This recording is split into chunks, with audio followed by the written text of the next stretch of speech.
And welcome, everyone, here on 2K Sports. Can't wait to get some NBA action going. Hi, everyone. This is Kevin Harlan, and joining us tonight, Greg Anthony and Hall of Famer Doris Burke. And reporting from the sidelines, our very own David Aldridge. Taking a look here at some of the numbers for Kawhi Leonard. And, guys, how about the surge of offense he's experiencing right now? These last 5 games, he's been a machine at the offensive end. A different scorer than he had been earlier in the season. We'll find out if he can keep it going here tonight. So here's Oklahoma City's starting group. The 4 and the 5, the lengthy pair of Holmgren and Hartenstein. Gilgeous-Alexander out there with Case and Wallace. And it's Williams at the small forward position. And for the Clippers, Kawhi Leonard is out there with John Collins. Then there's Dunn. Then it's Darius Garland. And it's Lopez in at the 5 spot. Doris, here we are into the home stretch of this terrific season. And Kevin, we can all feel the playoffs approaching, which in and of itself is so exciting. But what I love about the current structure of the league is this final stretch, there is always so much in play, and that elevates the intensity. It is a special time of year. With a little bit of style, John Collins up and off his feet. Gilgeous-Alexander with it. Holmgren with a screen on Garland. On the wing, Gilgeous-Alexander. Guarded by Garland. Down against Wallace. Outside Garland. Dunn with a screen on Gilgeous-Alexander. Garland with it. He's picked up by Gilgeous-Alexander. 5 to shoot. Here's Dunn. And Holmgren pulls it down. Lopez against Gilgeous-Alexander. And that one, good. Boy, the rise and fire off the bounce by Gilgeous-Alexander. With that length and release point, good luck guarding it. Garland, the pass to Leonard. Lopez sets a screen for Leonard.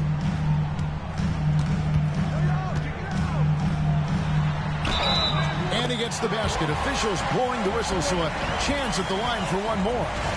We are talking about a solid 230 pounds. Kawhi Leonard's strength and his frame allows him to get shots off under duress.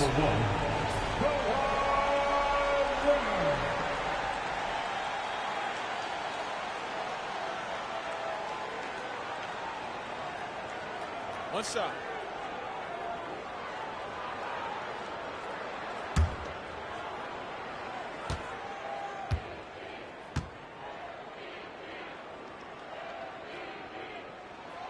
Doris, recently the Clippers relocated their G League team, bringing basketball back to the city of San Diego. Kevin, I absolutely love this because San Diego gets its first NBA representation since 1984. And yes, it's great for the city itself, but it's also a smart move by the NBA. You are tapping into an untouched market. Holmgren on the follow. And how about the timing on that putback? Holmgren is someone you have to keep a body on. Garland against Gilgeous-Alexander. Now, here's Garland. Tight defense on him. Yep, that one goes. I like the toughness required on that finish by Darius Garland. Boy, oh boy, that was nice. The willingness to mix it up on the interior, so important. Pass to Hartenstein. Now Williams. Over Leonard. Williams gets the bucket. There's no quitting this guy. He just gives you great effort, and he continues to give you great production. And here's Dunn. He'll bring it up for the Los Angeles Clippers. They come into this one following the loss to the Grizzlies. And coming into that one, looking to be competitive, but the disparity in talent, just too great. You have the sense that they expected that result. Once they dug themselves into a hole, I thought they let go of the rope. Williams kicks to Gilgeous-Alexander. Holmgren with a screen on Garland. Holmgren in the post. He's guarded by Collins. 2 free throws coming up, and they call the shooting foul. And Chet Holmgren's been a great player from day one, Doris. What do you like most about his game? I don't know which aspect to pick. This guy is a great rim protector. He can shoot the basketball from three-point territory and with great range from three. But maybe my favorite aspect is the competitive toughness he brings on a nightly basis.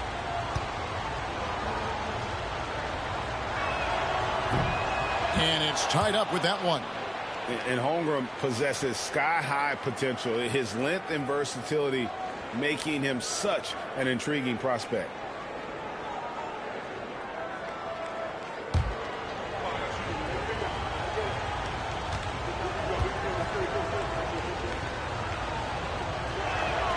Now the free throw is good, now leading by one. Well, DB, it didn't take long, did it, for Holmgren to live up to his draft status? Holmgren, Kevin, was an immediate impact player on both ends of the floor. At his size, to be able to shoot with range and the rim protection he provides, it was absolutely worth the wait for his team. This young man has got a toughness that has shocked even me. Oh, man, just beast mode on the glass there. He was not going to be denied on that play. Garland with the screen for Lopez. Leonard inside, working on Williams. And it's Leonard missing. It's all about the defense right there. Without that level of activity, he probably scores it. Williams, that's good. Williams has got 6 points. Clippers trail by 5. And the timeout called here by Tyronn Lue. He's going to have a discussion here on the sideline. Here we are sizing up GA Jalen Williams, and his shooting has got to be his biggest strength. Absolutely. He's great at spacing the floor for his teammates with his catch and shoot abilities, but he's equally gifted shooting off the dribble.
Check out the stats for Dunn.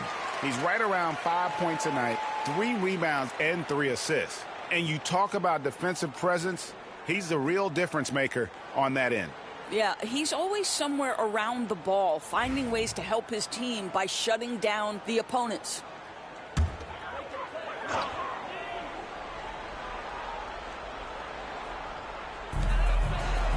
Leonard dishes to Lopez. Garland against Gilgeous-Alexander. Knocked away. To the wing right side. 5 on the clock. And the Clippers miss again. And on an open look like that, he's very gifted at making the weak coverage pay. To the inside. Here's Hartenstein. Takes the assist and lays it in. Picked out the pass nicely. And not hard to see why they are giving up points on this run. Just too many good looks from in close. Leonard against Williams. Can they get it? And the dunk by Lopez. There's the unselfishness of Kawhi Leonard, keeping his teammates involved. Gilgeous-Alexander passes to Hartenstein. On the wing, Williams. Pass to Holmgren. From deep. It's hauled in by Dunn. And close to making the defense pay for the lax coverage that time. Leonard looking around.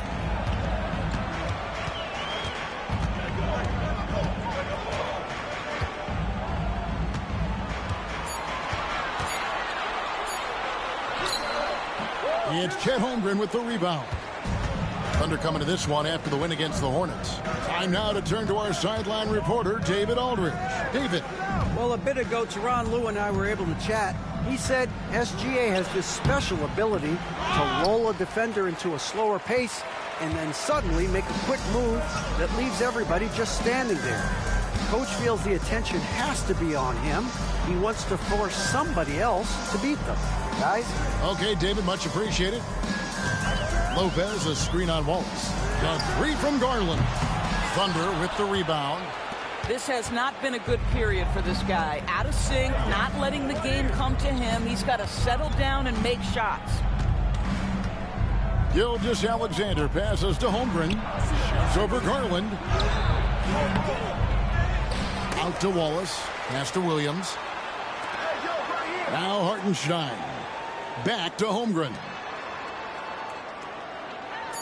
Screen by Hartenstein. There's Williams with the three. Back to Holmgren. From past the arc. And Williams with the basket on the assist by Holmgren.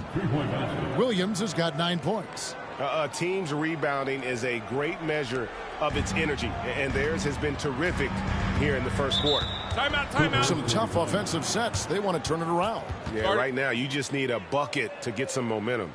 And Tyronn Lue calls timeout. He wants to talk to his guys.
Mitchell, he's jumped in for Oklahoma City. And now we go to the 2K leaderboard to find out which teams have had the hottest shooters since All-Star. Number 1, the Thunder. No doubt their offense has really hit its stride. I mean, they're making the extra pass and not settling for that first shot that presents itself. And you see that in their shooting percentage.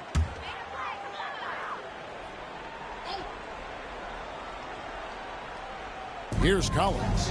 He's a good contributor to his team, averaging about 10.5 points a game. Lopez sets a screen for Leonard. Three-pointer. It's rebounded by Oklahoma City. Hartenstein's got 4 rebounds in this game. Doors, do you think the Oklahoma City Thunder has the best young core in the NBA? Well, they are absolutely loaded with talent, Kevin. Not only that, they fit together. Now they've got a perennial MVP because Shai Gilgeous-Alexander has inserted himself into the best player in the game conversation and a rising star in Chet Holmgren. Look out. Collins, good. John Collins has such a good feel for when to fire off the catch. Garland against Gilgeous-Alexander. Over Garland again. Oklahoma City, and boy, have they come out strong, really pounding the offensive board for second chance points. Collins, a screen on Gilgeous-Alexander. Pass to Collins. Here's Leonard.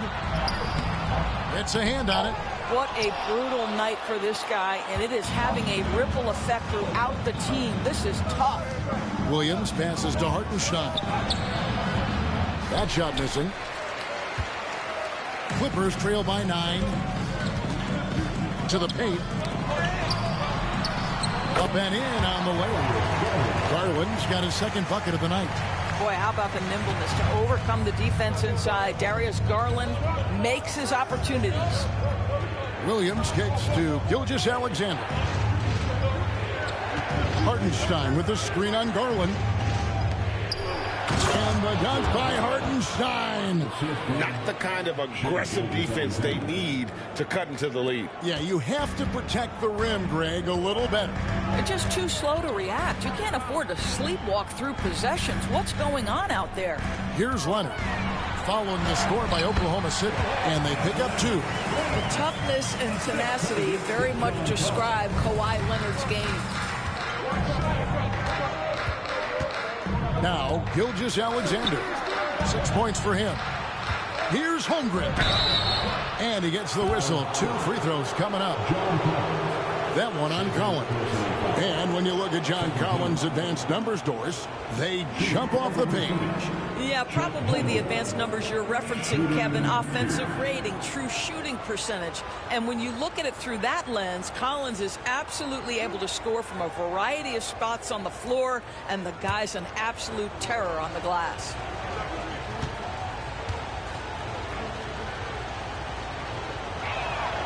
The first free throw is good. Well, the ascension of Jalen Williams, Doris, has been swift and very fun to watch. Oh, absolutely, Kevin. He became very quickly in his second season a number 2 option and, frankly, borderline 1A option. And it's not just his offensive game, Kevin. This guy has become a stout defender. He's got the perfect NBA frame, and he fits in personality-wise. Holmgren hits them both. And what a new era for the Clippers, Greg, playing here in their own arena, the Intuit Dome. You had no more sharing, right? No more covering up Laker banners. It feels like the Clippers are on their own 2 feet now. This was the goal for the ownership group, and they made it happen. Now, here's Mitchell. Darius Garland missing his last shot. Holmgren dishes to Williams.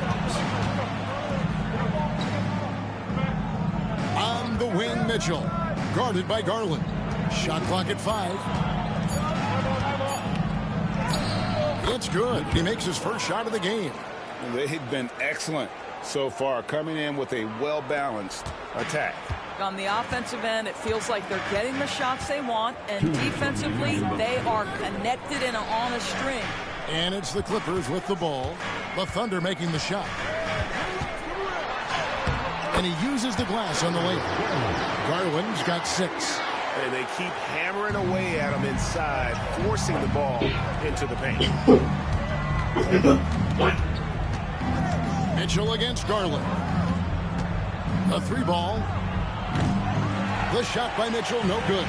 Clippers trail by 9. Garland attacking. Good for another basket for him. Number 4 today. He's 4 of 8. That's what we call a savvy move, folks. Darius Garland can get anywhere he wants using his instinct and his skill. Caruso, a screen on Jones. Inside. Here's Holmgren. And it's good. Assisting on the play was Williams. He's got 8. Oh, good defense. Holmgren just too tall, and boy, is he skilled. Garland, the pass to Mathurin. 51 seconds left in the first quarter. Kicks it out to Jones. Good ball movement here by the Clippers. Mathurin against Dort. And it's Mathurin missing. And not allowing the shooter even an inch of breathing room on that one. Right. He stays connected, and great timing on the contest. Now here's Williams. He's coming off a 16-point game against Charlotte. Chalk up 2 there. Boy, that was quick. Already out to a double-digit lead. Wow, they've come out strong. Control the pace, assert their will. Nice. Garland against Mitchell. Now, here's Garland. 20 points for him last game against Memphis. And he was able to put it up in time, but doesn't fall. And so it's Jalen Williams making things happen for Oklahoma City. He comes away with 11 points in the quarter and is showing no signs of fatigue. And we'll be back with you shortly.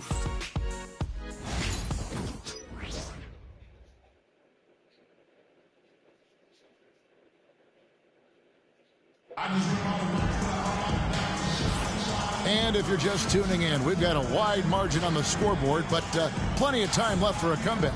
And a very convincing performance from the Thunder so far. Just cashing in on second chance opportunities. That's how they built this early lead. Yeah, the defense hasn't been there. They are getting hammered on second chance opportunities. Clippers trail by 11. Leonard and Jones slot in at the small and power forward. Miller is out there with Benedict Mathurin. That's who's out there for the Clippers. Still looking for his first make after that miss. He's 0 for 2. And here is Williams.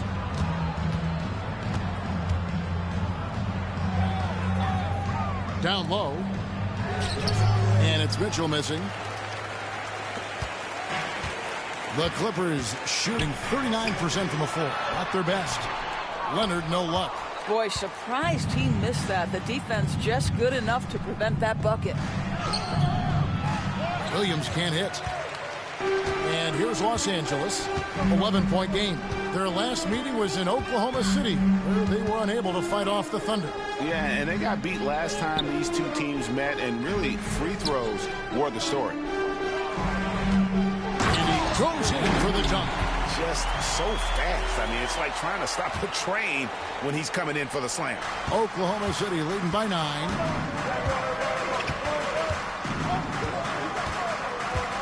Going inside. And oh boy, a lot of contact there, but he gets the call and will shoot 2. When you talk about Jalen Williams, Doris, is it fair to say this guy has superstar-level potential? Without a doubt, Kevin. Jalen Williams is a 3-level scorer. He's fearless in the clutch. He has the hunger to keep improving, and he can be a lockdown defender. He's got all the tools to reach the level you're talking about.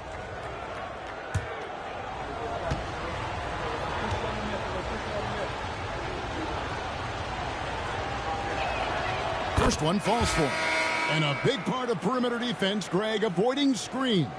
What are some of the tricks of the trade in that regard? Well, sometimes you have to get skinny. I mean, other times it's using your strength. A lot goes into it. Also, you know, getting a cadence for the screener. It's one of the more challenging aspects of NBA defense. And he makes both free throws. The way he's shooting free throws tonight, you simply don't want to put him there. And now we've got some time to check in from the sidelines. You got for us, D.A.?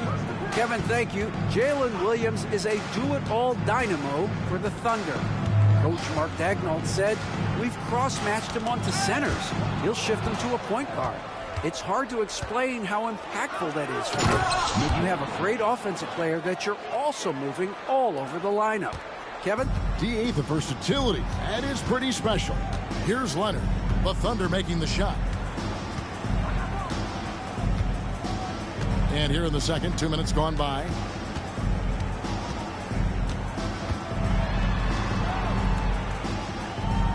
And it's Mathurin, top of the key. 3 on the clock. Lets the 3 fly. Rebound by Williams. The edge on the glass is the difference. It's allowed them to build this lead. Williams sends a screen for Mitchell. And it's Mathurin with the rebound. And Mathurin has got the ball here for Los Angeles. Trailing by 13. Ball's knocked loose. Miller outside. To the middle. He's looking for Leonard and finds him. Buries it down low. Leonard's got 7 points in the game. The Thunder leading by 11. Here in the second quarter, about 3 minutes played. Here's Williams. It's hauled in by Los Angeles. They need a bucket in a big way here to regain some confidence. Unloads from 13, and it's Leonard missing. I'll tell you, this guy is doing absolutely everything he can to get himself going, but the team is struggling because he's struggling. And with the lead, I like the strategy here. Continue to get the ball to guys who can do something with it. One thing we've learned in the NBA, the game is never over. So you've got to continue to score, continue to build your lead. And Tyronn Lue calls timeout. He wants a minute here to get things straightened out with his team.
Lopez is checked in for the Clippers. Dunn comes in for Miller. And Oklahoma City with a change here, too. Chet Holmgren, he's checked in for Williams.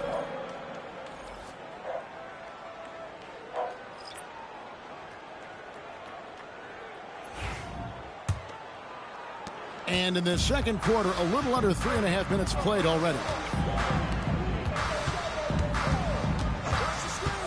Lopez against Holmgren. Leonard. Aggressive move inside from Kawhi. Yeah, Kawhi Leonard has found so many ways to score. He can slip around you with his length. He can go through you with his strength. This guy's so tough to guard. Williams kicks to Dort. Pass to Holmgren. Over Lopez. 6 on the shot clock. Holmgren the pass to Williams. For 3, Mitchell. It's hauled in by Los Angeles.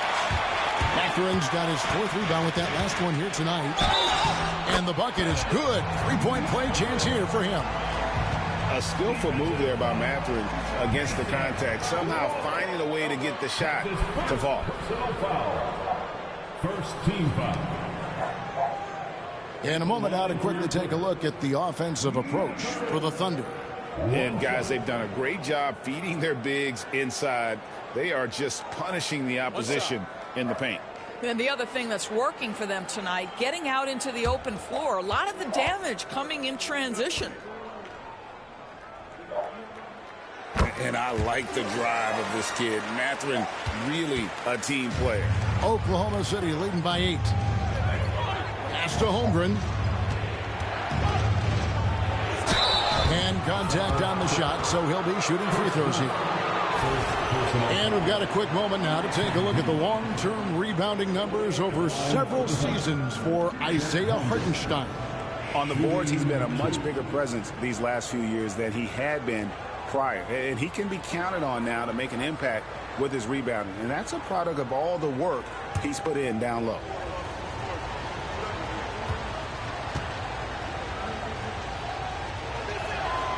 And he can't get the first one. I think increasingly what you're seeing in guys like Chet Holmgren is they're bringing a unique size and skill combination that maybe has been rare in the past.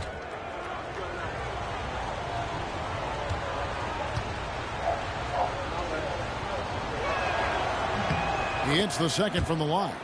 Greg, we see the NBA fining players for certain actions or statements. Multiple offenders are always going to be under the microscope, Kevin. Sometimes they end up playing into those expectations, so those punishments can appear a bit skewed.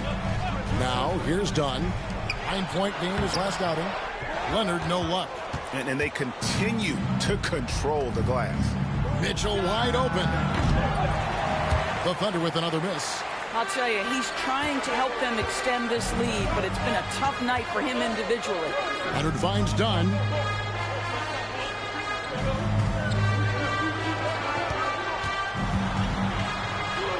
Back to Leonard. Here's the floater. Already set the Summer League record for blocks in his first game. Holmgren, one of the best young shot blockers in the league. Clippers trail by 9. Outside Leonard.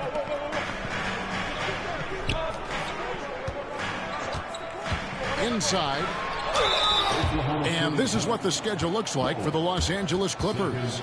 On Wednesday, they'll take on Karl Anthony Towns and the New York Knicks. And then on Friday, they're off to Brooklyn to face off with the Nets. And looking at the schedule, it isn't ideal in terms of the upcoming games with the amount of quality teams they're going to be playing, but it's also a good chance for you to get some confidence and really see just how good you are. Boy, when you think about Benedict Mathurin, this guy is a talented, aggressive scorer. His ceiling very high. He's going to have to be a little more efficient. Catching up on the changes for Los Angeles, John Collins comes in for Derek Jones. And it's Garland in for Dunn. And Oklahoma City with a change here, too. Shai Gilgeous-Alexander checked in for Mitchell. Boy, showing a lot more aggressiveness now after making 0 trips to the line in the first quarter. Gilgeous-Alexander kicks to Dort. And a great assist by Gilgeous-Alexander as that one goes in. Gilgeous-Alexander's got 3 assists now in this one. And it's Leonard with the ball. He'll bring it up for the Clippers. It's a 10-point game. Wallace against Mathurin. Now, here's Garland. He's tightly guarded. Down to 5 on the shot clock. Shot on the wing. That's short off the rim. That's a shot he makes with regularity, but that time the defense up to the challenge. On the wing, Gilgeous-Alexander. He's covered by Leonard. The kick out to Williams. Back to Gilgeous-Alexander. And 2 free throws coming up, unable to get that one to go with all the contact. That's on Brook Lopez. One guy who now seems to be a perennial MVP candidate. Shai Gilgeous-Alexander, Doris. He is rocketing up the charts. He is, Kevin. There's no doubt about it. He can consistently put 30 on you like it's absolutely nothing. He gives you everything else as well, including incredible leadership and great teammate skills. That's good from Gilgeous-Alexander. What you love about Shai Gilgeous-Alexander is this young man's work ethic. He is a gym rat who's always looking for ways to improve. Chris Dunn's checked in for Benedict Mathurin.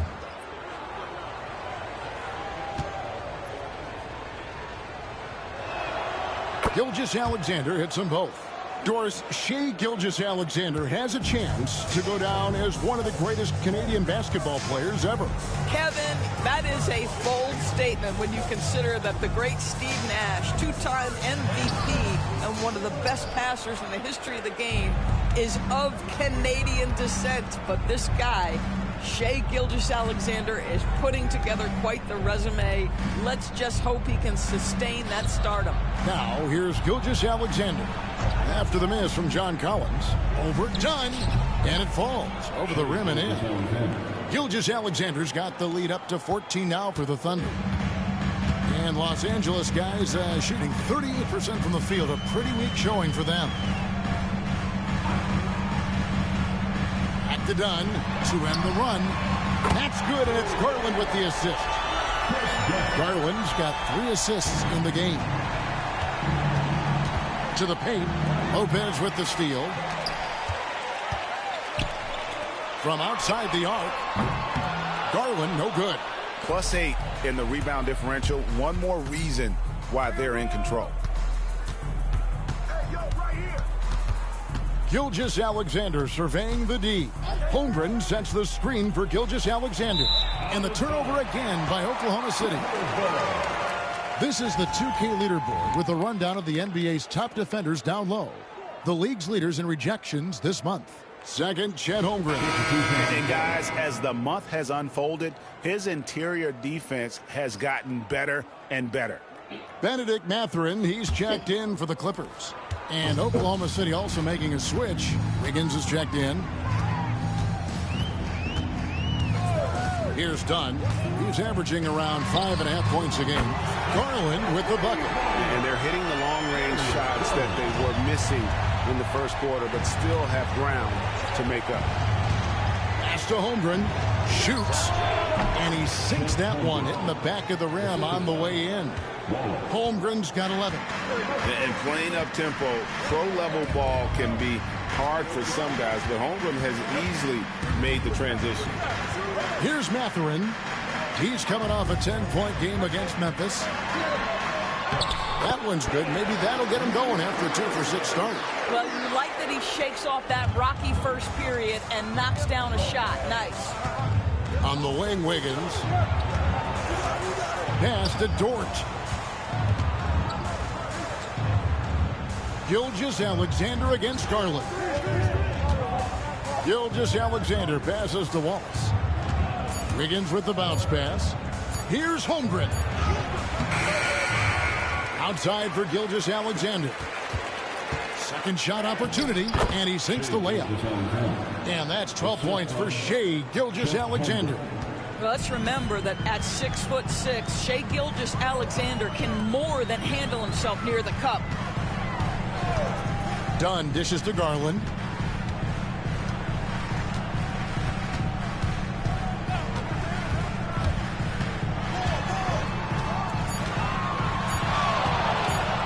Shot from the wing. That's his 7th miss in 12 shot attempts. And physically, there's no doubt they've been the stronger team. A +10 rebound advantage tells you all you need to know. Gilgeous-Alexander against Garland. And Gilgeous-Alexander gets it to go. And now a 12-point Thunder lead. Well, the advantage they have right now is largely based on his play. What an outstanding night. Lopez kicks to Garland. Lopez, a screen on Gilgeous-Alexander. In the corner, Collins with it. That's good, and it's Garland with the assist. Garland's got his 4th assist with that last one here tonight. The Thunder leading by 9. And Mark Daigneault calls timeout. He's ready to talk things through with the team. Doris, when the Cavaliers made the trade for Donovan Mitchell, Darius Garland then began to do a lot of his work off the ball. He had to, Kevin, and he made no secret of the fact that this was an adjustment. When you are accustomed to being the primary initiator, moving off the ball takes time. But to his credit, he's adapted beautifully.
Stein's checked in for the Thunder. Williams comes in for Dort. Coming onto the floor for the Thunder, Isaiah Hartenstein. Williams.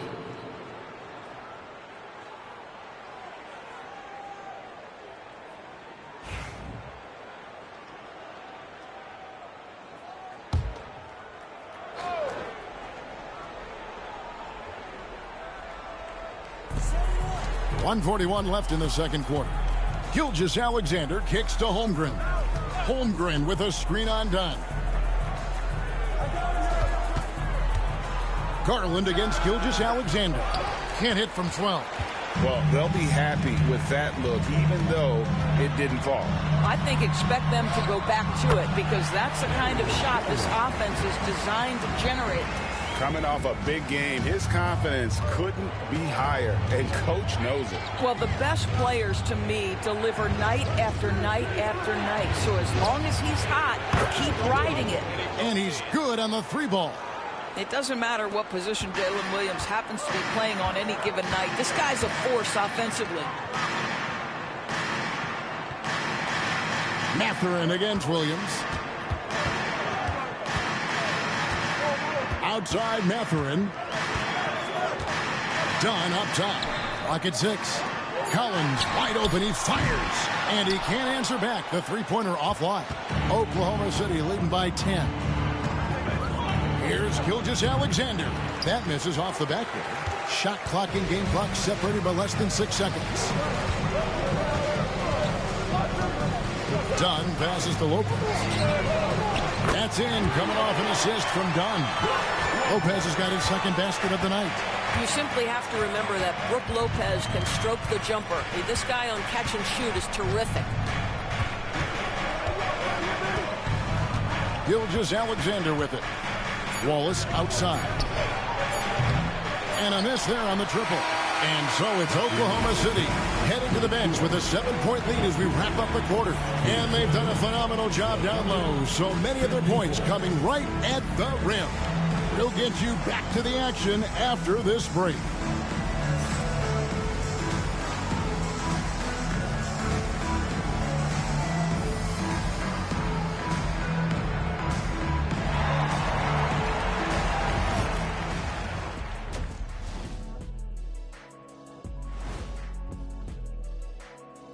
Hey, everybody.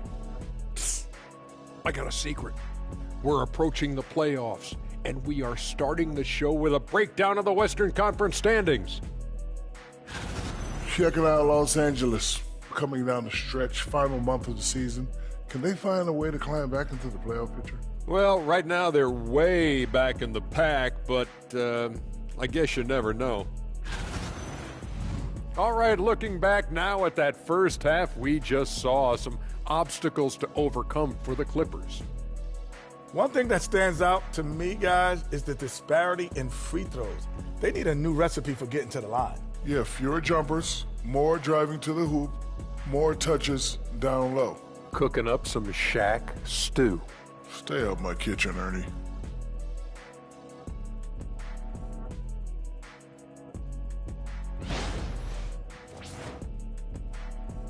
And that concludes halftime. Now time to send it over to Kevin Harlan as the game's about to resume.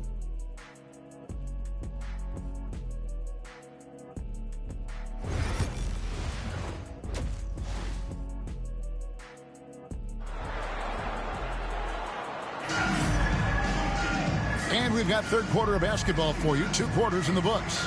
One of the stories here, Jalen Williams getting it done today. Man, he's been running wild on him through that first half.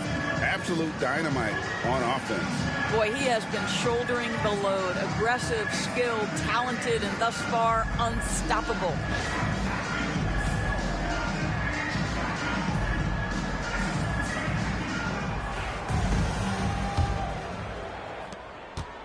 Clippers trail by 7. So for Oklahoma City right now, the 4 and the 5, the lengthy pair of Holmgren and Hartenstein. Gilgeous-Alexander out there with Case and Wallace. And it's Williams at the 3 spot. Thunder shooting it up around 51%. They're getting good looks. Wallace the pass to Gilgeous-Alexander. Holmgren kicks to Williams. Down against Wallace. Just 5 to shoot. Back to Williams. Fires the 3. 80 that time from Leonard. And even against defense as tight as that, you almost expect him to still bury those. Wallace attacking. Goes up and lays it nice and easy. Wallace has got his first basket of the night. Terrific play call to give him a clean look at the rim. That's how you want to start the second half. Well, there is nothing better than catching a rhythm as early as possible. And, boy, that's a terrific start right there. With a short break in the action, gives us a chance now to send it over to David Aldridge. Kevin, the Thunder take it one step at a time. All-star Shai Gilgeous-Alexander says, I think we all stay in the moment, and that's why we've been able to get better. Attack the day, the program in front of us. We all have the right intentions and want to win at the end of the day. Kevin? Of that attitude, growing by leaps and bounds. Thank you, David. And that one's good. Gilgeous-Alexander. We all know that SGA is very capable of averaging 30 for a season. Tonight's exploit should come as no surprise. Now, here's Dunn. 2 minutes into the second half of play now. Lopez sets a screen for Dunn. Over Wallace. And the Clippers miss again. Boy, that makes them 0 for 3 to start the second half. Not the start you were hoping for here. Holmgren against Collins. Outside, Gilgeous-Alexander. 6 to shoot. Sinks the three-pointer. Gilgeous-Alexander's got the lead up to 14 now for the Thunder. Well, that's an opportunistic three-point shot from Shai Gilgeous-Alexander. He liked the look of it. Screen by Leonard.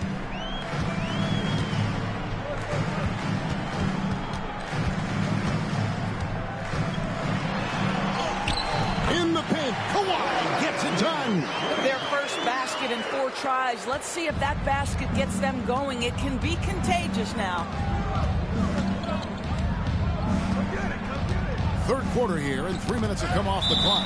And it's out of bounds. The Thunder able to retain possession. All right, a chance to check out stats for Leonard. He's been on a remarkable tear this past month. And he's a defensive ball hawk. You can't let your guard down. Remember, he's 10th in the league in steals per game. And he's been deadly from the free throw line. Only a handful of players are shooting a better percentage. Phenomenal asset to have on your team. Screen by Hartenstein. Here's Williams. Lopez with the block. Well, Lopez twice on the pipes. He has the length to do this every time on the defensive end. Dunn dishes to Garland. Back to Dunn. Pass to Garland. Shoots over Gilgeous-Alexander. Thunder with the rebound. Hartenstein's got 7 rebounds in the game. Here's Gilgeous-Alexander.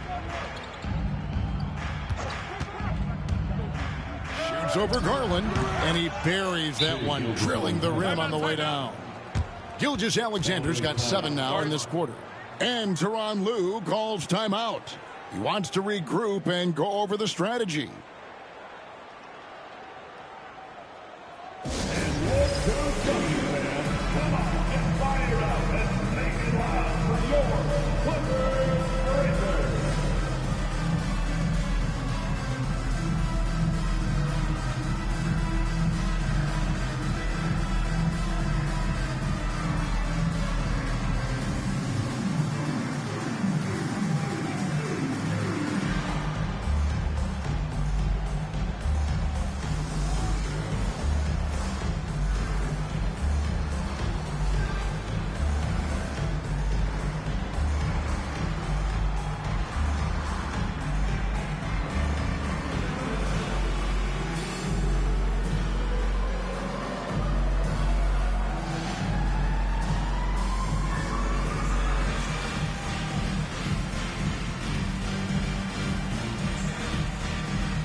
Now let's take a look at the teams that have been holding their opponents to the fewest points in the last 10 games. Second, the Thunder. Well, I just love the tenacity on the defensive end. They have been in lockdown mode.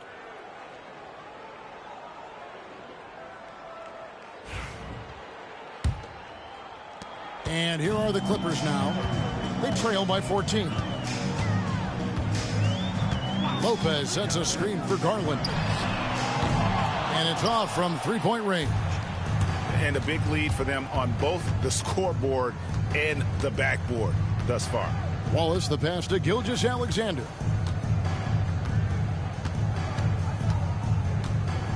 Screen by Hartenstein.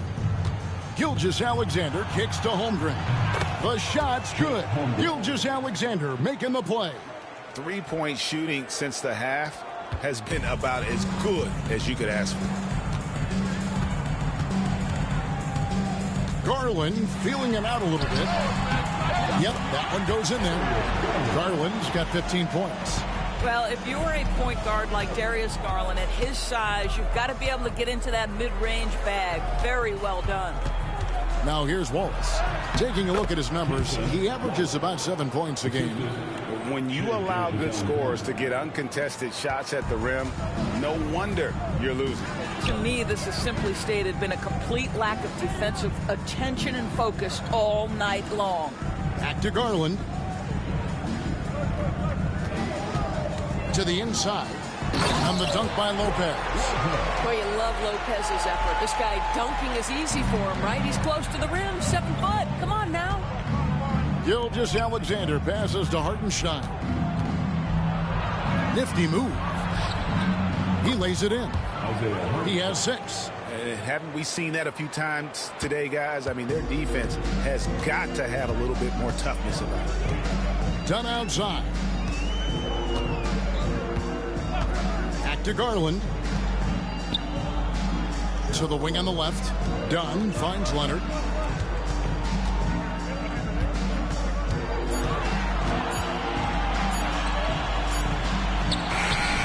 It's rebounded by Hartenstein. Hartenstein's got 9 rebounds in the game. Getting it done. And it's Gilgeous-Alexander in the corner. Gets the three-pointer to fall. Gilgeous-Alexander's got 24. Well, they're calling his number time and time again, and he is delivering. Down low. Dunn misses. And the Thunder with possession. They're on a 19-6 run. Wasted no time on that shot, but it's off the mark. And so it's Leonard with it. He'll bring it up for the Los Angeles Clippers. Down against Wallace. Collins passes to Leonard. To the inside. Garland. And it's blocked by Gilgeous-Alexander. Boy, what a nightmare quarter for this guy. He's playing right into the hands of the defense at this point. That drops, and it comes off an assist from Williams. Gilgeous-Alexander's got 12 points here in the second half. And a breakdown here, guys, the hustle stats for Oklahoma City. Great job by this team closing out, blocking a bunch of shots, and just a tremendous effort defensively. They've also been scoring on the break. With how difficult it is to get buckets in the half court, anytime you can push the ball in transition for easy ones, that's big time. Here's Hartenstein. Following the basket by Brook Lopez. Here's Williams. Great tee that time from Leonard. Listen, simply put, he's got to finish that. It's not like the defender was right on top of him. People like to debate, and Greg, I don't know if this is you, what's better, Kawhi's defense or his offense? Well, Kevin, I'll say this. Even if he was a subpar defender, his offense alone would have him among the league's top players. But his defense isn't subpar. At its best, it's elite. Now here's Williams, following the miss by Chris Dunn. Williams passes to Holmgren. Back to Williams. Stolen by Garland. Driving inside. And he makes good on the layup. Garland's got 4 points now in the quarter. Darius Garland clearly in a groove, and his teammates just rely on him to get great production. And Mark Daigneault calls timeout. He wants to make some adjustments to the game plan, clearly.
Mitchell, he's checked in for Wallace.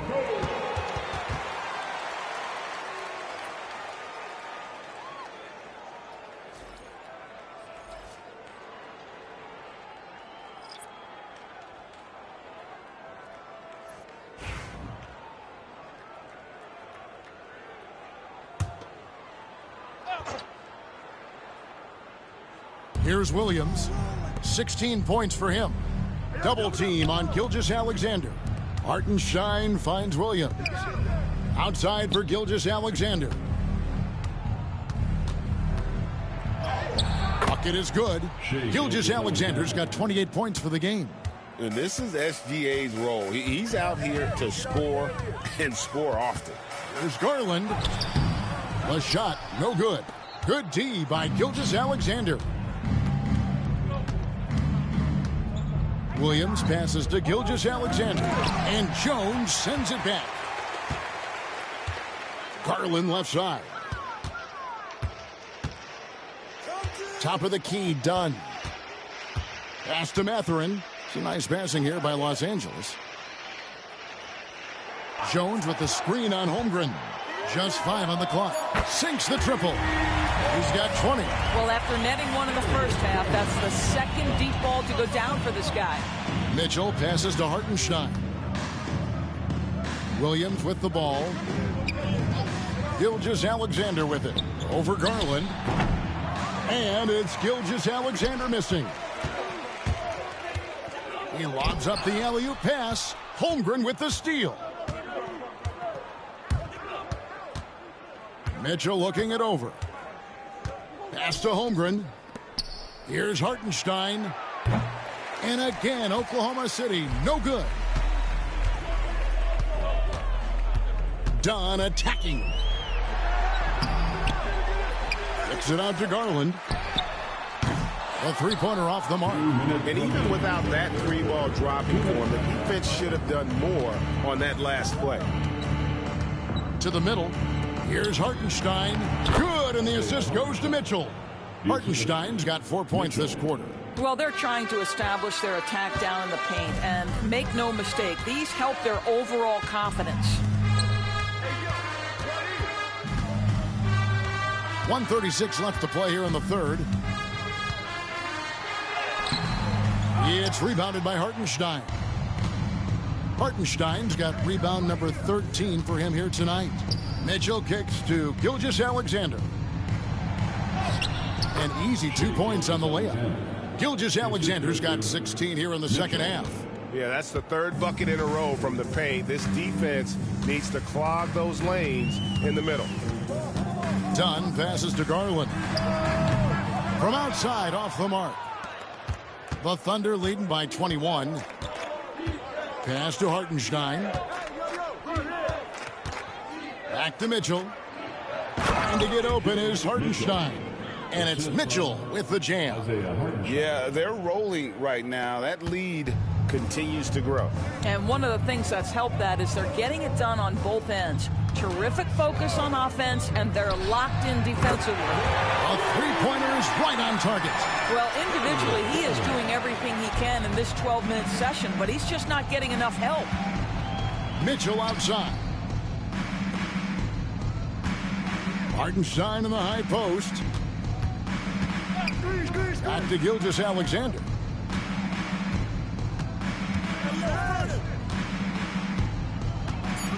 Shoots over Garland. Again, Oklahoma City. That's the 10th straight point they've given up in the paint. It's Garland with the ball for the Clippers. And there's the drive. Dunn, wide open, he fires. Off target from outside. Mitchell outside. And here's Gilgeous-Alexander outside. The 3 quarters of play all in the books. And this one all but over already. It's the Thunder opening up a huge gap. And we're just moments away from the start of the 4th quarter. Stay with us.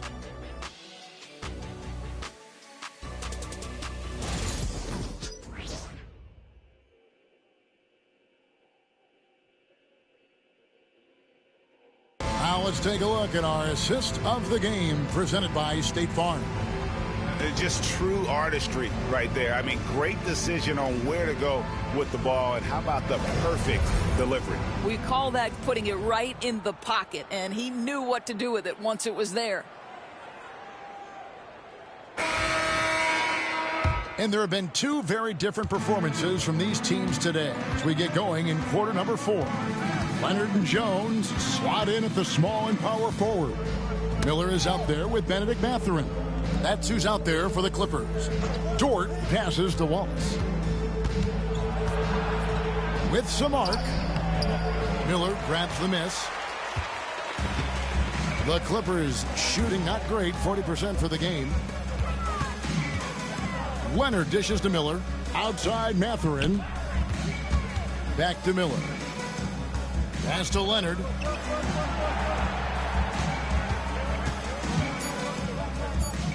The Clippers need to get off a shot. Miller, no luck.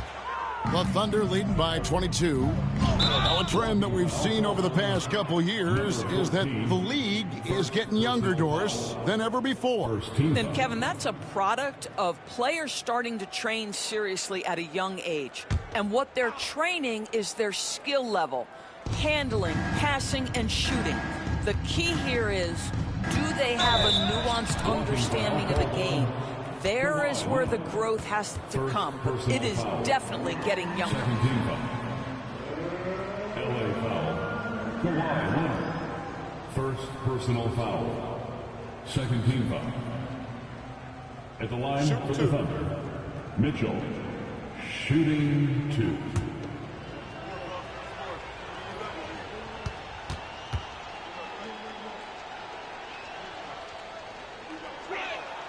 First free throw is good.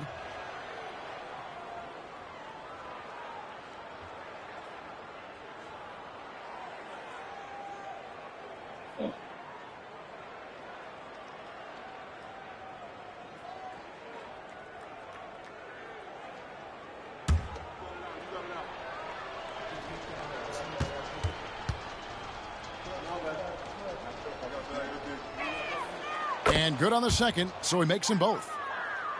Fourth quarter just getting started. 1 minute in the books.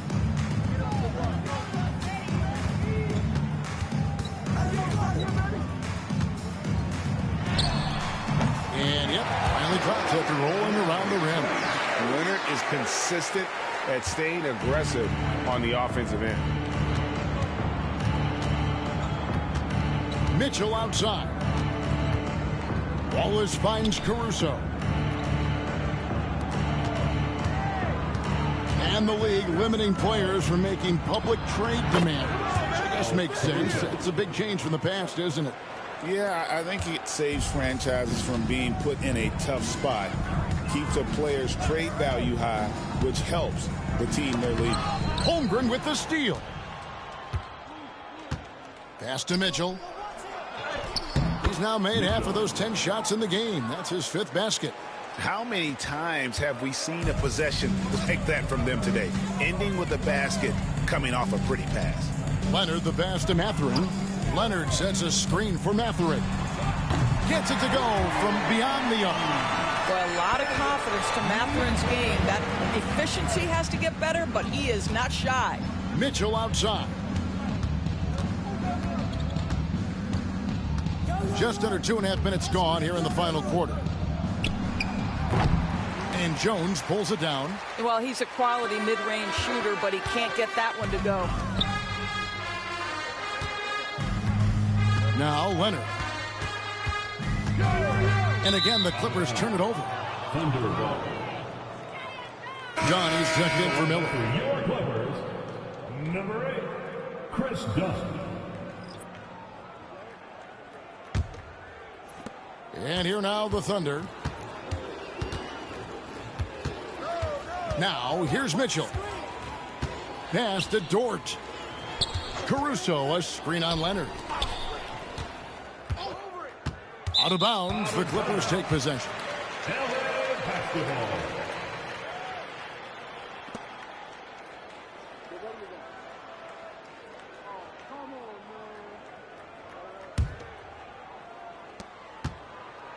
And so it's Jones. He'll bring it up for the Clippers. On the wing, Mathurin. And it seems a new era is upon us, GA. A lot of young stars and young teams vying for the status of household name. Kevin, the casual fans might have to update their frame of reference, right? Especially since a lot of these new stars are playing in smaller markets. Now, here's Mitchell. Shot clock at 6. Holmgren sets the screen for Mitchell. The Clippers grab the miss. Leonard's got his 6th rebound on the night. And a little over 3.5 minutes in the books so far here in the 4th.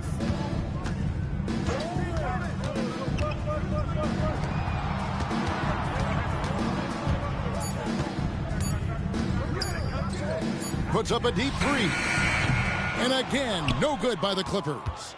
And when you are as good a shooter as he is, you have to have the confidence to take that shot. It might not always fall. And for most guys, I think you only want to take that shot if you've hit a few in a row. That is absolutely a heat check. Now, Dort. Kawhi Leonard missing from long range. Here's Caruso. Not enough on that one as it misses. LA's gone 1 of 3 from outside the arc since we've reached the 4th quarter. Oh! And he jams it with authority. Oh, he's putting on a show for these fans. I can't believe he pulled that one out in the course of an actual game. And on the AT&T 5G Slam Cam, you can see how impressive that move was. And Mark Daigneault calls timeout here. It's a chance for them to regroup and refocus.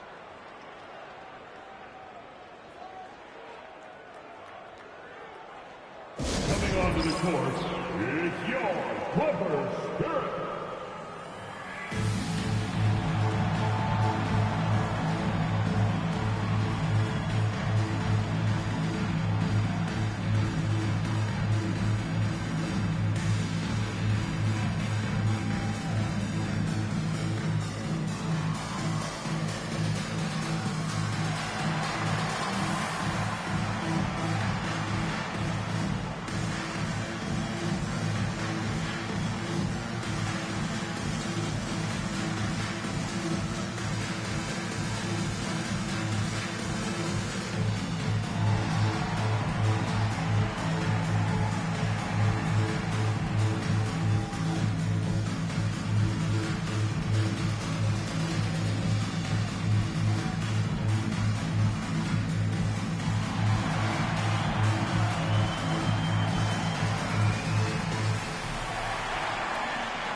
And the Thunder with some changes. Hartenstein, he's checked in for Holmgren. Jalen Williams comes in for Alex Caruso. And Gilgeous-Alexander is subbed in for Mitchell.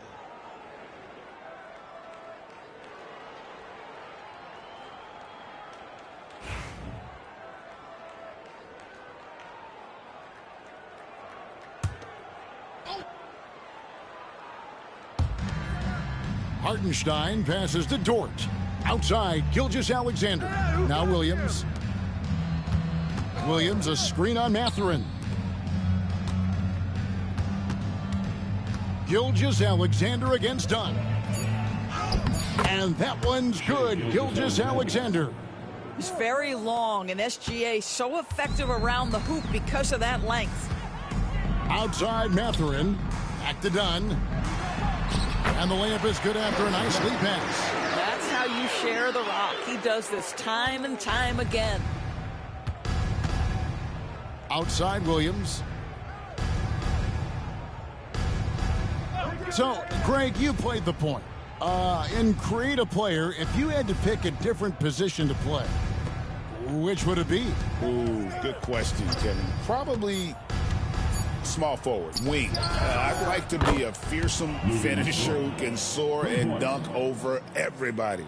Being ready on the catch, such an important skill, and Luke Dort's confidence really starting to grow.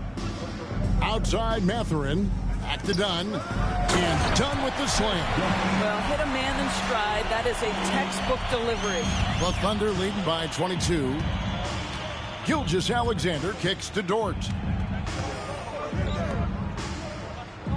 Williams against Jones. Back to Dort. Fires from deep. And it's good. Assisting on the play was Williams. Williams has got 3 assists tonight. And that's back-to-back threes. The D just seems to be slacking off a little bit.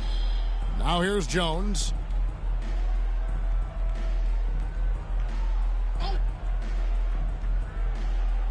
Inside. Here's Mathurin. He's off on that one. Nice defense from Wallace. Oklahoma City has gone 2 of 3 in the fourth quarter from long range. Good shooting so far. And the ball's tied up, so we'll have a jump ball. YouTube jump ball call.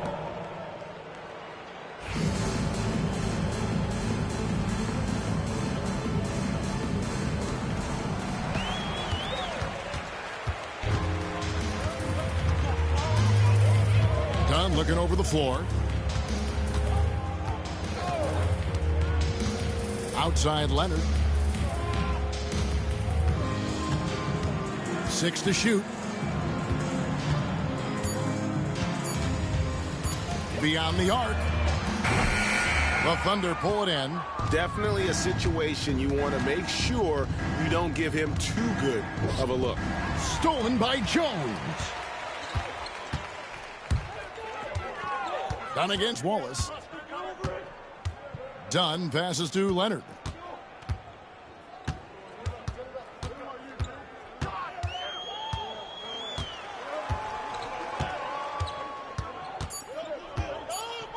Pass to Jones. Knocks down the 3-ball.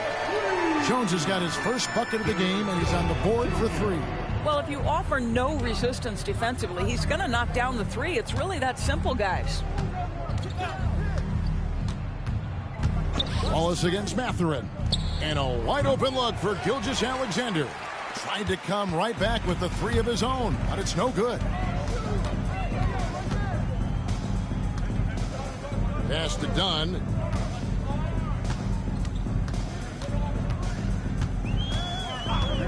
Here's Mathurin. They set the pick. And the 3 off target. Sometimes you just have an off day, and this is one of those games for him. Williams in the post, defended by Jones. Dunn against Gilgeous-Alexander. And good that time. Gilgeous-Alexander's got 4 points in the quarter. Strong work for him at the offensive end, helping them to maintain that lead. Leonard against Dort. Leonard dishes to Jones. On the wing, Mathurin.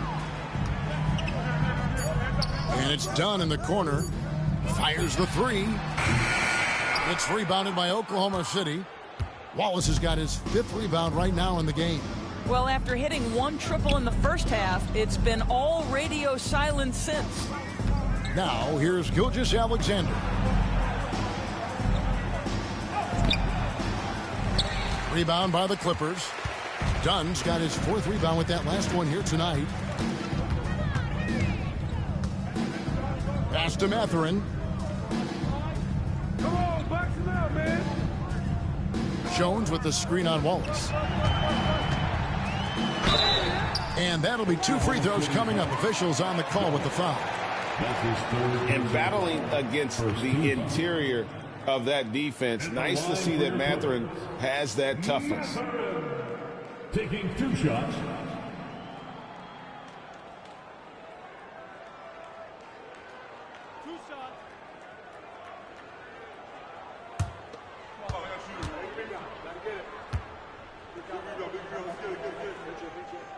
And he knocks down the first one. Well, you think about Benedict Mathurin and all he offers offensively. Has a polished shooting motion and plenty of confidence. And Oklahoma City making a change here. Williams, he's checked in for Hartenstein. Kenrich Williams comes in for Williams. Alex Caruso, he's checked in for Cason Wallace. And it's Mitchell in for Gilgeous-Alexander. Here's Mitchell. Outside Williams. Mathurin against Dort. And here is Caruso. 5 to shoot. Williams sets a screen for Dort. Over Mathurin. And Dort gets it to go. Dort's got 8 points in the quarter. Well, Lou Dort expanding his skill set, now able to run pick and roll action. Go ahead and dictate some offense, Lou. Pass to Mathurin.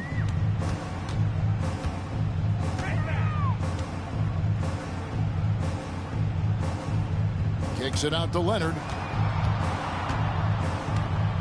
Leonard draws the double. Back to Mathurin from downtown. Rebound by Williams.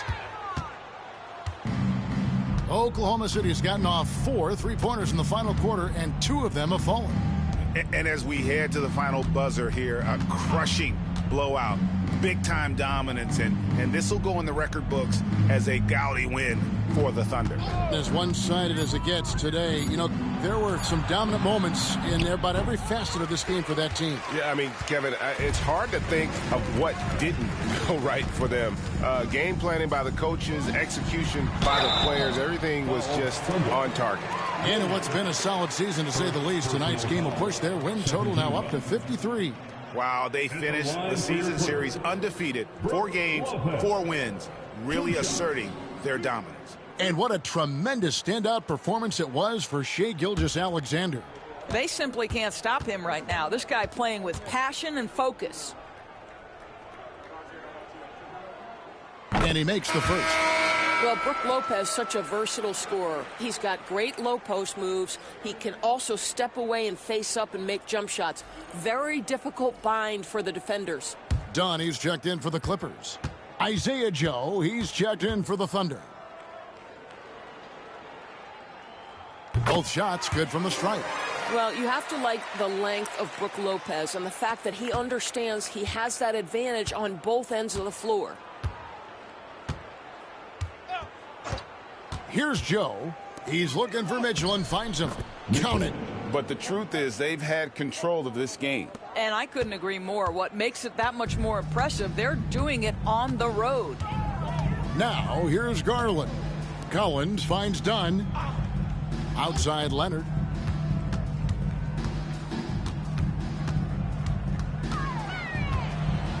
Pass to Garland.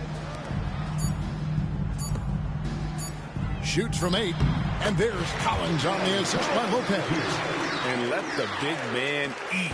It's clear that Collins loves getting these kinds of scoring opportunities. Right side, Williams. Joe with it. Dunn covering. Joe, good. Finishing strong. This is how you want to close things out. No question. They've gotten hot at exactly the right time. Clutch play on a team level. So no problem for Oklahoma City as they get the win. This one was over well before the final buzzer. The fans were waiting for something to get excited about, Greg, but they never got it. They sure didn't. I mean, they just rolled to this win. They made it look really easy. What an efficient performance at both ends. And that'll wrap it up, folks. For Greg Anthony, Doris Burke, and David Aldridge, this is Kevin Harlan. Thanks for tuning in. And as we leave you, let's take a look at our player of the game, Shai Gilgeous-Alexander.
Now, let's meet the starting lineup for the visiting Minnesota Timberwolves.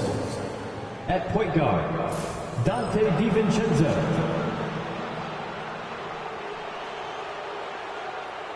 The center is Rudy Gobert.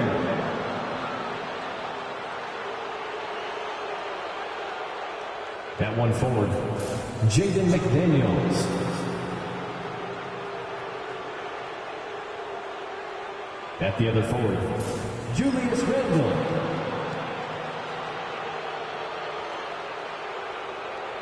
At the other guard, Anthony Edwards. The head coach of the visiting team is Chris Finch.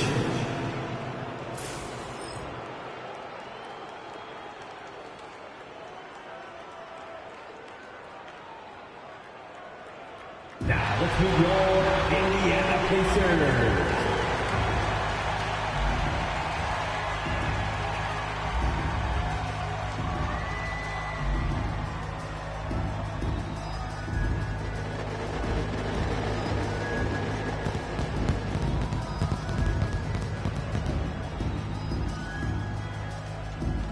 At forward, 6'7", number 5, Jarris Walker.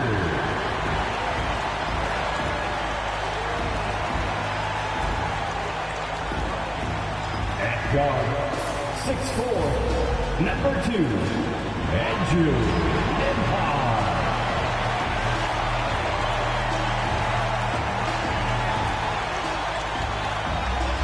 In the middle, 7 foot, number 40, Ivica Zubac.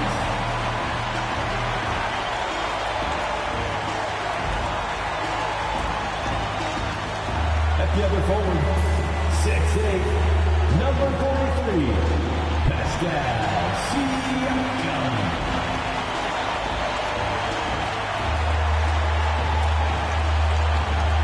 At guard, 6'5", 0, Tyrese Halliburton.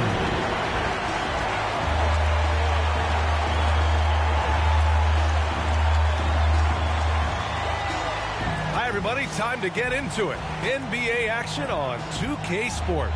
Along with the all-star team of Stan Van Gundy, Grant Hill, and Allie LaForce, I'm Brian Anderson. And here's a look at some numbers for Tyrese Halliburton. Over the last 10 games, he's been on an absolute tear, finding all kinds of ways to be a thorn in the opposition's side.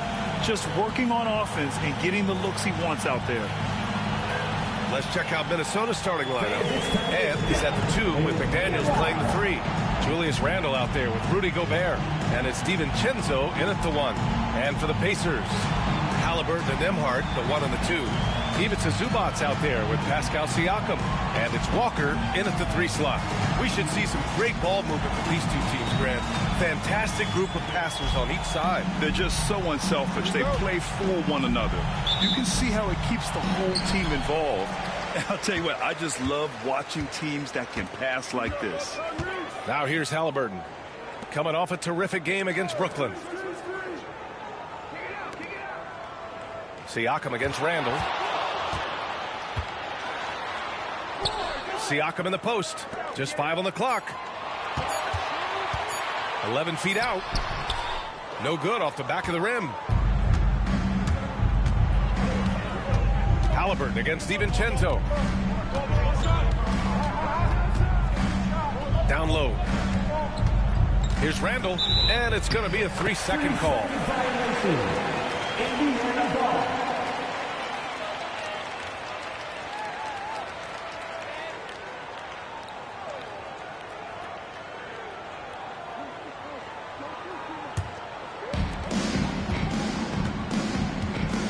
Siakam against Randle.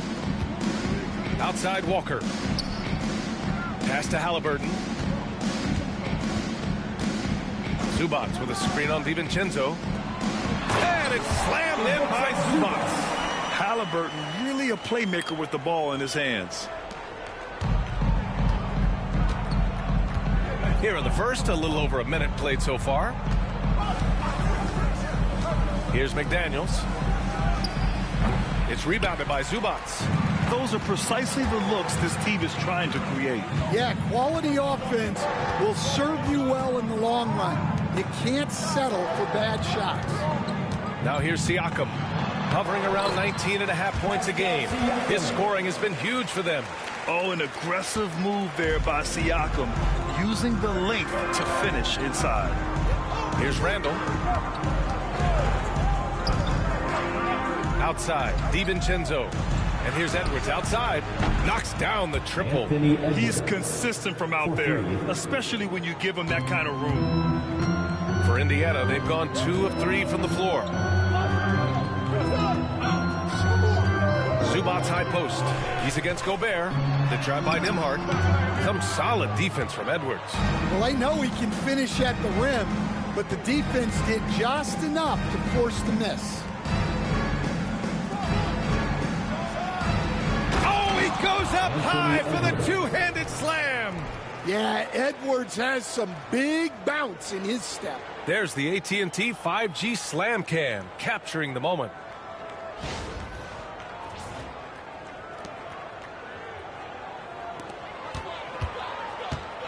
Well, if you're just tuning in, we've played about 2.5 minutes here in the first. Well, there's no question. Pascal Siakam has raised the ceiling of this Pacers team. Yeah, absolutely. He complements Halliburton's up-tempo style very well. And defensively, he shores things up with his ability to guard 1 through 5. Gives us a chance to catch up with Allie LaForce. Just a bit ago, Rick Carlisle and I were able to chat. He knows it'll be tough to score in the paint tonight. Gobert locks down the lane as well as anyone. He blocks shots, and then when you count up the numbers of shots he alters, you get a full picture of his dominance at the defensive end. Guys? As always, Allie, we thank you.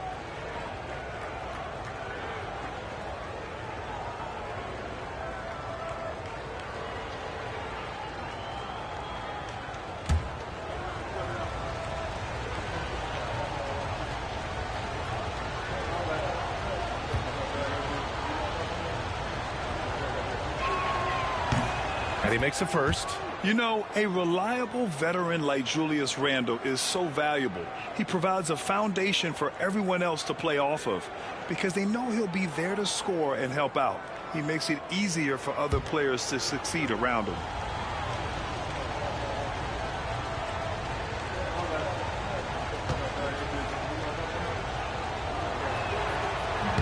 He's off on the second. And Grant, the success of teams like the Timberwolves showing that size still matters. Yeah, in this pace and space era, that may have come into question just a bit, but size and skill combined has always been your best bet at winning. Now here's Halliburton, a reliable go-to guy for them. He's averaging around 26.5 a game. Well, the analytics don't like it, but if the defense is giving it up, I like that shot selection despite the miss. Walker against DiVincenzo. Back to Randall. Shoots over Halliburton. They double Randall. 4 on the clock.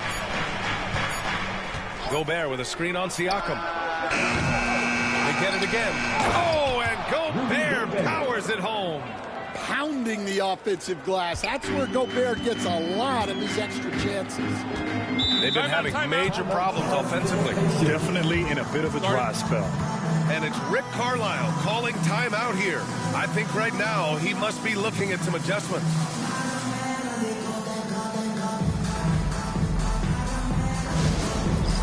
It's time for Dance Cam. If you see yourself on the big screen, then you know what to do. Show us your moves.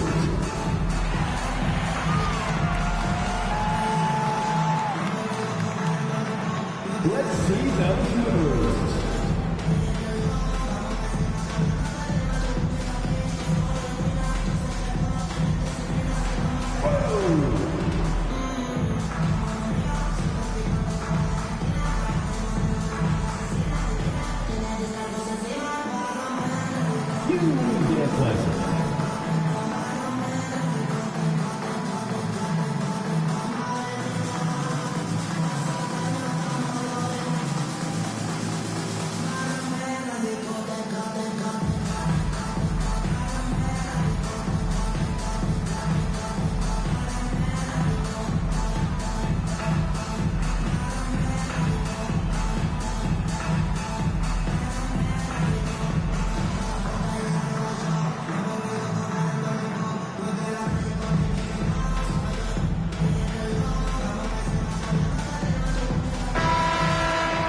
And during this last month of action, here is a list of the players who have shot the ball most efficiently so far from deep. You look at Dosunmu, he is downright lethal from distance, ranking first in the league in three-point percentage. And of course, Jaden McDaniels, another guy who is lights out beyond the arc. Their consistency from range is unbelievable. That's what every team in the league is looking for these days. Pass to Halliburton. And here's Zubats, defended by Gobert.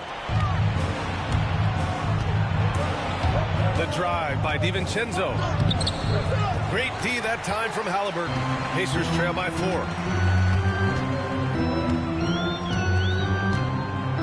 Now Zubats. Pass to Nembhard to get back on track. And the officials whistle a foul on the shot. The bucket is good, and he'll go to the line. Pounding it inside early and often, setting a physical tone. First personal foul. And with the playoffs on the horizon, Stan, how do you keep your players focused on the now? Well, Brian, if you have an answer for that, I'd love to know, because I think all of us as coaches or as leaders of any kind, you're just trying to keep people in the moment the best you can, and it's not easy. Find the lanes. One shot.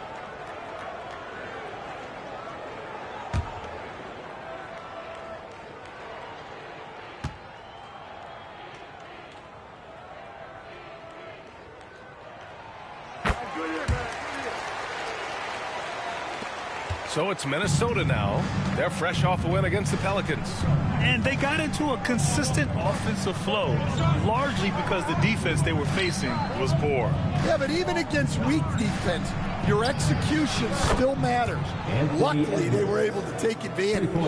A nice dish by Gobert. With his height, he can see over the whole defense. Walker passes to Zubats. Zubats with a screen on DiVincenzo. Ooh, Gobert with a steal. Randall deciding where to go with it. Pass to Gobert. Great D that time from Zubats. And Siakam has got the ball here for the Pacers. Trailing by 4.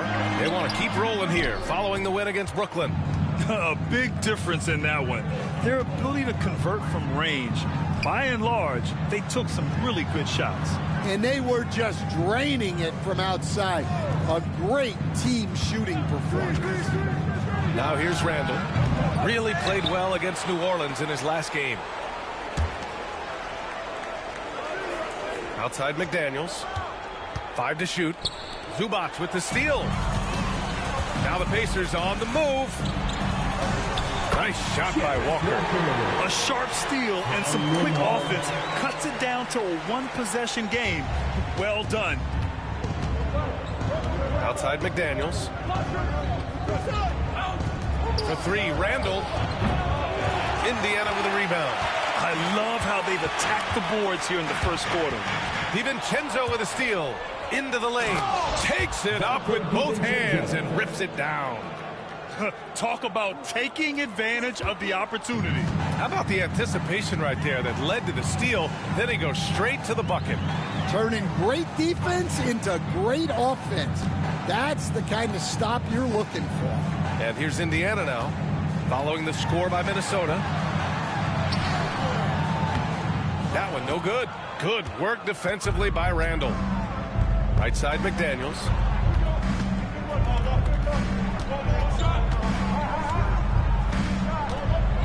Outside Edwards. Shakes him. And he gets the bucket. Edwards has got 10 points. Well, he has owned this quarter. A major reason they're up right now. Nembhard, the pass to Zubats. Halliburton against DiVincenzo. Pass to Nembhard. 6 on the shot clock.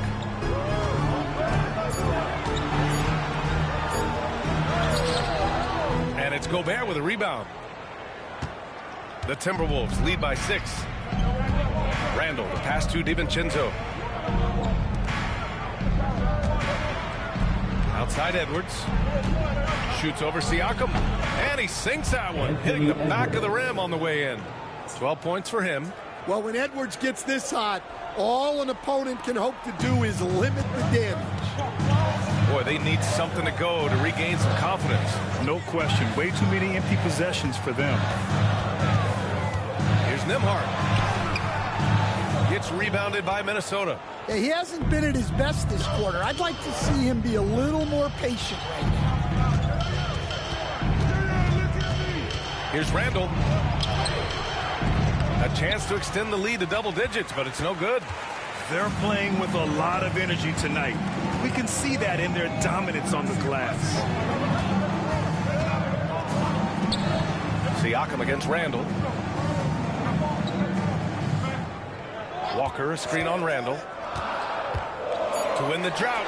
It's good. Siakam's gotten his second bucket on the night. Using focus and balance to convert jumpers. Wow. Siakam has really improved his shooting. And the call will be against Andrew Nembhard. That's his first foul. And a new group getting ready for Indiana. Toppin, he's checked in for Zubats. Neesmith comes in for Walker. Jackson, he's checked in for Nembhard. And it's McConnell in for Tyrese Halliburton. And a new group getting ready for the Timberwolves. Reed's checked in for Gobert. The Sumu comes in for McDaniels. Highland, he's checked in for Edwards. And Mike Conley is subbed in for DiVincenzo. Now here's Randall, hovering around 19.5 points a game. His scoring has been huge for them. Can't cash it in from close range. Pacers trail by 6. Let's check in with our reporter, Allie LaForce. Well, the Timberwolves, no doubt, a team to be reckoned with. Coach Chris Finch said, we come in every single night and compete. No matter what the circumstances are, we expect to win. We root for each other, so I feel like we have all the makings of a tough team. And they have reason to be confident, Allie. Thank you. And Minnesota making a change here. Anderson's checked in. Here's McConnell, giving this team some energy, averaging a little over 10 points a game. Stan, just how much of a catalyst has Mike Conley been since the Timberwolves got him? Well, just listen to his teammates, Brian. They talk about leadership, the adult in the room, and he remains a very capable two-way player. 4 on the clock. Toppin passes to Jackson. Three-pointer off the mark. And they've come out with a fearless approach on the boards. Here's Randall. And the layup is good. And the Timberwolves lead by 8. After missing his first 4 shots, he finally gets one to drop. And here's McConnell. No points so far. It's Siakam with the drive. And then Siakam with the jam. Oh, coming in hot. There was just no getting in Siakam's way there. To the inside. Here's Anderson. The putback. It's good on the putback. Ooh, hard work creating the second chance opportunity. And Siakam has got the ball here for the Pacers. 8-point game. Last time they came together was in Minneapolis, where they fell to the Timberwolves. Well, they brought the energy. They played smart as well. But the other team did too. Unfortunately, someone has to lose. Yeah, that was 2 very evenly matched teams. But in the end, it came down to who executed better down the stretch. Randall outside from deep three-point land. The long-distance 3 is buried. Randall's got 6 points. Yeah, as a shooter, Randall can be practically automatic. He gets the ball and immediately has a shot cooking. Siakam for 3. That one's good. On the assist from McConnell. He's got 11. Well, if they can come back and take the lead, this will be because he's carrying it. This quarter's been all about him and his offense. Now here's Randall. He has 6. McConnell with a steal. The drive by Jackson. And it's Dosunmu with the rebound. Minnesota leading by 6. Outside, Highland.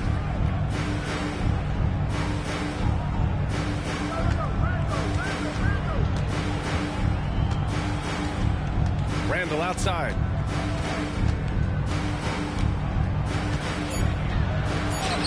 That one's good. Makes him 3 for 7. And their offensive game plan is clear. Get it inside and go to work. Reed against Siakam. Outside Neesmith. Toppin passes to Siakam. Jackson outside.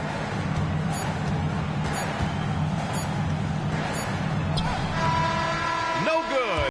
Would have counted had it gone. And so it's Minnesota finishing the quarter with an 8-point lead. The hustle they've shown on defense has been tremendous. We'll be right back.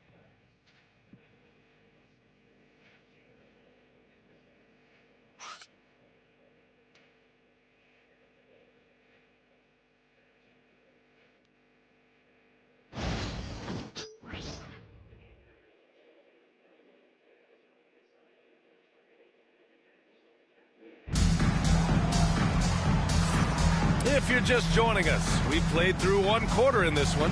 And when you consider how Minnesota is doing, guys, your thoughts? Well, it looks like hitting the boards hard was an emphasis of their attack. They knew how valuable it was to do so. Yeah, we're not surprised by this. These guys work hard, and they are physical.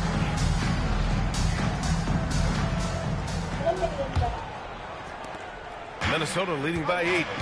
T.J. McConnell is out there with Tyrese Halliburton. Then it's Obi Toppin. Then it's Neesmith. And it's Huff in at the 5, roaming the paint. That's the 5 to begin the second quarter for the Pacers. And the shot goes. It's force feeding the ball inside. I mean, no reason to go away from what's working. And the Pacers shooting 40% so far in this one. McConnell against Highland. Here's Neesmith. Good defense by Dosunmu. You have to credit their effort. I mean, they've done an amazing job on the glass. To the middle. Highland looking for an opening. Fires top of the key. Indiana with a rebound. The Lakers will be traveling in to face them after this one. That'll conclude their longest homestand of the season. 5 games. Edwards against Halliburton. Pass to McConnell.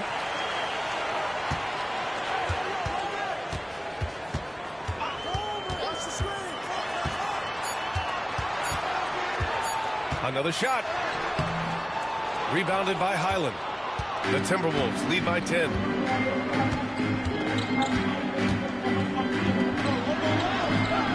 Huff pulls it in. The Pacers have got none of their first 3 shots to fall so far in the second. Halliburton misses. Minnesota's gotten 3 of their 7 threes to find the net in this matchup. Reed can't hit. And here's Indiana now. No points yet here in the second quarter for him. Neesmith passes to McConnell. Now here's Neesmith. He's covered by Dosunmu. Toppin outside. Halliburton for 3.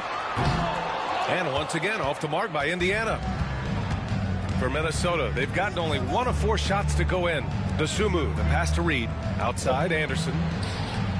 Now here's Highland.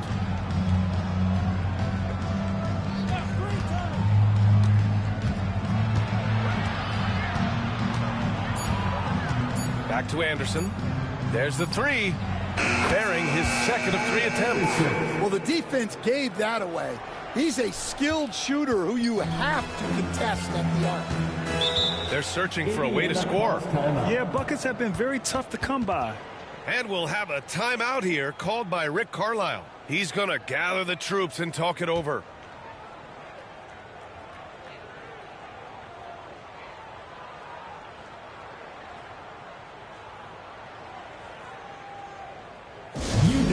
It is Pacers Nation. Time to get loud. Bring your Pacers, bring your dance crew.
And now the 2K leaderboard will give us a glimpse of the top rebounding teams in the second half of the season. In the third spot, the Timberwolves. Incredible rebounding numbers since the break. They've put in a lot of effort on the glass.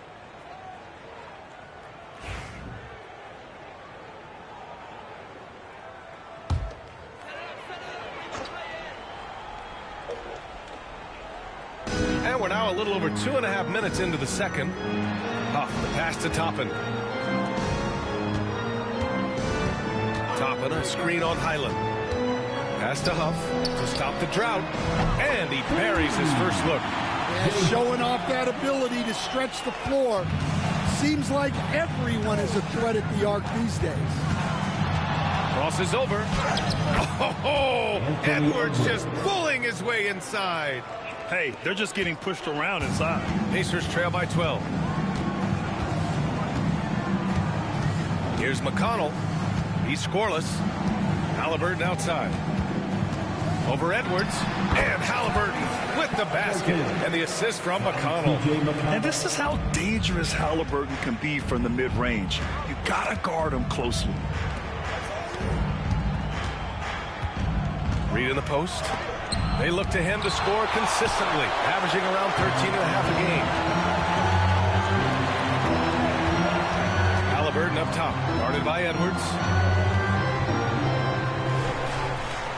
McConnell against Highland. There's a screen by Toppin.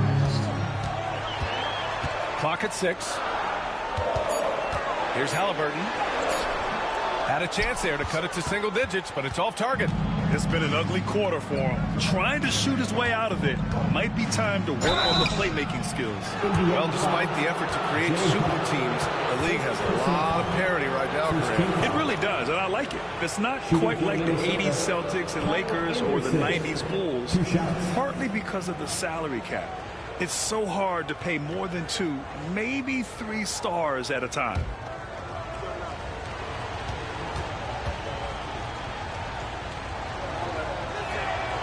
The free throw drops for Anderson. All right, Stan, what's one rule you change if you could be commissioner for a day? Well, first thing I want to know, Brian, if I get to be commissioner for the day, for that day, do I get Adam Silver's salary? 100%. Brian, I'd get rid of all the replays. All the replays. No more reviews. Human factor. No reviews, no challenges. Let's play the game and keep the flow of the game going. Known for his versatility and slow motion style of play, Anderson remains a vital role player for this team. Now here's Edwards. He had 40 points in the win against New Orleans. And that one drops for him. All game long, he's been getting to his spots, and the defense has yet to adjust. Now here's Nembhard, guarded by Edwards. On the wing, Nembhard. He's averaging just around 8.5 points a game. Jacks up a 3.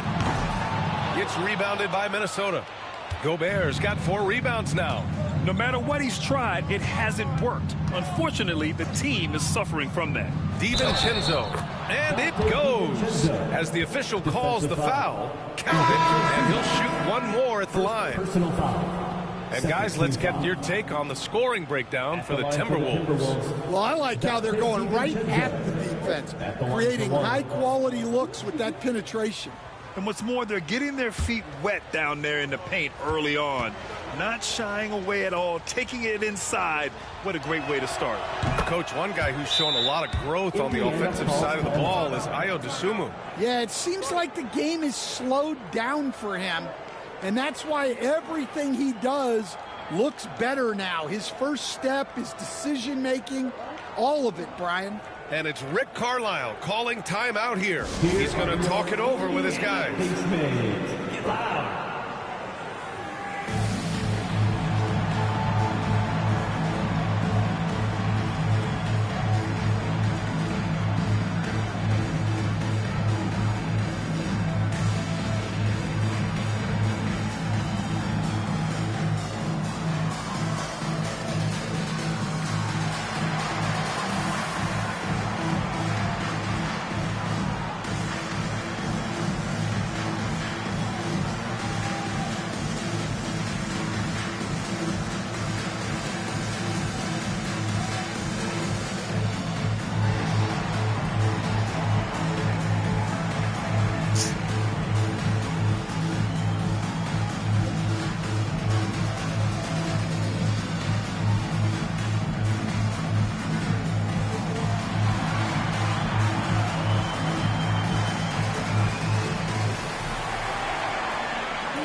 Your Indiana Postmates are turning the temperature up. Let's dance.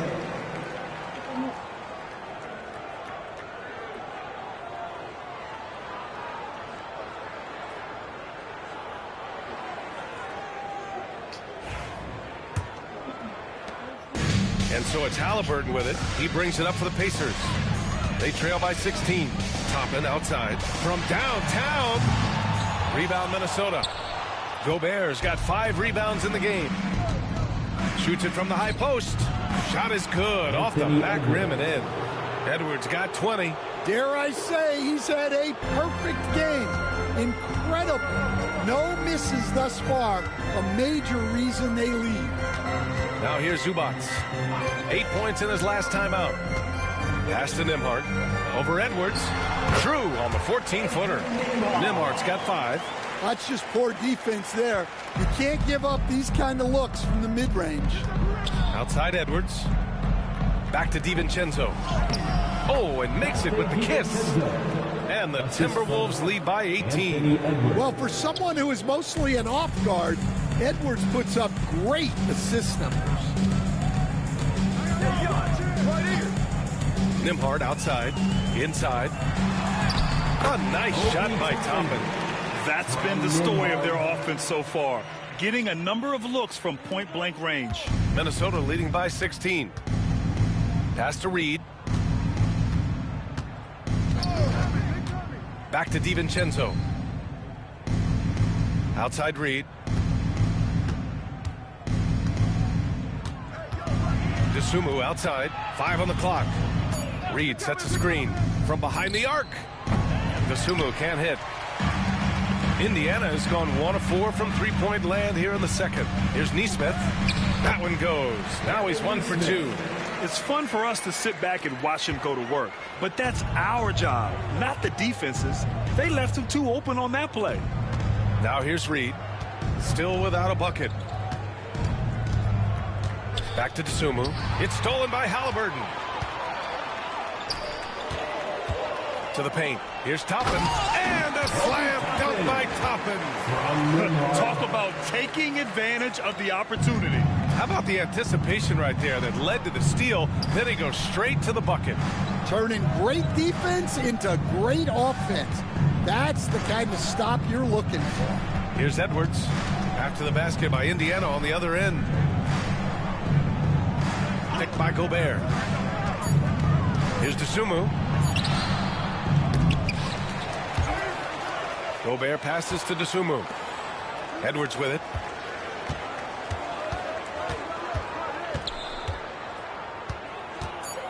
The Timberwolves need to get off a shot here.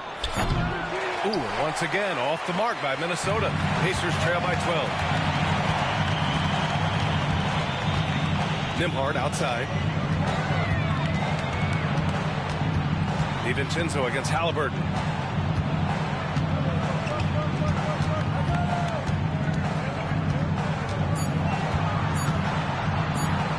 From 17, Reed with the rebound. Well, they desperately need him to get going offensively. He's got to refocus and just start taking better shots. Now here's Reed. Over Toppin. And the shot is good. Dropping it off the front of the rim. Reed's got his first 2 points of the night. Not easy inside there for Reed, but he made something happen. Nembhard outside. Halliburton, a screen on Edwards. Here's Nembhard. The three-pointer off the mark. Yeah, he's really scrambling to keep them in this game.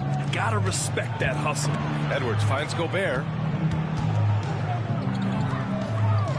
DeSumo on the wing. Outside, DiVincenzo. Gobert with a screen on Halliburton. DiVincenzo against Halliburton. They grab their own miss. And the shot goes down. Gobert's got his second basket of the night. And you know he's tough on the glass. Easy money there for Gobert. Halliburton, the pass to DeMar. Back to Halliburton. Launches it. And it's Gobert with a rebound. Gobert's got 9 rebounds now. Now, he hasn't been great this quarter. The coaches need to try to figure out a way to get him going.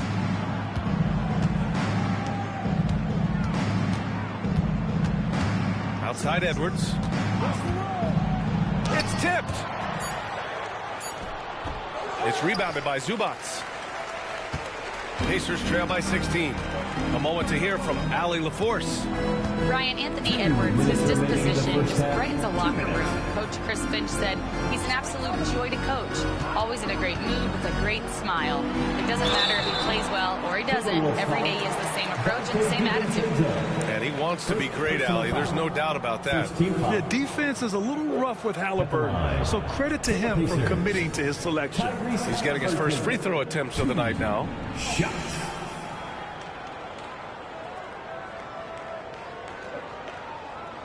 Take a break. Take a break. 2 shots.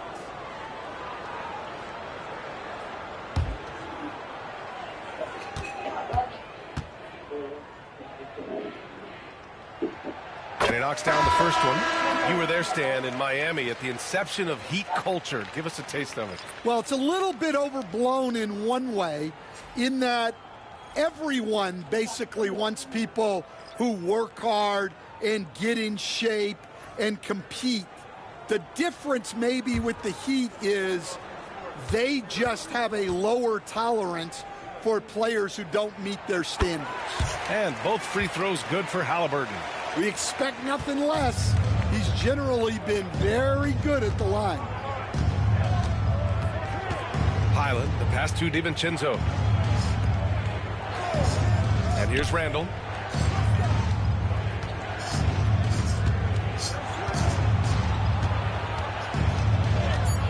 Left block shot on the way. Now shooting 50% for the game. He's 4 for 8. Letting Randall get inside with the ball was a bad mistake. His finishing ability got him to the bucket. Nice shot by Walker. Putting that pass right in his stride. Didn't have to slow up and was able to complete the play. And Minnesota has possession. The Pacers making their last shot. Gobert with it. 8 points in his last time out. And the jam by Gobert. Yeah, they could feel that dunk all the way in France. Gobert with the huge dunk. 1 minute left in the first half. And here's Halliburton. He'll bring it up for Indiana. It's a 16-point game. Walker, a screen on Highland. Halliburton for 3. Oh, you got to guard Halliburton from there. At the perimeter, Halliburton has a lot of confidence. He's just about always ready to take that shot. Halliburton against Highland. Outside, DiVincenzo.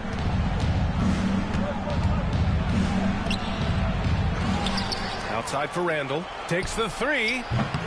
Kept alive. Gobert passes to DiVincenzo. It's McDaniels on the wing. He's guarded by Zubac. McDaniels can't hit. Pacers trail by 13. Here's Halliburton.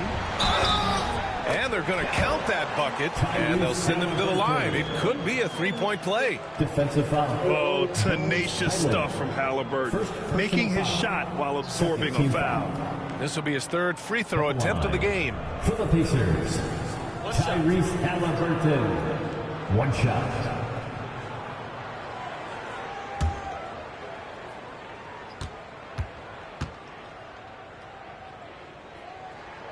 Yeah, it's hard to argue against Halliburton as the best passer in the league right now. I know he's the most exciting for sure. Pass to Randall.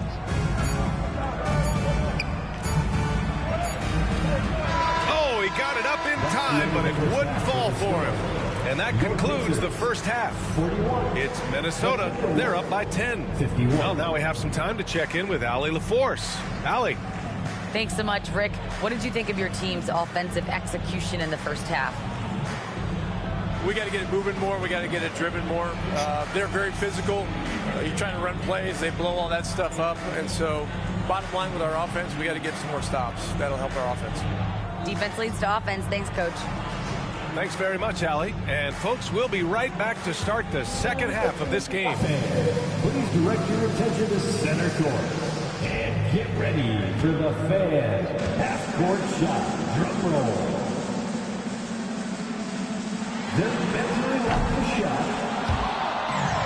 You are so close. One more time. A round of applause for our contestant.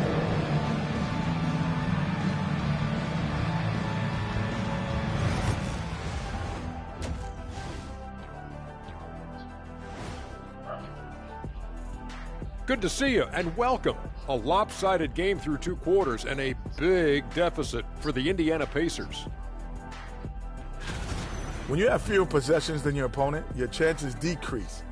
They have to find a way to rebound in the second half. SOF, capital T, soft. I get mad watching them play. Taking a peek now at the upcoming schedule. And you know, for that matchup against the Lakers, they've had the better season, but this game feels close. More than a few analysts have predicted an upset here. I'm going the other way. I think they take care of business. And that is going to do it for us. Let's get back to some second half action with Brian Anderson and company.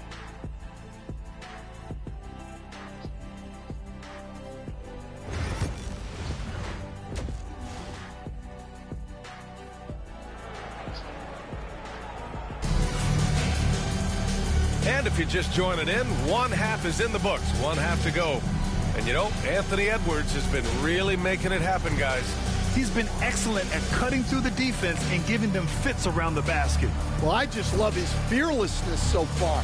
He's charging inside like no one can stop him.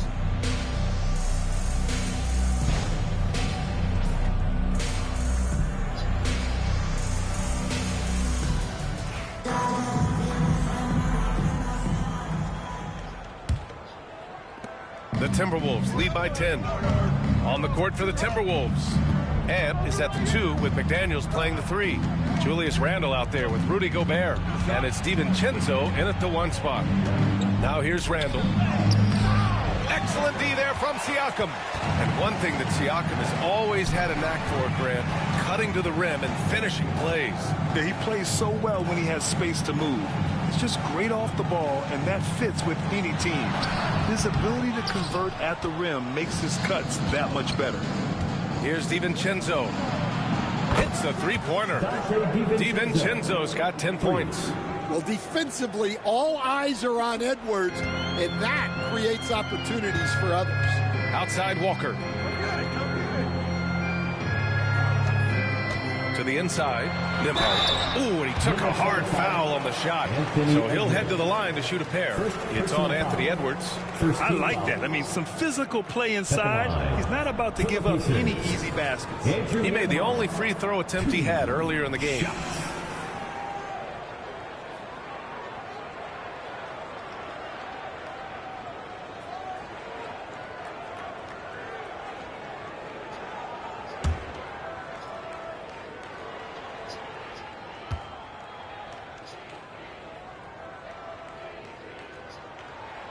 And the first one at the line is good.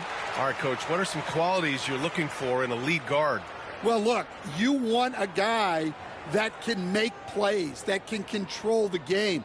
When I first got into the league, people thought about point guards as traditional pass-first guys. But now it means more than that.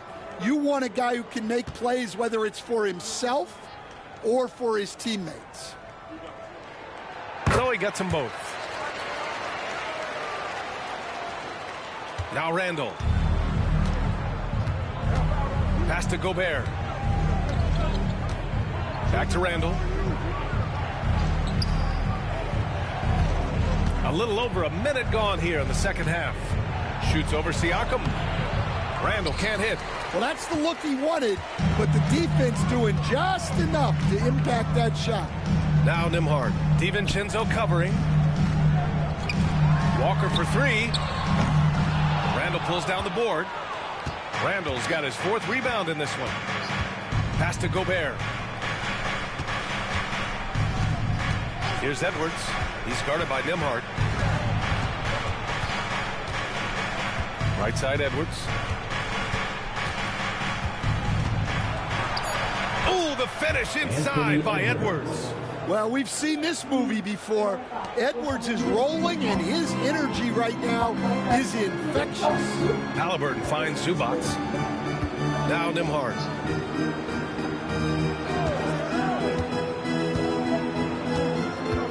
Halliburton outside.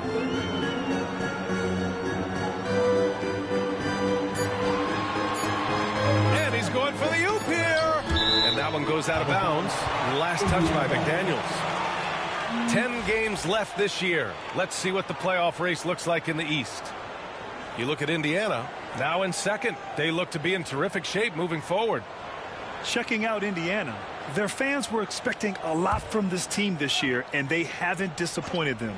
It's been a terrific season, and they're far from done yet heading into the playoffs.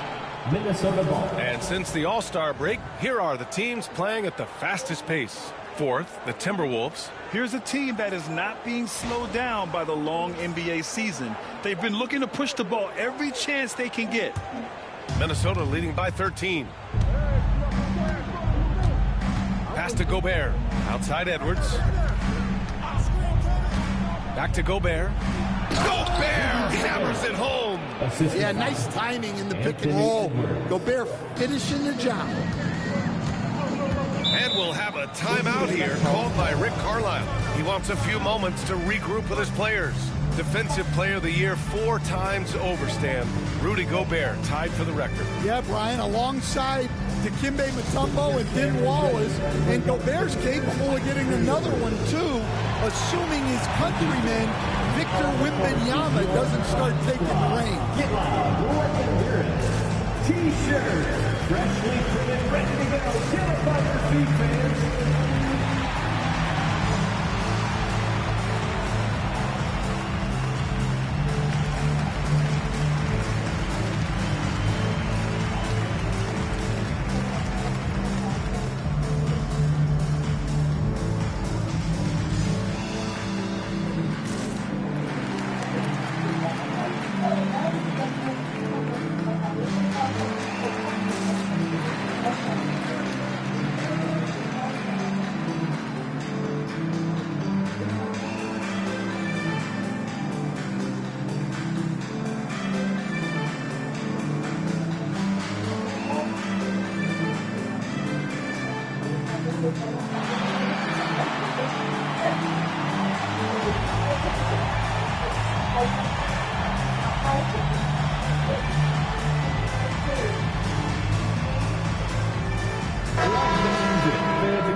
That was your Pacers High School.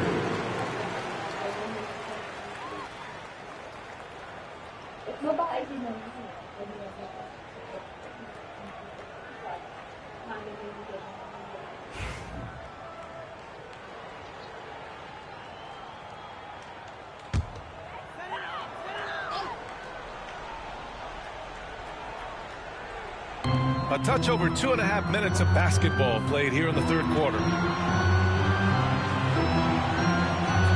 Siakam against Randall. Good, and that makes him 6 for 9. A quality game for him so far. Over time, we have seen Siakam blossom into a star, someone who's comfortable shouldering the offense. Here's Edwards. Edwards, no problem with the contact. Yeah, their defense is starting to wear down. That's 3 straight buckets at the rim. Now here's Nembhard. The D's right on him.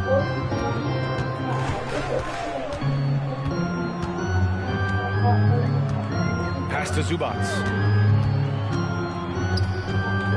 Down to 5 on the shot clock. Walker sets a screen. No good on the 3. And they're up considerably because of their efforts on the glass. Edwards, a pass to Randall. Left side, Edwards. Played it in with a nice touch off the window. Edwards got 26 points. They have no answer defensively inside. They need something good to happen here. Yeah, they've gone way too long without a score. DiVincenzo against Halliburton. The rebound by the Timberwolves. DiVincenzo's got rebound number 5 here tonight. They've come out a little cold after that halftime break. Just 1 of 5 from the field to start the third quarter. Very little resistance around the rim right now. That's the 5th straight bucket they've given up in the paint. Nembhard outside. Halliburton outside. Shot clock at 6. Uses the glass on the layup. Halliburton's got 12. And this is how competitive Halliburton is. Doesn't allow some contact to distract him from scoring. And Chris Finch calls timeout here. He wants to review the game plan.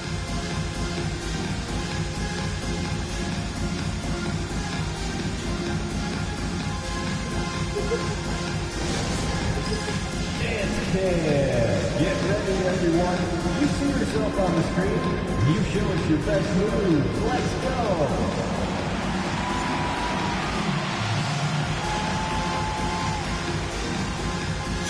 Let's see what you got.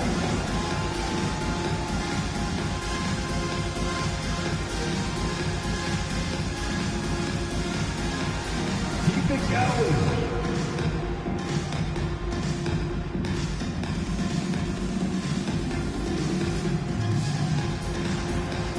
Nice try. It's all good.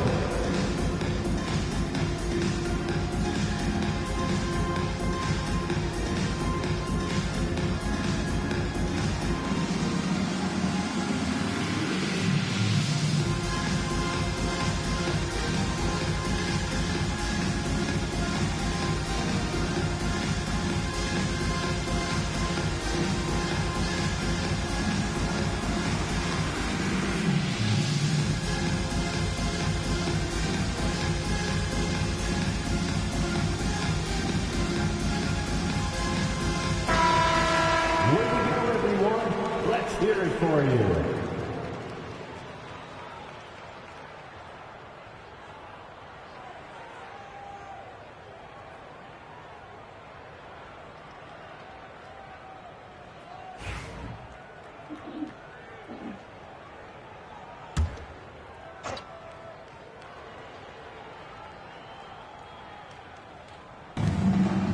McDaniels finds Gobert.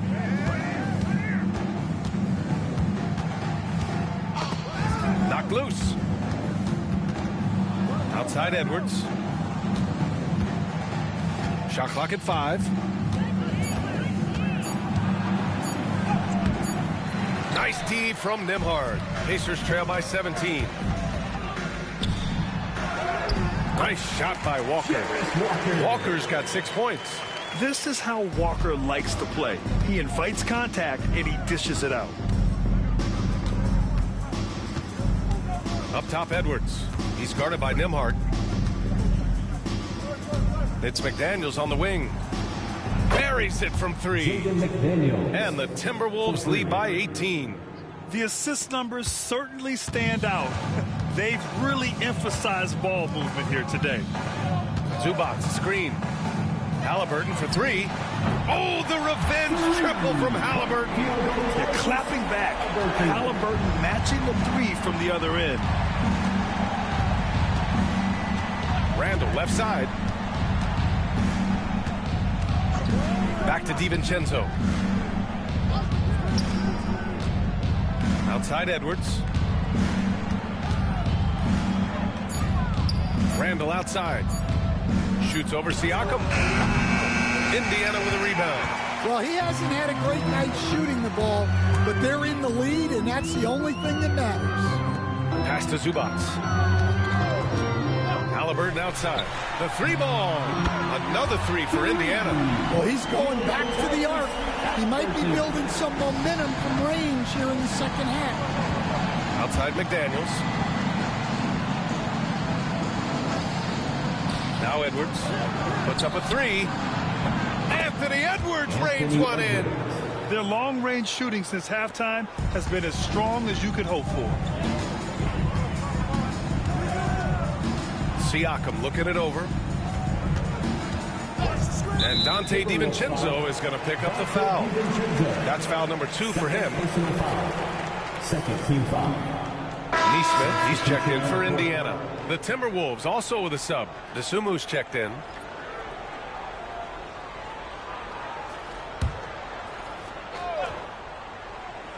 Here's Siakam. 13 points in the game. The floater. Rebound Minnesota. DiVincenzo's got 6 rebounds now in the game. Edwards finds Randall. And he banks in the layup. Randall's got 14. Yeah, terrific transition hustle from Randall. Getting out there and completing the fast break. Nembhard outside. Here's the teardrop. Pass to Zubac. Halliburton against DiVincenzo. Just 4 to shoot. From 13. Kicks it out to Siakam.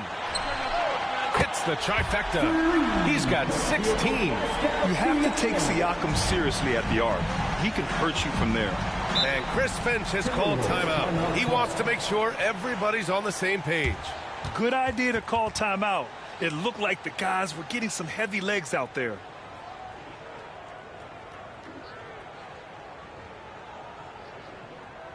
Please give a big round of applause for your Pacers Youth Dance Team.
And these are the best teams this season when it comes to converting points off turnovers. Minnesota, 2nd. The Pacers in 5th. These teams fuel their offense by creating turnovers that lead to open floor opportunities.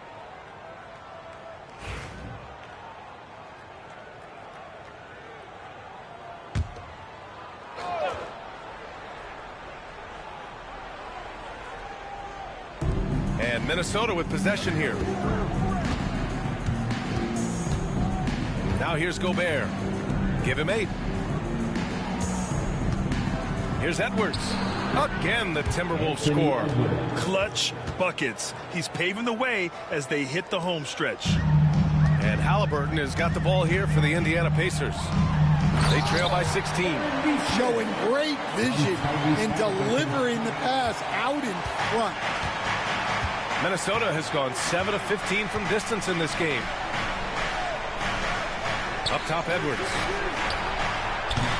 It's rebounded by Pascal Siakam. Siakam's got 5 rebounds tonight. And stand while Edwards has pushed back. It hasn't stopped others from comparing him to his heiress, Michael Jordan. And that talk is more about how his game reminds one of MJ and less about greatness. Edwards' career is just getting started. Desumu's for 3. It's rebounded by Zubac. Pacers trail by 11.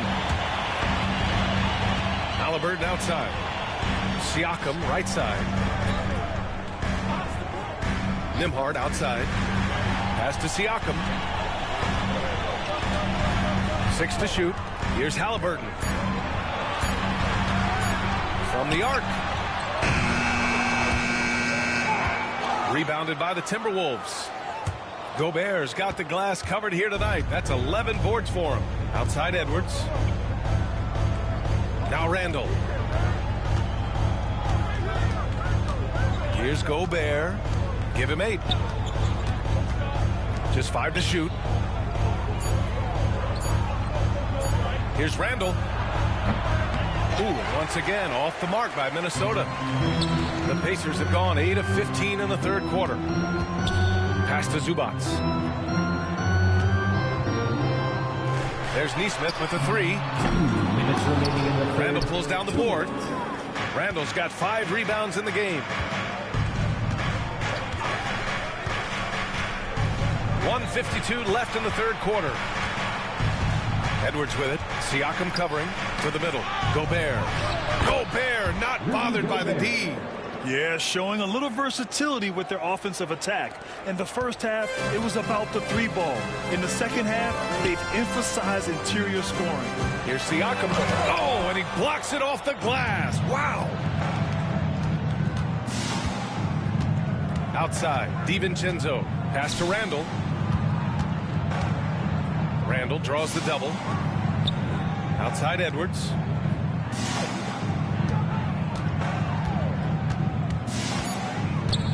The 3 is up.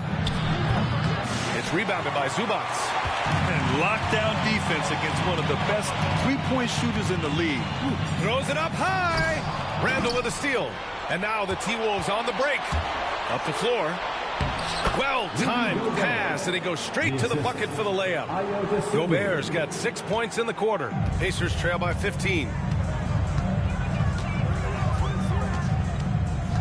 There's 45 seconds left in the third quarter. Nembhard, the pass to Halliburton.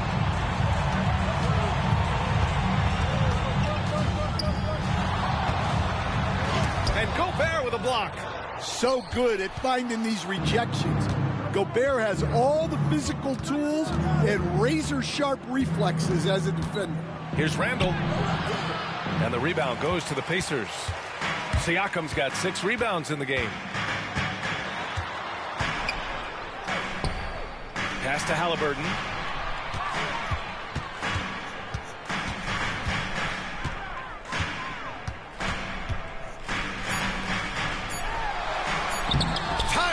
Playing big in the painted area. Yeah, he makes it look so easy out there. The game comes naturally to him. Anthony Edwards has been on display for Minnesota. Moving the rock and looking for a shot. It's clear he's in a good rhythm. All right, we'll get back to the action after this break.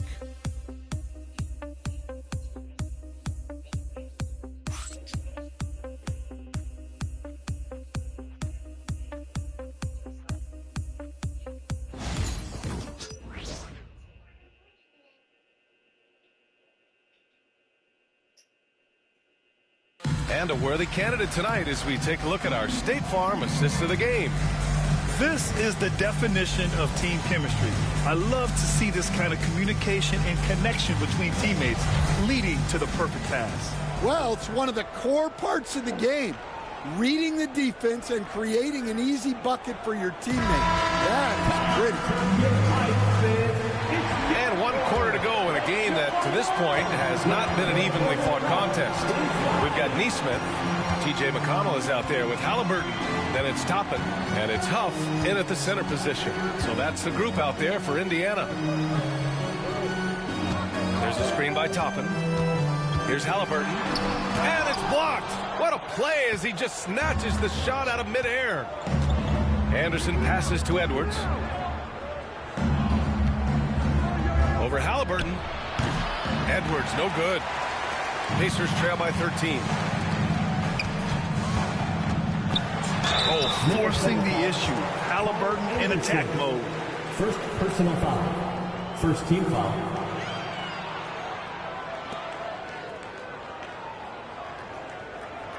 All right, a look at how the points have been generated so far. A scoring breakdown for the Timberwolves. Well, they've clearly been focused on getting the ball inside. And up to this point, the defense has not had an answer. Well, another thing they did well was taking advantage of the holes in the defense. Very aggressive in exploiting the lack of concentration. They throw good. Halliburton.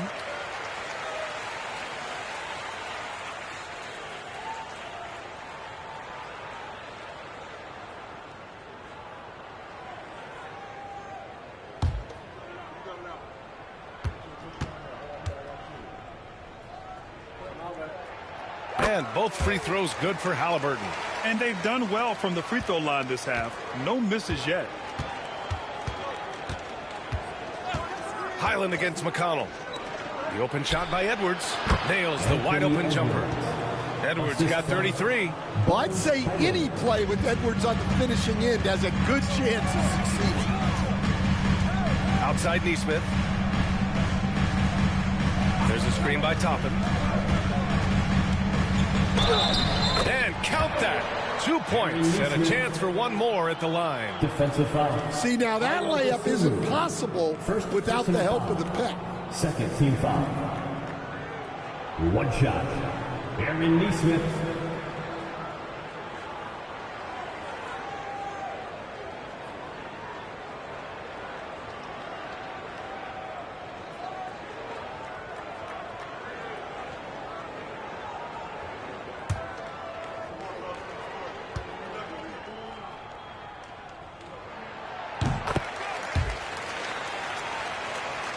A few possessions into the fourth, just over a minute played. Halliburton against Edwards. Reed sets a screen. Fires for three. Pass to DeSumo. Now here's Edwards. Reed sets a screen. 6 on the shot clock. And Edwards good for three. Edwards has got 36 points. Well, you have to be careful with Edwards on the arc because he is completely fearless. Back to McConnell. Nice D from Reed. The Timberwolves lead by 13.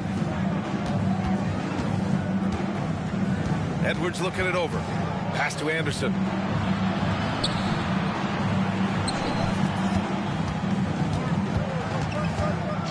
Highland against Halliburton. Highland, the pass to Reed. And again, it's Minnesota with a three. Such a confident shooter. Reed was ready as soon as the ball got to him. And here's Halliburton. Ooh, 2 physical points for Halliburton. Assisted buckets. Every team wants them. They show you're running effective team offense. Halliburton against Edwards. Pass to Highland.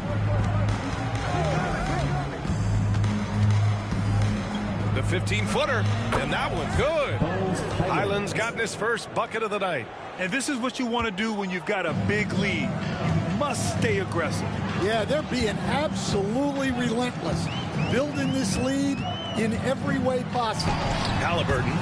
Reed with the rebound. Reed's got 6 rebounds here tonight. Outside Edwards. Indiana with a rebound. Well, if you're just tuning in, welcome. We played about 3.5 minutes into the fourth quarter here. There's a screen. Halliburton surveys the floor. For three. Another miss by Halliburton. And it's Edwards with the ball for Minnesota. And after this one, they're at home against Phoenix. And that's the first of just 2 home games for them. Anderson with a screen. Over Toppin. Anderson can't get it to go. I think he got the shot he wanted inside, but somewhere on the play, he just lost focus. Here's McConnell. Inside. Wide open. And Halliburton with the basket. And the assist from McConnell. McConnell's got assist number 5 here tonight. Minnesota leading by 14. Edwards with it.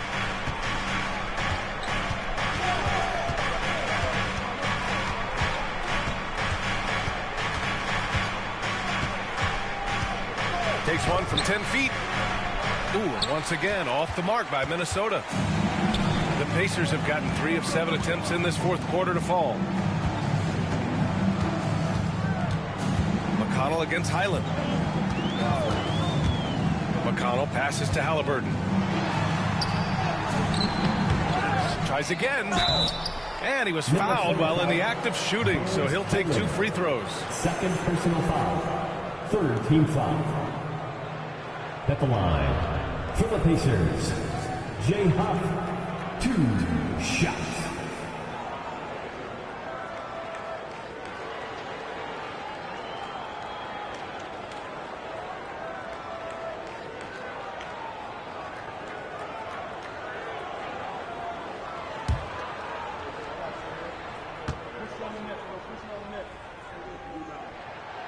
That free throw misses. The Pacers making a switch here. Nimhard's checked in. And the Timberwolves also making a change. DiVincenzo, he's checked in for Dosunmu.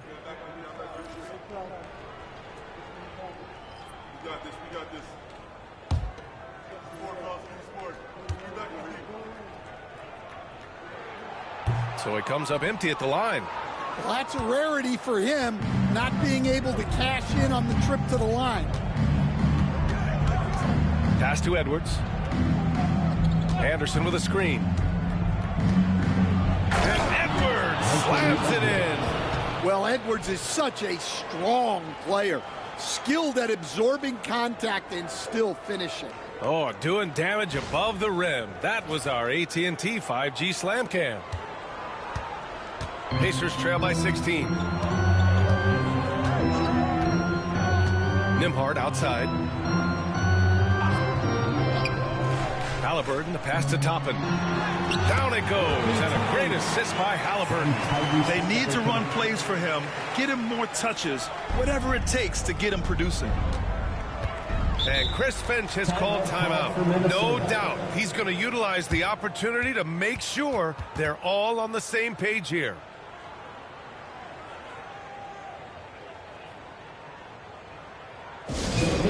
Coming out of the court, let's turn it up.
Zubats, he's checked in for Huff. And it's Siakam in for Toppin.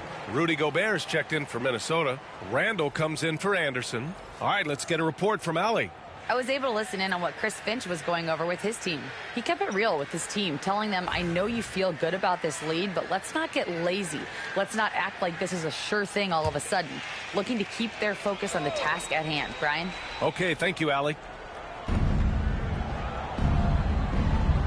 Randall against Siakam. Pass to Gobert. Left side, Highland. Shot clock at 5. Here's DiVincenzo. Cans it from the wing. Now Halliburton. Nimhard outside. There's a screen. Driving to the basket. No luck on that one. Oh, good D by Edwards. And so Randall will bring it up for Minnesota. Earlier in the game, they led by 19, and he gets it to go. And the Timberwolves lead by 18. Yeah, and anytime there's contact in there with Randall, he usually gets the best of it. Siakam outside. Zubats with a screen on Gobert. Randall with a steal. McConnell against Highland. Yep, that one goes. Highland's gotten 4 this quarter. Even with the score as it is, he just keeps coming at you. Now here's Nembhard. Zubac with a screen on Edwards. Down low. And it's slammed in by Zubac. Oh, that was nasty. A two-hand mega slam. Man, I don't think anyone was going to stop him there. Gobert against Zubac. And here's Edwards outside. It's hauled in by McConnell. Yeah, you know, he usually makes you pay from that range. Pass to Nembhard. Here's Halliburton from 18 feet away. And the jumper is on the mark. Halliburton's got 18 points in just the second half. All 5 guys are in sync. Their ball movement is flawless. Edwards, a pass to Highland. Now here's Randall. Back to Highland. And stolen by McConnell. Siakam outside. Pass to Halliburton. Zubac with a screen on DiVincenzo. Three-pointer, Halliburton. Randall pulls down the board. Randall's got 7 rebounds in the game. DiVincenzo with it. And it's McConnell picking him up. Highland misses. Pacers trail by 16. Nembhard outside. Inside. Here's Siakam. And the Pacers tack on 2 more. And he's leading the charge for them. But let's be honest, he needs more help if they're going to get out in front. Well, consistent scoring is a good foundation for a comeback. They can't be wasting possessions now. Now here's Gobert. Outside, Highland. Picked by Gobert. Let's go with a 3. It's rebounded by Zubac. Well, sometimes it's just not your night. But despite his struggles, they're ahead in the game. Pass to Halliburton. Zubac with it. Defended by Gobert. Zubac passes to McConnell. Shot clock at 6. Zubac screen. Oh, a clear foul there on the missed shot. So he'll get a pair at the line. Everyone in the building saw the obvious contact. At the line, for the Pacers, T.J. McConnell, 2 shots.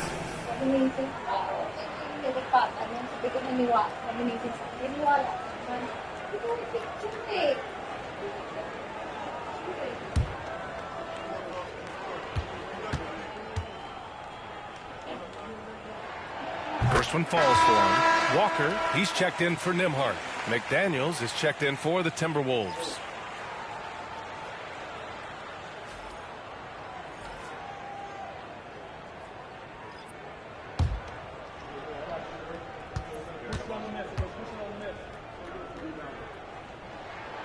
And so McConnell nails them both.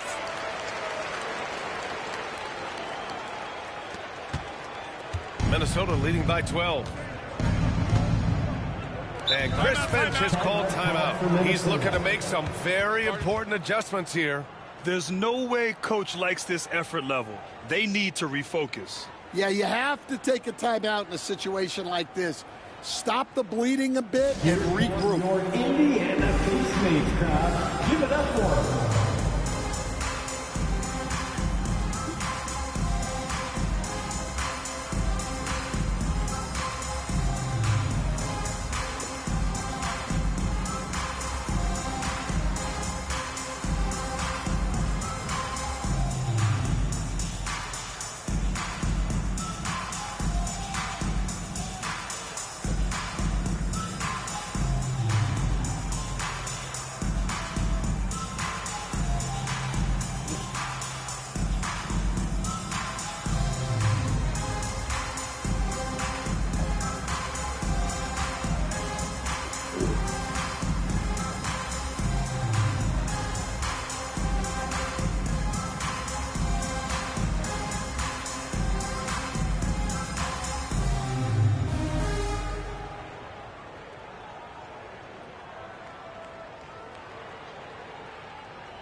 checked in for Indiana. Team, everyone.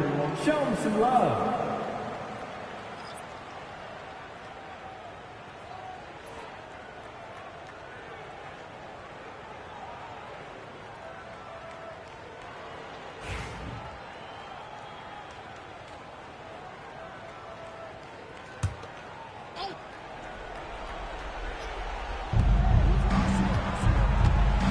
Pass to DiVincenzo. Shoots over Halliburton. DiVincenzo can't hit. Great work by the defense. That's the intensity coaches want to see. McDaniels against Walker. Floats one. With contact, Halliburton. The intelligent shot selection by Halliburton, opting for the floater in that situation. Minnesota leading by 10. Pass to Edwards. Remaining in the game.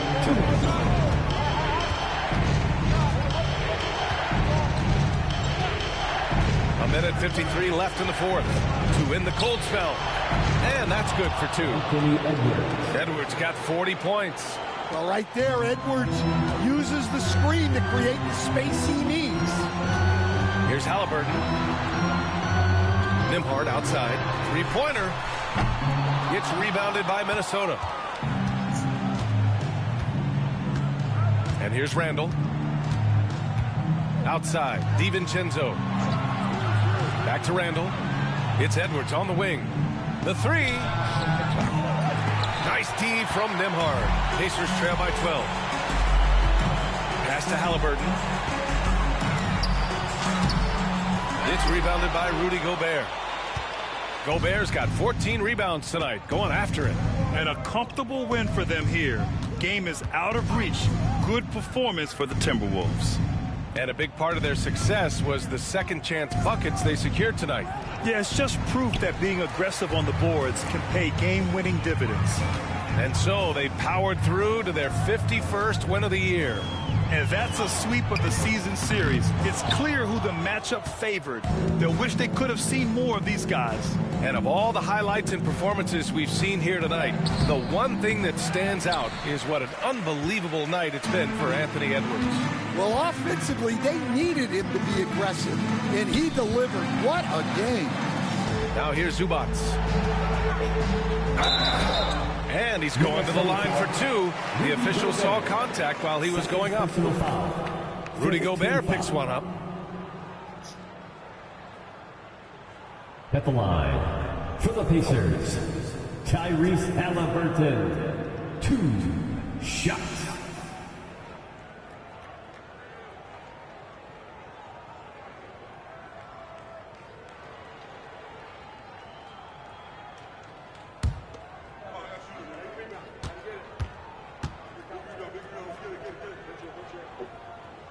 Free throw good. Halliburton.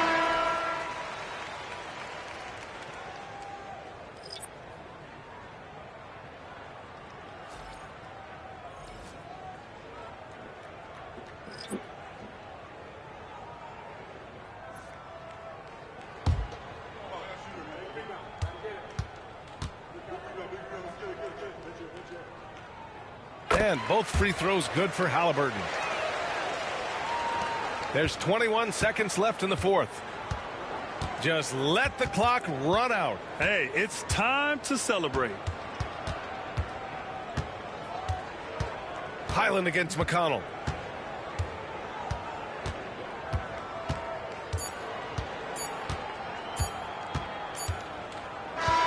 And so it's Minnesota easily grabbing this one. They have to feel good about this performance. It's one they can be proud of. Very true. I mean, when you're out on the road, the wins can feel a little sweeter. This one has to feel extra special.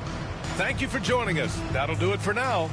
For Grant Hill, Allie LaForce, and Coach Stan Van Gundy, this is Brian Anderson. Thank you for watching the NBA on 2K Sports. And we present the player of the game, Anthony Edwards.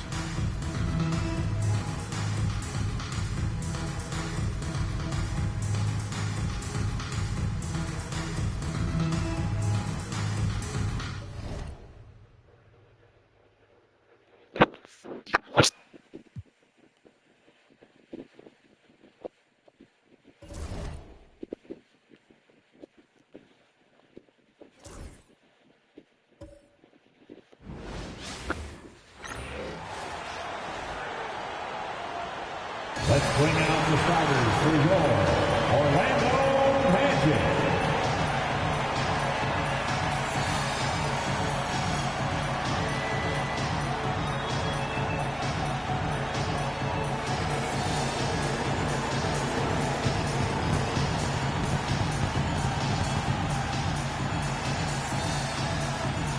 At center, 6'10", number 34, Wendell Carter Jr.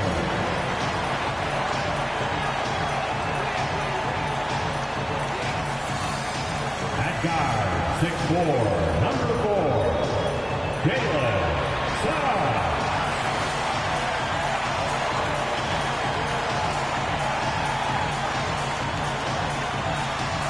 At shooting guard, standing 6'5", number 3, Desmond Bain.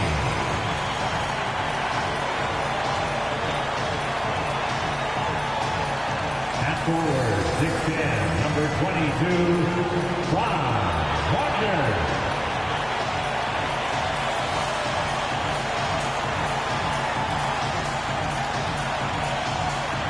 At forward, 6'10", number 5,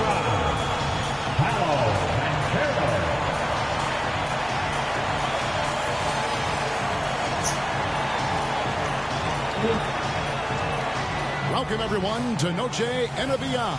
A Latin theme is the backdrop to tonight's festivities. This is Kevin Harlan. With me tonight, Greg Anthony and Richard Jefferson. And joining us courtside, reporter David Aldridge. Now that we have a second, let's take a quick peek at the rebounding numbers for the last handful of seasons for Wendell Carter. It's a concerning trend for him.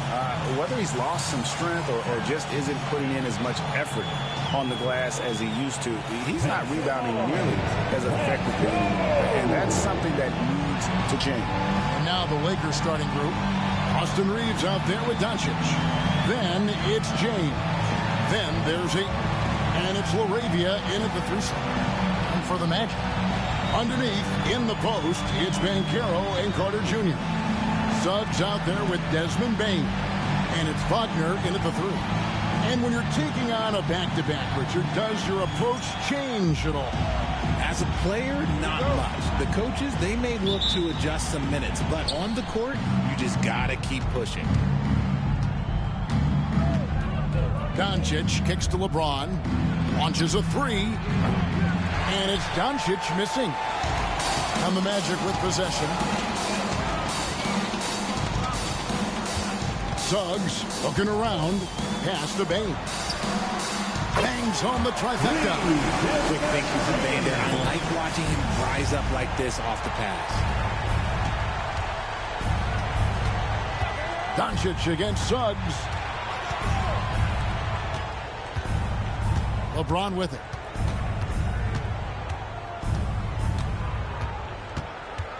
Four on the shot clock. Reeves with the screen for James. And yes, it's good. In production, one of the things James does best, he's so skilled at finding shots for himself. Pass to Carter. And foul on the shot, so he'll get a chance at the line. And something you see with the Lakers, they really trust their role players, don't they, Richard? Yeah, LeBron does a great job of empowering his group. That's why he's top 5 in the league all time in assists. If you earn his trust, he will give you a ton of space to work. The Lakers know that they can only go as far as their great group of role players. That's good from Carter. In the 7th pick of the 2018 draft, Carter Jr.'s potential is enticing. A bruising big man with a bright future ahead of him.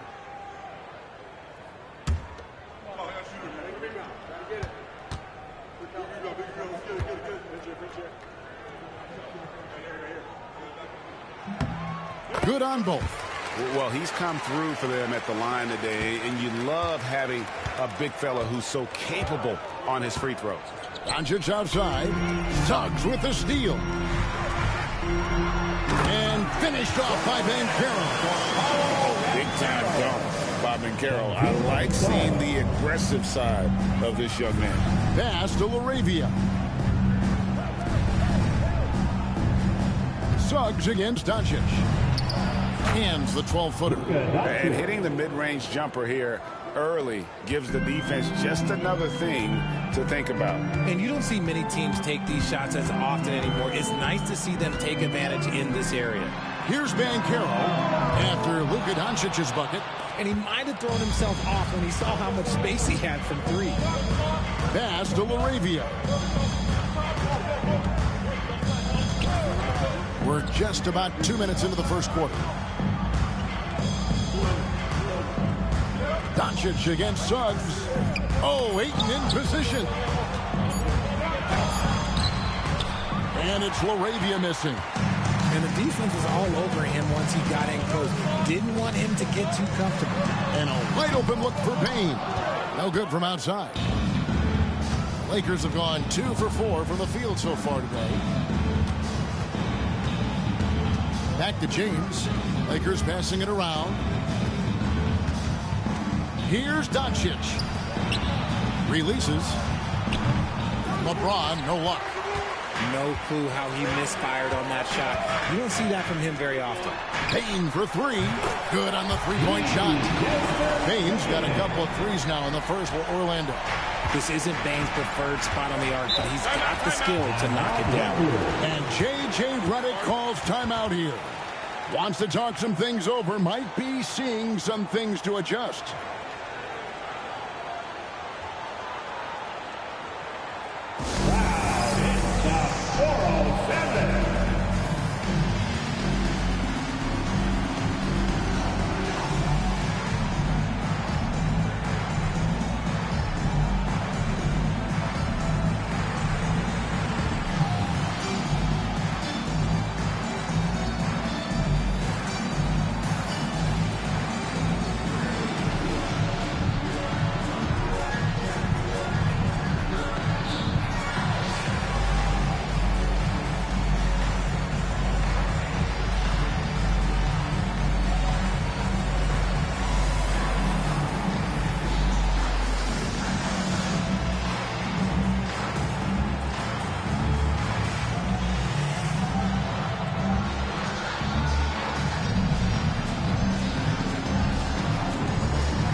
Check out stats for Paolo Banchero.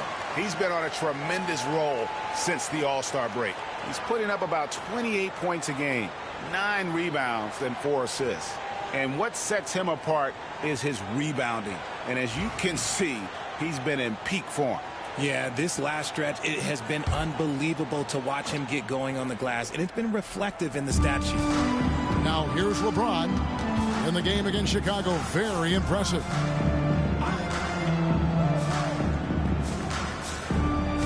Fades and shoots. Nice spin off the left rim and in. A real threat from the in-between area. LeBron wastes no time firing when he gets to that spot. Well, Richard, you were a teammate of LeBron James's, winning a title in Cleveland with him, playing with LeBron. What was something you learned about his game and about him? Well, I learned that he takes the greatness that has been bestowed upon him as a gift, and it is a curse, but he understands how to handle both. LeBron really added this into his game later in his career, becoming a threat from deep. Suggs finds Banchero. Tried to answer back, but that three is off the mark. Not his best efficiency this quarter. Look, sometimes that's how it goes. Almost, but it rolls out. Orlando's gone 2 of 5 from three-point land here in the first quarter. Gets it to fall. The bucket from Bane. Another day in the office for Mr. Bane. Lakers trail by 4. Doncic outside. LeBron against Banchero. Back to James. Doncic outside. And the officials will call the illegal screen right there. A moment to check out Luka Doncic here. Unbelievable play for him over the last month. 7th in assists, and he sits in the top 15 in points per game. An absolute powerhouse offensively. And it's his lightning-quick hands that have put him in the top 3 in steals. Also, his tremendous anticipation. He's constantly all over the basketball. Now, here's Bane. 9 points in the game so far. Banchero outside. Just 5 to shoot. Lets it go from 11. And it's Laravia with the rebound. Some people could say he's struggling on offense this period. I like to think of more of drowning. Just can't seem to find his confidence. Doncic against Suggs. And the dunk by James. Making it look easy. LeBron James, old man, can still get up with the alley-oop finish.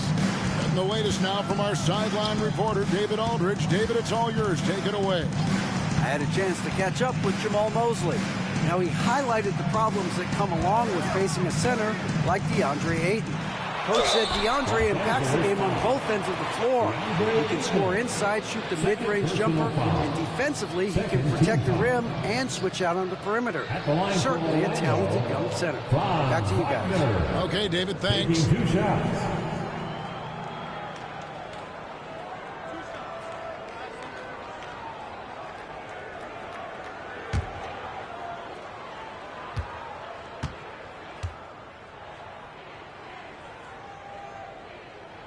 That's good from Wagner. GA, when you look at the development of Franz Wagner, what now is the next step for him? Kevin, for me, it's the three-point shooting, specifically becoming more efficient out there. And I also think he's going to have to become a better passer, ball mover. I got total confidence he'll get there because the rest of his game is complete. Both free throws good from Wagner. And it's a luxury to have a great shooter like him at the line. Very rarely see a miss. And James throws it down. This is classic LeBron leaping off the floor for a powerful dunk. Banchero against Hachimura. And finished off by Banchero. Oh, fellas, that was vicious two-hand monster slam. Guys, I don't think there was anyone who could have stopped him on that one. LeBron, no luck. Orlando leading by 4. And here is Bane. He's got 9. Wagner kicks to Carter. Pass to Banchero. Outside, Bane. Lets it go with the 3. Hits the three-point bomb. Bane's got 12 in the game. This man is on fire. His team is winning, and it doesn't get better than that. Screen by James. Here's Reeves, and he slams it one-handed. Once he gets some momentum, Reeves is going right to that hoop. And Wagner's got the ball here for the Magic. It's a 5-point game. They defeated the Wizards in their last game. And sometimes it's a lot harder to get easy looks on the road, but they found ways to get their guys good looks. Yeah, they seem unfazed by the hostile environment. I mean, just look at how efficiently they shot the ball. Pass to Smart.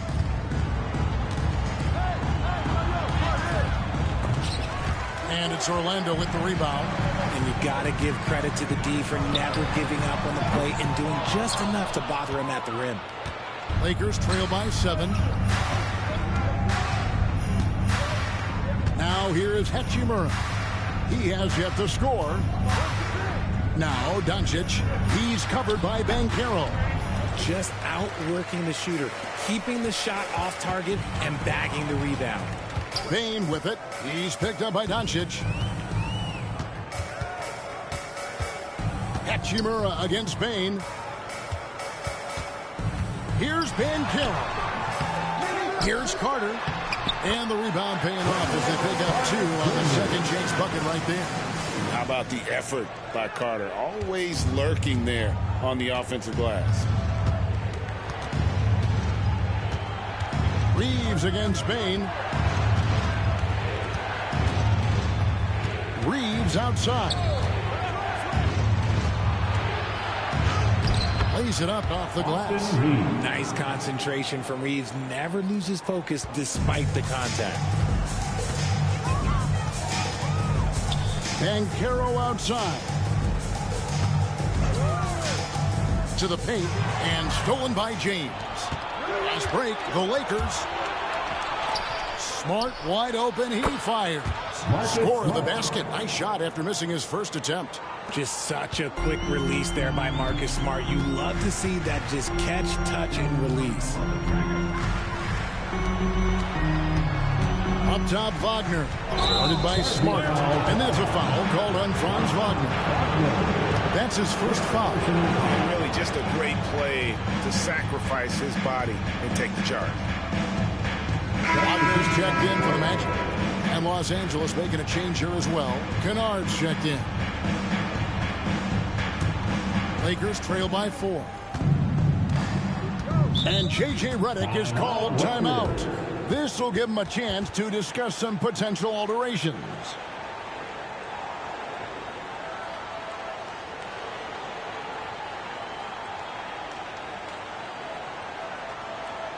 Here they come, fans. Your 407 Van Fleet.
So a moment now to see the story for LeBron James. And when it comes to his scoring, he's enjoying a fantastic run. He's brought his points per game average up thanks to the work he's done in the past 10, and maybe he's got another big one in store tonight.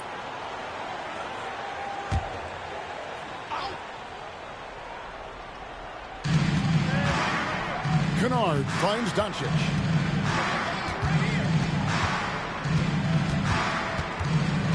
Pass to Hachimura. Kennard with a screen on Wagner. Here's Hachimura. Now Kennard. And the Lakers with another miss.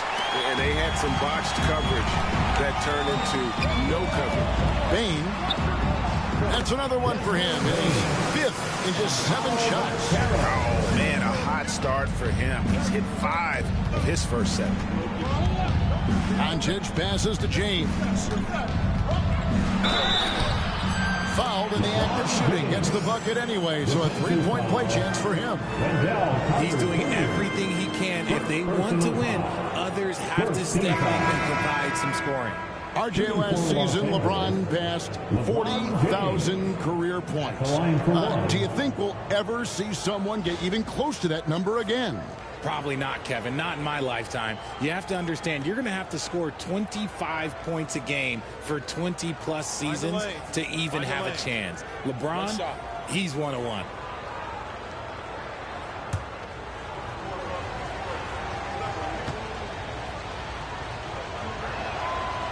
Free throw, no good for LeBron. I think everybody knows how good LeBron James is, but the thing that makes it remarkable is the longevity of his talent, and he is still leading the way for his team.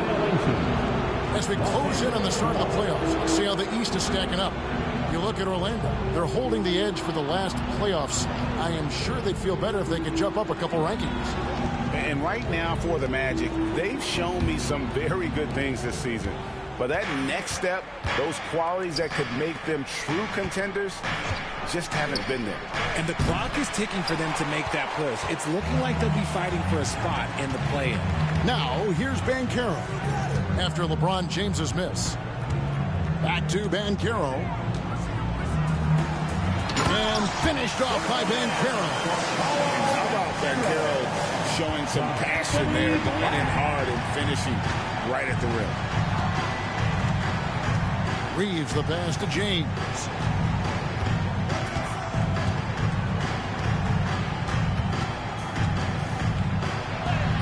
Got it. Number 7 on the night. 7 for 11 from the floor. And he has been on fire this quarter in terms of his scoring. Hopefully that fire spreads to his other guys and they can rally. Out left to the wing.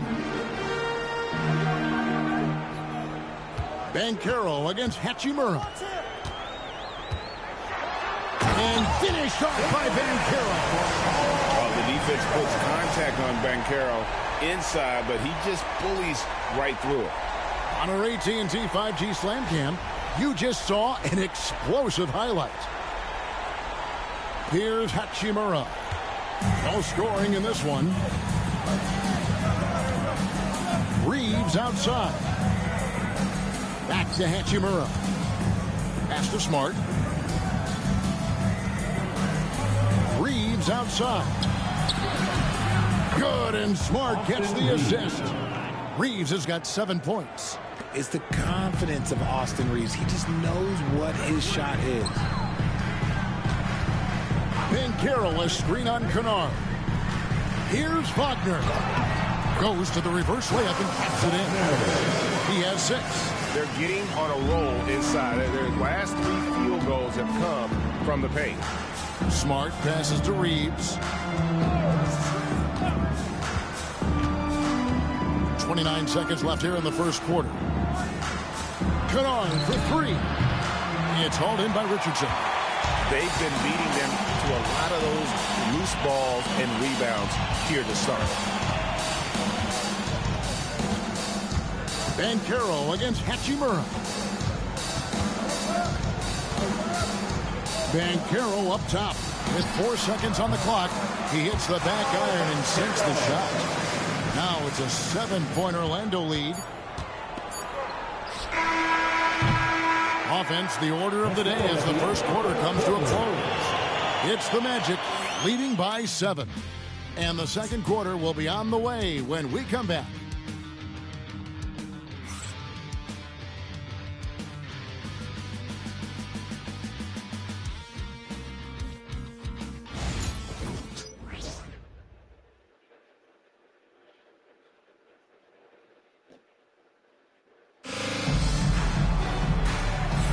And we return to the second quarter, and Noche Latina specialized jerseys on display.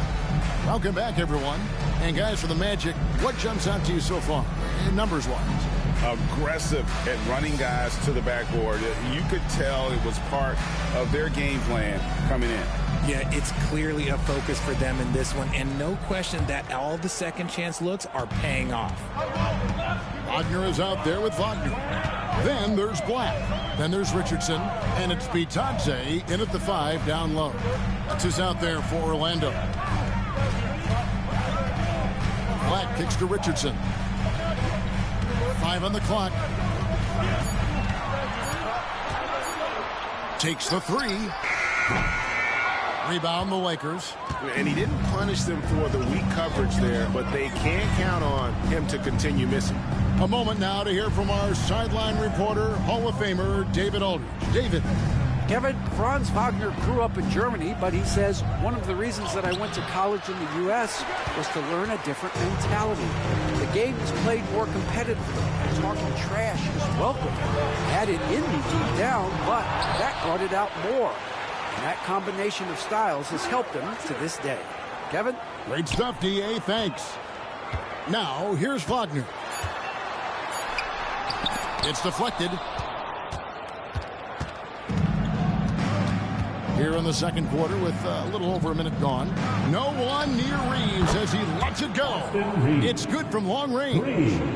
Reeves has got the opening field goal of the second quarter for Los Angeles. Black the pass to Wagner. Come get it, come get it. Wagner against Kennard. Here's Black. Once again off the mark, Orlando. Lakers trail by 4. Here's Kennard. And that one clearly a foul. Gets the whistle and 2 shots coming up. Richard, how do you think the game has changed since you retired? Well, the jump shooting teams have had more success. I think the game has changed, and it allows for more Europeans. It allows for it to be more of a global game. The less physical, the more inclusive. Take a break. Take a break. 2 shots.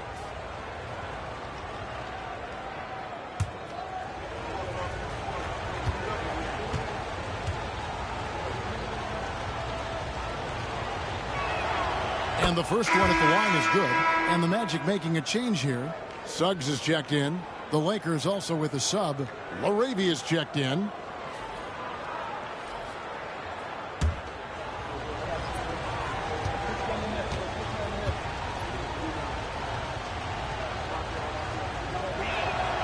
Both free throws good from Kennard. Orlando leading. Here's Black. 11 points for him in that last game against Washington. Pass to Suggs. Wagner with a screen for Suggs.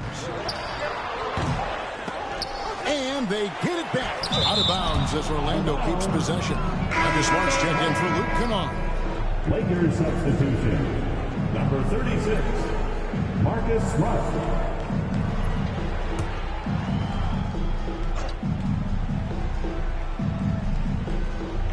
We're now about 2 minutes into the second quarter. Clock at 6. Here's Suggs. And the layup is good. Suggs has got his first points of the night. Bigger than your average guard, Suggs can score all around the floor, including down low. Reeves outside. Pass to LaRavia. Back to Reeves. Shoots the 3. And the Lakers with another miss. The game has been very close in a lot of areas, but rebounding has been the one differentiator thus far. Reeves against Suggs. And the call on the shot that sends him to the line. That one on Smart. Clearly a foul. This is his first free throw of the game.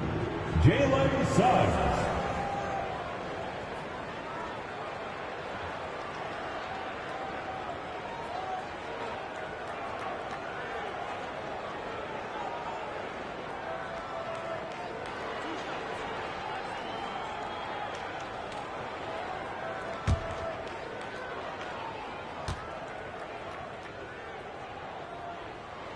And the first one drops.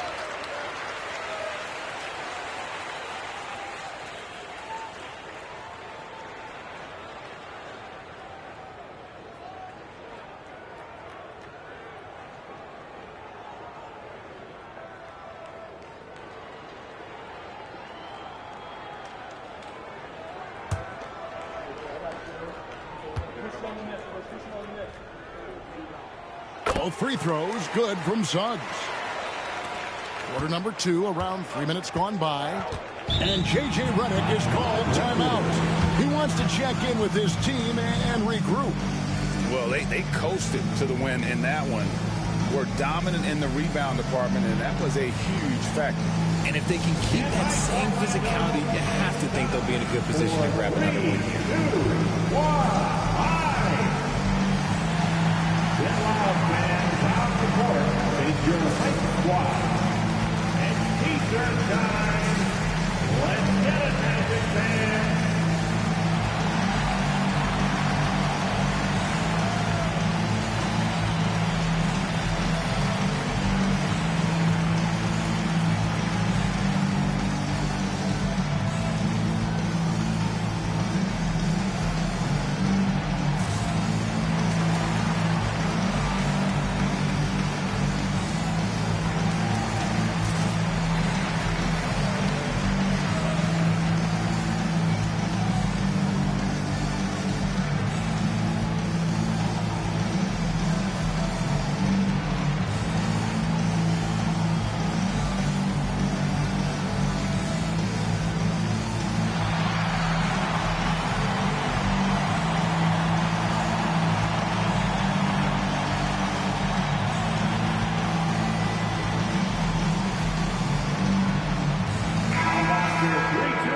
shooting guards you see listed there have been the ultra-reliable players for the past month.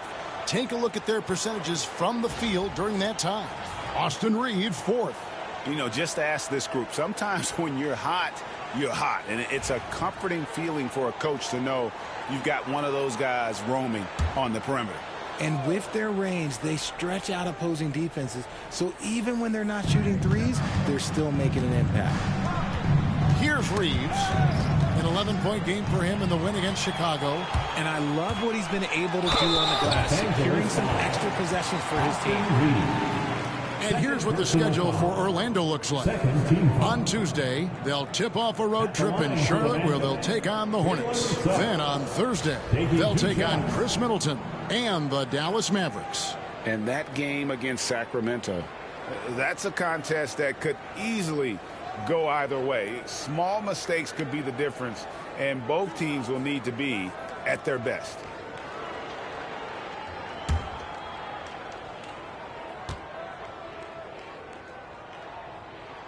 The first one falls. Well, here in the second quarter, he's starting to dial up his aggressiveness as far as working himself to the free throw line. Paolo Banchero's checked in for Goga Bitadze. And Los Angeles making a change here as well. James is checked in.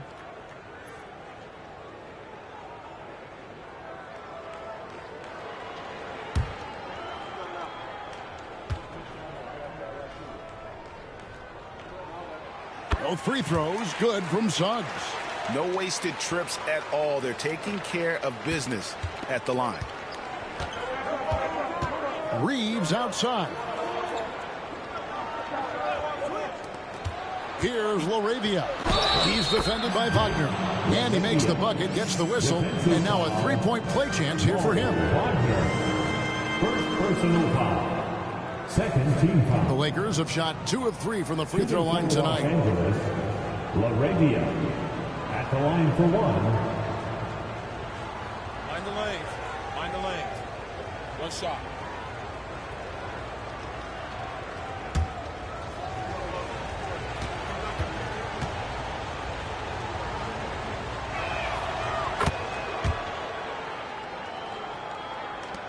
Magic leading by 5.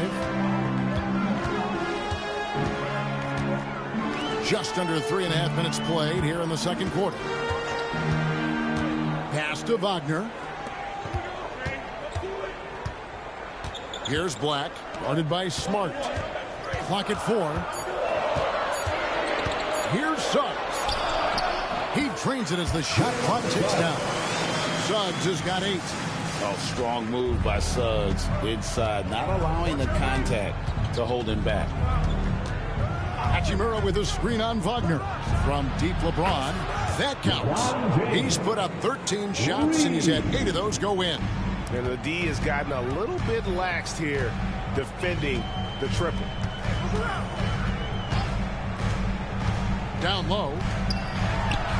That's good from Wagner, and the assist from Suggs. Suggs has got 3 assists tonight. The Lakers with the ball. They trail by 6. This game coming on the heels of their win against Chicago. Yeah, I mean, we saw them do a little bit of everything in that game. Showed a lot of versatility. It really is fun seeing an offensive function like a well-oiled machine. I'll be interested to see if they can keep doing this. Yeah, just a solid job on the backboard. They are really controlling the inside. And for a big man, Banchero has a rare mix of moves. I mean, this guy can cross up defenders. He blows by people. Terrific handle for a guy that big. Now here's Smart. He saw him with 19 points his last outing. Hachimura, no good. Here's Banchero. Buries it from 3-point range. Banchero's got the lead up to 11 now for the Magic. His shooting has been outstanding. Definitely one of the reasons they're up in this game. From Rookie of the Year in 2023 to an All-Star break in 2024, Paolo Banchero. And, Kevin, that really says it all, doesn't it? Few players hit the ground running like Banchero has. Becoming an elite competitor, people fear almost instant. Lakers trail by 11. Inside. And taking a look at some numbers for LeBron James, just an incredible month of basketball.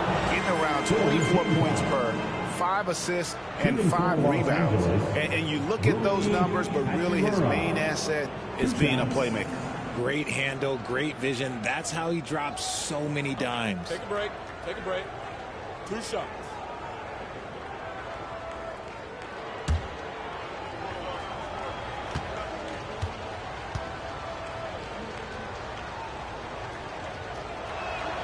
And he makes the first. And working, Kevin, themselves to the line here in the second. A nice way to get your offense going. Baines checked in for Orlando. And the Lakers also making a change. Luka Doncic, he's checked in for Marcus Smart.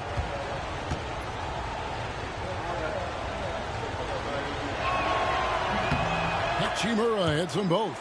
Oh, the mid-range shot has always been Hachimura's best weapon, but he's adapted and has become more consistent beyond the arc. Now, here's Banchero. He picked up 33 points in their last win against Washington. And there really was a physical aspect of his performance that was off the charts. He was taking it right at him, and he just kept getting those calls and getting to the line. This is his 3rd trip to the free throw line.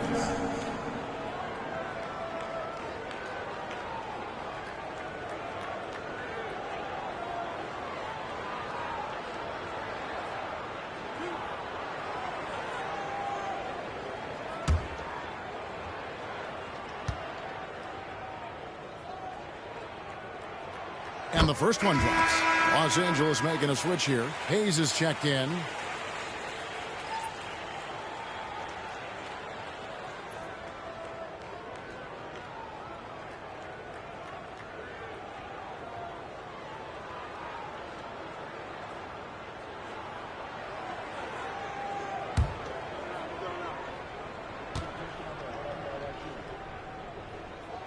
Both free throws good from Suggs. And so Doncic will bring it up for the Lakers. 11-point game.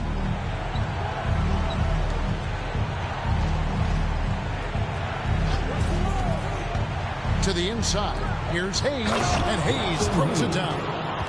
And Kevin, even though they're down, he's still looking to do the spectacular, and he did. Well, maybe this is the best time to do it. Now, here's Wagner. 20 points for him last game against Washington. And he didn't just create offense for himself now. He did a tremendous job of setting up his teammates as well. Here's LeBron. After the basket by Franz Wagner. To the middle. Here's Doncic. And the dunk by Doncic. From ultra close range, Doncic. Orlando leading by 9. Suggs kicks to Wagner. On the wing, Bain. He's defended by Reed. Banchero, that's good. After failing to knock down anything from deep in the first quarter, he's got 2 to go here in the second. Reeves outside. Doncic against Suggs. Now Doncic, a 26-point game for him in the win against Chicago. +8 in the rebound differential. One more reason why they're in control. Wagner, right side. Back to Bain. Pass to Banchero. No good on the 3. And I think that one could have easily have fallen for him. James absorbing hits on the drive. A monster down low. LeBron James, the rare package of skill, size, and athleticism.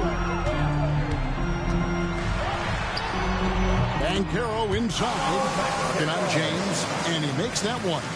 This quarter has been all his. I suggest they keep the ball in his hands.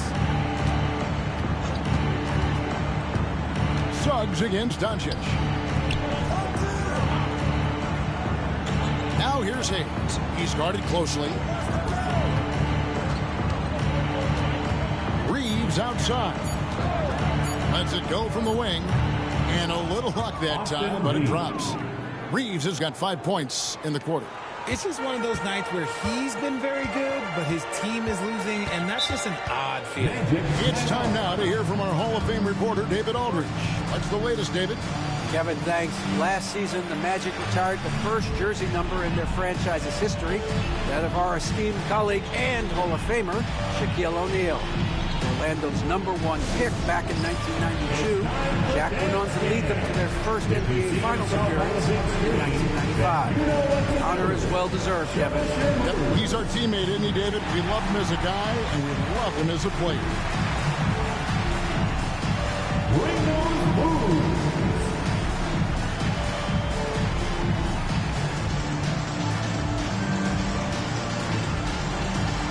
Everybody get down.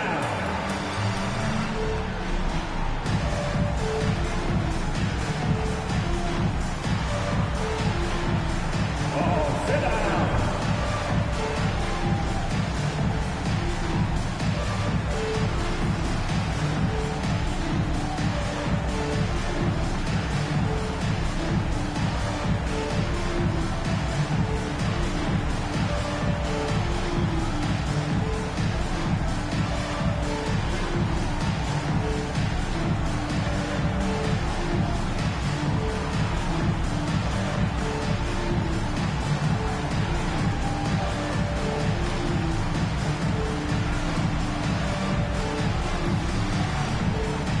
Goga Bitadze's checked in for the Magic.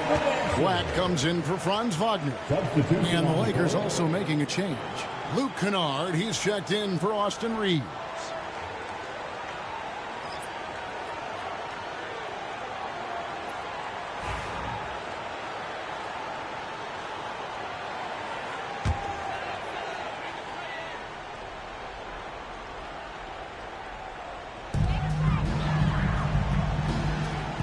Bain with it.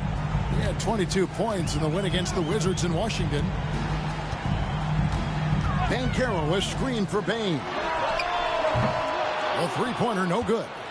Not quite enough defense. That time around, just lucky he was off. Bain with the steal. James in the post. Working on Black. He gets it to fall. That makes it just a single-digit lead. Their interior has been inferior defensively. It has got to tighten up. Outside, Bain. Down low. Here's Banchero. Lays it up and banks it in. 22 points for Paolo Banchero.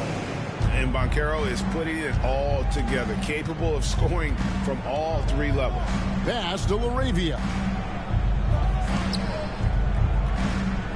James looking it over. 6 on the shot clock.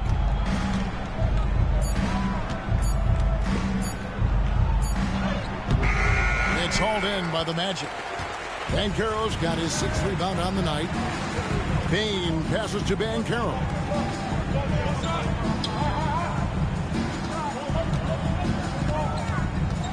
Two minutes remaining in the first half. 2 minutes. The shot from the low post is good. And now it's a 12-point Magic lead. And great work inside. This is where Banchero feasts. LeBron outside. Kennard on the wing. 13 feet away. The rebound by Bitadze. Orlando's gotten the three-point bug tonight. They've taken 15 shots outside the arc. They're 6 of 15. Suggs passes to Bitadze. Out to the right wing. Fires for 3. Connects from three-point range. Black's got his first 3 points of the game. And with the lead, I like the strategy here. Continue to get the ball to guys who can do something with it. This is when good players really get after it. He can sense that they're reeling, and he's going to put his foot on the pedal. And they've got a big lead, not just on the scoreboard, but really in the rebounding numbers as well. Banchero, that's good. And started hot, and he's only gotten hotter. Lakers trail by 18. Doncic outside. Pass to LaRavia. And here's Kennard. That one's off. Still out of sync. Credit to him for trying to get that three right back. Missed the shot, but that's a fighter's mentality. Now, here's Suggs. Guarded by Doncic. James against Banchero. Over LeBron. And it's Banchero missing. Los Angeles has gotten cold from deep in the second quarter. Just 2 of 6 from long range. Inside. Now here's Hayes. D right on him. Pass to LaRavia. Kennard for 3. Hands it from downtown. Kennard's got 5 now. Paolo Banchero getting it done for Orlando. We witnessed him delivering a series of three-pointers as he notched 3 total in the quarter. It's time now to go courtside as we send you over to David Aldridge from the sideline. David, take it away. Thanks a lot. LeBron, are you getting the ball where you want to get it, and is that helping you score? I'm very pleased with my individual performance right now, but not so pleased with how I'm trying to help our teammates. I got to do a better job of trying to get our teammates in the flow as well as keep myself in a good group too. So hopefully I can do a better job of that in the second half. We'll see how it goes. Thanks, LeBron. Back to you, Kevin. Okay, David, much appreciated. And now time for halftime. So we'll be back in just a bit to get the third quarter underway.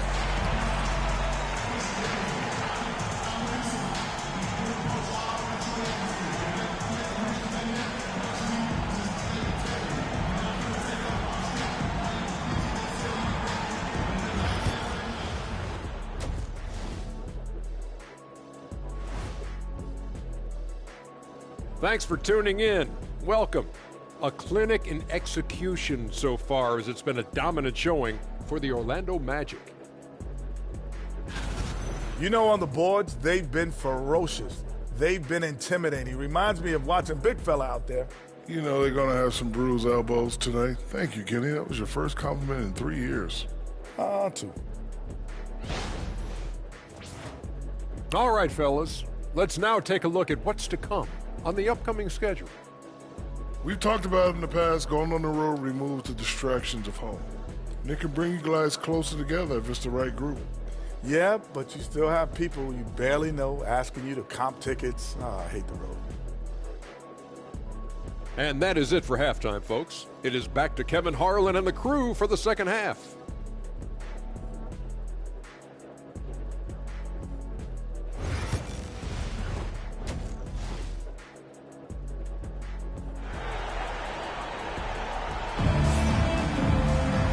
Wasn't too much drama in the first half, but maybe things will tighten up here in the second.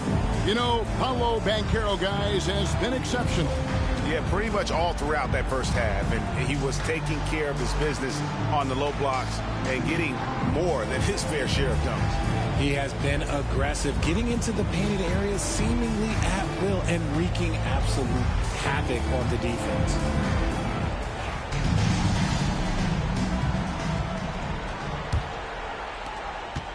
Orlando leading by 15. So the Lakers 5 right now. Luka Doncic out there with Austin Reeves. Then it's DeAndre Ayton. And it's LeBron James. And it's LaRavia in at the small forward. Now here is Carter. Shot clock at 6. The Magic need to get a shot off here. Wagner. Rebounded by DeAndre Ayton. Lakers trail by 15. It's stolen by Carter.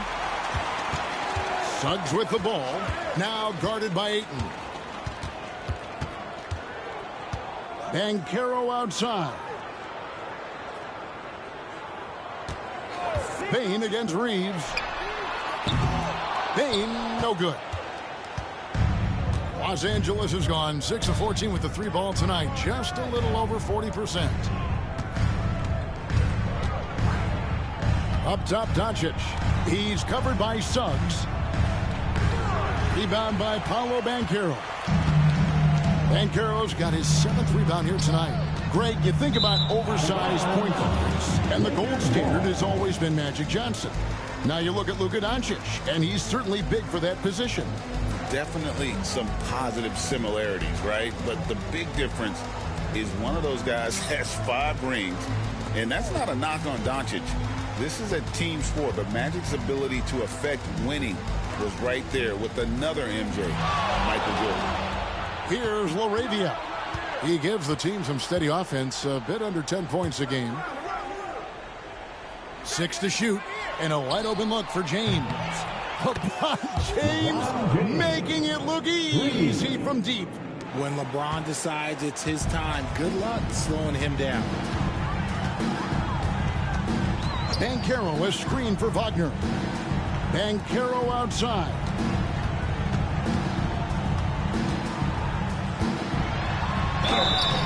And foul on the shot. He'll shoot 2 at the free throw line. And Banchero doesn't back down from anyone, which is why he's able to draw those fouls. This is his first chance at the line tonight. Taking 2 shots. Shooting 2.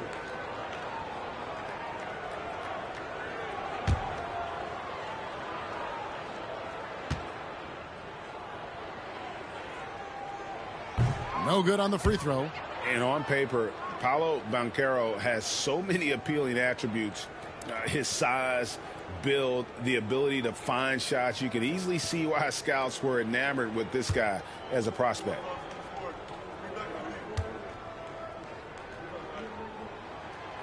And he's good on the second. And so it's Doncic with it. He brings it up for the Lakers. In the second half, they've only given up 1 basket coming from the free throw line. Now, here's Doncic, averaging around 27.5 points a game, one of the best in the league. Magic leading by 13. Outside, Payne. Pass to Suggs. Banchero outside. There's the triple. Another miss by Orlando. And they start the second half with 3 straight misses. To the inside. And Ayton throws it down. With his length, Ayton can easily get to the rim. In fact, he almost makes it look too easy. Outside, Payne. And Wagner has it in the corner. Banchero outside. Drills it from outside. Banchero's got 31 points. They're in strong position coming down the stretch, and he is a big reason why. And J.J. Redick calls timeout here. And coach has decided they need a moment to talk things over. Applause for your Magic Youth Dance Team.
Let's bring up the 2K leaderboard to look at some of the players that are contributing in areas you might not expect.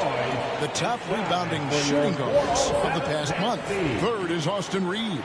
Well, it's not easy to do what these players have done in that area, strictly because of positioning. I mean, typically a 2-guard, you're not in tight when a shot goes up, so competing for rebounds is that much more difficult. And the energy they show on the glass is outstanding. They work so hard in that paint. Now, here's Doncic. It's tipped. It's stolen by Banchero.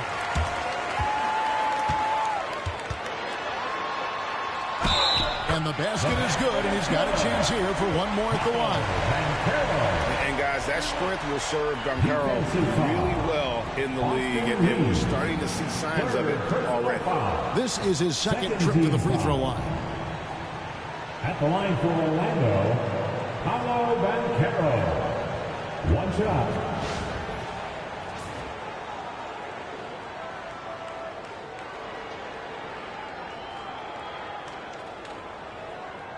One shot.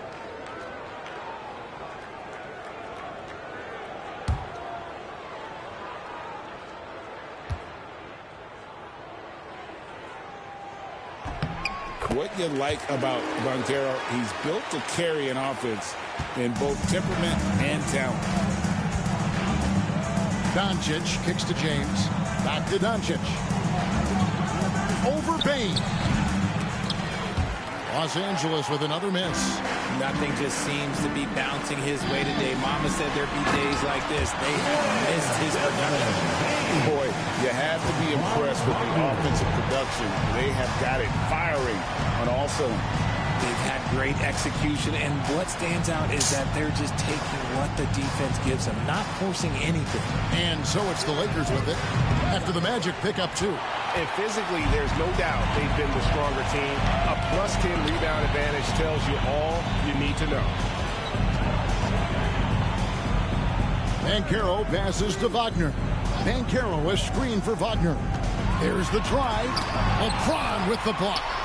Oh, look at the old man still getting it done on defense. LeBron James still takes great pride in rejecting shots. Here's Reeves. 12 points for him. Ayton a screen. To halt the run. And again, no good by the Lakers. Boy, you can just see the frustration growing on their faces. Nothing going their way. In a major drought, need to find some sort of momentum. LA's gone 1 of 3 from downtown since halftime. Doncic kicks to Ayton. Now Reeves. They've been leaning on him for a decent chunk of their offense. He's averaging over 15 points a game. Down to 5 on the shot clock. The 3 for Doncic. Traps in the tray.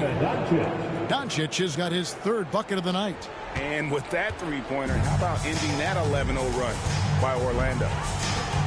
Outside, Bain. Back to Suggs. It's hauled in by Los Angeles. Ayton's got his 5th rebound right now in the game. Pass to Doncic. Steps back and drains the jump shot. And it's 9 points for Luka Doncic. And when Luka sees the mid-range open up, he takes the shot, keeping things simple. And Jamal Mosley has called timeout. He's made the decision. He wants to huddle up with this guy. Please welcome the 407.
Checking out the stats for Desmond Bain. A strong stretch of play the last 10 games. Putting up about 18 points per, 3 assists, and 3 rebounds.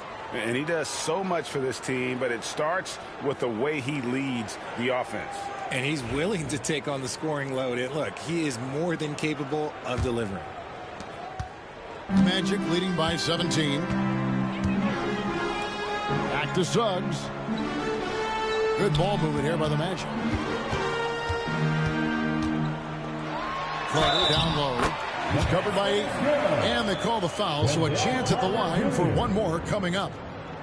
Defensive foul. All right, we'll take a look now at how the points have been generated so far. A scoring breakdown for the Magic.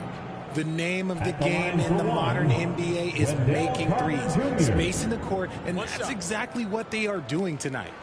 And also, guys, they've been showing how dangerous they are in the open floor. When they see a chance to get easy points, boy, they just jump at it.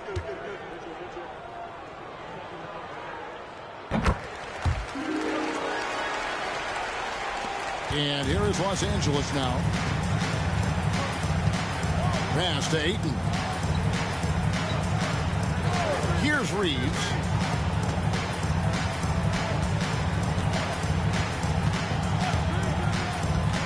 Tries from 10. Pocket 6. And it's LaRavia missing. They've shown some strength in the paint today. Their work on the boards has been impressive. Lakers trail by 20. Doncic outside. Shoots over Wagner. And Doncic gets it to go. Doncic has got 7 points here in this quarter. The Magic have gone 5 of 12 from the field since the third quarter got underway. Suggs against Doncic. And the rejection by Ayton. So difficult to shoot over. Ayton proving it with that rejection. Let's take a second look at that fantastic block. And that block might serve as a spark for this team. We'll see if it can. And Orlando making a change here. Black's checked in. Hachimura is checked in for Los Angeles.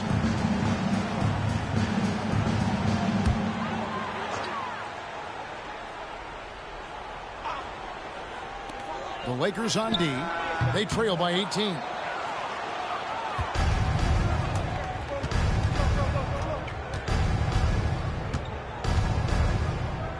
James outside. Ayton a screen on Bain. And Ayton the bucket on the assist by James. LeBron's got 3 assists in the game. And Wagner's got the ball here for the Orlando Magic. 22 is their biggest lead. LeBron against Banchero. Whistle blows. Bucket is good. He'll have a chance at the line to make it a 3-point play. Banchero does a great job of just staying on balance when attacking off the bounce. He's made 2 of 3 from the stripe tonight. At the line for the Magic, Paolo Banchero. Shooting 1. Banchero, no good on the free throw. Didn't get to the line in the first half, but since the break, he's been in attack mode. Great adjustment. And we know Hachimura has a confident personality. You see it there with the rise and fire approach. Nice. Here's Black. A look at his stats. He averages a bit over 8 points a game. Wagner kicks to Bain. Rebound the Lakers. Well, they've got some work to do to cut into this lead. And no need to get away from the game plan, but plenty of time to get back in it. And it's the Magic with the ball after LeBron James's miss. And now, here are the teams that have heated up offensively in the season's second half. The Lakers in 5th. And as we get to the stretch run of this season, it seems their offense has improved. I mean, they're really getting comfortable with one another, and their production has also increased.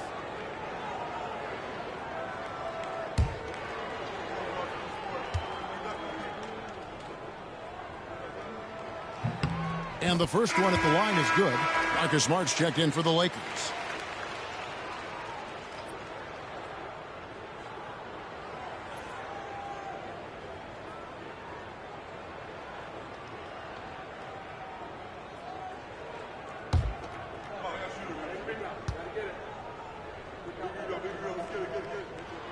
And that's good as he hits both of his shots. Lakers trail by 17. Pass to James. Back to Doncic. Here's Hachimura. The shot's good on the assist by Doncic. Hachimura's got a pair of threes now here in the third for the Lakers. Orlando's gone 2 of 5 with the three-point shot since coming out of the break. Wagner has green on Doncic. And here's Banchero. And they come right back with their own three-point. Banchero's got 39. Lakers have gone better than 53% from the floor since halftime. Shooting 8 of 15. James dishes to Doncic. That one misses. Magic leading by 17. Bain passes to Carter. And then Carter with the jam. Playing with some force on the interior. You gotta love Carter Jr. playing with that level of physicality. Banchero with the ball. He's picked up by Doncic. Pass to Wagner. Here's Black. Back to Wagner. Banchero looking around. 4 on the clock. No good on the triple. Lakers trail by 19.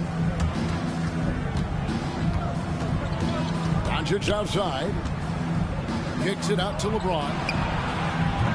And again, no good by the Lakers. Orlando's gone 3 of 7 from three-point range here in quarter number 3. Wagner passes to Black. Banchero with the ball.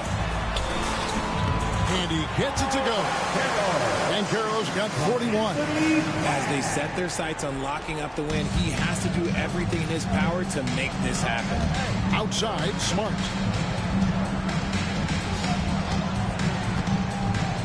Back to Doncic. And here we go with the Magic fast break. Bain kicks to Wagner. Knocked loose. He's tried to get it going, but the shots simply have not been there. Nothing seems to be falling. Smart passes to Doncic. Looking to end the run. The shot, no good. Great D that time from Bain. Black in the post, guarded by Smart. Pulls up on the wing, and it's Carter missing. Lakers trail by 21. James finds Hachimura. To the paint. And now the fast break. Banchero with the ball. And then Carter with the jam. And because of Carter Jr.'s finesse and athleticism, his teammates trust him to finish those alley-oops in style. Pass to Ayton. Outside, James. Off the mark there with the three-point shot. Magic leading by 23. Outside, Bain. Wagner passes to Banchero. Kicks it out to Wagner. 6 to shoot. Here's Black.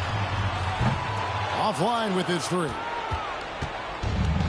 Los Angeles has gone downtown a lot since halftime. They've missed 5 of their 9 attempts out there. Here's LeBron, and the layup's good off the glass. LeBron's got 5 points now this quarter. Coming off a big game, his confidence couldn't be higher, and Coach knows it. When it ain't broke, leave it alone until someone stops him, just let it roll. And so it's the Orlando Magic with a 21-point lead to end the quarter. They've had active hands and have forced a lot of turnovers in this one. And we'll be right back after this.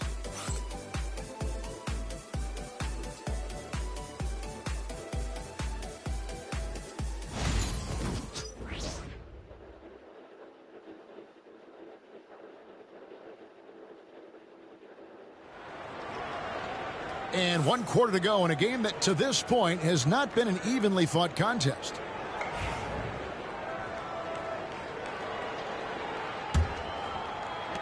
Lakers trail by 21.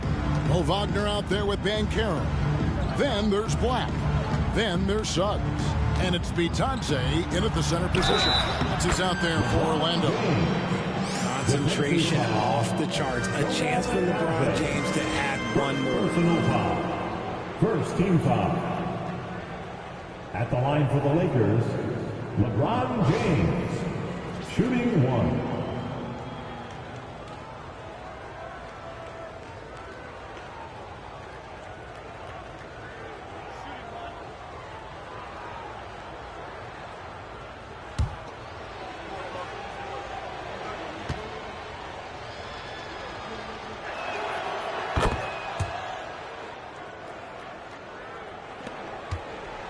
Magic leading by 18.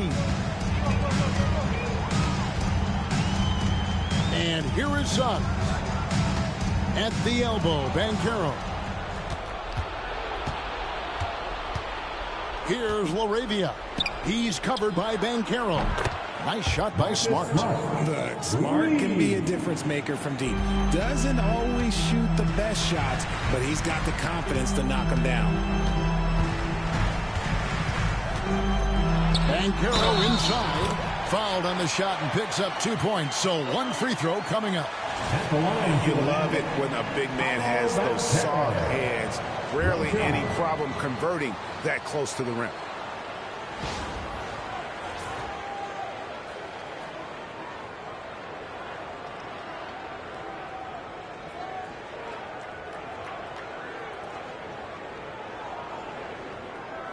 One shot.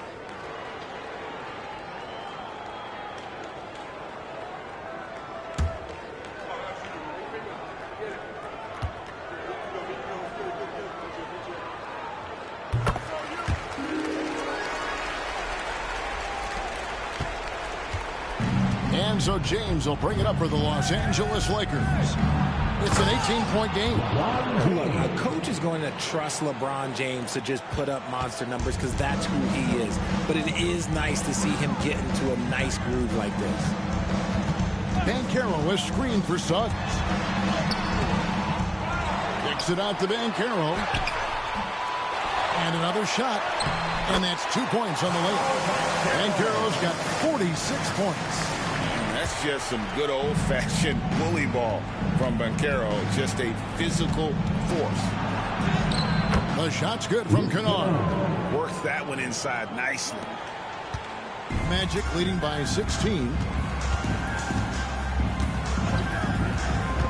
Just about 1.5 minutes gone by here in the fourth.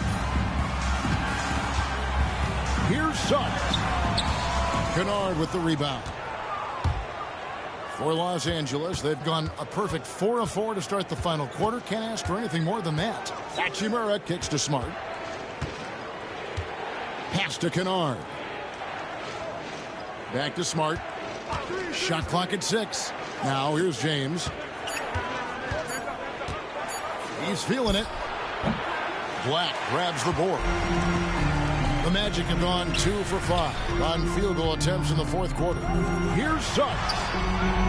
Doesn't go for him. Lakers trail by 16.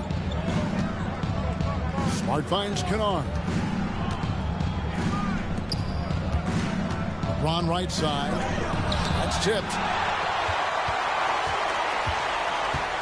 Kennard against Suggs. Wagner outside. Here's Banchero. And he lays it straight in. Banchero's got 48. And he's going to be a consistent scorer when he can get those shots to fall. Defense has to do a better job against Banchero inside. Here's LeBron. It's hauled in by the Magic. Vitadze's got his 5th rebound right now in the game. Black dishes to Suggs. Back to Black. Fires from 14. Buries the jump shot. A nice job taking what the defenders gave him. But these guys need a gut check right now. Yeah, you'd love to see a little bit more fire on defense. Shoot, any fire on defense. They can't just be giving the game away. James, the pass to Hachimura. Good, and the assist goes to James. James has got 6 assists in the game. More of an inside the arc guy. Hachimura can be dangerous from range. Banchero kicks to Black. There's the pick. Down low. Vitadze He finds a shooter in motion and is confident he can thread him with the lead pass. Well done. Lakers trail by 19. Outside, James. Kennard on the wing. LeBron sets the screen for Kennard. Outside, Smart. 6 on the shot clock. Here's Hachimura. Off target with his 3. And you could tell he thought that triple was going to fall.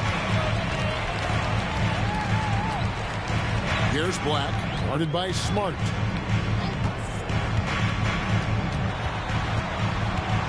To the inside. Here's Hachimura.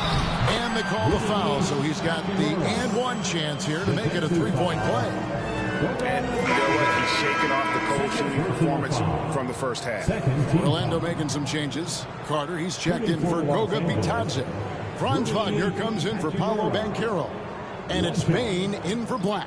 And then for Los Angeles, Andre Ayton's checked in for LeBron. Austin Reeves comes in for Marcus Smart. And Luka Doncic subbed in for Kennard.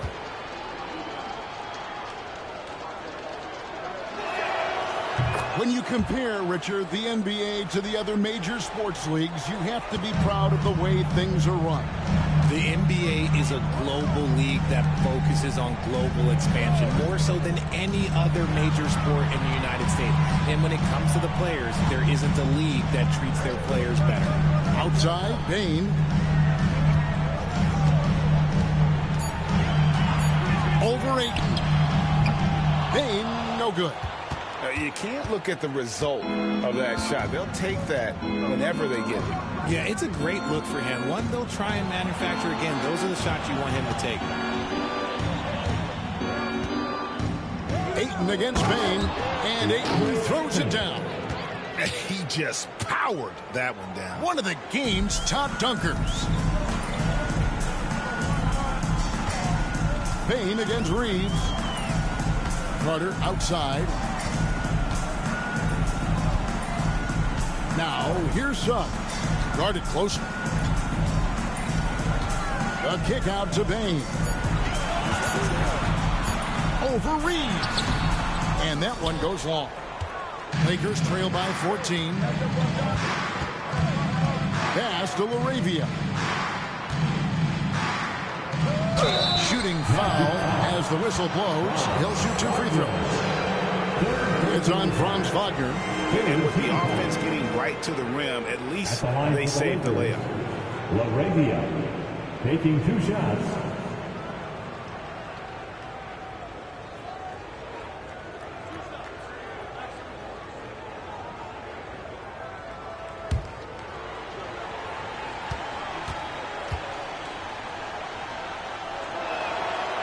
The first free throw is good for the Magic. Banchero's checked in for Wagner. And it's Anthony Black in for Suggs. And Los Angeles making a change here as well. James is checked in.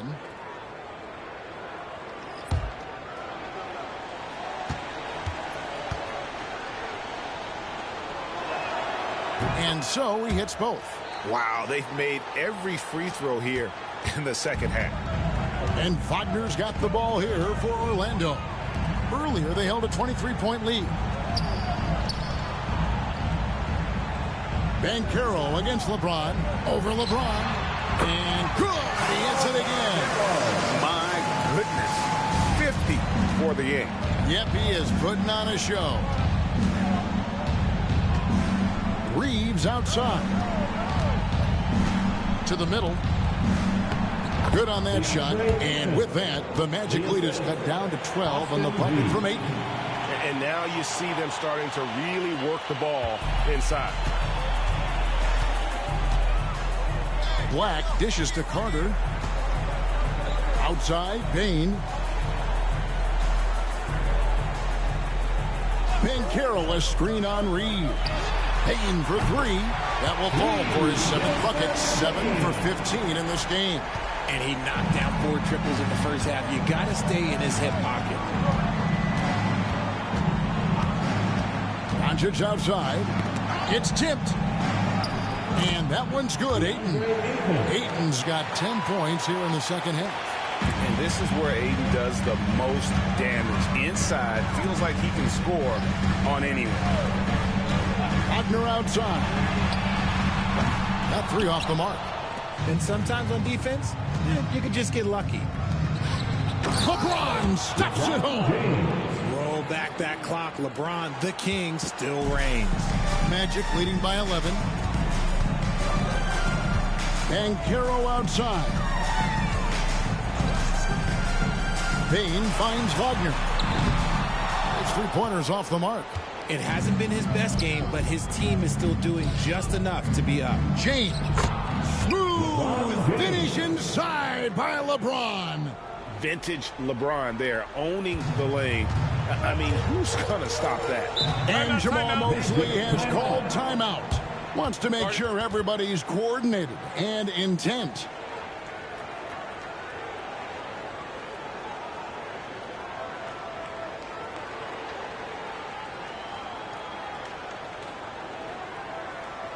Put your hands together, fans.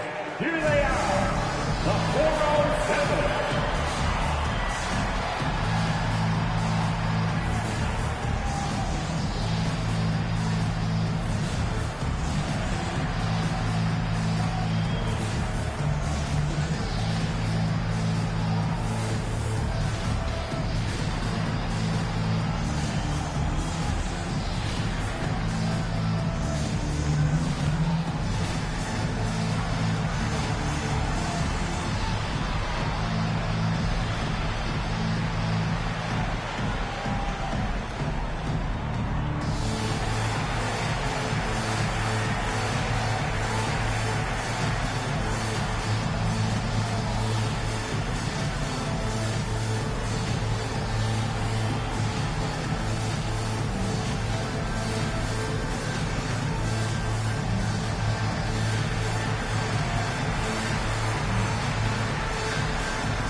Jalen Suggs is checked in for Black.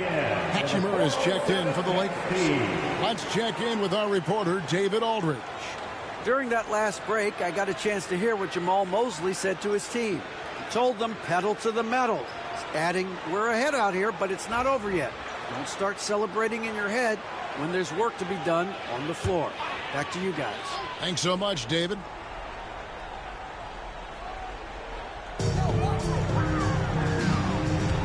Now here is Carter. Back to Wagner. From the arc. And the three ball is good. And the Magic lead by 12. That's two straight three-pointers they've allowed. Reeves outside. The Lakers moving the ball around. And that one's good, Ayton. That is a strong move by Ayton. He is merciless in there. Magic leading by 10. Suggs passes to Carter. Pass to Suggs. There's the three. The Lakers with the rebound. And that's an important rebound, especially on a night where the board work has not been their best.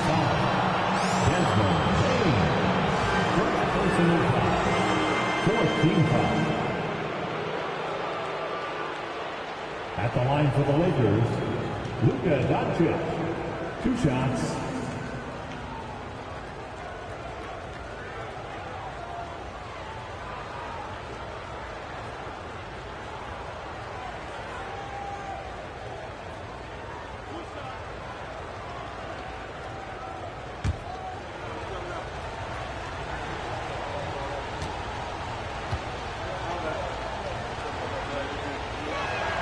First free throw is good. Eye-popping talent from Doncic. We don't see many players with his size and skill set. And the Lakers making a change here. Laravia's checked in.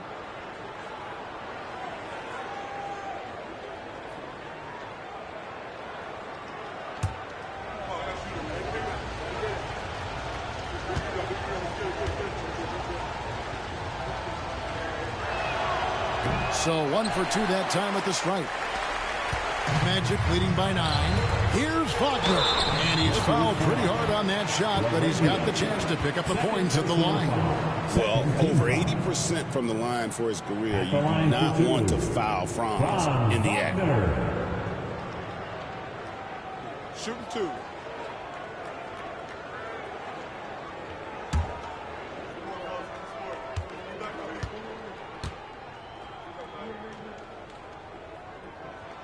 That's good from Wagner. And for his position, Franz Wagner gives you everything you could ask for. Passing, rebounding, scoring, and he competes defensively as well. That's also good, so he hits both free throws. Lakers trail by 11. LeBron outside. And it's going to be out of bounds. The Magic will take it.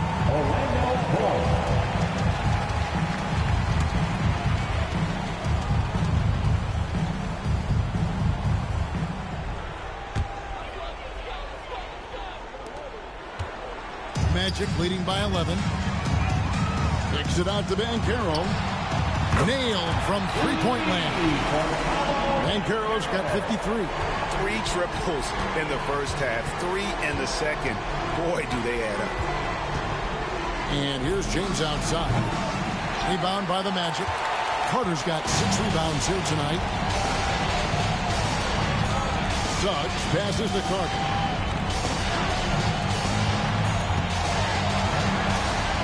Over Ayton. And it's Carter missing. Well, some trips you get the shot you want, it just doesn't fall. I'd go back to him in that area of the floor. Reeves the pass to Ayton. LeBron against Banchero. And it's LaRavia missing. Orlando's gotten 3 of their 6 3-pointers to fall here in the 4th. Wagner outside. Right wing. Here's Banchero. And he banks in the lane. Banchero's got 55. Late in the game, up big, they continue to attack. If you want to be great, you have to have that killer instinct. And it's Ayton missing. Magic leading by 16. And this is what they wanted. I mean, to announce their presence in this matchup with authority. Very decisive. It can definitely be considered a statement win for Orlando. Free throws were a big factor in this one. You know, it's always great to get a lot of shots at the line, but the key, they were able to convert tonight. You start making free throws, and it can get you the win. And with this win, they'll end up notching another victory for this year's campaign, win number 33. And with this win, it gives them a sweep of the season series, even though it's just a brief 2-gamer. And you know, looking back, and good! There's another. And he's nearing the single-game franchise record in scoring. Absolutely on fire. Already a night to remember and approaching some history to boot. Payne against Reeves. And he drops in the layup off the glass. Suggs with the ball. 5-second differential between the shot clock and the game clock. Banchero outside. Wagner against James. Wagner with a screen for Banchero. 6 to shoot.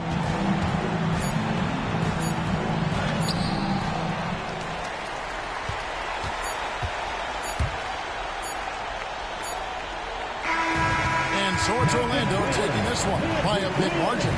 This game may not have been the most exciting we've ever seen, but you have to appreciate just what a clinical performance they put on. I know their fans appreciated it, and we saw at times just stretches of excellent defense. Potency from an offensive standpoint as well. They were pretty much dominant. And that about wraps it up. Along with Greg Anthony, Richard Jefferson, and David Aldridge, this is Kevin Harlan. Thank you for watching tonight's presentation on 2K Sports. And now, our player of the game, Paolo Banchero.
Welcome to 2K Sports, everyone. We have some exciting NBA action coming up. Hi, everyone. I'm Brian Anderson, along with Grant Hill and Brent Barry, our distinguished analyst. Allie LaForce on the sidelines. Let's see some of the numbers here for Alex Sarr. And over the last 5 games, his field goal percentage has increased. And you can make a case his confidence as well because of this. So the Raptors starting 5. Barnes and Pirtle down low at the 4 and 5. Quickly and Barrett, they're the backcourt duo. And it's Ingram in at the small forward. And for the Wizards, Anthony Davis is out there with George. Then there's Johnson, then there's Sarr, and it's Young in at the point guard position. And I know this is the part of the schedule where the grind of the regular season can wear players down, Brent. Well, one of the things, BA, that can really help you out to accelerate this point of the year is go on a nice little winning streak. Win 4 or 5 in a row. And it kind of takes away what it is that the last maybe month has been in terms of the grind, because you're celebrating some success that just pushes you towards the playoffs. Now here's Barnes. Barnes a screen. Clock at 6. Here's Barrett. And it's blocked by Davis. Young against Quickly. Young the pass to Davis. Back to Young.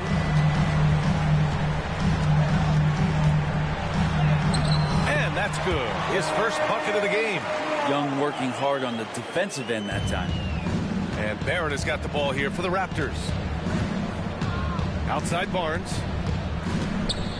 Pulls it. And it's Quickly. That time on the assist from Barnes.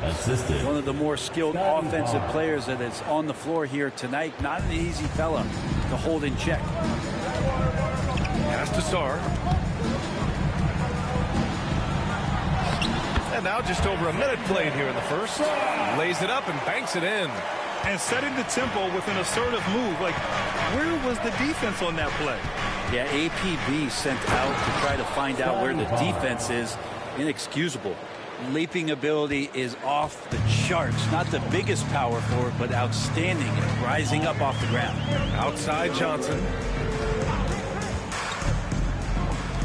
Davis against Barnes. Left side Davis. Rejected by Barnes. Second chance shot. Nope, another miss. 0 for 2 to start the game.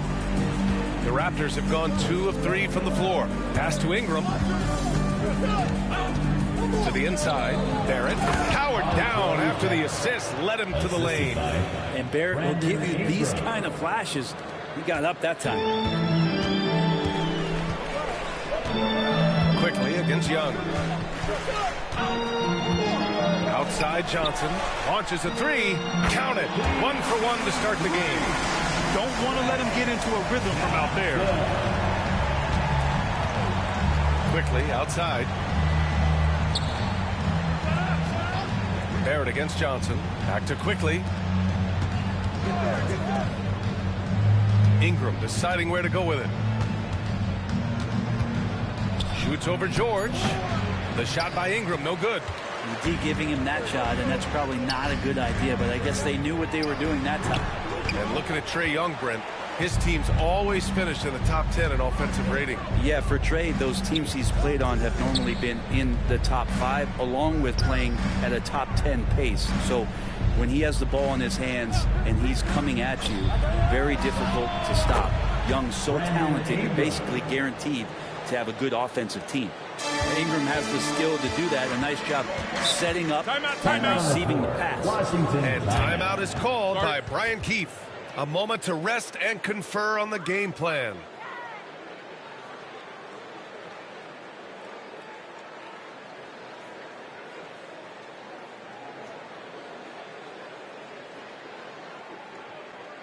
Here they are, your Wizards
Now let's take a minute to see the top free throw shooters in the rookie class.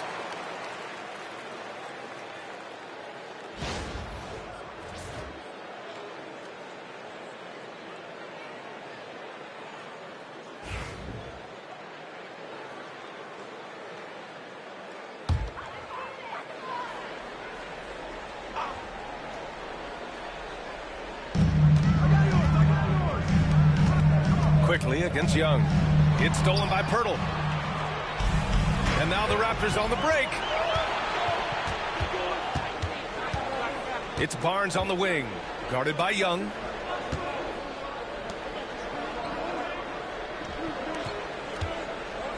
Outside Ingram. Lets the three fly. The rebound by the Wizards. Outplayed in the previous game on their schedule, losing to the Knicks. And it was just a strange loss. They were far from their best, but still managed to keep it close. Yeah, really the only thing close, though, about that game was the score. In just about every other aspect, they were totally outplayed. And finished off by Davis. Just taking over that play, Davis gets the rebound and sends it right back. All right, let's kick it over to Allie, who had a chance to talk with head coach Brian Keefe. We got to talking about Brandon Ingram, and I asked how Coach thought they might limit him tonight. Coach told me, well, there's nothing we can do about his size and his length, so we're hoping just to frustrate him and keep him off balance by getting up in his business and contesting shots. Hopefully that plan pans out for them, guys. And Allie, thanks. And he gets that one. And Trey doing a good job exploring, trying to find those soft spots in the defense. Raptors trail by 3. Now here's Ingram. He had 25 points in his last game. So it'll be 2 free throws. He was fouled in the act of shooting. It's going to be on Anthony Davis. And Brandon Ingram was the key piece of the Anthony Davis trade. That move changed his career, Brett. No doubt about it. B.I. won the most improved player of the year in his first season away from the Lakers. So sometimes that change of scenery can open up opportunity and get you a chance to show your excellence. That free throw good from Ingram. Ingram just continuing to impress and taking strides in the right direction. Just a tremendous amount of offensive weaponry.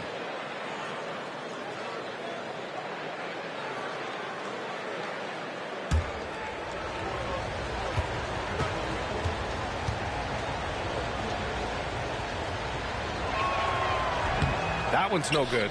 Looking at the Raptors, Brent, things have not gone too smoothly since their 2019 championship. Well, I felt like that championship roster was built just for that year, though, B.A. There wasn't a lot of, progression that was going to come from that. They went in, they got Kawhi, they won the championship, and now it's all about rebuilding their franchise in the style that they want to do it. They have one guy that they believe in Scotty Barnes.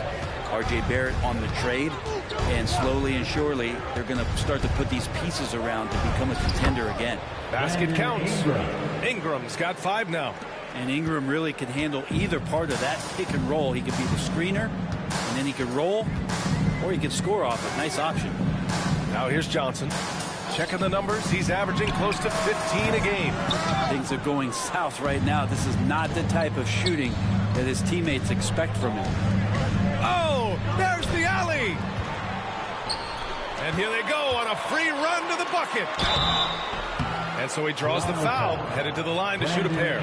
That's the attitude that the coaching staff talked to us about before the game. Heads up, aggressive play, and right at whoever's guarding Trey Young. And a chance to catch up on some numbers here. The scoring breakdown for the Wizards. Ever since this game started, they've been attacking on the inside, looking for ways to bust up the defense and get high percentage looks. So much good energy and flow tonight, and that has really come out of great ball movement. Guys have been open, and as soon as they get the ball. The first free throw is good. Well, Grant, aside from making the East Finals in 2021, how would you assess Trey Young's teams? Well, they're always solid offensive teams, but Trey is the type of player that you need to surround with defensive-minded guys, and he hasn't really had that. Dick, he's checked in for Toronto. And both free throws good for Young. A great player on a great role at the charity stripe. The D has got to be careful about being too aggressive on him and sending him back for freebies. Now here's Quickly. He's coming off a 10-point game against San Antonio. Barnes passes to Ingram. 6 to shoot. Pulls it from the top of the key. And off the left side of the rim. It swirls in for him. 7 points in the game. Defensively, you can't afford to get stuck on the pick. That's one that the coaches will watch tomorrow with that player. You hate to see him give up in that situation. Now here's Young.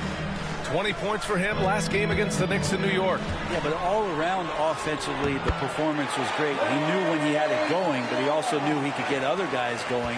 So his passing right up there on the level with his scoring in that one. And so here is Toronto. The Wizards making their last shot. And the basket is good. Ingram's got 9 points. Now that basket must be widening out right now. He's making almost every shot he's putting up this quarter. Outside Johnson.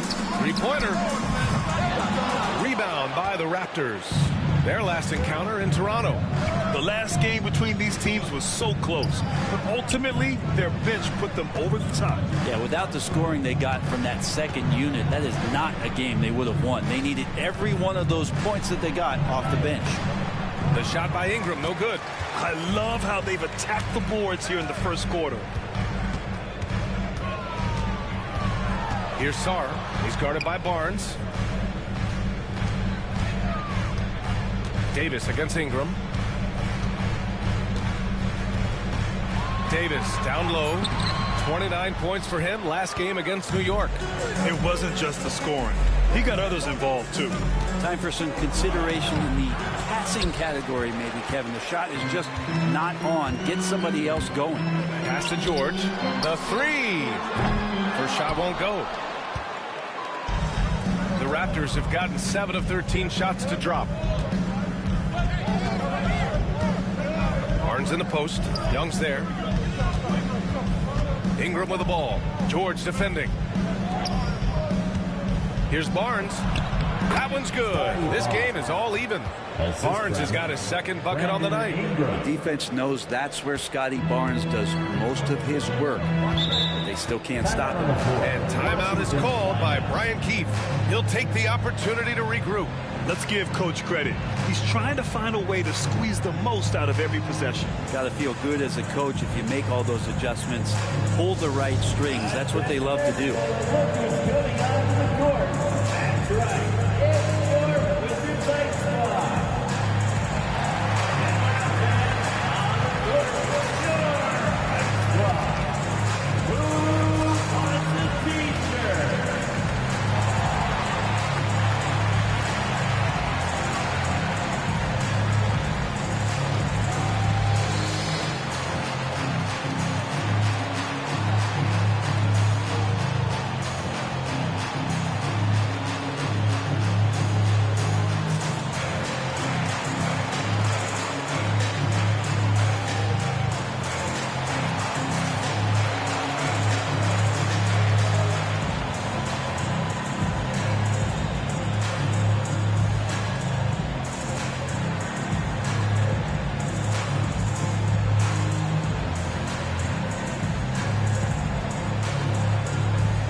Teams making some changes here. Looking at our 2K leaderboard, these teams have been absolutely fantastic hitting the offensive boards. Fourth, Toronto. Their physicality underneath has been generating a lot of second chance opportunities. We'll see if they can maintain that level of intensity.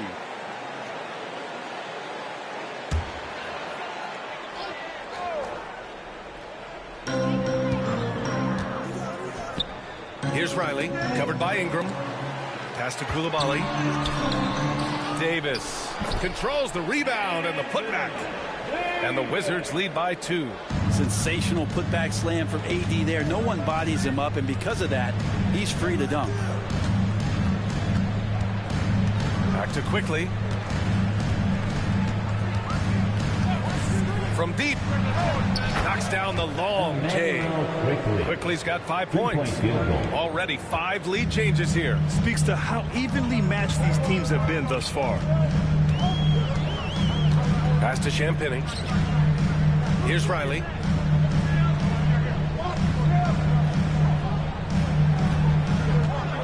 Six on the shot clock.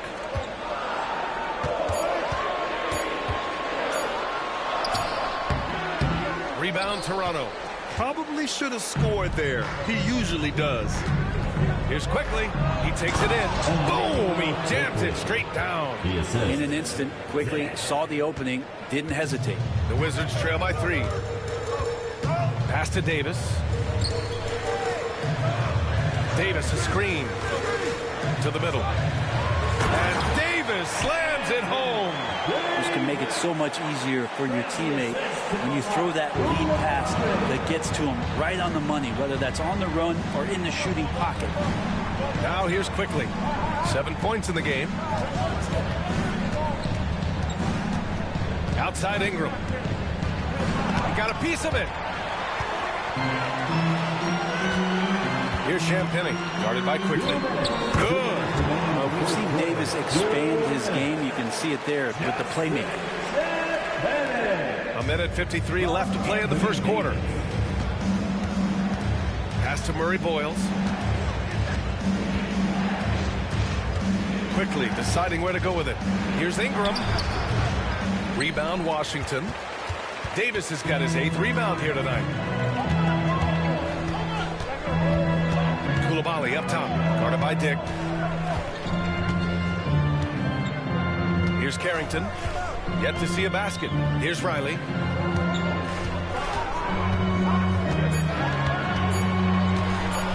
For 3. Drills it from deep. And now a 4-point Wizard lead. Both teams are hot. Woo! This is a fun one to watch. Made for TV game here. Pace is great. Scoring is coming in bunches. And both of the teams feeling confident right now. And let's send it over to Allie LaForce. Hey, Brian, Anthony Davis is letting it fly. He said, the way that teams are playing me, I've been getting back to the mid-range. It's an easier shot instead of fighting the double team, so that's all it is, continuing to trust it and shoot it. Brian, you've seen that jumper be a real weapon for him. Yeah, that's a good call, Allie. Thanks.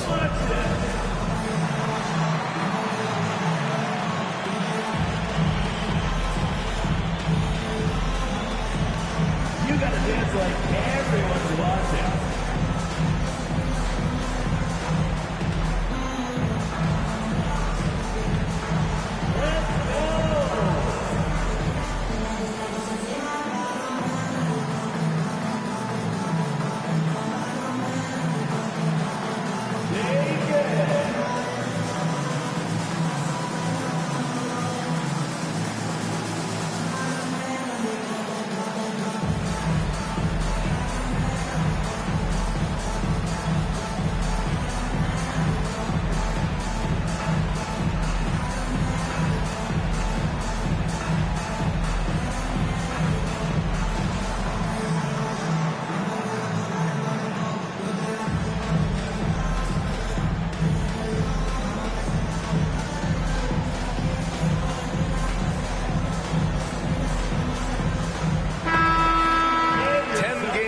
This year. Let's see what the playoff race looks like in the East. Taking a look at the Wizards, they're clinging on to the final playoff spot in the conference, trying to improve their position if possible. And of course, there's the Raptors, down 4 spots. You know, for Washington, they've had some terrific moments this season. But where's the big leap upward that we've been waiting for? Now, you just don't want to sit in the middle for too long. You either want to be competing against the top teams or starting to strategize where you can position yourself for a high lottery pick and maybe turn around your franchise's fortunes. He really gets in perfect position for the follow. Just a terrific read. Young with it, picked up by Dick. Here's Riley. Outside Coulibaly. Pass to Young. Here's Riley. Off the mark there with a 3. Toronto trailing. 30 seconds left in the opening quarter. Here's Murray Boyles. Out of bounds. It'll go to the Wizards. Gills checked in for Vukcevic. Number 16, Anthony Gill.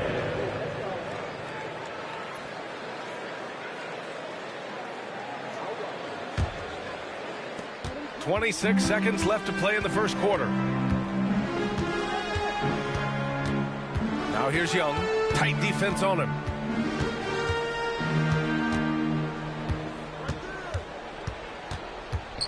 Pass to Champagny. Shot clock at 6.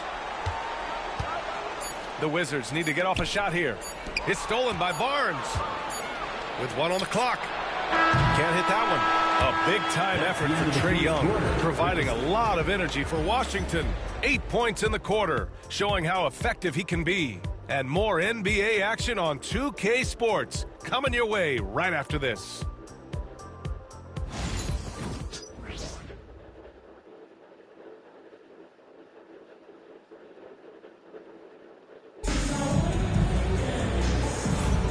And close game underway so far. We'll see if either of these teams can jump out ahead in the second quarter. All right, let's quickly break down the game and what we've seen so far from the Wizards, guys. Well, there's no reason to take risky shots when you can collect points at the rim. Yeah, that worked wonders for them in the quarter. We'll see what kind of adjustments get made. Grant, there's a huge difference between talent on paper versus winning. You're right, B.A., and it comes down to coaching, chemistry, and sacrifice.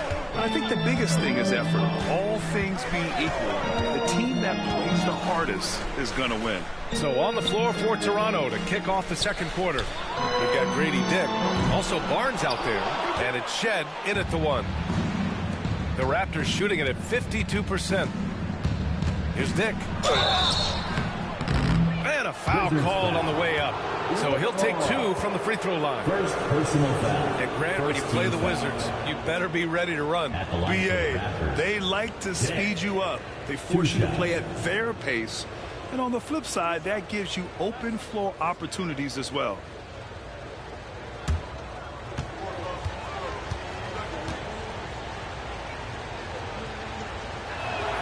First free throw is good.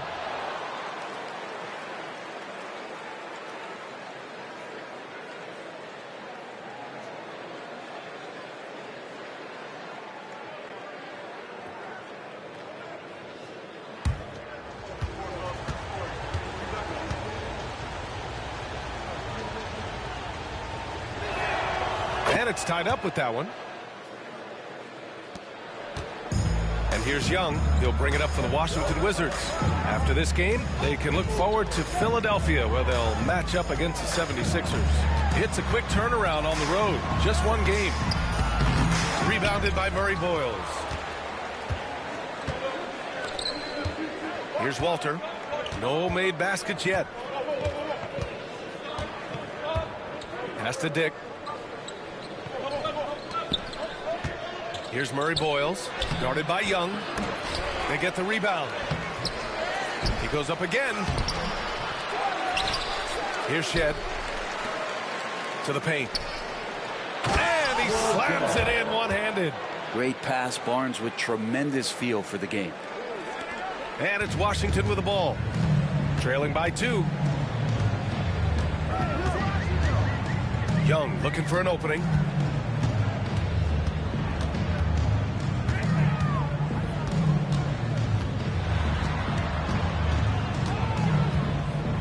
Clock at 4.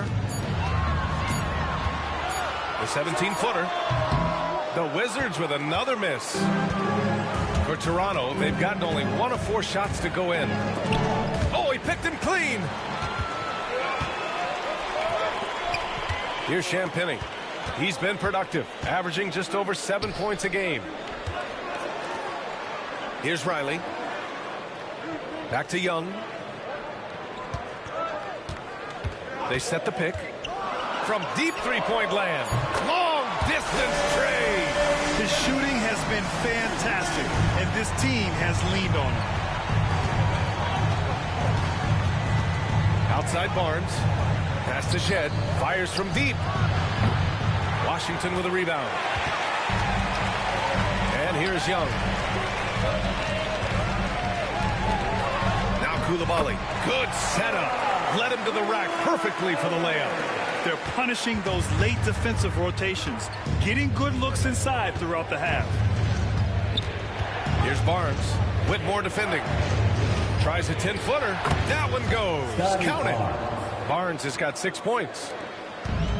Washington has gotten 3 of their 7 threes to find the net in this matchup.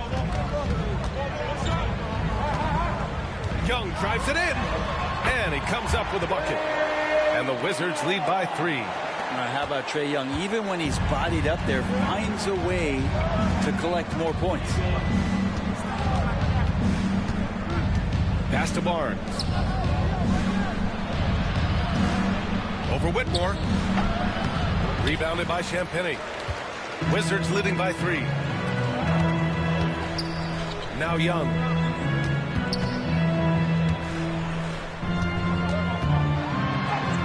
Fearless Trae Young.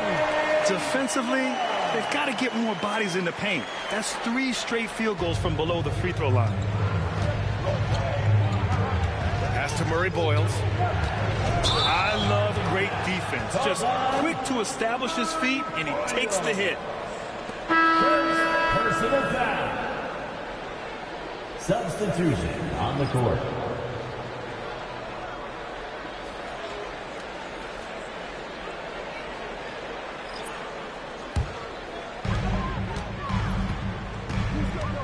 Now here's Young, tightly guarded. Free throw line jumper, inside. It's Trae Young. Boy, absolutely no rim protection, leading to a lot of easy buckets here. Here's Shed, guarded by Young. Outside Barrett. And there's a whistle. He'll head to the line to shoot 2. And a homecoming of sorts for R.J. Barrett last season after being traded to his hometown Raptors. Yeah, he's played well in Toronto. You wonder if the offseason helps him settle into where it is that he knows he's going to start this year. I really like his three-point shooting. That has been much improved in that Raptor uniform.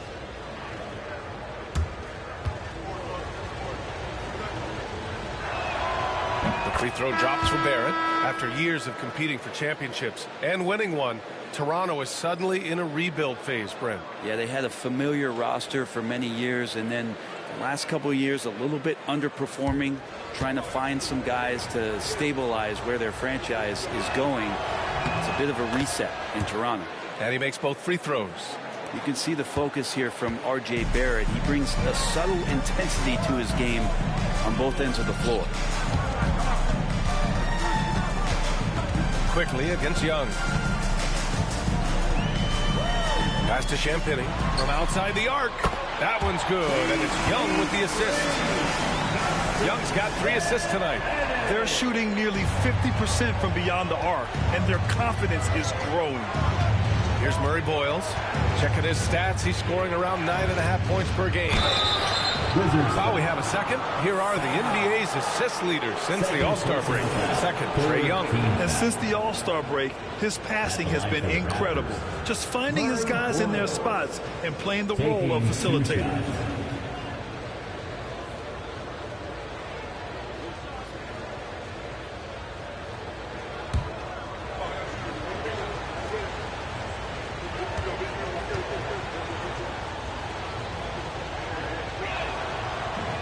No good on the free throw. And they seem to have taken a more heads-on approach this quarter, and it's getting them to the free throw line. Toronto making a switch here. Mamukelashvili's checked in.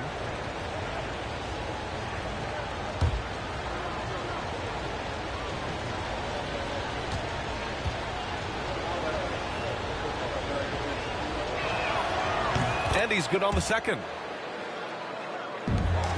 Wizards leading by 7. And here's Young. He's got 17. To the right side. Here's Sarr. Pass to Champagnie. Johnson on the wing. 5 on the clock. Young with it. Oh, it's blocked by Barnes. There's the length. Tough to get over Scotty Barnes. Barrett up top. It's rebounded by Washington. And even though he couldn't send the shot back at him, he certainly altered it. Yeah, that's the kind of energy that you want to see on every possession throughout the game. Now here's Young. An important scorer for this team, averaging around 25.5 a game. Oh, and he got fouled on his way up. He'll head to the line to shoot 2.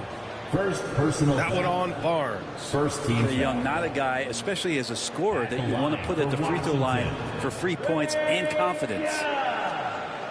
Taking 2 shots. Take a break. Take a break. 2 shots.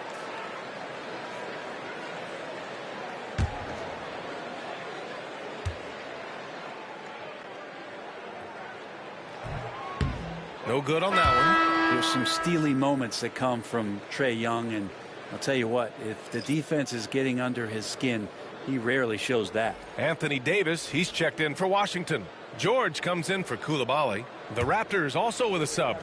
Ingram's checked in. And he sinks the second. Raptors trail by 8. Back to Barnes.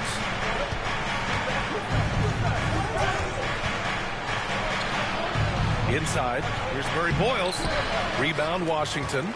Davis has got 9 rebounds in the game. Boy, he's getting it done. And his struggles have been apparent. Unable to make an impact scoring the ball. Pass to George. Davis with a screen on Ingram. Here's George. A chance to push it to double digits, but it's off the mark. Toronto shooting about 43% in this one. Quickly against Young. Ingram with a screen on Young. Quickly drives in. And the bucket is good. Quickly's got 9. Well, games moving fast. Quickly is a little bit faster. Washington leading by 6. Johnson on the wing.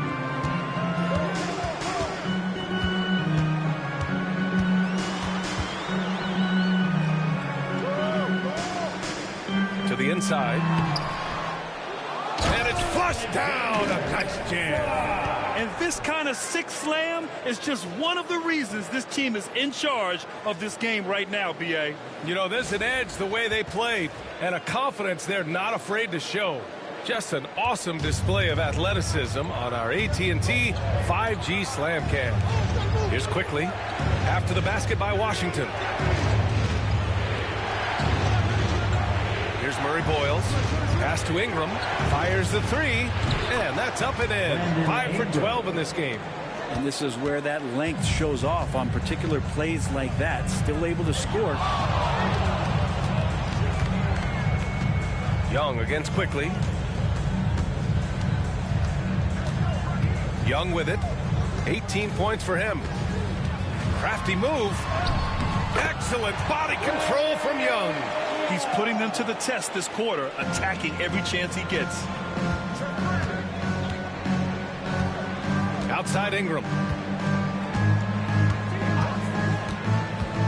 Releases. And it's good. Off the back of the rim and in. 14 points for him. And we continue to watch the rise of Ingram. He just keeps adding to his offensive repertoire. Davis against Barnes. Tries it from the top of the key. Rebounded by Murray Boyles. Murray Boyles has got rebound number 7 tonight. One reason this game is so tight is because both teams are hitting the boards with reckless abandon. That's excellent. Get the ball down deep inside and cash in on a simple basket. George outside. Back to Young.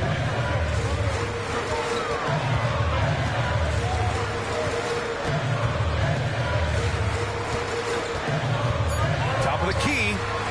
And it's good as he snugs it right through the net. Young's got 22. Flat out taking the game over, and there's no way he's going to give it up. And Darko Rajakovic has called a timeout. Coach wants to speak to his guys, maybe alter some of the game plan.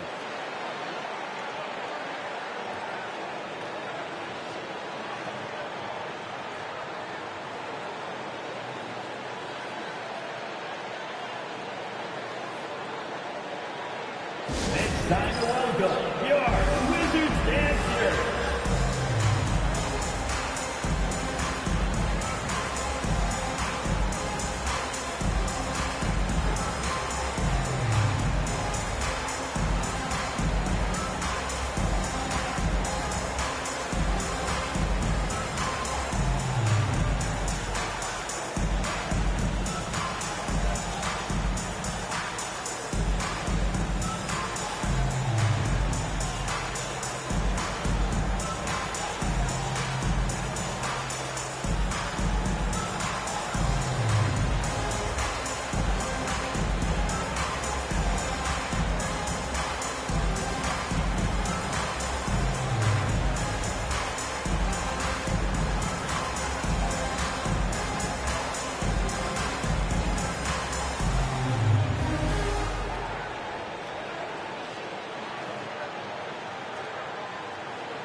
He's checked in for Washington. And Toronto also making a switch.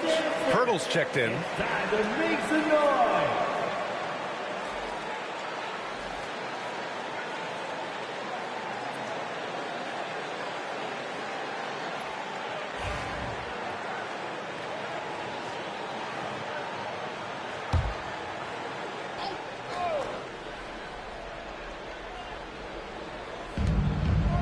Ingram on the wing.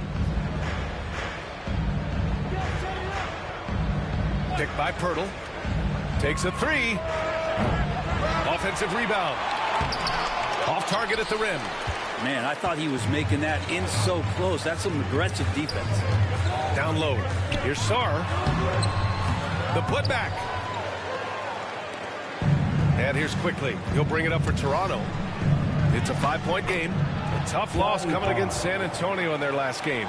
I'll tell you what, once things started to go downhill, their performance plummeted.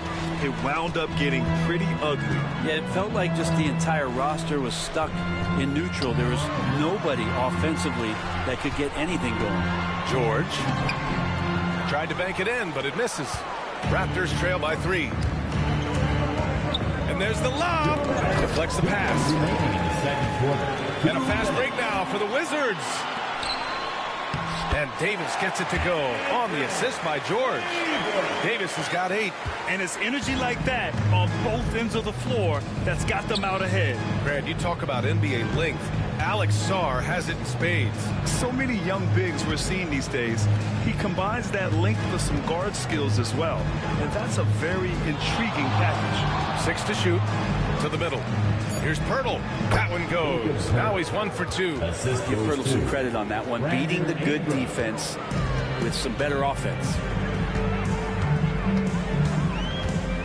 Outside Young. This one for 3. Pirtle grabs a miss. Pirtle's got 7 rebounds in the game. Pass to Barnes. Quickly outside. Back to Barnes. And here's Ingram from the arc. That's it. Coming off an assist from Barnes. Barnes has got his 4th assist in this one. Yeah, he couldn't connect on anything from outside in the first quarter, but now he's hit 2 threes in the second quarter, and he looks much better. Now here's Young. He's got 22. There's the triple. Young with the signature trade. You hit a 3 on Young, you can expect him to come right back at you. Raptors trail by 3. Outside Barnes. Ingram on the wing.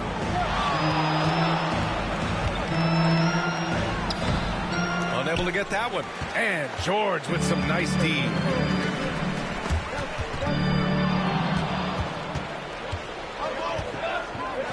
Here's Ingram. And the layup is good off the glass. Ingram's got 10 points now, just in this quarter. I just love how he runs the floor with energy and intensity, but still stays under control. Yeah, you think he's comfortable at that speed? He's done it so many times before. Just an absolute blur in transition, and that helps get the rhythm going. And we're through the first half of play here in what's been a good one. It's Washington. They lead by 1. All right, Allie's ready to go. She's courtside. Hey, Allie. You got it. Trey, what's been the key to your effort so far? Just playing hard. We're playing hard right now. They made a lot of shots, and we got to do better at making it tougher for them. Got to keep the fight going. Guys? Thanks, Allie. After the break, we'll see you right back here to begin quarter number 3.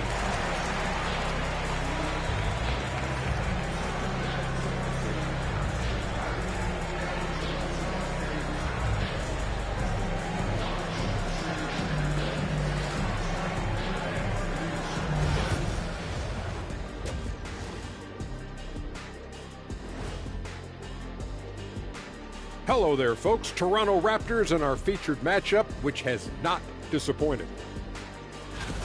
I like how they've been eating the glass. Figuratively, no one should eat glass. Just barbecue chicken. It's the centerpiece of healthy, balanced diet, Ernie. And let's turn our attention now to the Rookie of the Year race. I think it's fair to say we know how this probably is going to shake out. But crazier things have happened. Appreciate you joining us. It's been our distinct pleasure, and I mean that. Let's now take you back over to the third quarter with Brian Anderson.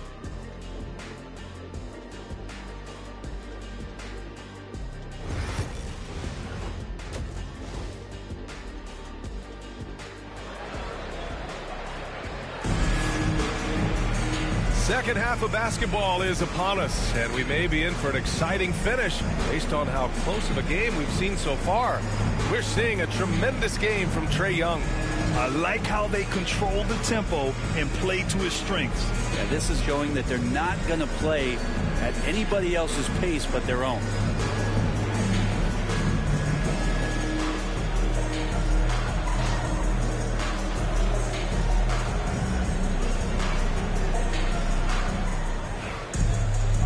And as we get into this third quarter, as we've seen so far, neither team able to create much separation on the scoreboard. Johnson is out there with Trae Young. Then there's George. Then there's Davis. And it's Sarr in at the pivot spot, manning the middle. That's the group starting the second half for Brian Keefe. Clock at 6. Young can't hit. Toronto trailing. Outside Barnes. The floater. It's rebounded by Washington. Davis has got rebound number 11. Young with it. Now quickly defending. And there's Young. That's good. On the assist by Sarr. Young's got 27. Man, we see this from Trae often, his ability to take over games with his scoring. Pass to quickly. Fires the three. Rebound collected by Anthony Davis. Wizards leading by 3. Here's Sarr. Rebound Toronto. Ingram's got 5 rebounds in the game. To the paint. Ingram against George. Johnson with it. Over Barrett. And that one comes up a bit short. This isn't how they wanted to start the second half. Only 1 of 4. Barnes passes to Barrett. Oh, he missed the layup. He had it with the pump fake. Washington has gone 5 of 10 from beyond the three-point line in this game. Johnson with a bucket. Johnson. Now here's Barrett. A go-to option for this team. He puts up nearly 17 a game. Outside Barnes. Lets it go from deep. It's rebounded by George. Rough start to the third quarter, but give some credit to the defense they're facing. Here's Sarr. No luck on that one. Ooh, excellent D there from Barnes. Teammates right now covering up for the type of off performance he's having. In terms of scoring, this has not been his best night. Things have been a little bumpy coming into the second half. 5 straight misses. No debate there. He got hammered. Washington shooting their 5th and 6th free throws of the game. At the line for 2, George.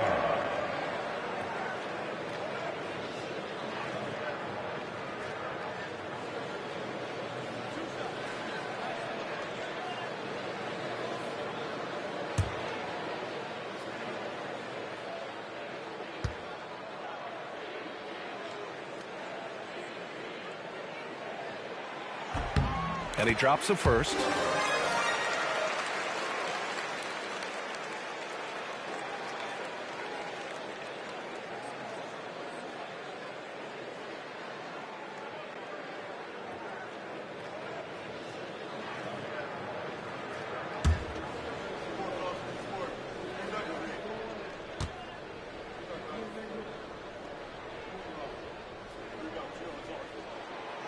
George hits them both. Raptors trail by 7. And timeout called by Darko Rajakovic. We might see him looking to make some tweaks to the strategy here. Boy, what a great performance by Trae Young. They gotta be using this timeout to think about a personnel change or a game plan change to try to slow him down.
Okay, it's time for the 2K leaderboard.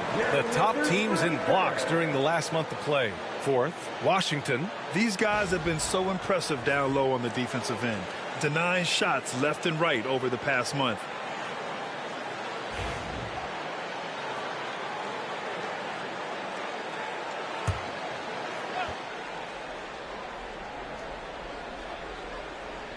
A little under 2.5 minutes gone by in the third quarter.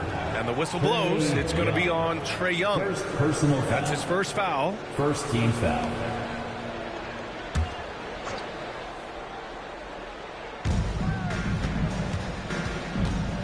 Quickly against Young. It's Barnes on the wing.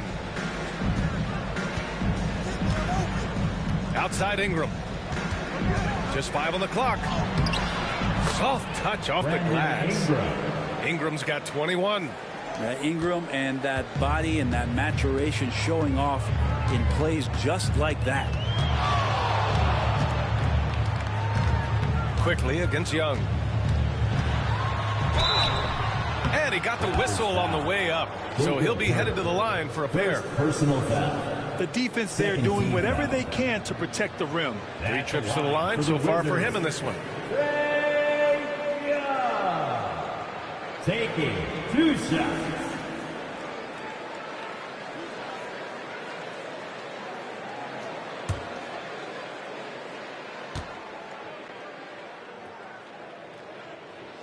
The first one falls. Not only is Young an excellent free throw shooter, he's also mastered the art of drawing those fouls.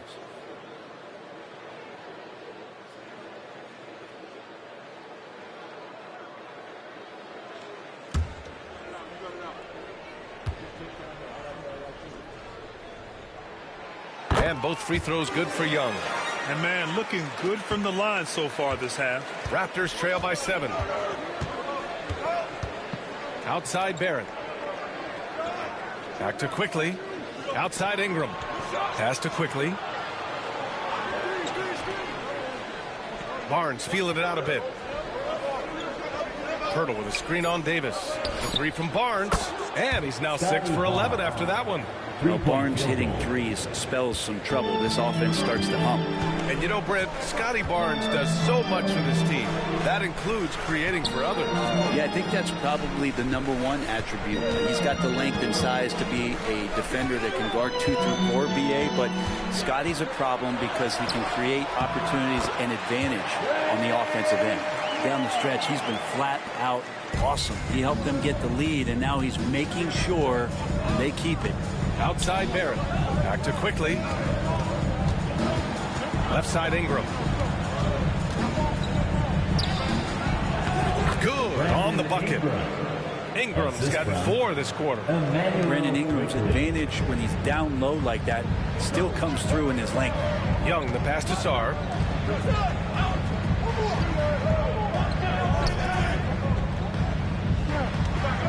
Up top, Young. Started by Quickly. Oh, and there's the whistle on the shot. So 2 free throws for him coming up. Brett, we've seen Quickly step up as a team leader since he came into the league. Well, he's had tremendous confidence in what it is that he brings to a basketball team from the very beginning. It's taken him a little bit of time to gain that in the NBA setting, but he is now asserting himself as a floor general.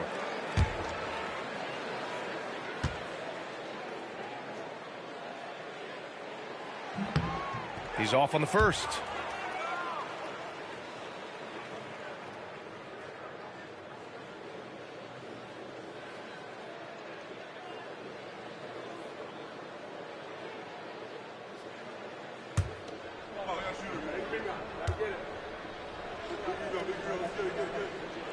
And the second free throw is good. Raptors trail by 5. Outside Barnes. Barrett against Johnson. Down low. Here's Ingram. It's rebounded by Washington. Outside Johnson. Here's Young. And he drops in the layup off the glass. Young's got 9 points here in the second half. And Barrett has got the ball here for the Raptors.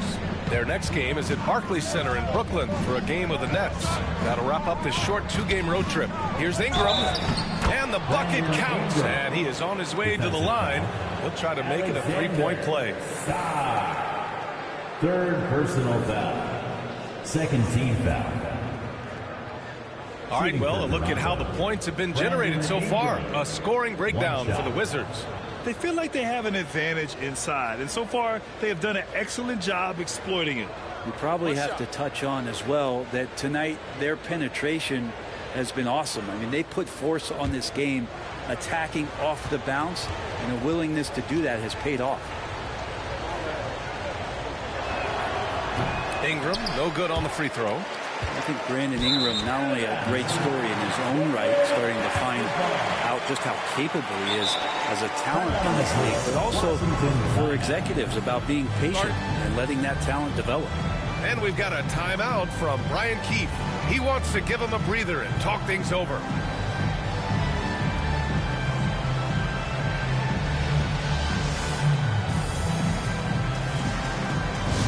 DC family, let's welcome to the floor your Wizards High Squad. That's it, defense. Now on the court, it's your High Squad. Make some noise and let them hear it. If you want a t-shirt, and you know you do, make some noise.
Washington leading by 5. Johnson on the wing. Back to Young. Davis against Barnes. Pass to Young. 6 on the shot clock. Shoots from 14. That's good on the jumper. Young's got 11 here in the quarter alone. This right here, whew, this is how you want to play the game. With passion, with energy, just great hustle play right there. Ingram, the pass to Pirtle, and the dunk by Pirtle. He has the right partner, Ingram, creating the offense in the pick and roll, and that's a nice read. Pass to Sarr. Tries to break his ice. And he got the whistle on the way up. So he'll be headed to the line for a pair. That's on Jakob Pirtle. At the line for the Wizards, Who's that?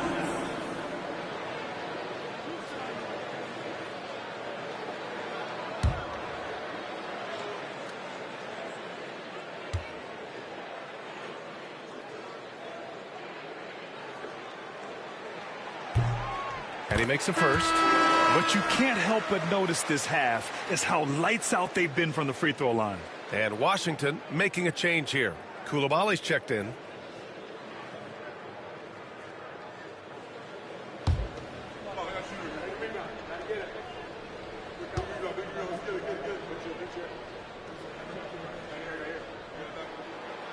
So 1 for 2 that time at the stripe. Raptors trail by 6. On the wing quickly. Outside Ingram. And another basket for Toronto. And another great assist. The offense is really clicking now.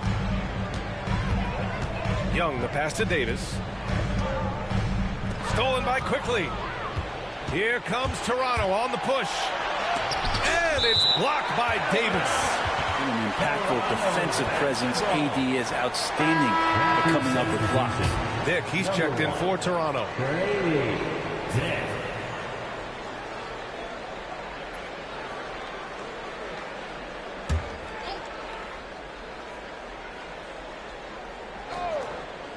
Here's Ingram. Oh, plenty of contact on that shot. Officials call the foul, and he'll take 2 free throws now. It's on Bilal Coulibaly. Well, when Ingram is this aggressive offensively, the refs knows it too. He's shooting free throws number 4 and 5 here. Shooting 2.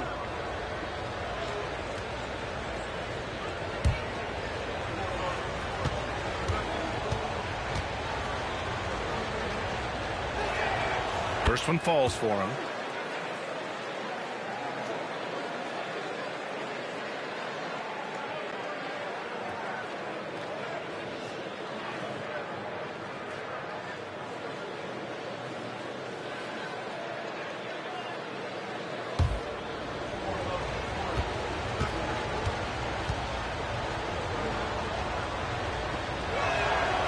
Both free throws good from Ingram.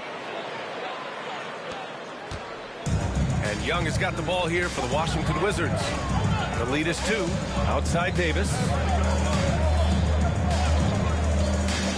Quickly against Young. Quickly with a rebound. Quickly's got 4 rebounds now. Here's Dick. And again, Toronto no good. The Wizards have gotten 5 of 10 shots to go. Davis. Too strong. Davis for 2.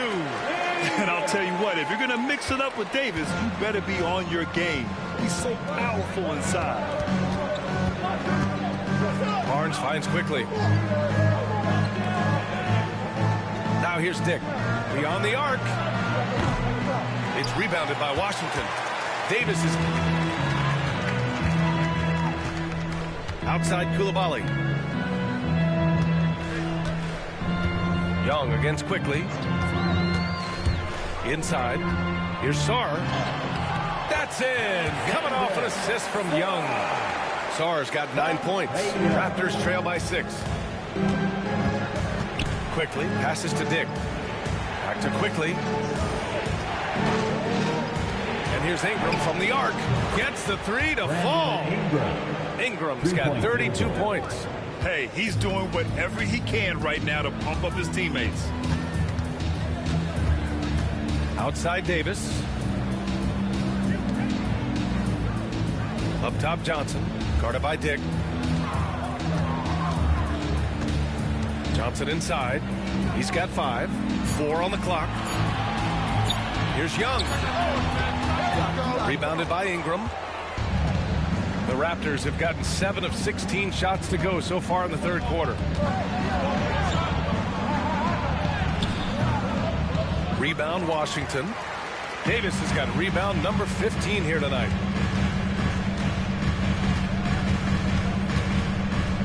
Outside Johnson. Pass to Sarr. The 3 is up. Rebound Toronto. And he probably thought he was going to bury that one. Ingram. Pass to Quickly. Back to Ingram.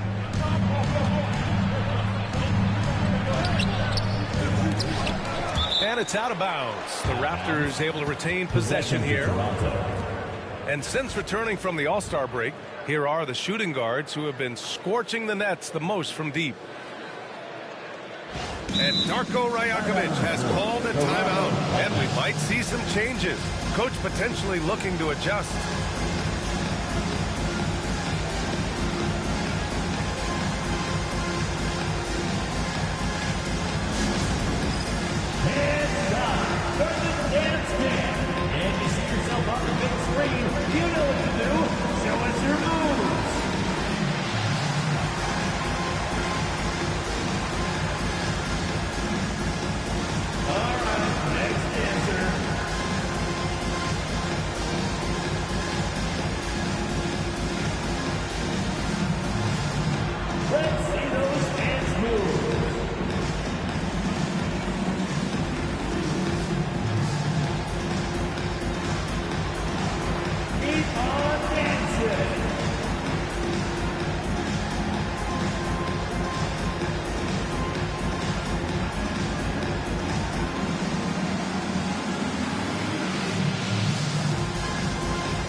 Ingram on the wing. Koulibaly defending. 6 to shoot. Outside Ingram for the tie. Rebounded by Johnson. Just enough of a shot contest to bother him.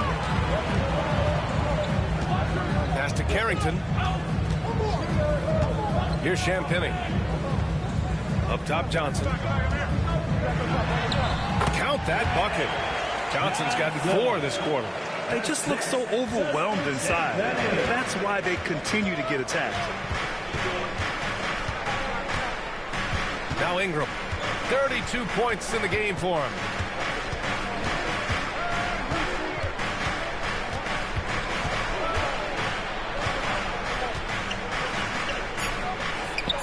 And denied. He sends it right off the glass. And here they come. Here's the 3. Fires in the triple. And it's an 8-point Washington lead. He's very smart about spotting up in transition, and no one rotated over to contest that one. Pass to Quickly. And here's Pirtle. Stolen by Davis. Here's Koulibaly. Oh, and a beautiful feed leads to a monster jam.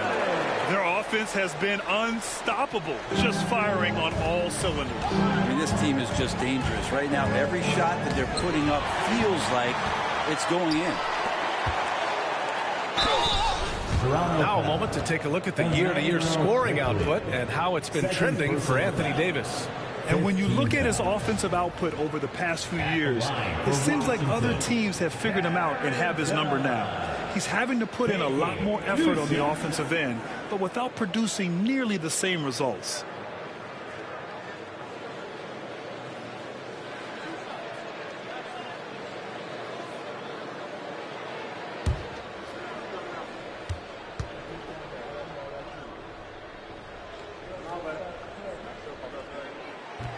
First free throw is good. Toronto making a switch here.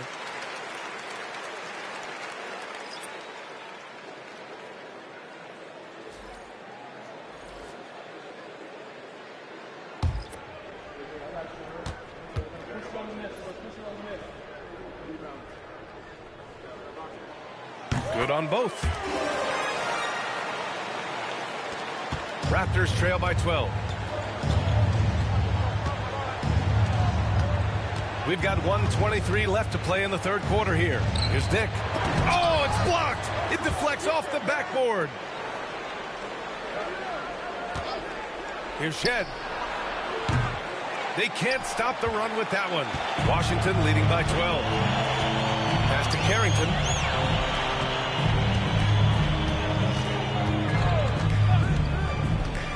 To the inside. Oh, Davis asserts himself at the rim. Superb pick and roll action capped off with a perfect pass to the slashing AD. Leads to the easy deuce. There's 49 seconds left in the third quarter. Here's Dick. And that's off the glass and in. Good passing in the paint may be even more important to an offense than great passing on the perimeter. Those are areas where you got to be careful. Pass to Carrington. Here's Champagny. Right side Davis. Rebounded by Murray Boyles. Murray Boyles has got 9 rebounds now. And he's going to the line for 2. The official saw contact while he was going up.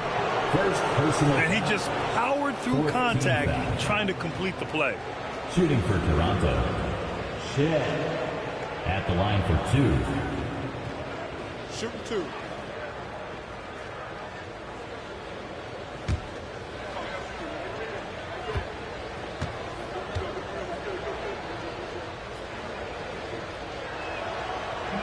The first free throw is good. And the Raptors making a change here. Barrett's checked in.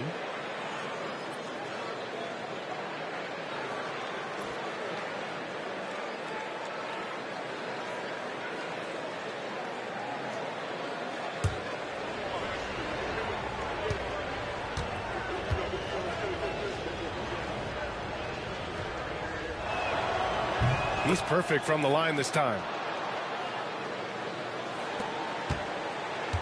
And so Davis will bring it up for Washington.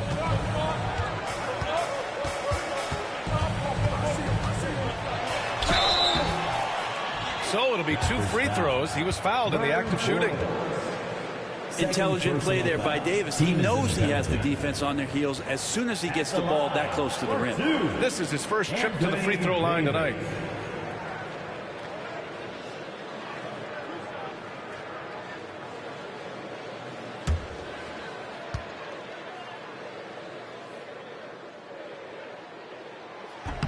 That free throw, no good.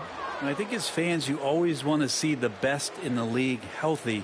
Anthony Davis out there tonight, and the NBA is just better when AD's playing.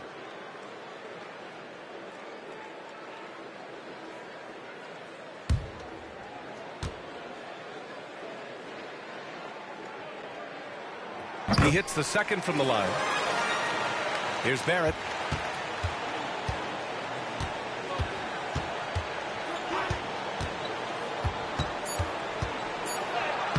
Uses the glass to finish the layup. Barrett's got 6 points.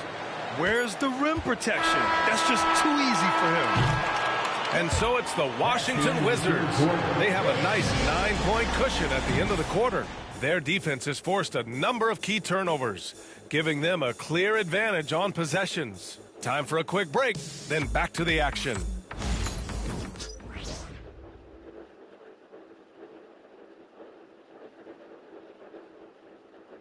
And now we have a moment to reveal our State Farm assist of the game. You know, I'm kind of stoked that this was a choice because I love this pass. A remarkable find. He put his court vision on full display. Well, a great job with the eyes. And what separates great playmakers, as we know, is peripheral vision.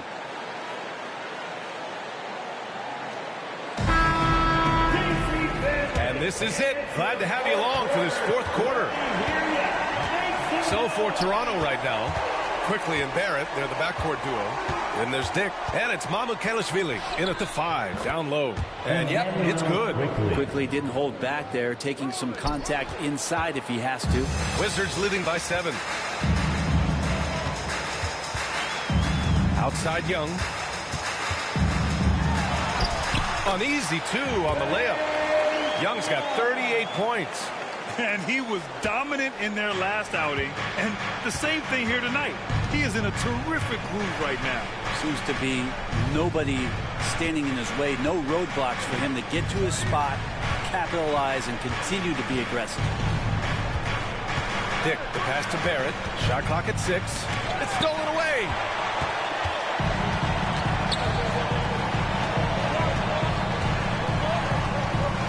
Young against Quickly.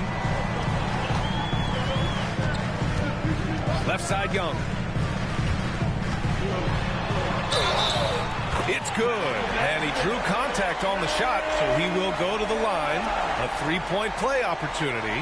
Defensive foul. R.J. Barrett. First personal foul. First team foul. At the line for the Wizards. Trae Young. One shot.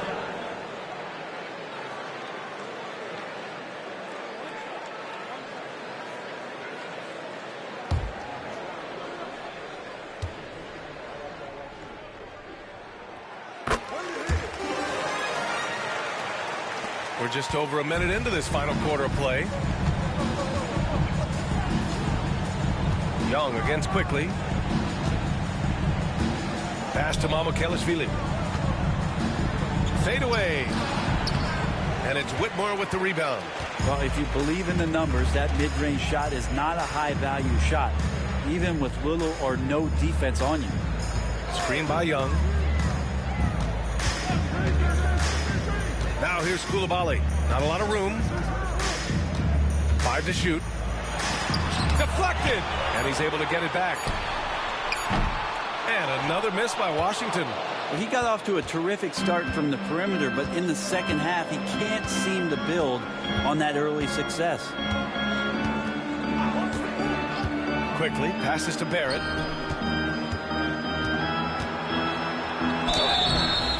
got fouled on his way up. He'll head to the line to shoot 2. It's going to go on Cam Whitmore. It felt like RJ did a great job there of just baiting the defense in order to get the contact. 2 shots. Take a break. Take a break. 2 shots.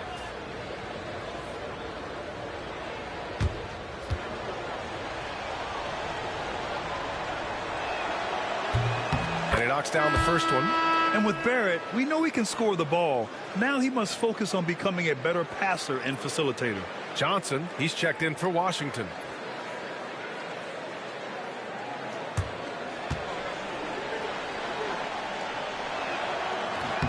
And Barrett drops them both.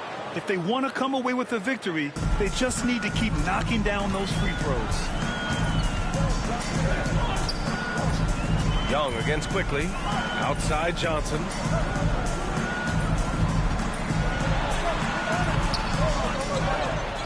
Outside Whitmore. The 3 is up. It's hauled in by Mamukelashvili. Raptors trail by 10. Here's Murray Boyles. And that one's good. Quickly.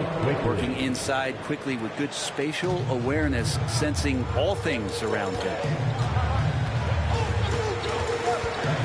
Outside Young with the tip. We're in the final quarter play here. 3 minutes in. Pass to Mamukelashvili. Back to Quickly. Now here's Barrett.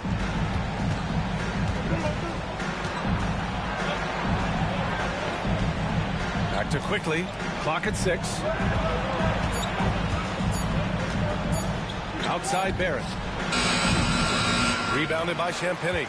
Analytics already don't favor the mid-range jumper, let alone against exceptional defense.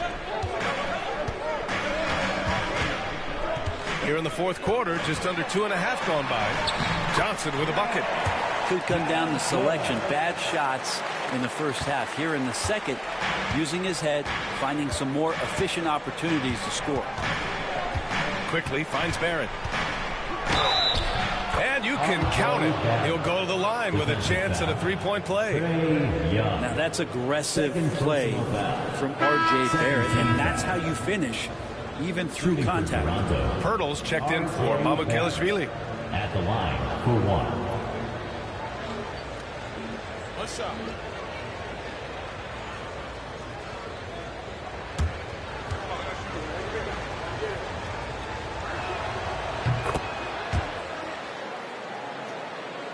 Here's Young. And we've got a timeout from Ryan Keefe, looking to get everyone dialed in and engaged.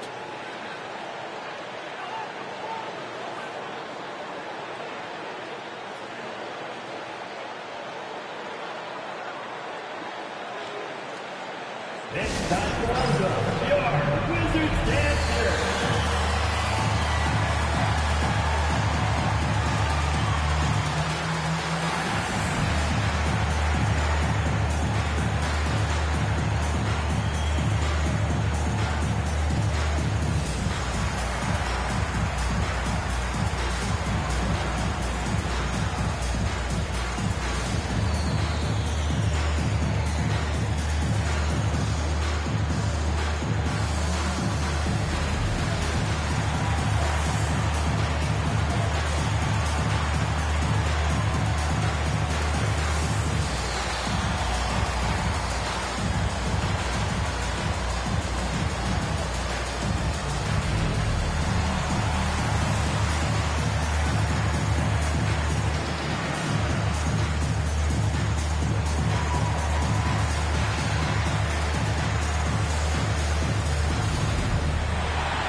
Keeping us updated from the sideline, Allie LaForce.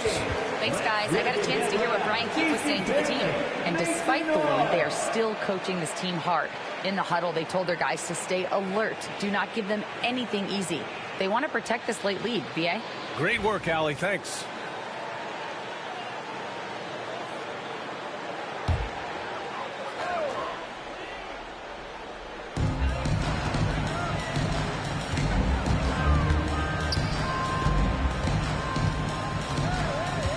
Outside Johnson.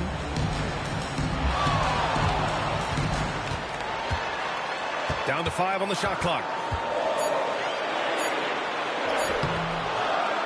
Rebound by the Raptors.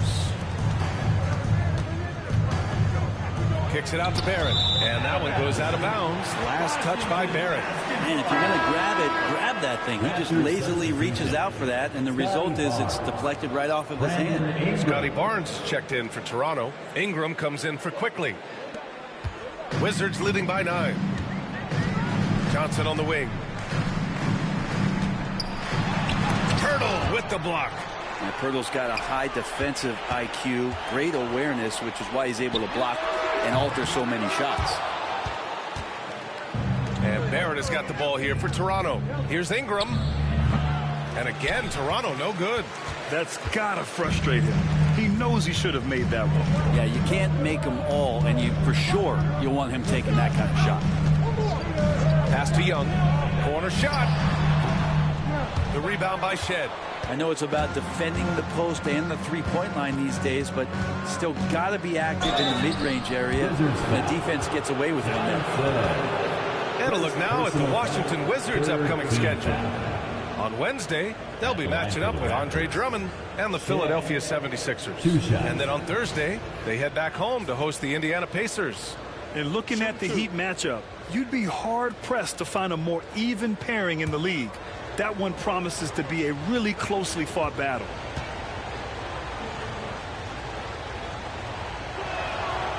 And the first one at the line is good.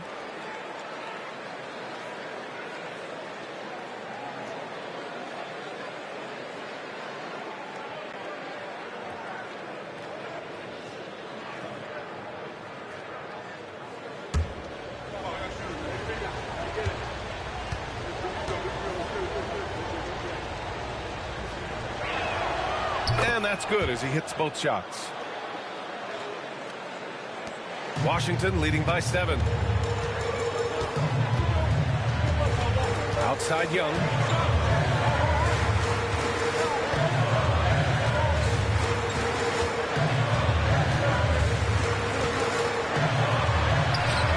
And the shot's good. Young's got 43 points. With the finish line in sight, this guy is determined to be the one to put the game away. Barrett passes to Barnes. And they call an illegal screen here. They're starting a new trend with regard to turnovers. It's becoming problematic. You can get away with one once in a while, but it looked like he wasn't completely set on that pick. Yeah, a quick little lean like that is going to get the ref's attention. Foul call. We got to see that one again. That block was all-out effort. Let's see if that block can amp up this team. I mean, they're looking for anything to get themselves going. Sars checked in for Washington. Davis comes in for Whitmore. Walter, he's checked in for Toronto. The basket drops, and he gets fouled on the shot. One free throw coming his way. They have no answer defensively inside. First personal foul. Second team foul. At the line for one.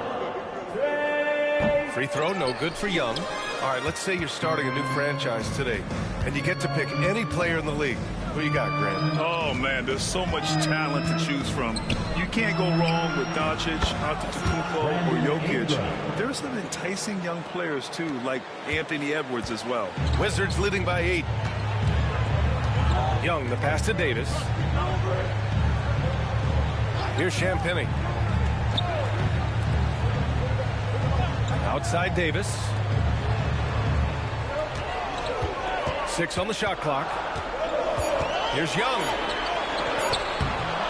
Oh, he got him with a pump fake, but he couldn't finish. Raptors trail by 8. Oh, swiped away. Down low. It's picked off. Here's Shed to the middle. Barnes. A little bit of length and a little bit of strength. That pays off for Scotty Barnes. Second personal foul. Fourth team foul. At the line for the Raptors, Scotty Barnes taking 2 shots. Shoot 2.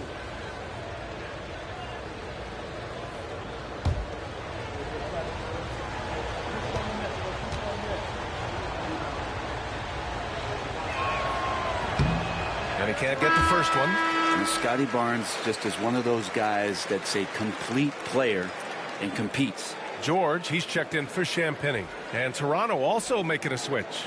Quickly's checked in.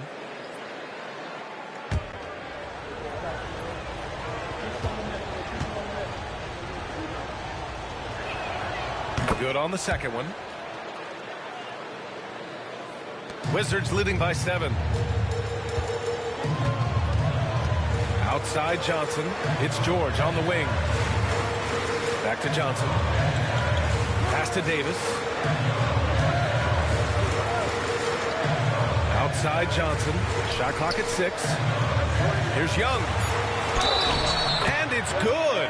Fought through contact. Hit the shot and will go to the line.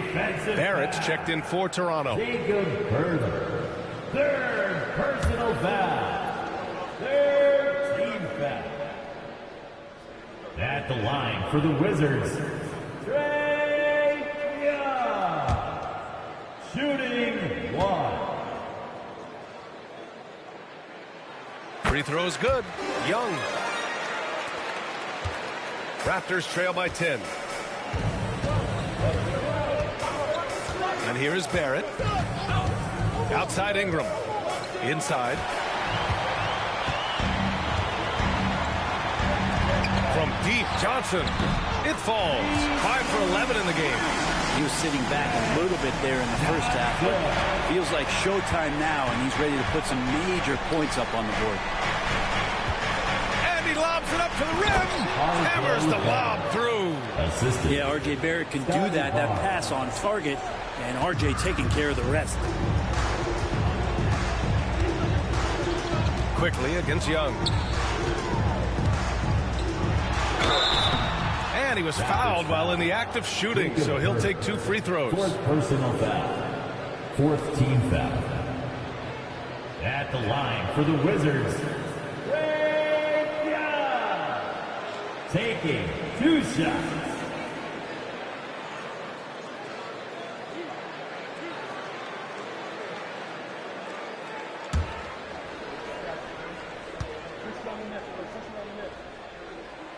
Free throws good. Young. Good physicality from him in the second half, earning more trips to the line.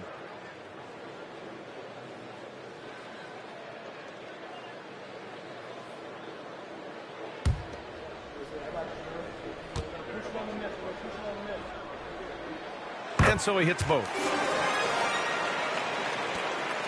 And Barrett has got the ball here for Toronto. Trailing by 13. Picked by Pirtle. Pass to Ingram from the wing.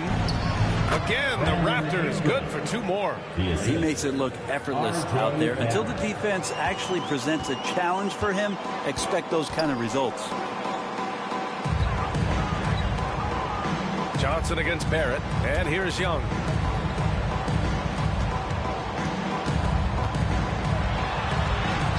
He got it again. Sensational. That's 52 points for him.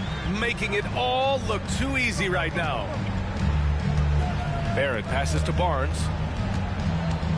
Now Quickly, guarded by Young. And there's Barrett on the assist by Quickly.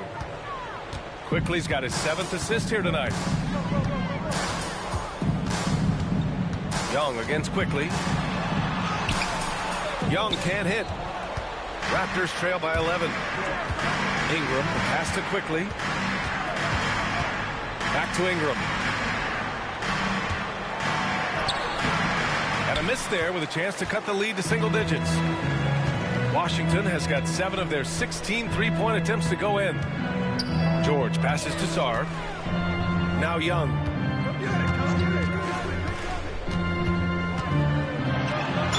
And he'll draw the foul. He'll head to the line for 2. 2nd personal foul. 5th team foul. At the line for Washington, Trae Young. Taking 2 shots.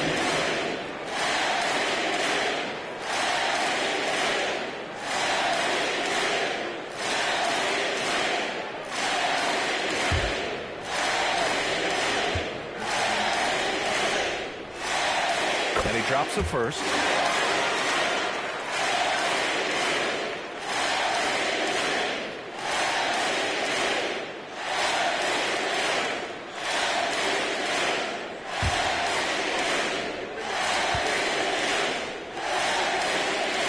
And good on the second, so he makes them both. Raptors trail by 13. Barnes with a screen on Young. Young against quickly. Outside Barrett. Hurdle with a screen on Johnson. 5 on the clock. The three, Barrett. They get it back. He's been tremendous at corralling misses all night long. Yeah, it's almost like he's got a magnet on that ball here tonight. He's in the right spot all the time. Again! What an avalanche! This game has his name written all over it. He has been phenomenal. An offensive onslaught. George against Ingram. Hurdle with a screen on George. Here's Ingram. Well-placed jumper from the free throw line. Ingram's got 39. Brandon Ingram showing off the ways he can score. You know he's playing well when he's this patient to do so. Barrett into the lane. Chalk up 2 there. That's why you keep your head up. If the assist is there, you can pounce. No need to rush here. Take your time. Take your time. This is where you can reset and try to get a good shot. Here's Young. Outside Johnson. And just a great job of getting there first and absorbing the contact. Second personal foul.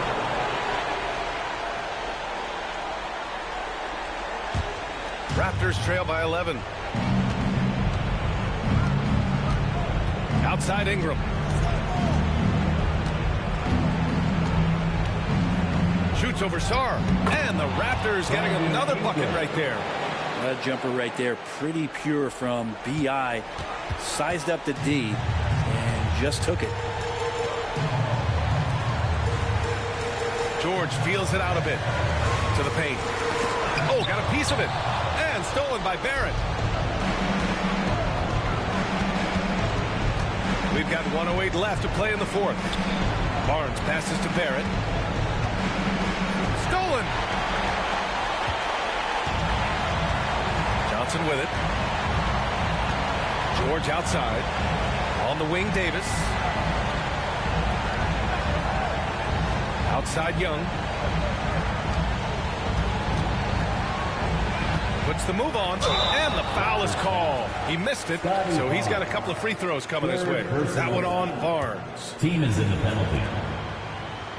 At the line for Washington.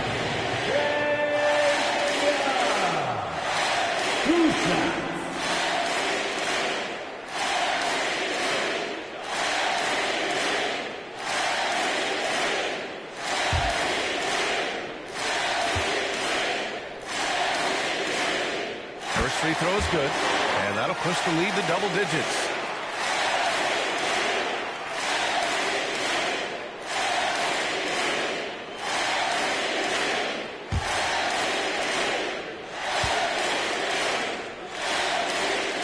That's also good, so he hits both free throws. Breathe easy now. The biggest free throws in the game, and he's coming through. Ingram against George. Now here's Ingram. He's covered closely. He can't get it to go. And George with some nice D. About 3 seconds between the shot clock and the game clock. Out of bounds. It'll be Toronto's ball.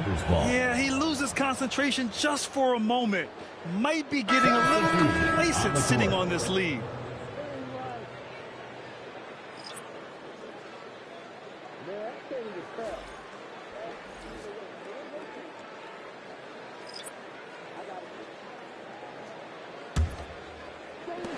There's 21 seconds left in the fourth.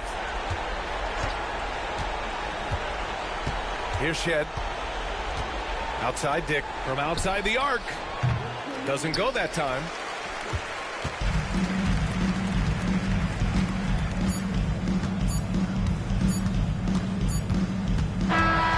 And so it's Washington easily grabbing this one. a competitive game, you have to feel like this crowd gave him a little extra edge. Yeah, they really fed off the energy. You saw their activity level go up. Just a tremendous performance. All right, let's go courtside to Allie LaForce with our player of the game. Allie, it's all yours. Well, Trey, leadership is such a key part of the point guard position. What's your focus in living up to that? I'm a big guy and building team chemistry, so any chance I can, go bowling, hang out with these guys, build chemistry, and I think that's where it starts, is off the court, because that translates on. Bowling, that's something I haven't done in a while. Thanks for the inspiration. Thanks, Allie. Great interview once again. Well, folks, that's going to do it for now. For Brent Barry, Allie LaForce, and Grant Hill, this is Brian Anderson, thanking you for tuning in. And let's leave you with our player of the game, Trae Young.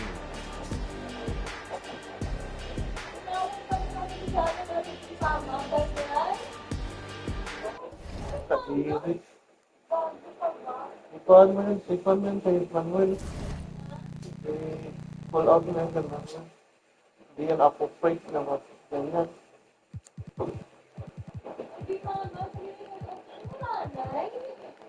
Ayun.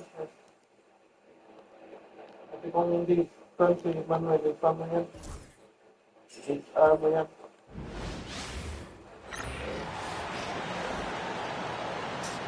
Zero start for the visiting Dallas Mavericks. Forward, P.J. Washington.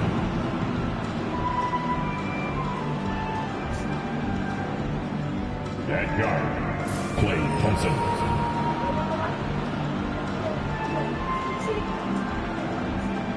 At center, Derek Lively.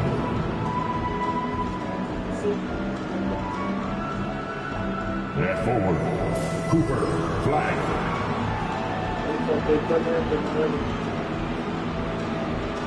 At guard, Kyrie Irving. The head coach of the visiting team, Jason Kidd.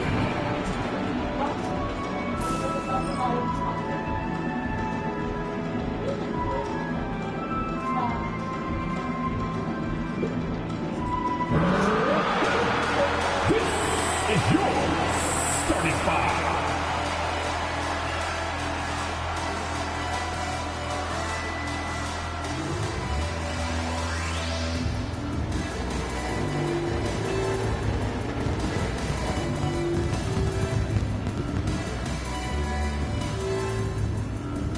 At guard, 6'5", number 14, Terrence Mann.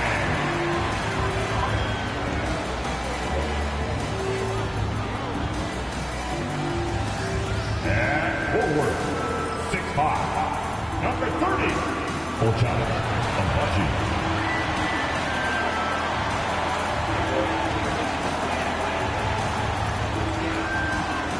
Starting at guard, 6'9", number 8.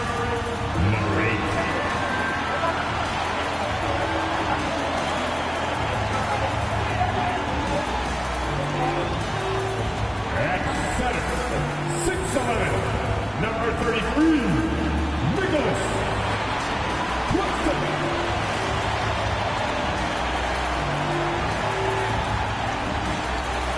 Forward, 6'10", number 17, Michael Porter Jr.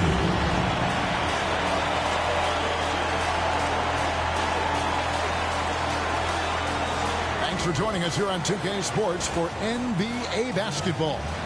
Kevin Harlan here with Greg Anthony and Clark Kellogg, and we'll have David Aldridge filling us in from the sideline. And let's now take a look at some of the numbers for Kyrie Irving. He's been playing a much bigger role in their offense over the past 5 games. It comes across in his usage rate, which has gone up during that stretch. We'll see if they continue to lean on him here tonight. Now look at Dallas' starting lineup. Washington and Lively hold down the post for him. Klay Thompson is out there with Irving, and for the Nets, we've got Terrence Mann. Michael Porter's out there with Nicholas Claxton, and it's Agbaji in at the 4-man position. You know, Clark, I've been wondering your thoughts on the possibility of the NBA shortening the season in an attempt to mitigate injury. Look, Kevin, I've long been a proponent of a shorter season. I think 65, 66 games, 1 month less on the regular season would be great.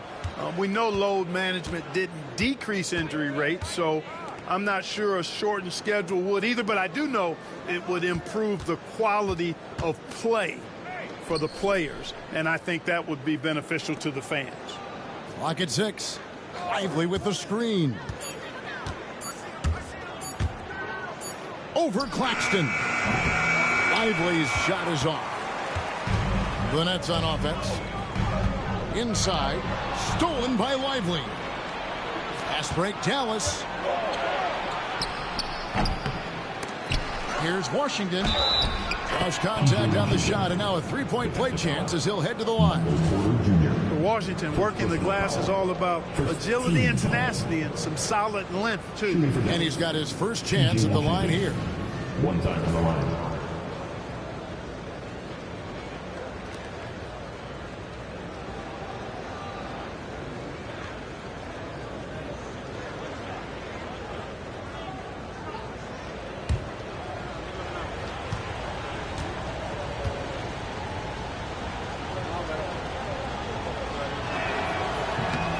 And Washington, no good on that one.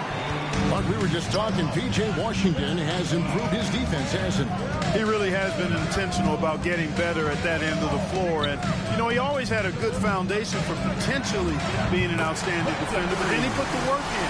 You know, he does a great job with his positioning. He's got excellent positional size, and because of all of that in his work, he's a versatile defender now that can make an impact at that end of the floor. Here's Irving following the three-pointer by Brooklyn.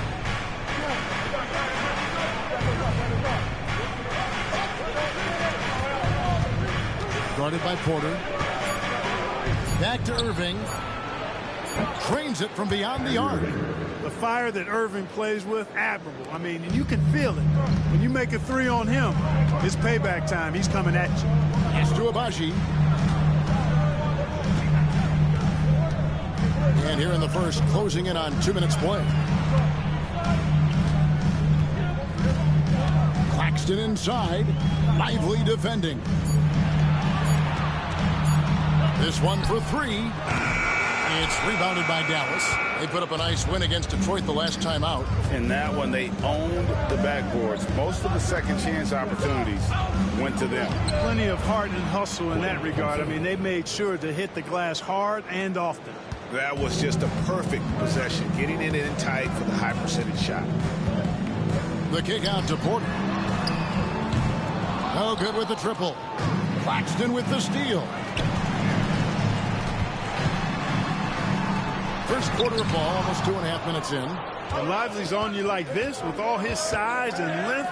It's hard to get a shot off on him. Dallas again turning it over.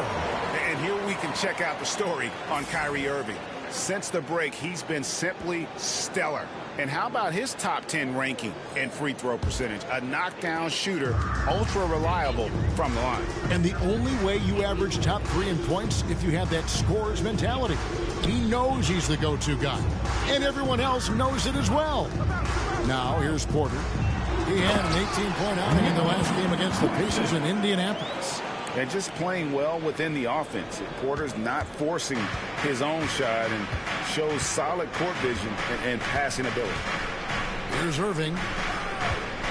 Irving a screen on Porter. For three. It's hauled in by Claxton. Brooklyn's gone 1 of 3 from beyond the arc so far in the game. And that'll be 2 free throws coming up. Officials on the call with the foul. Well, Michael Porter Jr. is one of the premier shooters in the NBA. And that size that he brings to that sweet stroke makes it hard to get to a shot. 6'10", shoots it with confidence, shoots it with great fluidity. And, man, is he special. And he's worked through some injury trouble early in his career. And now he's one of the more lethal front court players in the league on the perimeter. First one falls for him. Since moving back to Brooklyn in 2012, the Nets, Greg, have won just 2 playoff series. And just think about the all-stars they've had. KG, Pierce, Durant, Kyrie, Harden. I could name more. The Nets just haven't been able to put it together.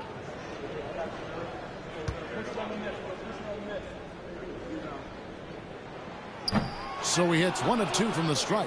Well, he's a reliable scorer. He's an effective rebounder. He's improved defensively.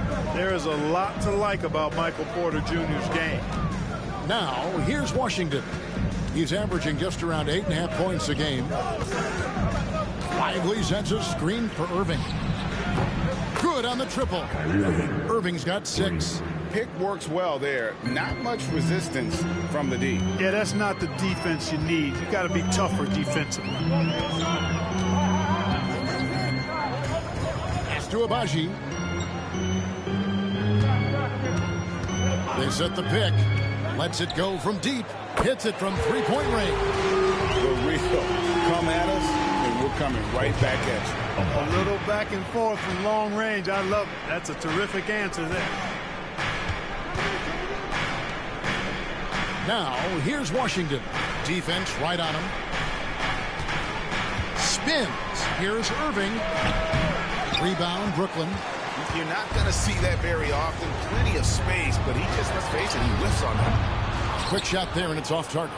And not allowing the shooter even an inch of breathing room on that one. And, guys, that's exactly the kind of high-impact defense they want to see out of him. Now, here's Irving. 6 points for him. Thompson misses. Porter passes to Mann.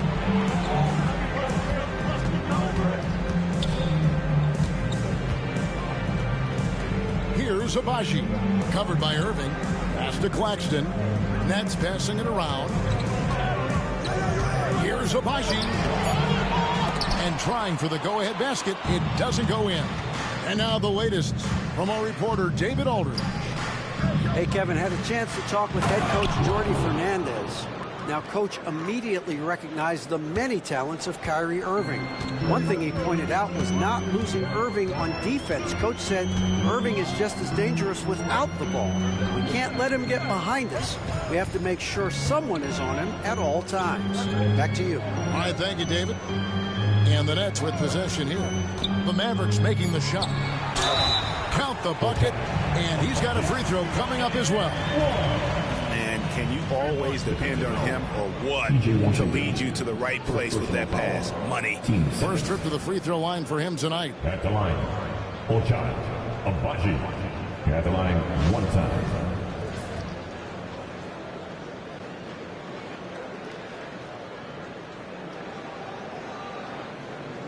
One shot.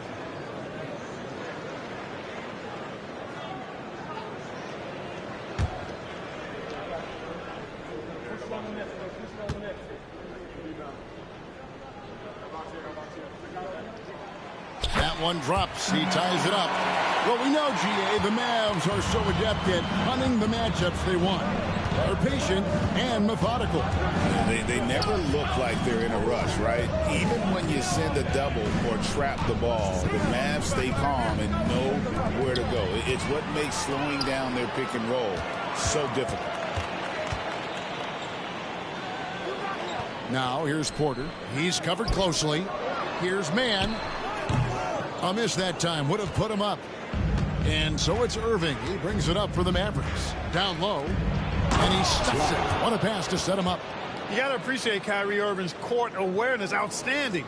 Finding open teammates. The Nets have gone 4 of 10 shooting the ball here in the first quarter. Pass to Porter.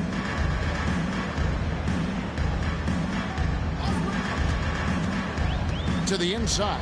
Claxton. And Claxton throws it down. Oh, and look at how well he led him in there. Really, he passed him open for that deuce. Dallas has gone 2 of 4 from beyond the arc to start the game. Thompson looking for an opening. Back to Washington. To the paint. Knocks it loose. Here's Irving.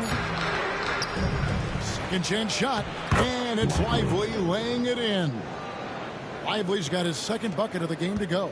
And they've done well at taking advantage of some late defensive rotations and getting the ball in the paint. Pass to Porter. A 3. Buries the long-range jumper. And the Nets lead by 1. You know, I think this is a shot Porter Jr. has to continue to knock down because, after all, he's out there to stretch the floor, so he's got to cash in from there. Claxton against Lively to the middle.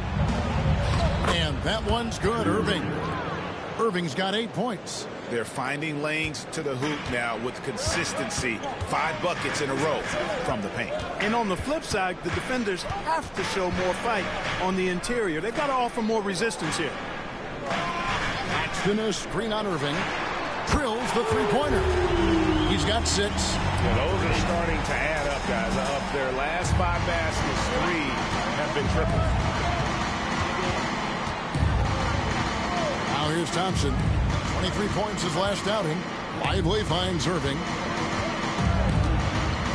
From 13, and another basket for Dallas. Well, we've seen that movie a few times, haven't we? An easy bucket in the paint. Well, listless and lifeless at the defensive end. I mean, especially inside. They've really got to pick up that interior defense. Man with it. He's covered by Thompson. Paxton a screen on Thompson. Man passes to Abaji.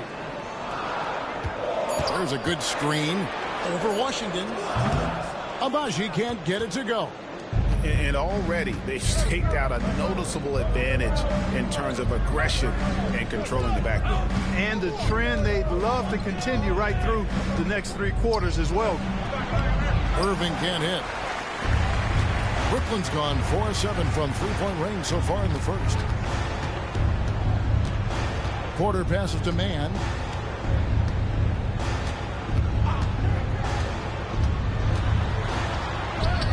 Sinks that one from the post. And the Nets lead by 2. Great job of screening there. Nice job to take it to the rim. They get the finish. And we've got a timeout called by Jason Kidd. Looking for a breather and maybe just 1 or 2 things to talk about. Here we go. The zone team. Attention fans. Now on the court is your squad. Get loud and let them hear you. Here we go, fans. It's time for DJ.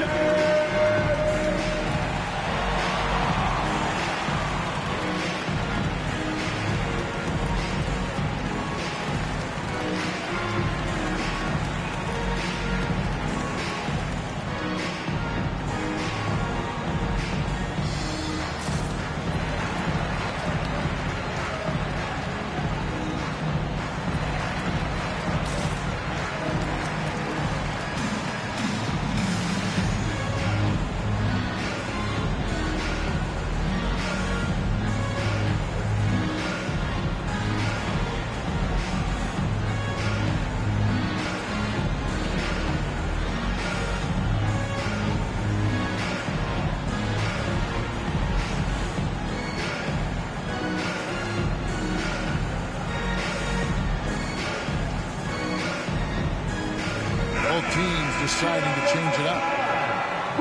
Let's bring up the 2K leaderboard to see which teams have been the best in the rebounding department since the All-Star break. 5th, the Mavericks.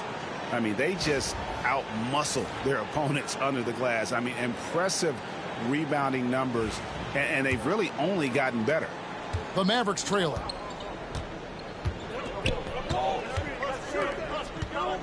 Pass to Nembhard.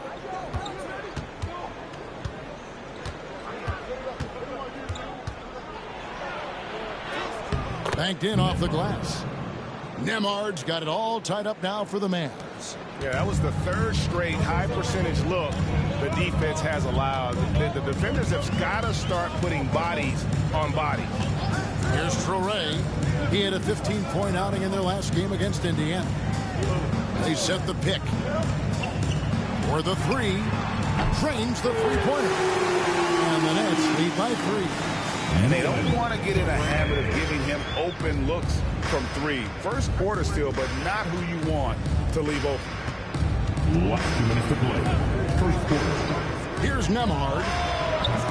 Tried to come right back with the 3 of his own. It's no good. Pass to Traoré. Now, here's Sharp. Defended by Christie. Feeds away. And it's Sharp missing. Mavericks trail by 3. Here's Christie. Now Bagley. And here is Gafford. Dallas moving the ball around. Nembhard. That's in. He's got 2 made now, and he's shooting 2 for 3. I'll tell you what, I'm not sure these guys can keep this up. High-octane action for sure. Crowd-pleasing already. Here's Traore. He gives the team some steady offense, a bit under 10 points a game. Pass to Nembhard. Over to the left wing. The shot's good from Christie. There's a lot of give and take between these sides early. Yeah, and both teams look like they came to play. We should have a good one. 51 seconds left in the first. Here's Wolf. Defended by Bagley. There's the screen. Jacks up a 3. Bagley with the rebound. Dallas has gone 3 of 6, 50% from deep so far tonight. Nembhard with it. Here's Christie.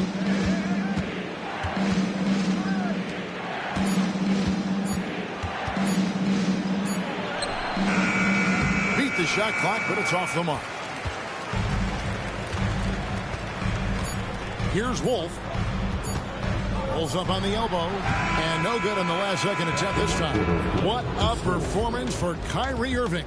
He has been the story for the Mavericks. He got into double digits for the quarter with 10 points total. And don't go away. We'll be right back.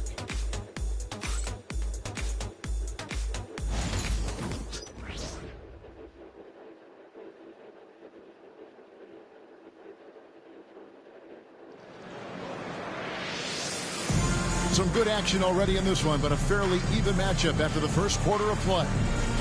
And a moment here to take a look at the scoring breakdown for Dallas. And they've set the tone from the jump. They're looking to pound it inside and score in the paint. You know, another thing they've done really well, I think, is get quality shots from behind the three-point line and knock them down, too. Brooklyn trailing on the floor for Dallas. Daniel Gafford is out there with Bagley. Then there's Christie. Then it's Kyrie Irving. And it's Marshall in at small forward. Oh, such a field shot there, the floater. Dallas has gone 3 of 6 tonight when they've let it fly from downtown. Gafford against Sharp. Gafford kicks to Irving. Gafford passes to Bagley. Shot clock at 5. Gafford finds Bagley. Misses the 3. Brooklyn's gone 5 of 9 when they put up the 3-point shot tonight. And while we've got a moment, let's send it over to our terrific reporter, David Aldridge. David? Kevin, thanks. The Mavericks at last season's trade deadline added length by acquiring Daniel Gafford and P.J. Washington. Coach Jason Kidd says they help on both ends. Gafford has the ability to roll, has great hands.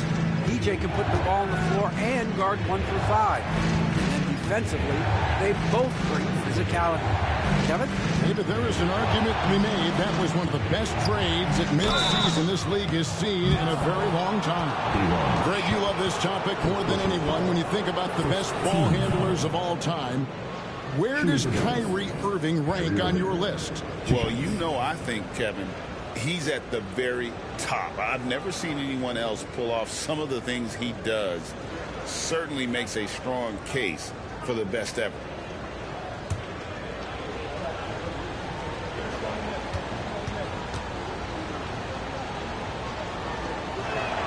And he knocks down the first one. Hey, Clark, no one covers the college game like you. And for new pros, what are the biggest challenges adjusting to life in the NBA and the play itself? Speed and size, Kevin. I mean, that's where it really starts. You've got to be in great condition. But the speed and size of the players at the NBA level is unlike any other basketball you play. Everybody in the NBA is big and athletic. And things are just played and done at a much faster pace. Clark, Kyrie Irving has got to be as skilled a player as we've seen in the NBA. Well, I tell you what, I don't know if I've ever seen a better layup maker than him. And I played against Isaiah Thomas and read about Nate Archibald and some of the other great small ball guards, but man, this kid, Kyrie Irving, well, young man now, 50, 40, 90 on the season, and a lot of times he's making acrobatic layups against 6'9" and 7-foot guys. Special. Here's Christie. Taking a look at his stats, he's averaging around 7.5 points a game. A nice shot by Irving. You know, this is simply what Kyrie Irving does. Get buckets against defenders. He's a bucket maker. Williams scanning the floor. Here's Traore. He's covered by Irving. Wolf. And he dunks it down. Those plays can make a difference in a game like this. Well, you know it's going to fire up, Greg, everybody on that bench. Making a statement for sure. I mean, we'll see if they can maintain that aggressive approach, guys. Got to push Bagley out of the paint. Once he's close to the rim, he is locked in on scoring. And Jordi Fernandez has called a timeout. He wants a minute here to get things straightened out with his team.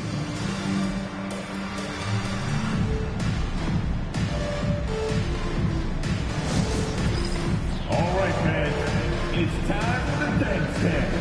Get ready to dance like everybody's watching.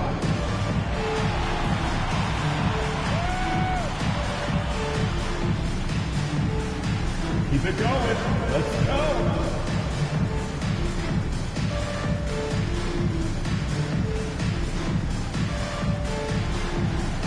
You have the camera all to yourself. What are you going to do?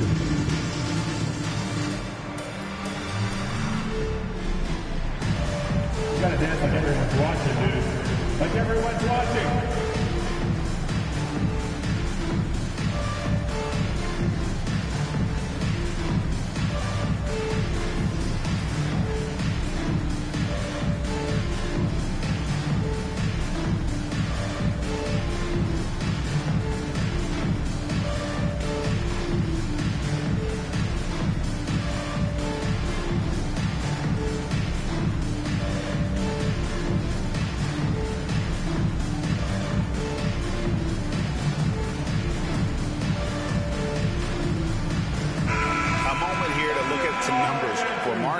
He's averaging about 7 points a game, 3 rebounds, and 2 assists.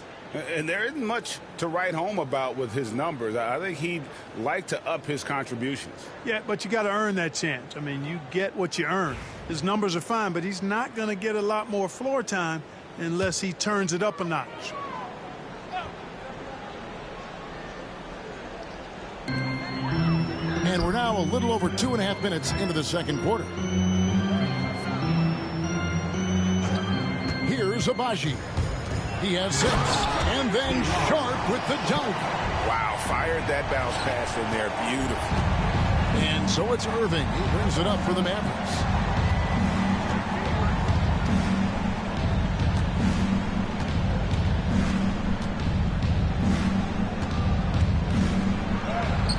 Got it. Good job in the low post.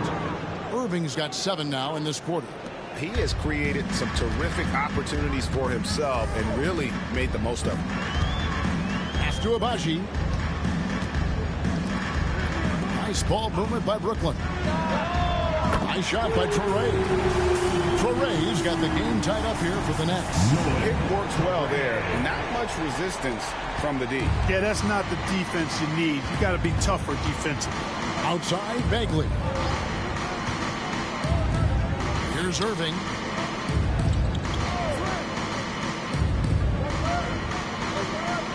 Pass to Bagley. Shot clock at 6. Back to Irving. The rebound by Sharp. For the Nets, they come into this one following a loss to Indiana. They now take the lead. Abaji's got 8.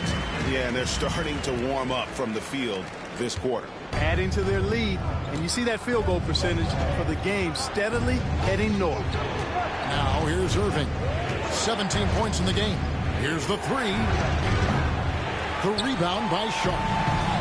Brooklyn's gone 6 of 10 from three-point range, up over 50% for the ball game. Williams passes to Abaji. Over to the wing. Sharp with a screen on Irving. Pass to Abaji. Three-pointer. It's rebounded by Dallas. Irving surveying the floor.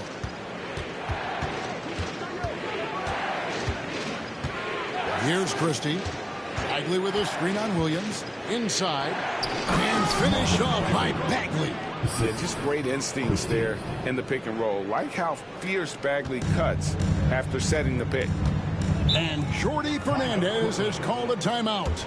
He's ready to talk things through with the team.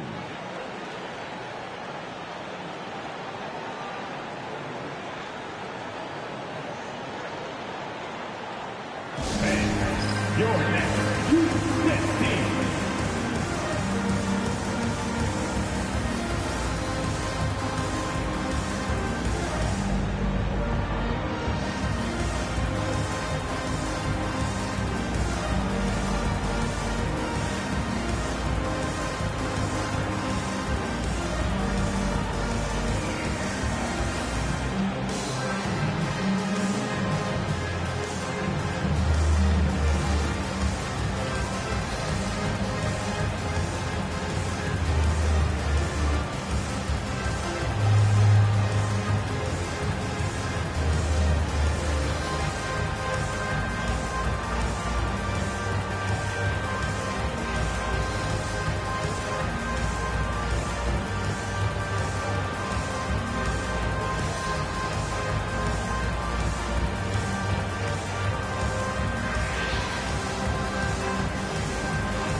As the playoffs near, let's take a look at the Western Conference standings. You look at Dallas, their season nearly over unless a form of miracle happens. And I think for the Mavericks, they have been one of the major surprises in the NBA this season. Unfortunately, for the wrong reasons. And, you know, any fixes they've tried during the season have only compounded their problems. Pass to Wolf. Back to Claxton. Porter passes to Wolf. Porter a screen on Washington. 5 on the clock. Outside Williams. Launches it. It's rebounded by Dallas.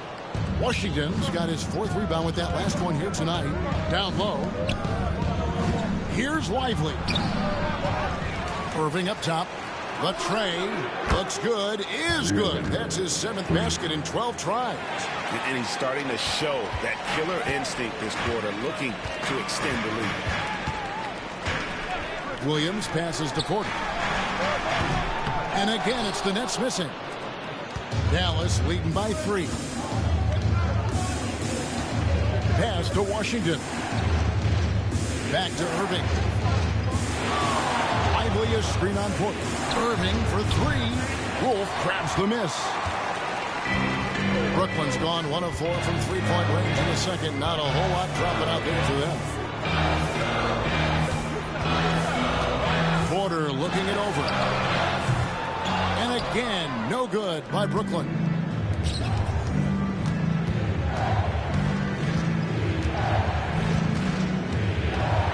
Pass to Washington. Porter against Irving.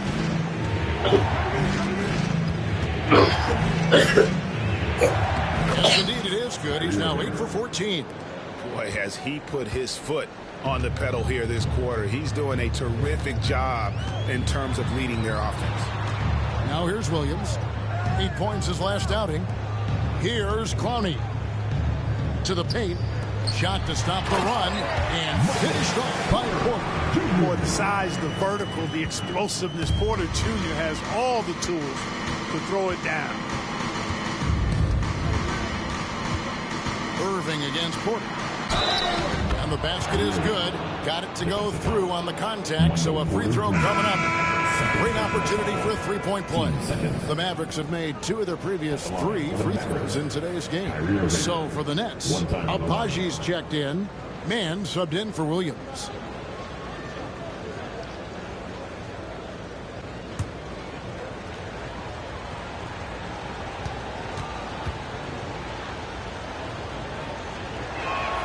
And that one falls for Irving.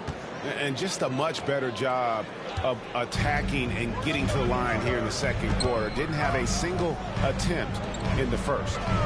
Now here's Porter. 6 points for him. To the inside. That's a bucket. His 3rd of the game. He shot the ball 7 times. And, you know, coaches will take possessions like that all day long. Phenomenal use of the screen there. Pass to Washington. Here's Irving. And with the rebound. That's exactly the look they wanted, guys. Right guy, right play, wrong result.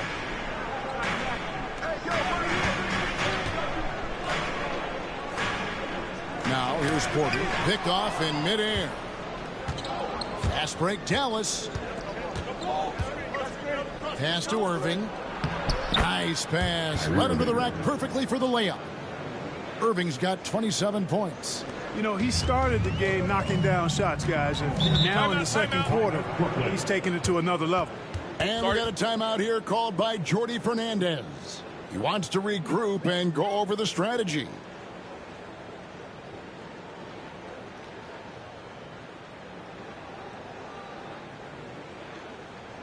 Fans, it's time to get hyped.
Christie's checked in for Dallas.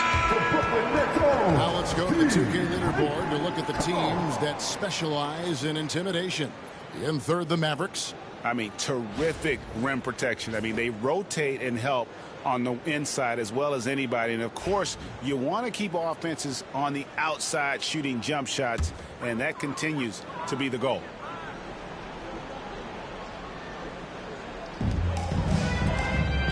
The Nets working the ball around now. Porter finds Claxton.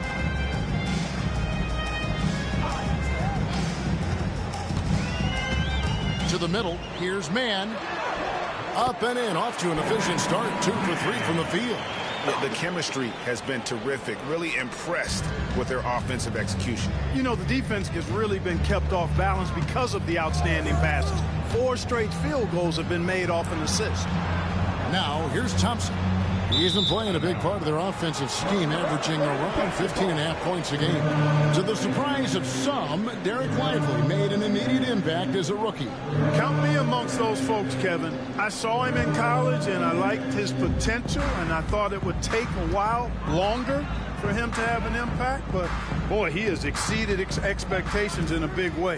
And because of his shot blocking and energy, running the floor, rim running, and the like, he's earned himself some nice minutes as a contributing player. And they haven't been able to turn it into a big lead, but their rebounding advantage is starting to add up. Yeah, still close, but with their tough play on the boards, we're certainly seeing the effort. No doubt this is Thompson's most lethal weapon, one of the greatest three-point shooters in the history of this game. Here's Abaji. He's got 8.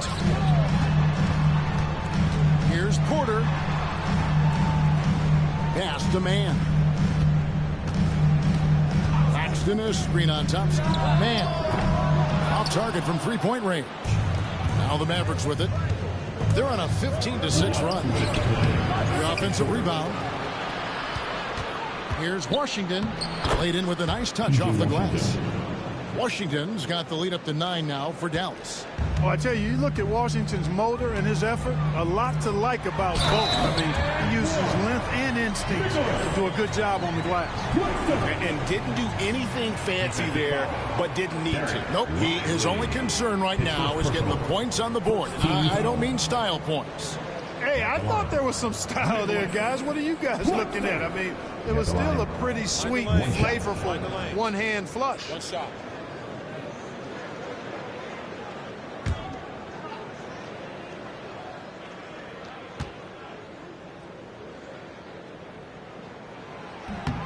And that one falls for Claxton. Mavericks leading by 6. Pass to Washington.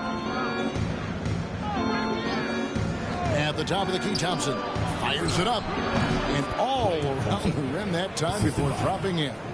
Thompson's got 7 points. I really believe we can go ahead now and lock Klay Thompson in on the short list of the greatest pull-up shooters in the NBA. And we might be talking the all-time list here. And here's Porter.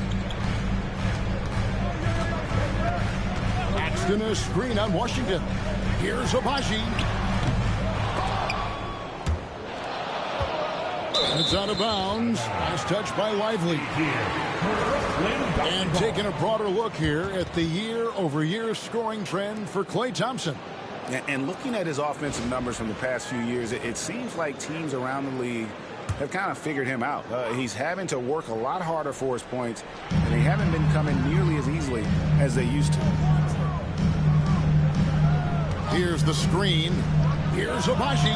And the 3-ball is good. He's got 11. And the lack of effort to fight over the screen there makes that an easy shot. Well, I'm going to credit the screen. I mean, that's a good, strong pick he lays there. Thompson for 3. Good! Thompson makes it look so easy.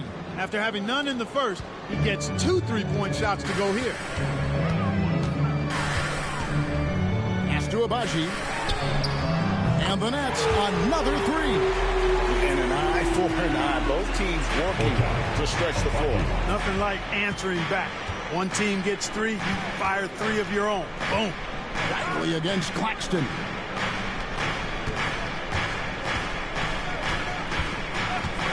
Shoots it up. Rebounded by the Nets. And this is the first time they've matched up with the Mavericks this year. One-on-one here.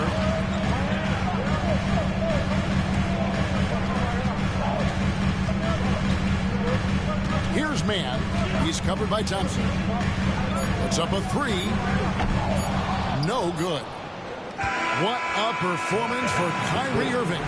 He has been the story for the Mavericks. A terrific quarter for him. And now he has a total of 27 points.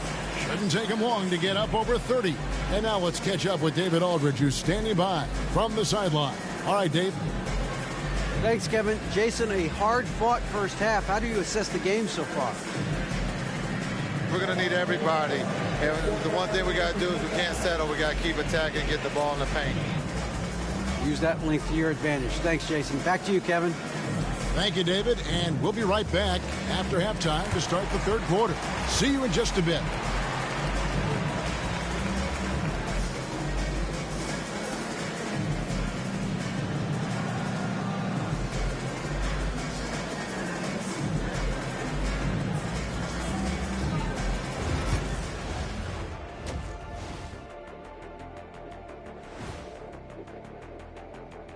Welcome, everybody. Let's jump right in with a look at the Players of the Week. The Western Conference winner, Victor Wembanyama. Tremendous effort lately for this guy. Victor, 7'4". This dude is 7'4". Folks, I mentioned because skills-wise, he's kind of like a small forward.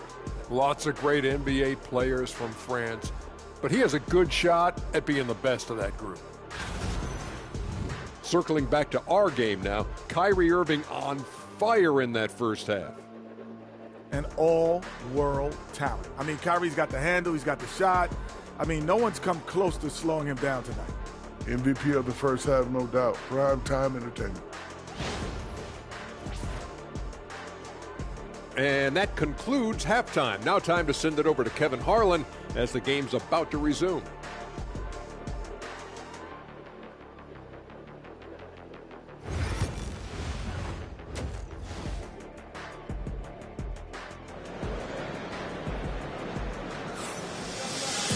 And as we get into this third quarter, as we've seen so far, neither team able to create much separation on the scoreboard yet. You look at Kyrie Irving in this game, he has been everywhere. Yeah, he's just been raining down on them from deep here. Talk about dialed in. Well, you know, the stroke looks fantastic. Even when he's had a hand in his face, it hasn't affected him at all.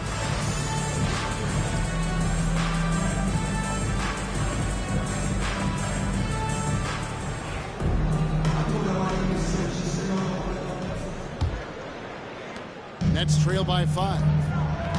They've got Michael Porter. Terrence Mann is out there with Nicholas Claxton. And it's Abaji in at the power forward position. So that's the lineup for Brooklyn. The 3. And Lively pulls it down. Lively's got rebound number 9 now. What an effort here tonight.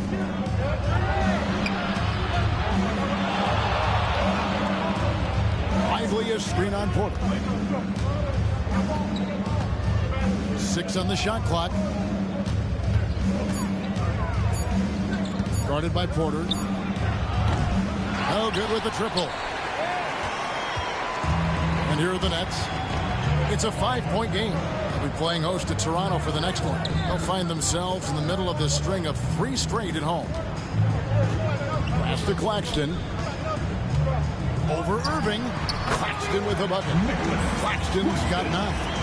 And I like the decision-making. He's taking what the defense is willing to give him. You know, more and more big guys in the league have that mid-range shot in their bag now, and they need it. The Nets shooting at 52% from the field. They're clicking. Outside, Porter. Down low. He goes up again. Shot is good, and the Mavericks lead is cut down to just 1 on the basket from Claxton. And there's a pattern starting to take shape here. They're working it inside and getting good shots from close range. Well, I agree with you. 4 of their last 5 baskets have been exactly of that variety. Clearly out of sync to begin this half. 0 for their first 3 attempts. Porter, no luck. You can't look at the result of that shot. They'll take that whenever they get it. Well, you know, I hear you. That's a good look, but when you're that wide open, I think you got to knock it down. And, you know, after starting 0 for 3 this half, they finally get one down. To the right side. Lively against Claxton. Here's Abaji. 14 points for him. The Nets need to get a shot off here. Takes a 3. He can't get that one. Mavericks leading by 4. Stripped it away. In transition, here come the Nets. Way ahead of the field. He can do pretty much whatever he wants. You know, and not leaving anything to chance either. That's why he takes it right to the bucket. Porter with the steal. Oh, and a fast break for the Nets. For the tie. And contact on the shot, so he'll be shooting free throws here. It's going to be on Kyrie Irving. No question, he got bumped on that shot. Yeah, the officials didn't need to talk that one over. It was obvious. The Nets shooting their 5th and 6th free throws of the game.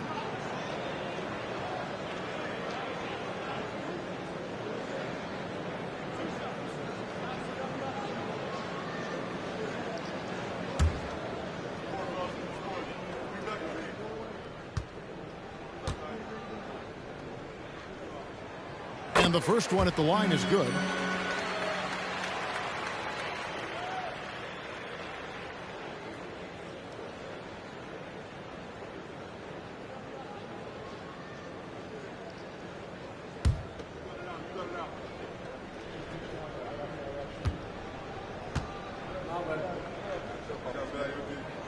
And it's tied up with that one. Really always a plus to have a big guy stroke it from the line like that. The soft touch on full display. Right around 3 minutes into the second half. And the rejection by Claxton. Yeah, the offense scuffling a bit to start this second half. Only one for the first 5. Back to Porter. Stolen by Thompson. Inside. Ball stolen. And with an update from the sideline, let's check in with David Aldridge. Kevin, Michael Porter Jr. was the #1 ranked player in high school, but a back injury changed things. He said, my potential may look different now, but as long as I could truly say what I had, I gave it my all. That's all that success should be defined by. Kevin, he grounds himself in gratitude and the work he's put in. Thanks, D.A. He is a worker and living the dream. Now Porter following the three-point attempt by Kyrie Irving. Claxton, a screen on Thompson. Here's man. And foul on the shot, so he'll get a chance at the line. Second personal foul. Yeah, good job to take it right at the D. Yeah, really left him no choice there. He had the foul and keep him from converting the easy bucket. He made the only free throw attempt he had earlier in the game. Not the best statistic for him in terms of his performance at the line. Very low numbers. And I don't think there's any question about it, guys. He's got to bring that percentage up. I mean, those are the kind of free throw numbers that will get you in a coach's doghouse and get your teammates a little mad at you. And that one falls, and that puts him up by 1 point.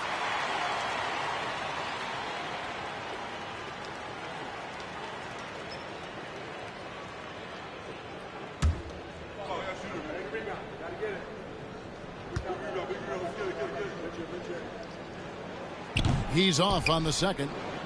Yeah, disappointing not to convert all of them, but he did get the one to give them the lead. Pass to Lively. On the wing, Thompson. Guarded by Porter. Clock at 6.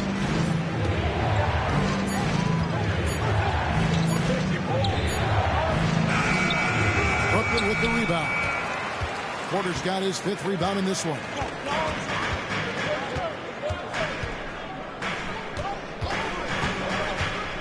To the paint. Here's Abaji. And there's a nice one-handed slam. Growing into more of a passer, MPJ getting that assist. Mavericks trail by 3. And Jason Kidd is called timeout. He wants to check in with his team and regroup. And Kevin, he saw his guys just a little sluggish out there. Oftentimes a timeout like this allows you to kind of just reset. Some noise, everyone.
Some of the best free throw shooters in the NBA. Let's highlight them.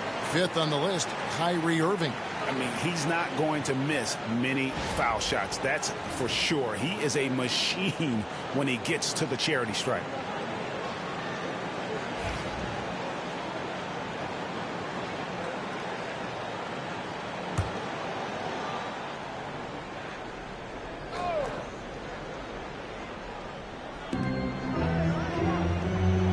To the wing. And here is Washington. Thompson outside. They could use a bucket. A rebound by the Nets. Claxton's got his 6th rebound on the night. And that one's good. Abaji. Now it's a 5-point Brooklyn lead. Boy, nice read by Porter Jr. that time, scanning the floor and getting his teammates involved. Irving dishes to Thompson. Inside. And the rejection by Claxton. Whistle blows. Basket is good.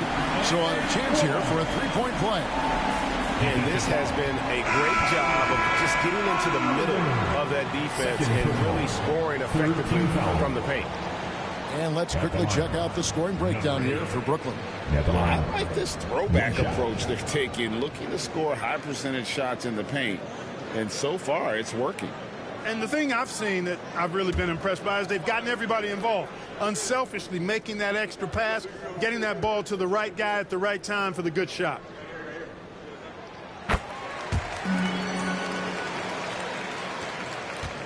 And so it's Irving. He brings it up for the Mavericks.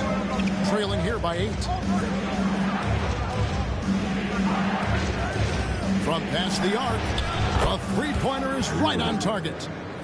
Irving's got 30 points. He has definitely shown up to play. He's done his part, really just trying to battle his team back into it. Porter against Thompson. On the wing, man. He has 6. Down to 5 on the shot clock. And it's good. 2 points. Man's got 4 points now in the quarter. And the lack of effort to fight over the screen there makes that an easy shot. Well, I'm going to credit the screen. I mean, that's a good, strong pick he lays there. There's the 3. Another 3 for Dallas. He does not lack for confidence, and he shouldn't. I mean, this guy's a dangerous scorer. Outside Porter. Man in the corner. Pass to Abaji. Now here's Porter. Not a lot of room. From outside the arc. Hits it from 3-point range. Porter's got 9. That's a great response from Porter Jr. Taking those 3 points right back. Guarded by Porter. Here's Bagley. Down low. Thompson hammers it down. Strong move to the 10, trying to get his guys going. Hard not to get motivated, GA, right when your teammate makes that kind of play. You know, when you're looking to close the gap, you need guys who will take it upon themselves to step up, take the initiative, and make something happen. Mavericks trail by 5. Basket is good. He'll get a chance for one more at the line. Important points there. Got him on a nice play, getting the ball inside and right to the bucket. Dallas shooting their 5th free throw of the game here. The Nets making a switch here. What's up?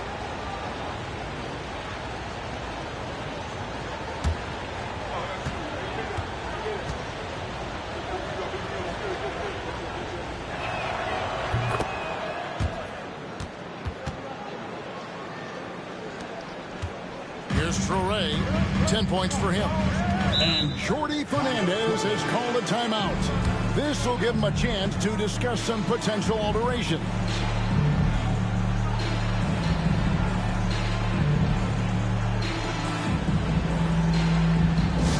It's time to get excited and get loud. Here they are, Team Hype. Get loud, fans. On the court, your Hype Squad. It's a DJ.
percentage. And they are in the top third in the league in blocks. Rim protection, obviously important to them, and they have the horses to do it. And they've been very steady at the free throw line, like you said, GA. Not perfect by any means, but consistent.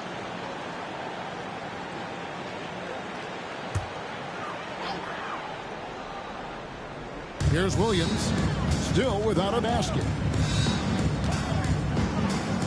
Pass to Wolf. Here's Traore, covered by Irving. Just 5 to shoot. Teardrop shot. Nice shot by Traore. Traore's got 12 in the game. Boy, that was a sweet-looking teardrop. There's very little defense for that. Outside, Bagley. Back to Irving. Dallas moving the ball around. And he could not get that one to go. A lot of contact, and he'll go to the line for 2. It's on Nick Claxton. Kyrie Irving, special. I mean, as skilled a player as you'll ever see when it comes to handling the ball and scoring in close. For Dallas, they have only 1 missed free throw. They've had 5 attempts and made 4 of them. And typically a strength of theirs, 79% on the season. And they've made progress in that department from last season going into this one, guys. I mean, the numbers have improved. First free throw is good. And Irving is one of the most gifted players we've ever seen. I mean, who still continues to play at a high level. The Nets making a switch here. Sharp's checked in. The Mavericks also with a sub. Daniel Gafford's checked in for Derek Lively. That one falls, so he hits both of them. He's as solid as it gets from the line. I mean, give him the opportunity. He's cashing in on those. Pass to Traore. To the inside. Wolf. A good finish at the rack off the slick feed. Wolf got his second basket. And bullseye with that assist. Nice delivery there in traffic. Now here's Bagley. Thompson for the triple. Wolf grabs the miss. Well, he's got a great stroke. That one almost dropped. Williams passes to Sharp. Count it. And the Nets lead by 6. That's a textbook example of how to move the ball. Boy, you got to love that action. Thompson outside. Now here is Irving. He's guarded closely.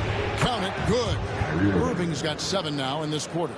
Hey, the skills of Kyrie are obvious, but what isn't so obvious is his underestimated strength.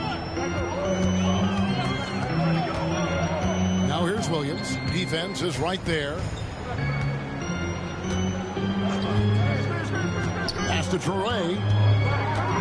Driving the lane. Let's see what the Brooklyn Nets have coming up. On Wednesday, they'll host the Toronto Raptors. Then on Friday, they'll go up against Bradley Beal and the Los Angeles Clippers. And for that matchup with the Wizards, it's the second game of a back-to-back, and you know they're going to be feeling the effects of it. Playing that much basketball in that short amount of time really takes a toll. And he makes the first. Christie's checked in for Dallas. Johnson comes in for Kyrie Irving.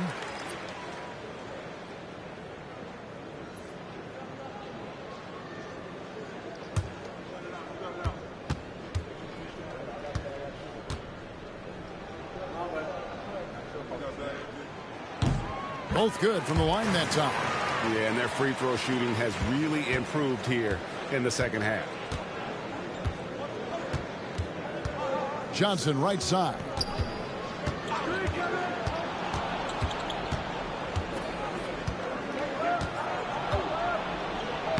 From down in the low post, it goes. And so far, going for more of an inside presence here in the second half, getting away from the three-point shot. Here's Traore, and that one is hammered home. The D just kind of stepping aside and letting him get to the rim. There's a reason, GA, the lead is what it is right now. You know, you look at it, the communication is lacking, as is the trust. They can ill afford those types of breakdowns. It won't work. You can't win with those kind of breakdowns. The Mavericks have made 6 of their 7 attempts at the line in this one. Johnson, shooting 2.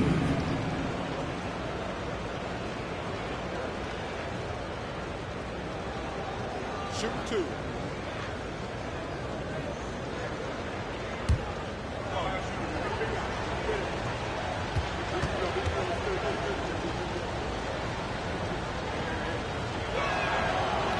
And that one misses. The Nets making a switch here. Ronnie's checked in.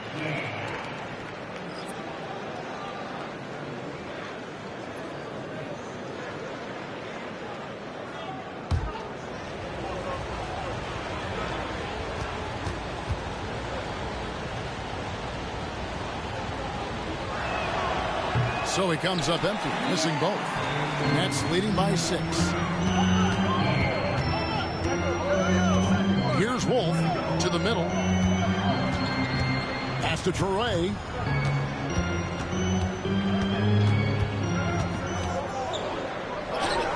Sweet little floater. Traore's got the lead up to 8 now for Brooklyn. And he's the main reason they have the lead right now. He's been perfect from the field, literally.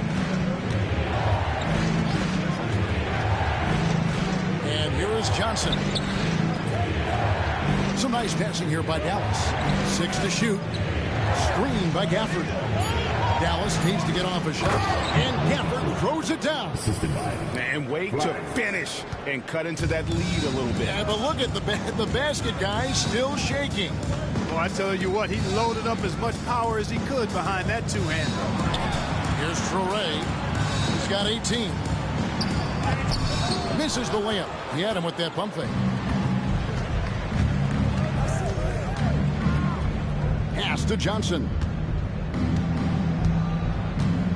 Bagley the screen. Puts up a deep 3. That one's good, and the Brooklyn lead is cut down now to just 3 on the bucket from Johnson. And here's Williams now. He'll bring it up for the Nets. There's 25 seconds left to play in the third. Williams is checked in for Johnson. Number 10, Brandon Williams. 24 seconds left here in the third quarter.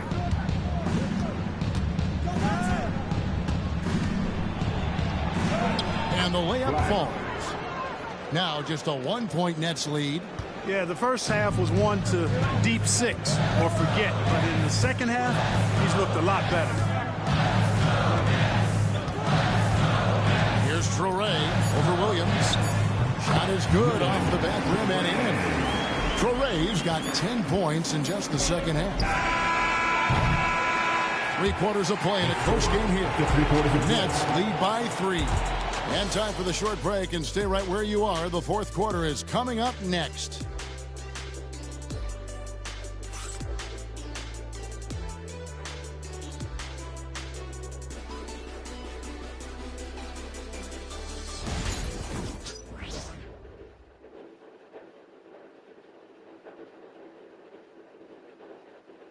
While we have the chance now, folks, let's go to our State Farm assist of the game.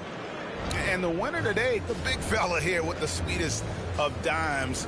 What a plus it is to have a post player who's got this ability to find. Boy, that's a nice asset to have. It's a huge boost to any offense, too. It adds a whole nother dimension. You got a big guy that can pass. And with these teams locked in a very close contest, this fourth quarter promises to be a good one. On the floor right now for the Mavericks, we've got Bagley. Irving is out there with Christie. Then there's Daniel Gafford. And it's Marshall in at the 3 spot. Brooklyn leading by 3. Pass to Traore. Williams with the ball. Here's Traore. 5 to shoot. And he drives in, and there's the slam dunk to finish it off. And he just dangles from the bucket after sending that one through. And you can see which team has the swagger right now. Well, you know what? You don't want to do too much to get an opponent riled up. You got to be mindful of that. Here's Irving after the basket by Brooklyn. Got a piece of it. Here's Traore. He's covered by Irving. It's stolen by Bagley. Outside Irving. Yes, that goes in. Irving's got 36. That's the thing about Kyrie. He's a three-level scorer. About a minute and a half into the fourth quarter now.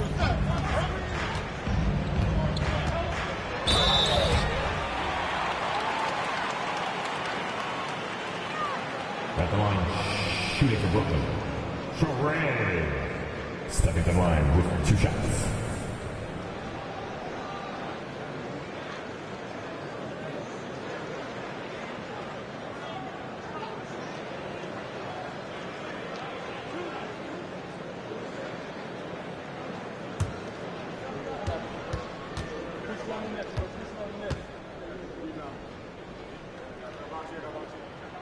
The first one falls.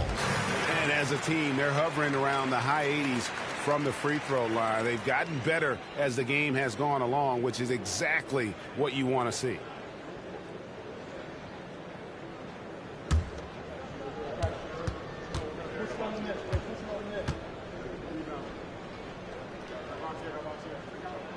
He hits both from the stripe. He's done a much better job of getting to the line here. Aggressively taking it inside and not shying away from contact. I thought he was settling a bit in the first. Now, here is Irving. 11 feet away, and that's good. For 2. Irving's got 38 points. I got a question for you. How do you defend Irving in the pick and roll? He's so quick, and his ball handling is so good. Absolutely, virtually impossible. Pass to Clowney. Here's Traore. Rebounded by Gafford. Here's Christie. Just a little under 2.5 minutes have passed now here in the fourth. And looks like the illegal pick was set. Yep, that's right. That'll get their attention. And guys, point of emphasis for the league is to really crack down on illegal screens. Yeah, you know, he might have gotten away with that a few years ago, but not anymore. No way. Now you've got to be stationary on those screens. No extra hips or elbows, or they'll call them. Clay Thompson, he's checked in for Najee Marshall. And you can tolerate gas like that sometimes, but in a close game, man, I tell you what, that really hurts. And really just a great play to sacrifice his body and take the charge. Heads up action there. Reading the play and then beating him to the spot. Well done. Now here's Irving. Pass to Bagley. Thompson outside. Sharp against Gafford. Just 4 to shoot. Irving for 3. Hands it from downtown. Irving's got 41. In perimeter scoring, I have to imagine it was a topic of discussion at halftime. Certainly. I mean, they saw a weakness in the perimeter defense and took advantage of it. They set the screen. He takes it in. Here's Wolf. Good D by Thompson. For Dallas, they've gone 3 of 5 here in the fourth quarter. Pretty good numbers coming out of the break. Christie kicks to Bagley. Pass to Christie. Back to Bagley. Irving with a clean look. Another 3 for Dallas. They've given up a lot of three-pointers here today. And their defensive rotations have been non-existent. To the left side wing. Nice ball movement by Brooklyn. To stop the run. Bullseye. You love how each side has risen to the challenge throughout this one. Hey, defense has taken a back burner, secondary on the marquee, but who doesn't love a game like this? Let's go. I like offense. And so it's Dallas with it. After the basket by Brooklyn.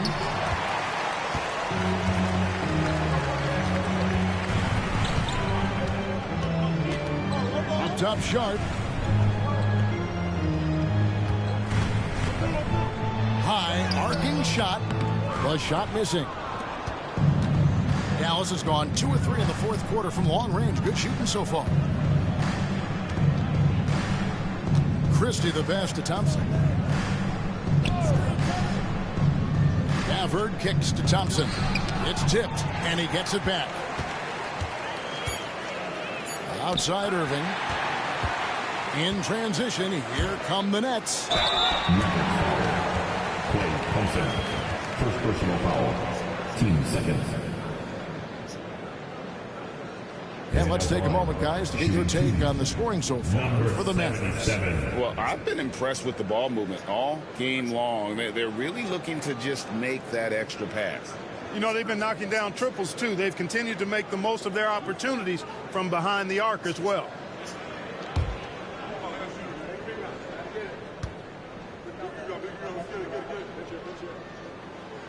He's off on the first.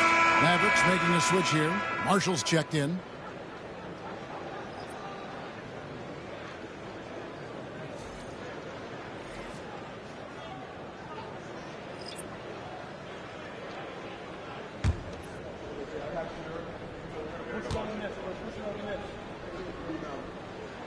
And the second free throw, good. They should be in front right now, but he'll be relieved not to have come up totally empty there. Outside Irving, pass to Thompson. Lets it go with a three. Dallas, no good that time either. You know, brick after brick after brick. I mean, that's been the story for him this quarter. I mean, he's got to brain it in down the stretch here. Irving passes to Marshall. It's hauled in by Claxton. Claxton's got 7 rebounds in the game.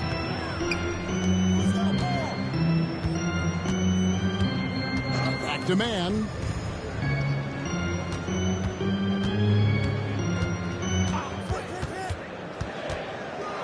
Just 5 on the clock to take the lead. 2 points. That one goes. In this fourth quarter, he's been locked in, and he's made some big shots for his team. The Mavericks have gone 4 of 10 here in the final period. Not the time to go cold.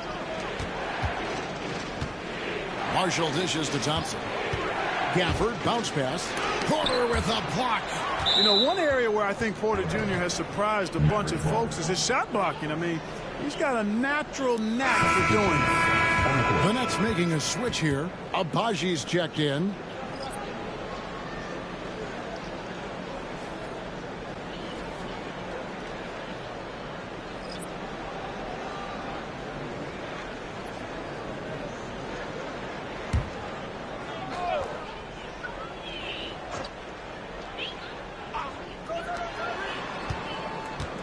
Here's Irving. 2 free throws coming up, and they call the shooting foul. You know, for Irving, he's made an effort, a conscious effort to get to the line more, and for good reason. I mean, he's a really good foul shooter. Shooting 2. Shoot 2.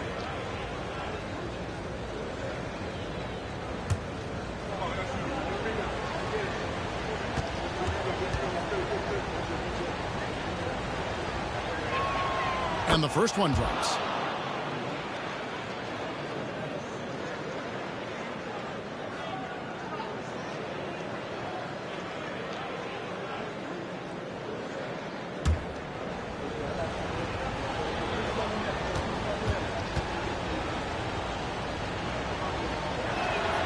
Both free throws good from Kyrie Irving. For Brooklyn, they've gone 3 of 6 from the field so far in the fourth quarter.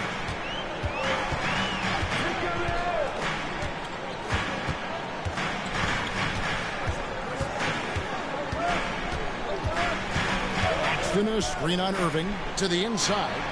And Claxton throws it down. An aggressive move and fantastic finish. Trying to send a message with that slam, I think. That's exactly how you send it. 2 hands and down. Now, here is Irving. And there's the call. It's going to be an illegal screen. Beyond the leaning, you could see his feet more set on that screen. Easy call. Yeah, I agree. You know, sometimes that can be a tough call for the refs to make, but not that time. It was easy there. Pass to Claxton. Now, man. Nice ball movement by Brooklyn. Here's Abaji. Now, man, he's covered by Thompson. Shot clock at 6. Man finds Claxton. Pulls it up. Abaji can't get it to go. The Mavericks trailing. Irving for 3. They grab their own miss. Nets have gone 4 of 8 in this fourth quarter, shooting an even 50% from the field. Pass to Claxton.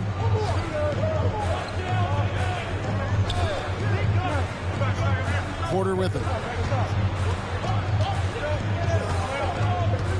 To the left wing. Here's Abaji. Mavericks with the rebound. Now Thompson.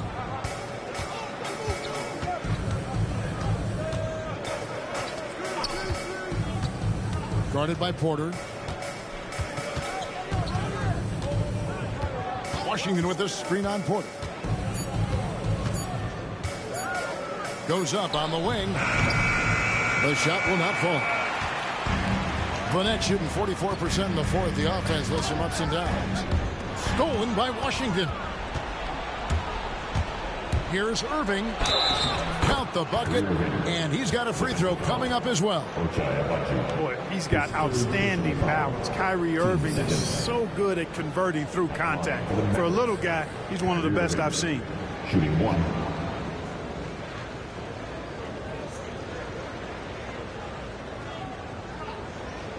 What's up?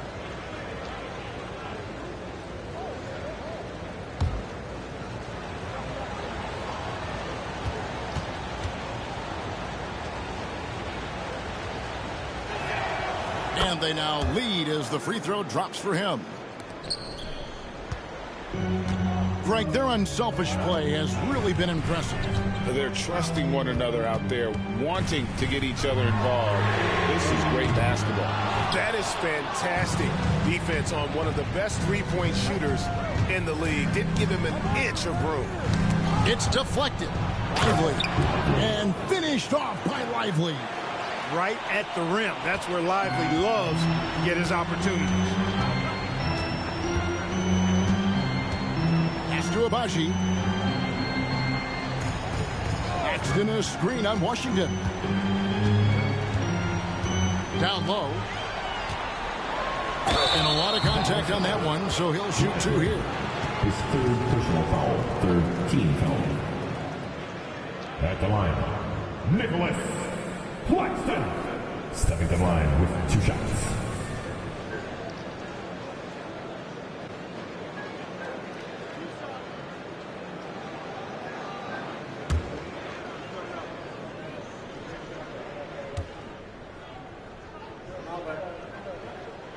First one falls for him.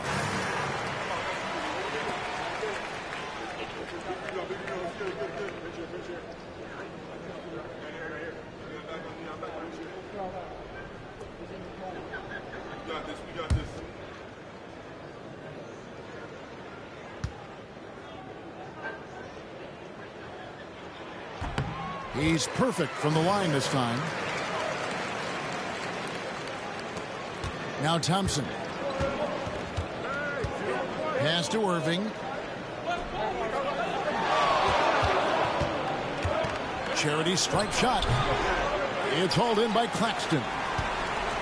Claxton's got rebound number 8 now on the night. Man with it. Lets it go. And 2 free throws coming up. Unable to get that one to go with all the contact. That one on Thompson. I'll tell you what, he earned his money on that foul. Yeah, if you're going to foul, then make sure that you don't give a chance for the and one.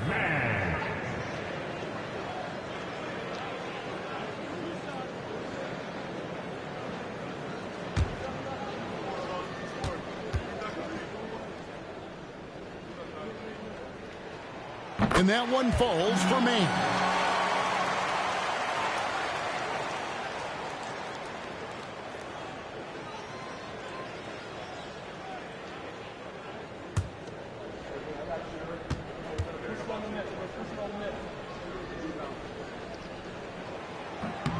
Both free throws good for Mann. Here's Irving. Inside, here's Lively, and it's good for 2. And the Mavericks lead by 1. They're scoring boatloads of buckets. It's raining buckets from inside. Well, the defensive rotations have been a step slow, and it's really helped them get that ball inside time after time. And Jordi Fernandez has called a timeout. There was no hesitating. He wants to talk to the team right now. It's time for the stand. Oh, you know how this goes. You get on the big screen if you shit your mama gave you.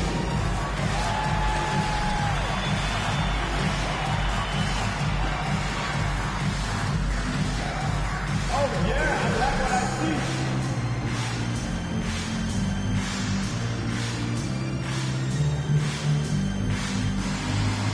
Let's see those moves. Come on.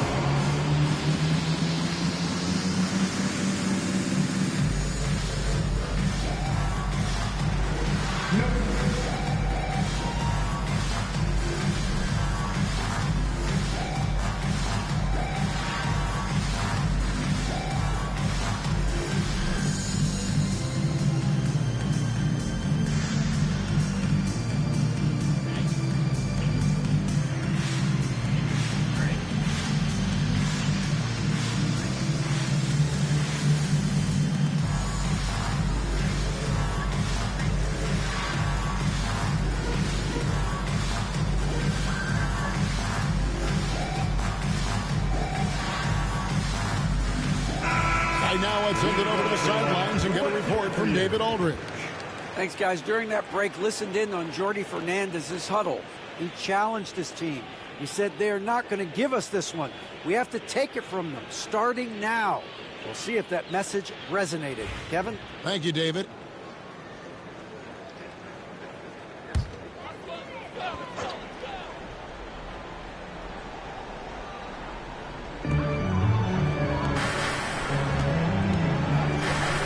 Feet away, and again, no good by Brooklyn. The Mavericks leading. Thompson outside, on the wing, Irving. And another one falls. Amazing. That gives him 51. Making it look easy. Fourth quarter. Stu Abaji. Now Porter. A minute 50 left in the fourth quarter. Claxton inside. Lively's there. And too much time in the lane. They get called for the 3-second violation.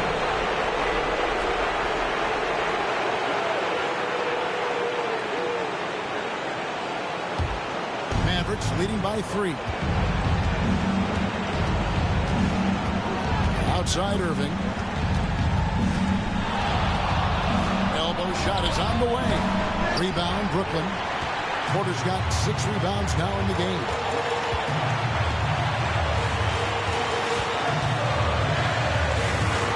Baseline J on the way, and he gets the friendly spin, and that one drops.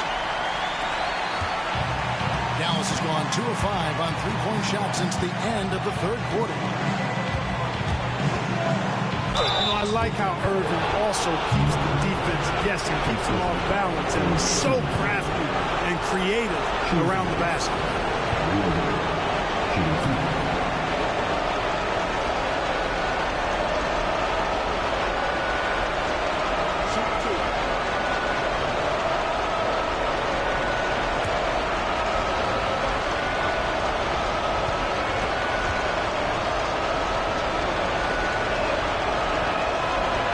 The first, that will put them up by 2.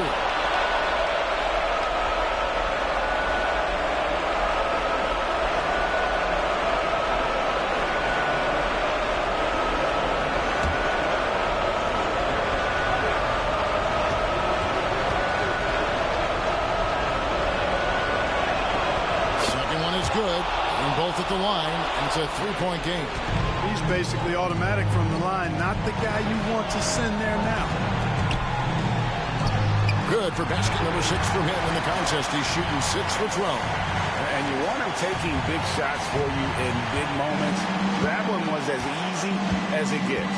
Well, you don't want to give him any open shots at this stage. Never mind the layup. Come on now. My goodness. What an opportunity here. Yeah, chance to take the lead. This is huge.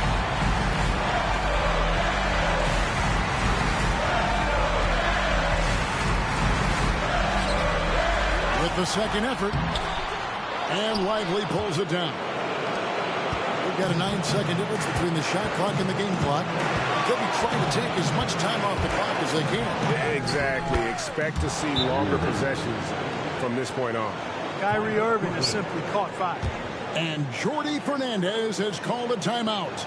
No doubt he is feeling the importance of this moment right now. What do you think Coach's focus is going to be here? And if you can get a three, shoot it. Otherwise, get the quick 2 and a foul. Either way, they got to score the ball.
.23 seconds left in the fourth.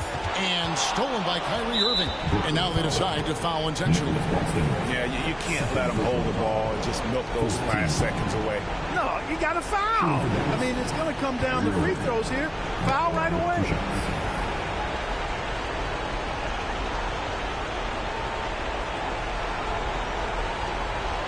Take a break. Take a break. 2 seconds.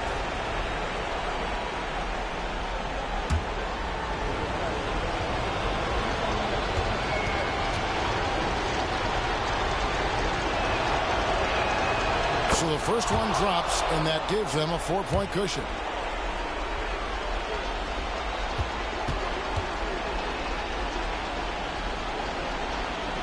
So he gets them both, and it's a 5-point game. And thanks to his good work at the line there, now we have a 2-possession ball game. Pass to Porter. Man in the corner. Shoots the 3. A rebound by Washington. And now we've got the intentional foul. No choice but to foul there, but he's probably the last guy you want to see on the line. But there was no time really to be selective. Stopping the clock was the priority. Shooting 2.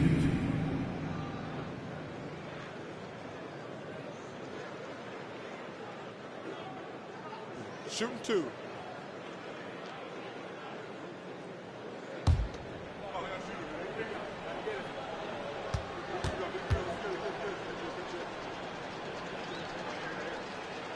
First free throw is good, and that increases their lead to 6.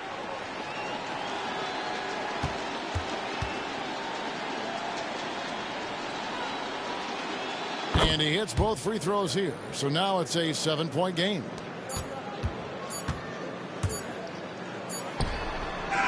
sinks the three-pointer. So a close game sees Dallas taking this one. They seem to relish their role as the bad guy here tonight. You know, Kevin, I sense that as well. I mean, they really did feed off all of that negative energy this crowd was directing at them. I mean, they turned it around and used it as motivation to close out a significant win. And we've got David Aldridge standing by on our sideline with the player of the game. David, it's all yours. Thanks very much, Kyrie. It looked like you were in an extra crispy special kind of zone tonight. How did you do it? Man, well, the beauty is in the process. It's in the preparation. You know, before I get here, I'm trying to get locked in mentally. Just trying to come out here, put on a good performance, lead my team, do the best job I can. That's all I'm trying to do. It was all on display tonight, man. Congrats on the win. Back to you. David, thank you as always. Thank you for joining us. That'll do it for now. For Clark Kellogg, Greg Anthony, and David Aldridge, this is Kevin Harlan along with our terrific 2K Sports crew, thanking you for tuning in. But first, let's reveal our player of the game, Kyrie Irving.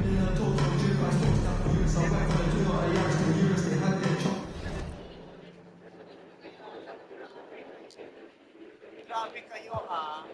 English na condolence. Tapos gano'n reaction nyo. Ano yung sinagot English na condolence? Ay, lamay. Yung sinagot mo kanina, English na lamay. Hindi, yun, nabigla lang siya. Ang English ng condolence, dapat tayo. Let's meet your New Orleans Pelicans.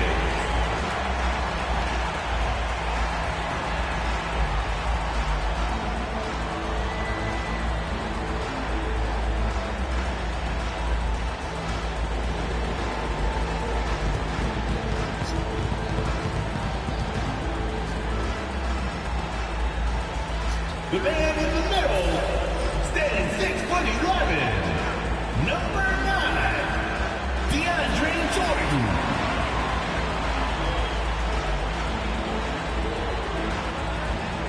At small forward, 6 feet 7 inches, number 41, Sadiq Bey.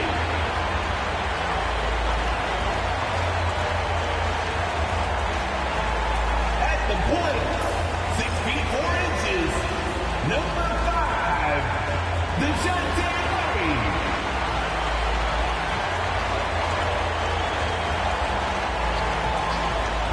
Starting at the other guard, standing 6'8", number 25, Trey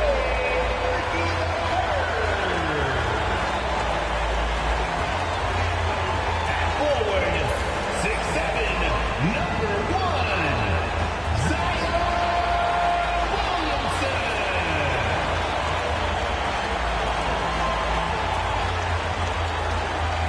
All right, everyone. Greetings from 2K Sports. Get ready for some NBA action. Moments away, it'll be the Philadelphia 76ers going up against the New Orleans Pelicans here at their home, Smoothie King Center. This is Brian Anderson. Coach Stan Van Gundy, Hall of Famer Grant Hill, and Allie LaForce round out our broadcast crew for this one. And a chance now to take a look at some numbers for DeAndre Jordan. Effective field goal percentage is a great way to measure his performance over the previous 10 games. It's been much improved, a sign that his game has been evolving. Now a look at Philadelphia's starting lineup. Joel Embiid is out there with Trendon Watford. Then there's George. Then it's Maxey. And for the Pelicans, we've got Zion Williamson. Trey Murphy out there with Dejounte Murray.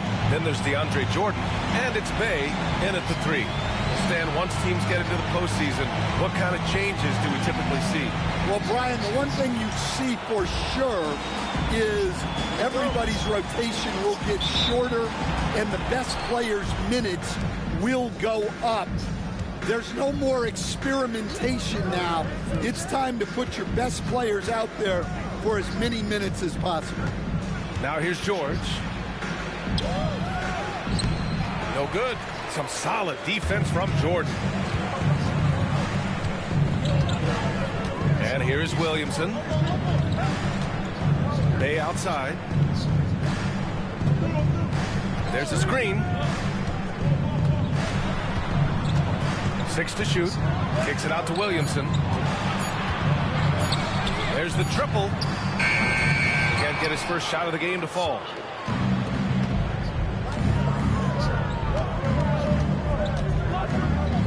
Watford outside. Pass to Embiid. Oh, it's stolen by Jordan. It's a 3-on-3 fast break. And Williamson gets it to go. Well, with each year in the league, we're seeing Murphy become a better distributor. And so it's Maxey who brings up the ball for the Philadelphia 76ers. They want to keep rolling here following a win against Atlanta. Yeah, they were able to execute offensively in a hostile environment, which led to a lot of high percentage shots. Well, and it's one thing to get the shots you want. It's another to make them. They've got good scorers on this team. Now here's Williamson. He's coming off a 10-point game against Detroit. And he did a lot of work on the glass as well. He impacted the game on multiple fronts. And it's Maxey missing. Despite the miss, those are the kind of looks coaches hope to create. Here's Murray. Philadelphia grabs the miss. Their last encounter was in Philadelphia. They got crushed the last time they faced this team, and they only have themselves to blame. Yeah, they were coughing it up all over the place. For whatever reason, they could not find the handle. The Pelicans have gone 1 of 4 to begin this one. Pass to Williamson.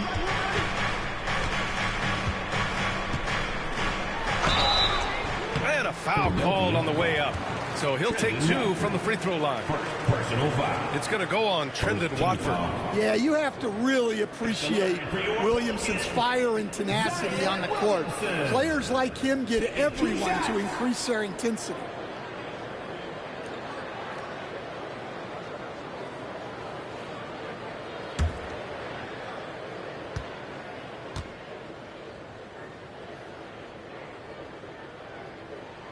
And he knocks down the first one. Well, Coach, Zion is always must-see TV when he plays. It's his availability that is questioned. Yeah, it is, Brian, but he's been healthier. And when he plays, there's nobody like him in the NBA with that size, skill, and force. Williamson hits them both. Zion Williamson seems intent on silencing all the doubters moving forward, Graham. Yeah, B.A., he's not taking any more questions about conditioning. His physicality and play really answered that question now. He has been looking better than ever. Embiid from 13 feet, down it goes. I mean, what do you expect when you give him the clear look? That's just too easy. And it is dangerous to let him get it going this early. Now here's Murray. 20 points for him last game against the Pistons in Detroit. Yeah, but it wasn't just the scoring. He had a bunch of assists, too, affecting the offense in so many ways. All right, let's check in with Allie LaForce. I was able to talk with Willie Green for a minute. The biggest focus on the defensive end, the big man, Joel Embiid. Coach telling me that they've talked a lot about how to defend Embiid. They have a great film session on it, but at the end of the day, he said Joel is a monster down low, so there's only so much you can do. It'll be fun watching the process do his thing tonight, guys. All right, Allie, thanks once again.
Let's look at the Western Conference standings as the playoffs approach. Taking a look at New Orleans, if the postseason were to start today, they'd be the 7th seed. You know, for New Orleans, they had some lofty goals to start the year, but they may not have the roster to hang with the league's elite teams. Yeah, they wanted to accomplish more this season, but things haven't quite worked out. Some bad breaks along the way. Now here's Embiid. He chipped in with 13 points in his last game. Pass to Watford, to the left wing. Screen by Embiid. And there's the drive. Coach, you spent a lot of time in New Orleans. Coach for him, as a matter of fact. It's a fun stop in the NBA. There's some amazing food in the Big Easy. Yeah, Brian, I love the city of New Orleans, but when I coached there, it was in the pandemic. All the restaurants were closed, all the entertainment was closed. We couldn't enjoy the jazz or the food. First one falls for him.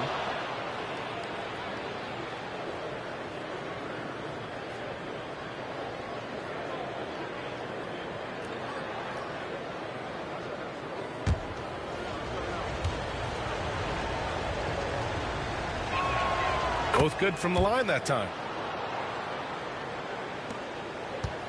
Now here's Williamson.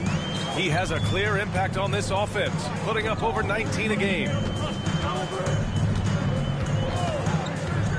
And we're approaching about 3.5 minutes played in this first quarter. Off with the layup. For Philadelphia, they've gone 2 for 5 here in the first. Pass to Watford. Embiid drawing the double team. Shot clock at 5. Here's Maxey. The 9-footer's on the mark. Oh, a high motor in close to the rim. Maxey finding a window and converting. Here's Williamson.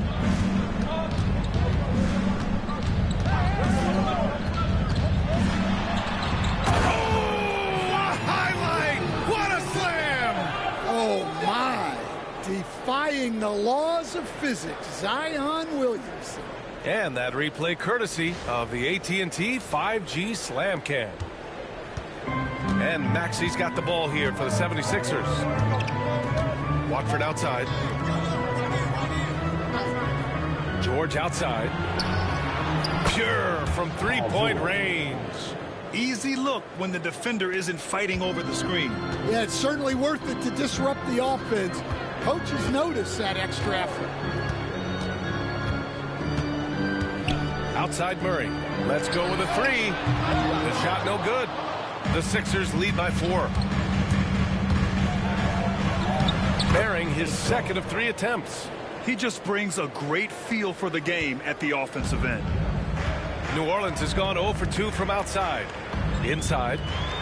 Nice pass, nice catch, and a resounding dunk. You see the full strength and athleticism of Murphy on this team. Maxey passes to Embiid.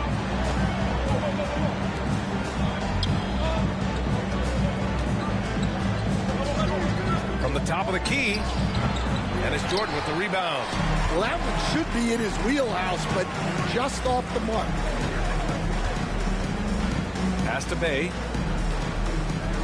Here's Williamson.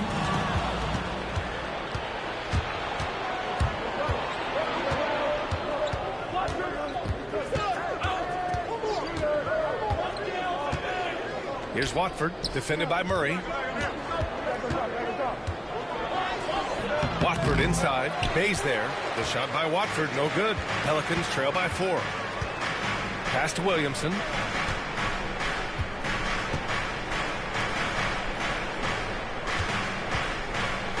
And here's Murray. Shot clock at 6. From behind the arc. Knocks it down from distance. He's got 5. This speaks to how confident Murphy is. Excellent at recognizing when to take these shots. Here's the pick. Watford the pass to Maxey. Now here's Embiid. The turnaround. He can't hit that time. Some solid defense from Jordan. Pass to Murray.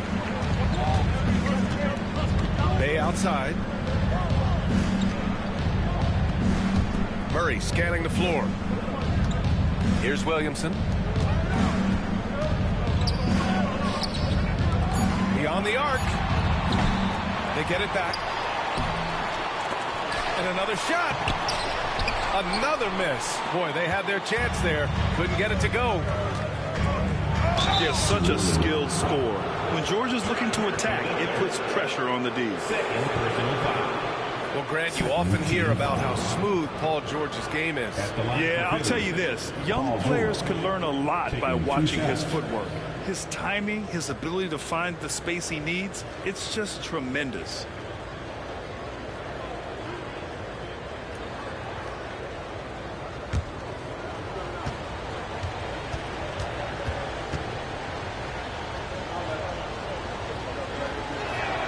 First free throw is good. You're not going to find many better two-way players than George. He gets after it at both ends every night. The 76ers making a switch here. Drummond's checked in.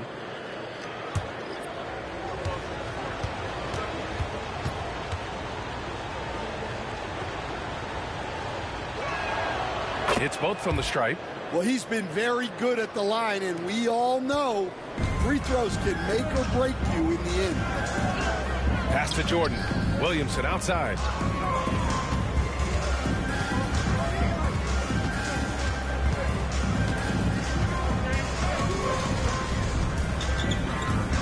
Just 5 to shoot.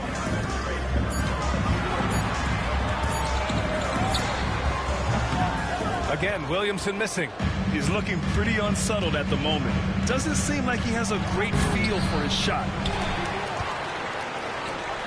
Pelicans trail by 3. Pass to Jordan. Williamson right side. Ooh, he faded back on that one to give himself some room. Williamson's got 8 points. Well, there, instead of forcing the issue, Zion takes what the defense gives him. Drummond with the screen. Okay, a moment to check out the league leaders in steals. 4th, Dejounte Murray. And he's such a plus defensively for his team. Those steal numbers scare opponents and lead to fast break buckets. The line for 2.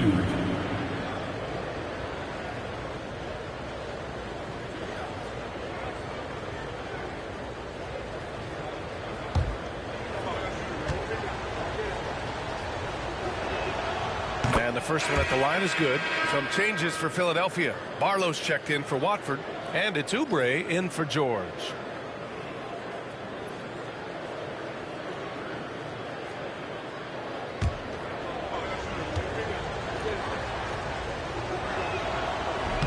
And he can't hit the second. The Pelicans trail. A chance here to catch up with Allie from the sideline. You gotta love Tyrese Maxey's approach to the game. He said, quote, "I really have a simple life. I have this joy about playing basketball. I like putting in the work, so I'm extremely focused, extremely competitive, and I'm out here having the time of my life. I get to do what I love every single day, and it's a blessing," unquote. Ryan, he's such a positive guy. Yeah, he really is. Thanks for that, Allie. And so it's Nick Nurse calling timeout here. A moment to rest and confer on the game plan.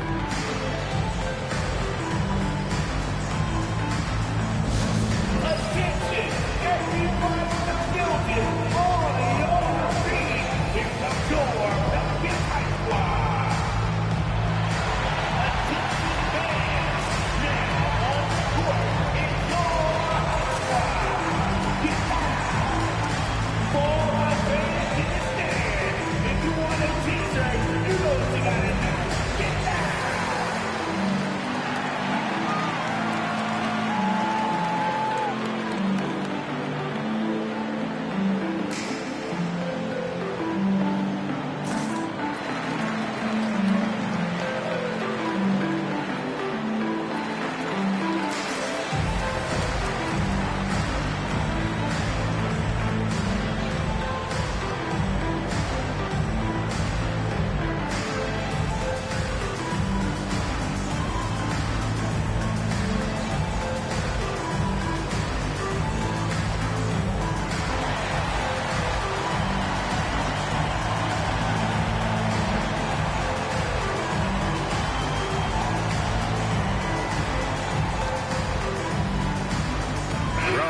checked in for the Sixers.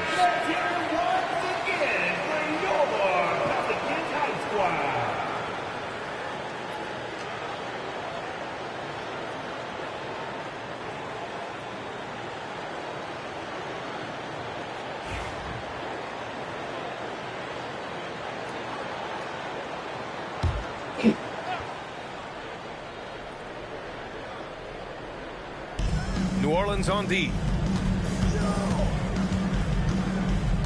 Maxey with it. Coming off 41 points last game out. And DeJounte Murray is going to pick up the foul. That's his first foul. And we have to take another look at that block. And this is exactly why he's out here, in order to block shots in tight games like this.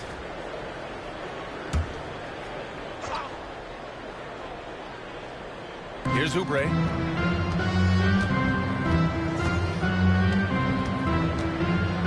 Drummond to screen on Jones. Here's Oubre. Clock at 6. Count it. 1 for 1 to start the game. The Pelicans have gone 7 of 16 so far. And there's the slam. Dunk to finish it off. Well, when guys like Jones elevate, watch out. So it's Philadelphia now.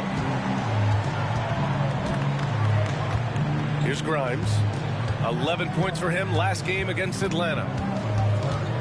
Oubre on the wing. Right wing. Drummond with the screen. Just 5 on the clock. Here's Grimes. Banked it in off the glass. And the 76ers lead by 2. And so it's Murray who brings up the ball for New Orleans. Pass to Williamson. Oh, Williamson throws it down. Oh, my goodness. We can feel those Zion dunks over here. Philadelphia has gone 2 for 3 from outside the arc. Oubre with it. Drummond to screen on Jones. To the middle. And the jam by Drummond. He just rises up and throws it down hard with one hand. That is such a go-to move for him. He holds nothing back on those. And it's Willie Green calling the timeout here. I think right now he must be looking at some adjustments. It's time for the dance cam. If you see yourself on the big screen, then you know what you gotta do. Show us your move.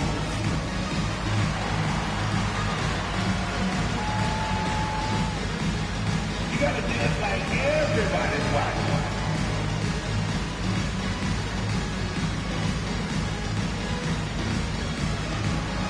Everybody's getting down.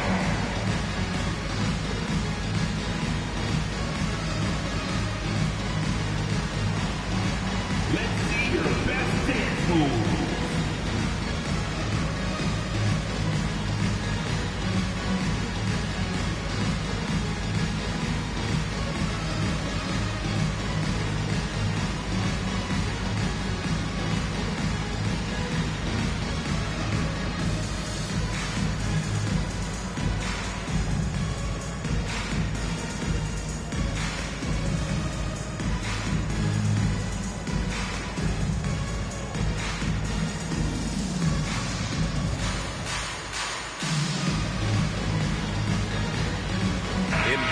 Checked in for Philadelphia.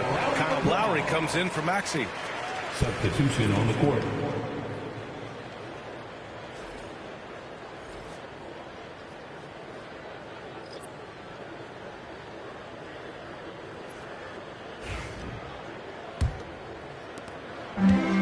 New Orleans has gone 1 of 4 from deep. Pass to Queen.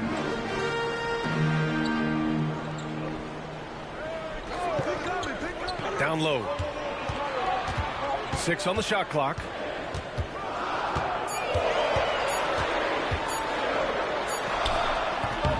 Rebound by Philadelphia.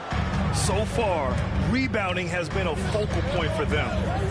And out of bounds. New Orleans will have it. All right, a chance now to take a look at the steals over the last few months for DeJounte Murray. I get the feeling he hasn't been paying as much attention defensively as he should be. His steal numbers have dipped in the past few months. He needs to get back some of that intensity on defense. Payne's checked in for Lowry. 1:24 left now in the first quarter. Murray passes to Queen. Outside Murray. Lets it go from deep. Sinks the tray. Murray's got 5 now. Well, Murray's ability to hit the three makes their offense that much more versatile. Pass to Embiid. Oubre into the lane. Over Jones. And it's Queen with a rebound. New Orleans in the lead. To the inside. It's tipped. There's 38 seconds left in the first quarter. Back to Payne. Embiid is screened on Murray. Pass to Embiid. 4 on the clock.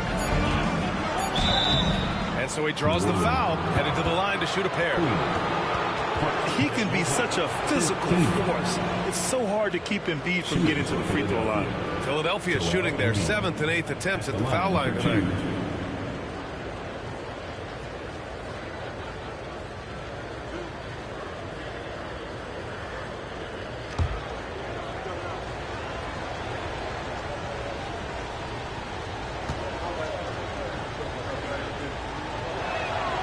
The first free throw is good.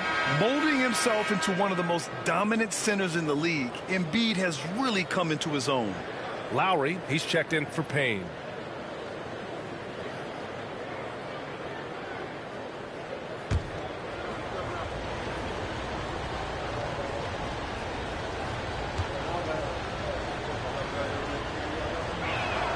And Embiid drops them both.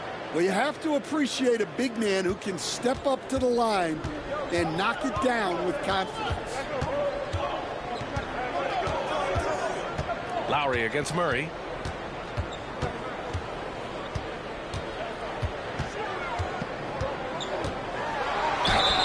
And he got the whistle on the way up, so he'll be headed to the line for a pair.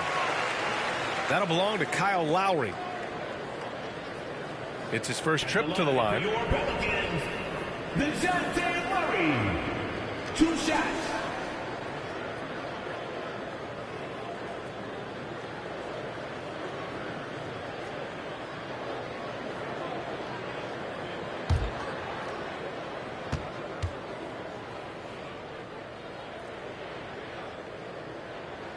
And he makes a first.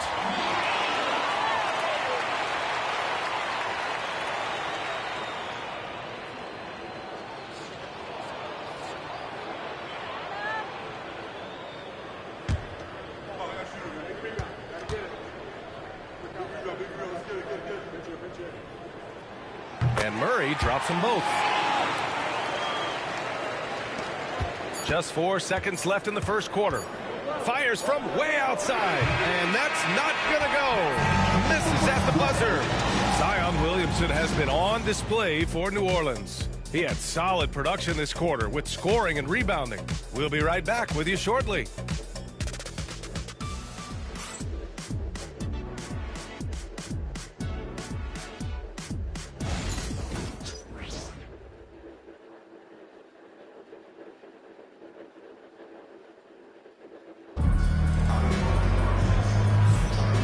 If you're just joining us, it's been a pretty even game through the first quarter. All right, guys, what do you think so far about the offensive approach for the Pelicans? Well, I have to applaud their ball movement. They're moving the ball around, finding the best looks they can, and keeping everyone involved. You have to like the fact that they're not settling at all. I mean, they've really made a point to get the ball down inside and challenge that interior defense. So on the floor for Philadelphia to kick off the second quarter, we've got Kelly Oubre, Kyle Lowry out there with Joel Embiid, and it's Barlow in at the 4. Here's Queen. Still no points. Pass to Jones. 5 to shoot.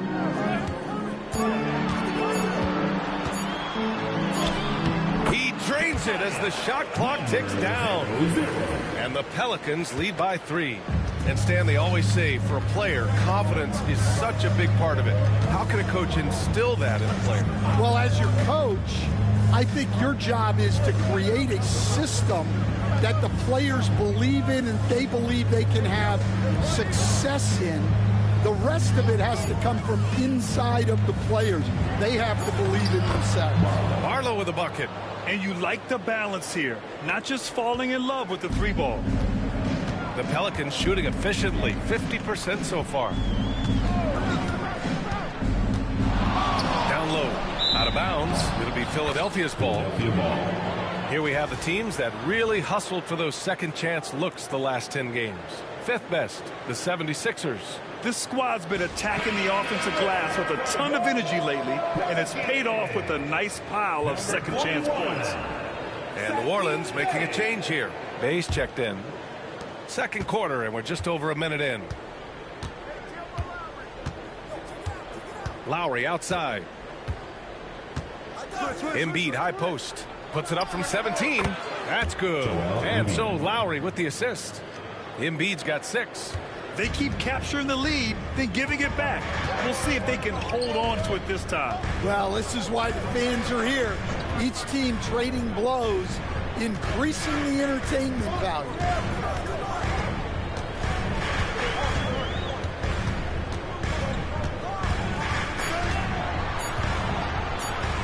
Shoots from 14.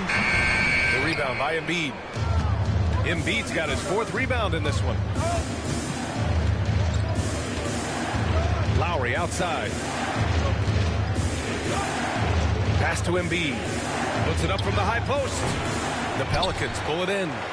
Looking ahead, they've got the Warriors coming to town for their next game, and that'll put them halfway through a 3-game homestand. Going inside. Joel Embiid with the board. For Philadelphia, they've got 2 of 3 shots to go in the second.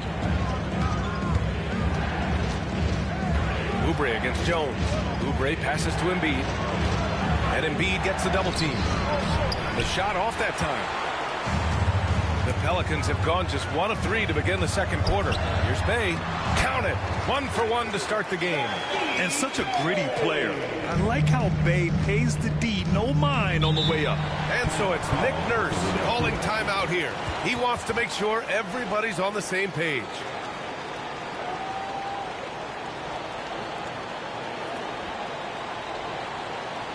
Here they are. Let's get it up, fans. It's your Pelicans Breaker.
The 76ers making a change here. Payne's checked in.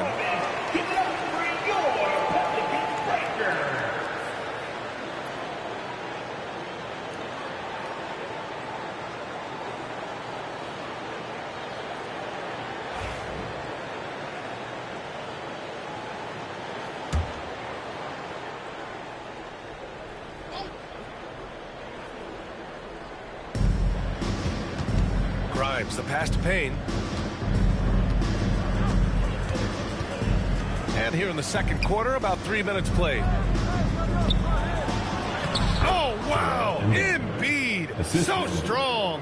That's 3 buckets in a row off assist. And Grant, I know you played a part in Embiid's decision to join Team USA. Yeah, B.A., I spent a lot of time talking to Joel Embiid and convincing him to play for us and the U.S. men's national team. So it's Philadelphia now, after the basket by New Orleans. Pass to Grimes. Nails it from beyond the arc. Grimes has got his second bucket of the night. Yeah, the passing has only gotten better from Embiid. It adds a huge element to his game. Oubre with a steal. Here's Barlow. He's averaging about 6 points per game. Shoots over Bay. And the 76ers tack on 2 more. And an important part of every team's game, a look at the hustle stats for the 76ers. Well, our coaching staff has to be happy with how active they've been defensively, forcing turnovers and making the offense uncomfortable. And something else I've noticed is how they've been able to cause turnovers and take advantage of them on the offensive end, not wasting those extra chances at all. Philadelphia has gone 3 of 5 from the perimeter in this game. Pass to Embiid.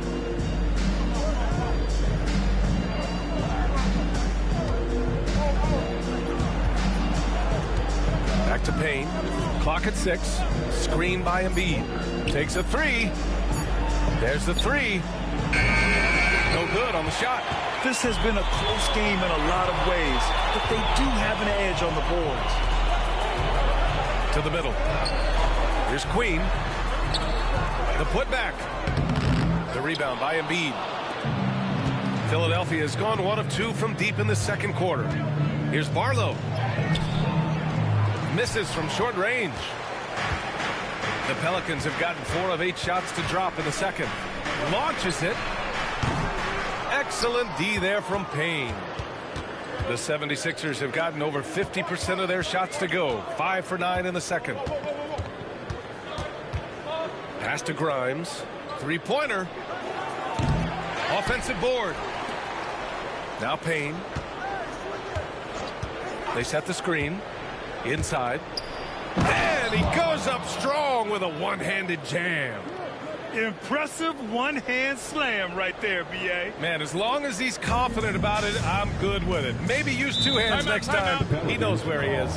And we've got a timeout called by Willie Green. He'll take the opportunity to regroup.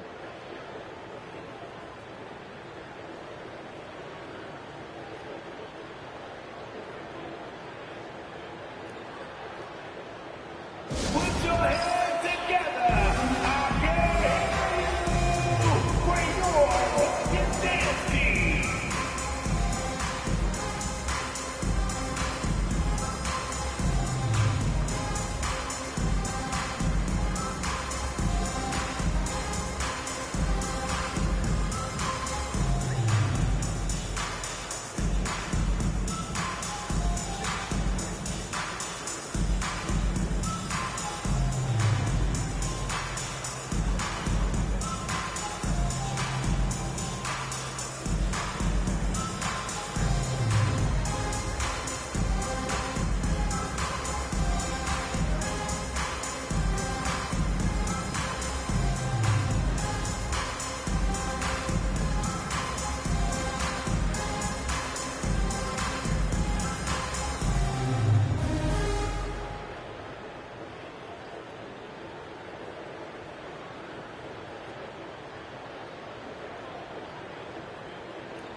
So it's both teams making substitutions here. It was your dance team.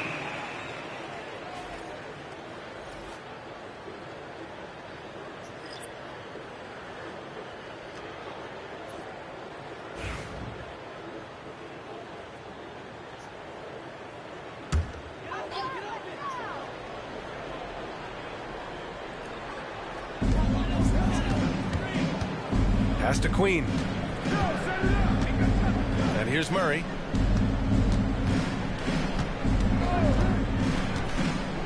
From the arc. Here's Queen. It's not going to go for him. Excellent D there from Embiid. George with it. Checked by Murray. George passes to Watford. George, a screen on Williamson.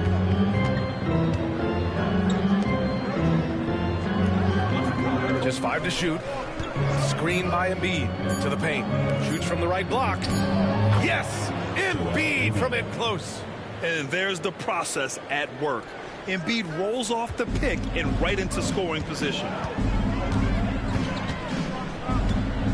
Now here's Williamson. Watford covering. Williamson looking around. Pass to Bay. Oh, a clear foul there on the missed shot. So he'll get a pair at the line. It's going to go on Paul George. Yeah, and Bay has a nice shot, and the defenders are aware of it, and it definitely worked in his favor that time.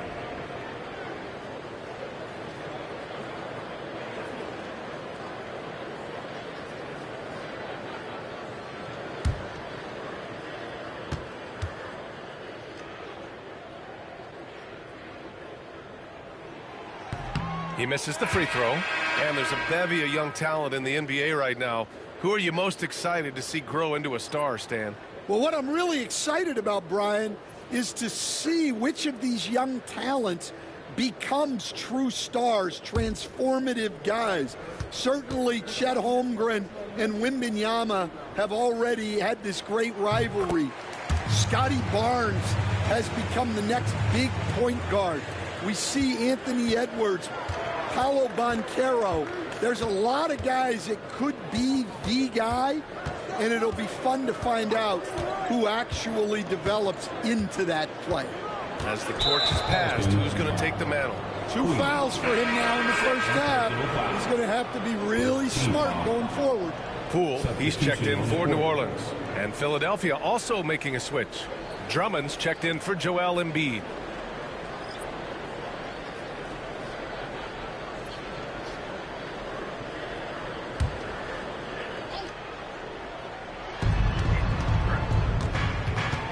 Bay against George.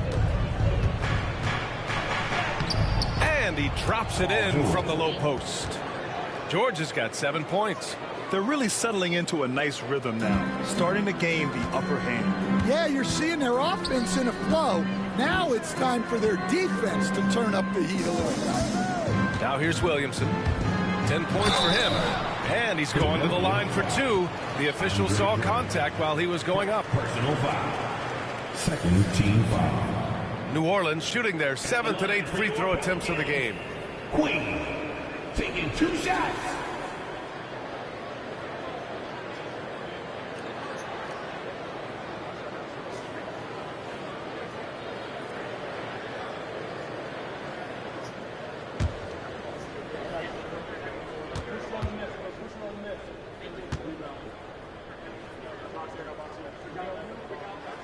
The first one falls.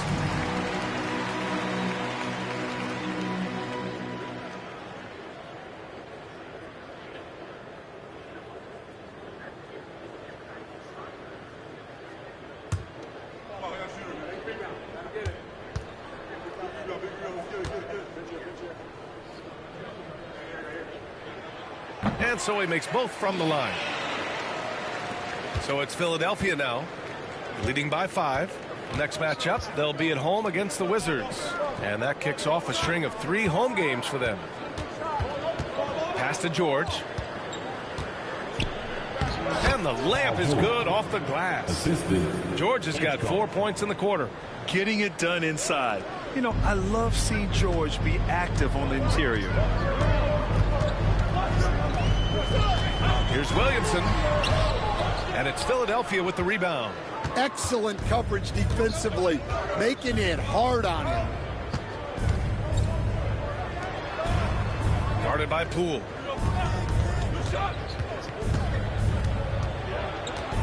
Over to the wing. Shot clock at 5. Here's George. That one falls. He's coming off a Drummond feed. And it's a 9-point 76ers lead. And you know, in this quarter, they've really brought up their shooting percentage.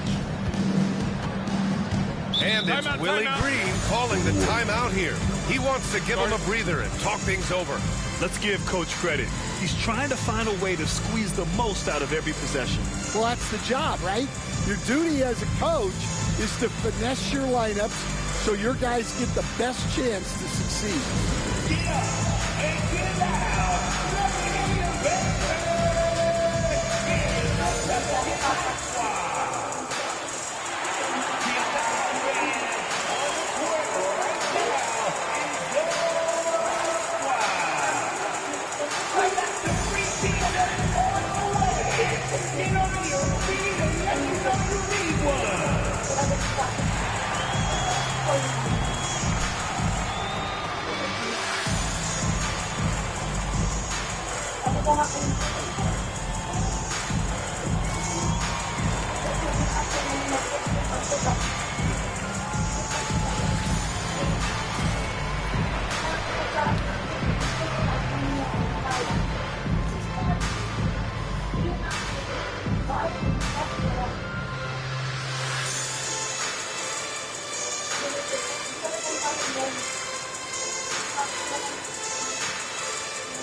Here's a rundown of the teams that have not wasted their opportunities at the line in the last month. Fifth best, the 76ers. And looking at last month, this team really got it done from the charity stripe. Whenever you foul them, they made sure to make you pay for that mistake.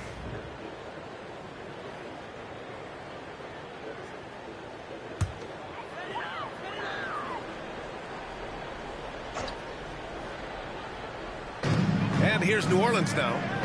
9-point game. Queen, pass to Williamson. Here's Queen. Drummond defending.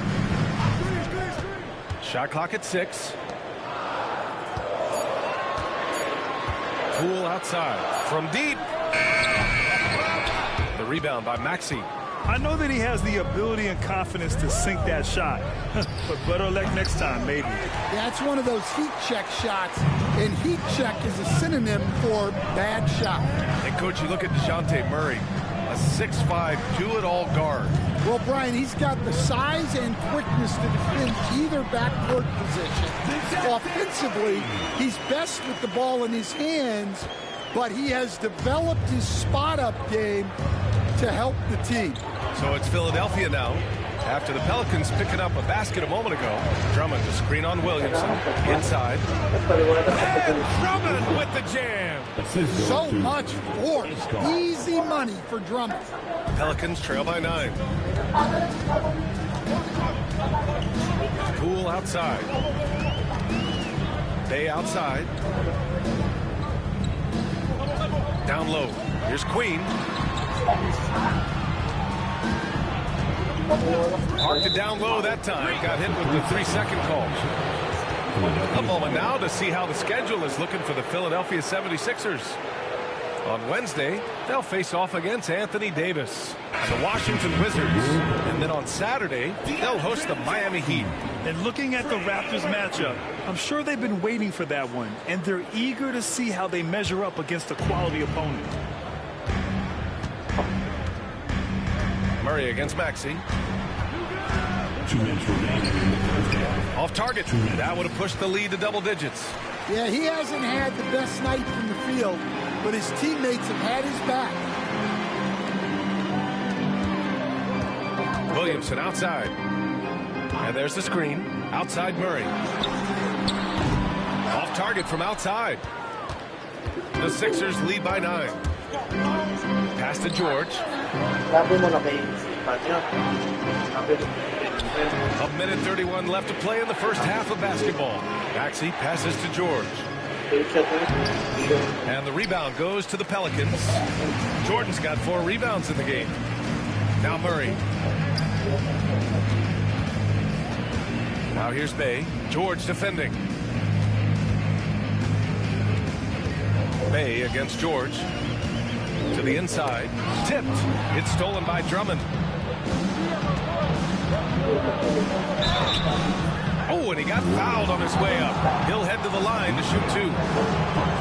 The physicality of George. His coaches and teammates encourage him to attack and draw contact. And this will be his second trip to the free throw line.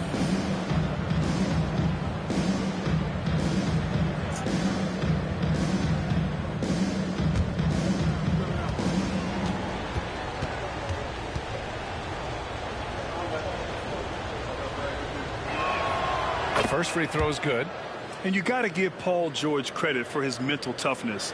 There's always lots of chatter out there, but he tunes it out and just focuses on his game.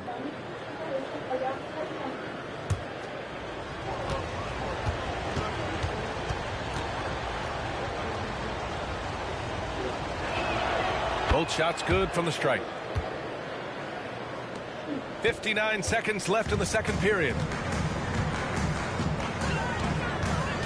Williamson outside. And there's a whistle. He'll head to the line to shoot 2. Forcing his way to the free throw line. Zion is so tough to handle. So strong and athletic. He's gone 2 for 2 at the line so far. Zion Williamson taking 2 shots.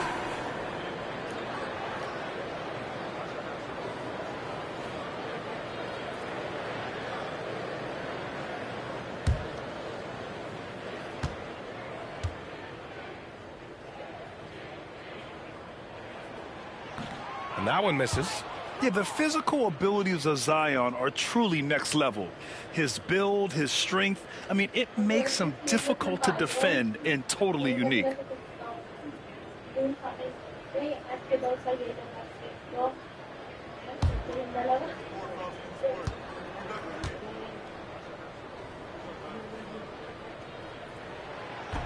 So neither attempt will fall that time for him. The Sixers lead by 11 to the middle. Ooh, good finish at the rack off the slick feed. He's got 10. And when you look at the numbers over the last few years, it's clear that George has made a jump as a playmaker. They kick it out to Murray.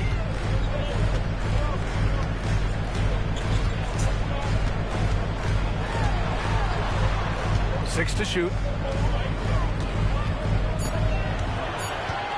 They still need this. The shot, no good. Philadelphia's gotten 3 of their 7 threes to find the net in this matchup. Down low. And stolen by Williamson.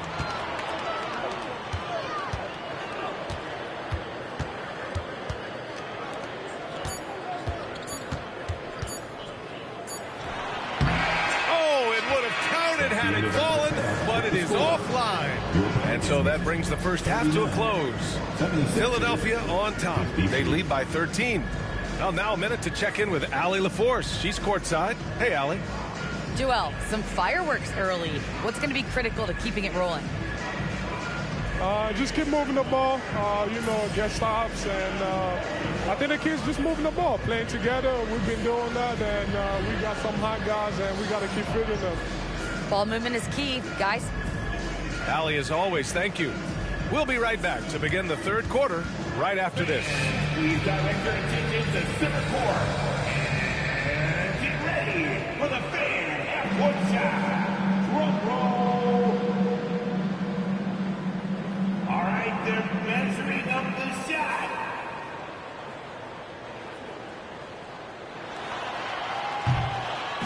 Nice try. It's all good. One more time, a round of applause for our contestants.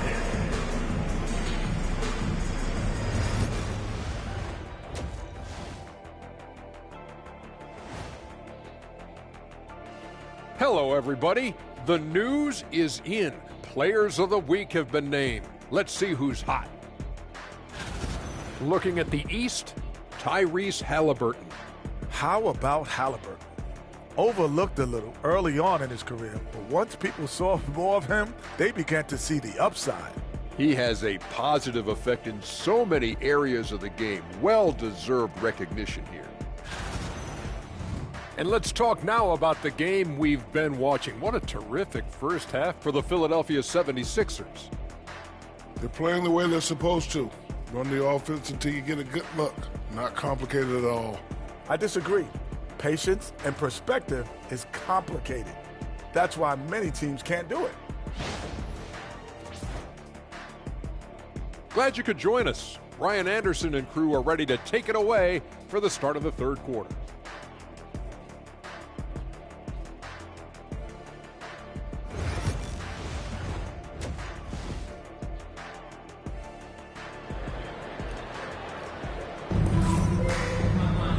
And with the second half upon us, we'll find out if this game becomes the rout that it's threatening to be. Paul George has been sensational. Through the first 2 quarters, he's been on fire. Explosive offensive performance. Yeah, and in terms of slowing him down, I think they're going to have to change things up. Give him some different looks.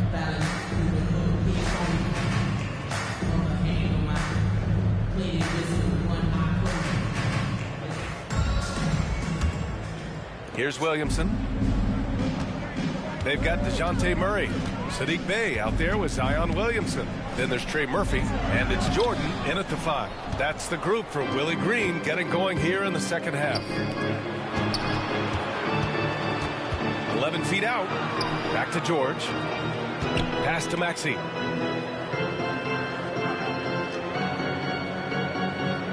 Screen by Embiid. Passes to Watford over Williamson. The shot by Watford, no good. Pelicans trail by 13. Murray finds Williamson.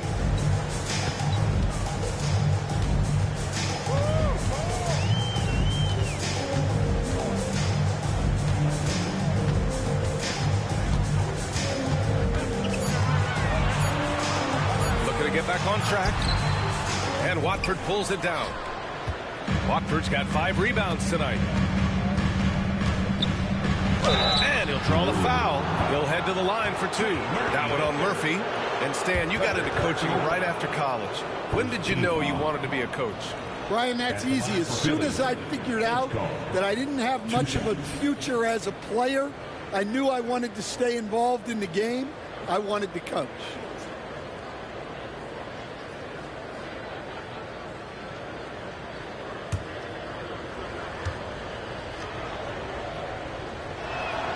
First free throw is good.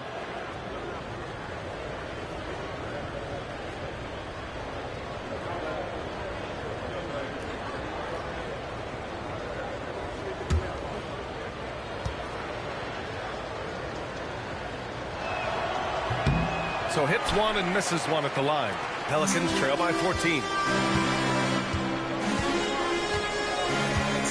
Pass to Jordan.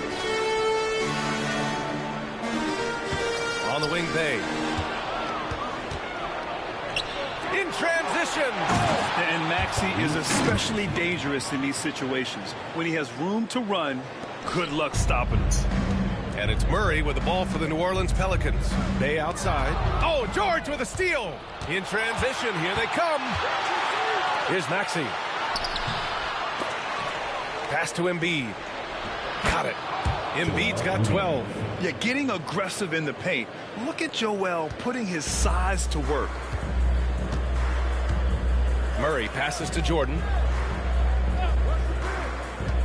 Here's Williamson. Back to Jordan. That one's in. Coming off a nice dish from Williamson. Jordan's got his second basket. Nice execution by the offense, generating a good look. They set the pick.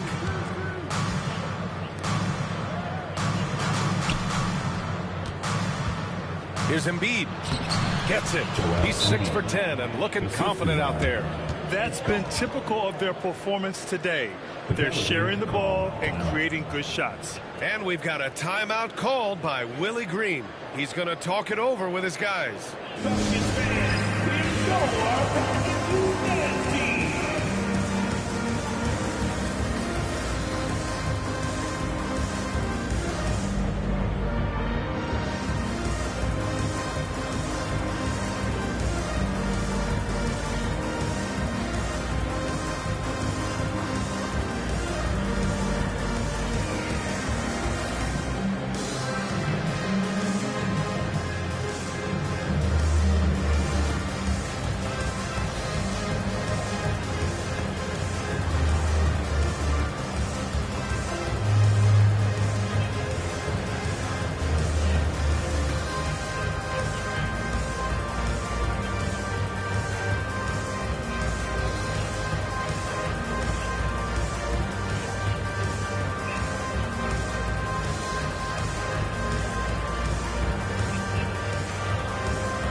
playoffs, let's take a look at the teams that have generated the most offense on the break this season.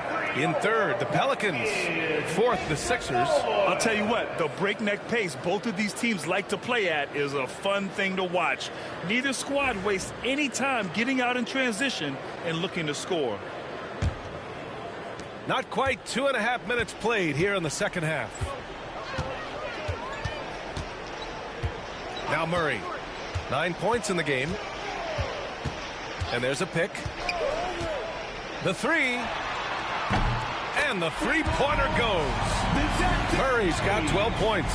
Well, you can see how locked in Murray has been in this game. He's getting to his spots, and the numbers are piling up. George outside. Tried to come right back with a three of his own, but it's no good. Pelicans trail by 15. Outside Murray. Pass to Jordan. To the inside. Here's Williamson. Launches a three. Rebound by the 76ers. Watford's got 6 rebounds here tonight.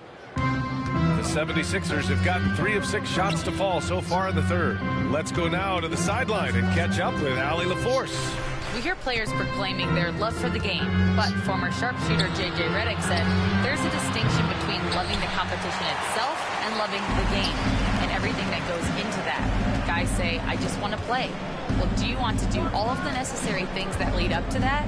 Hey, Brian, 15 NBA seasons for Redick. He'd know. He certainly would. Thanks, Allie. Their defense has to do a better job of smothering those shooters. The Sixers lead by 12. And grant DeJounte Murray, a bit of a throwback player. He's comfortable attacking at all 3 levels. Yeah, B.A. I mean, he does a lot of work in the mid-range for a guard. He's very comfortable with any shot on the floor. Not shy about putting up a ton of attempts if that's what's needed. Now here's Williamson. 10 points for him. Here's Murray. And a foul called on the way up. So he'll take 2 from the free throw line. It's going to go on Tyrese Maxey. Yeah, you certainly don't have to worry about Murray shying away from contact. He'll come right at you. And a chance to catch up on some numbers here. The hustle stats for Philadelphia. Well, they've shown just outstanding effort defensively, and it's resulted in several forced turnovers. Well, another thing they've been doing right in this one is making the most of turnovers. Lots of points for them tonight off of them. And he makes the first. Well, you know, guys, just a bunch of ways Murray contributes on both ends.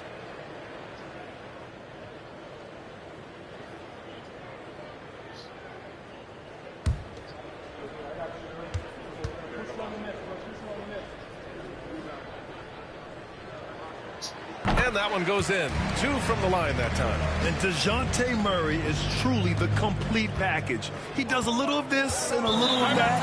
Anything you need out there, he can make it happen. And so it's Nick Nurse calling timeout here. Coach wants to speak to his guys, maybe alter some of the game plan.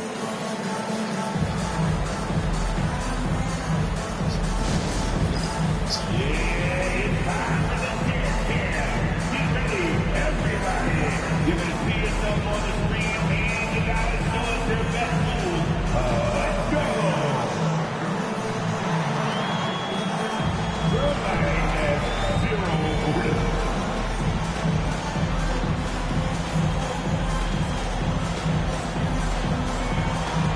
Oh, looks like we have an answer.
Here are the Sixers now.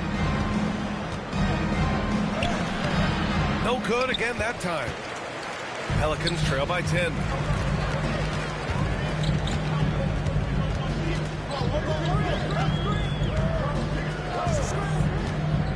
For three. It's rebounded by George. Philadelphia's gone 0 for 2 from outside here in the third.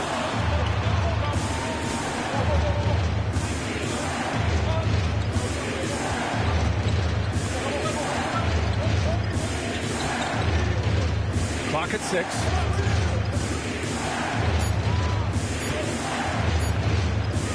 Pulls up at the elbow, and there's the shot clock violation. Couldn't get the shot off in time. Oubre, he's checked in for Philadelphia. Number 9, Kelly Oubre Jr.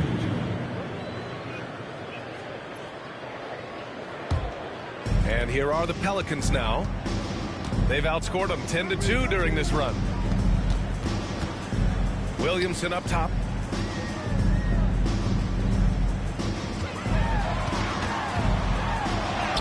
Ooh, Zion with a show of strength on the finish.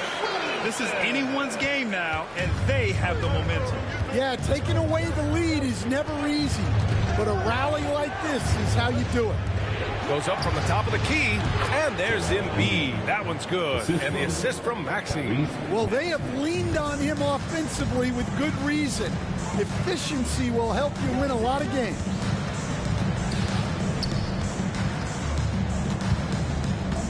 Outside Murray. Lets the three fly, and he's 6 for 12 after that one. The defense is nowhere to be found guarding the three-point shot. So it's Philadelphia now. They lead by 7. Embiid, a screen on Murray. Outside Oubre. Pass to Embiid.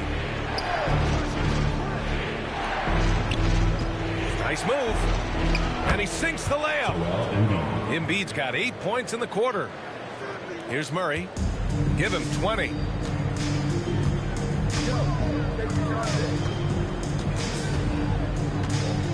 And here's Jordan. Embiid covers. Jordan, the pass to Williamson. Outside Murray. 6 on the shot clock. Shoots over Maxey. The rebound by Embiid. Embiid's got double-digit rebounds now in the game. Ooh, and he took a hard foul on the shot. So he'll head to the line to shoot a pair. Man, the defender really went after him. Will stand the minimum games threshold for postseason awards. It seems to be working as a motivator. Well, especially, Brian, because those awards can impact player contracts. So that benchmark, 65 games, about 80% of the schedule, that's a bar that players are looking to surpass. Do you like the 65 games, or would you like to see a different number? I mean, I think it's great. If anything, I'd like to see it higher. Jones, he's checked in for Bay.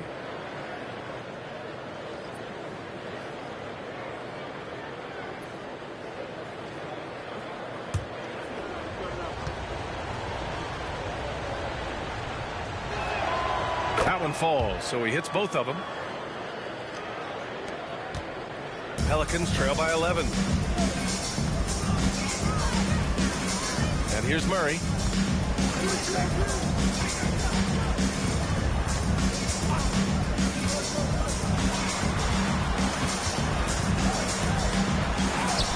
Count it. That's his 7th basket of the game in 14 tries. Well, there's no question he's carrying the load in this quarter, but he's going to need some help. Murray against Maxey. Pass to Oubre. Embiid, a screen on Jones. Oubre against Jones. Down to 5 on the shot clock. Oubre can't hit. New Orleans has gone 3 of 5 from downtown here in the second half. Williamson with it. He's against Watford. Pass to Murray. Williamson with it. Watford covering. Here we go. The Sixers on the break. Here's Maxey. And he caps off the break with a monster slam. Such an explosive athlete. Maxey saw his chance and took it right to the rim.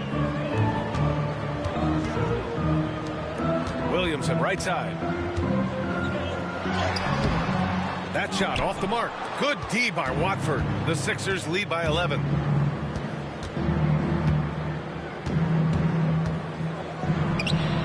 And he throws it down. What a terrific lead pass. Well, he led him with the pass there, almost like a quarterback timing a route. That was impressive. Murray passes to Jordan. Williamson outside. Left side Jones. Joel Embiid with the board. Embiid's got rebound number 11. Outside Oubre. Pass to Embiid. Outside Maxey. Yes, and it's Embiid picking up the assist.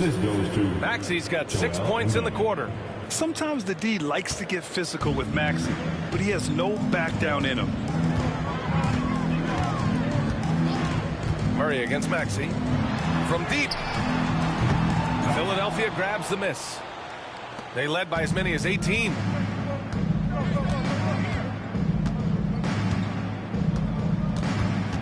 Pass to Embiid. Goes up and lays it in nice and easy. Embiid's got 20 points.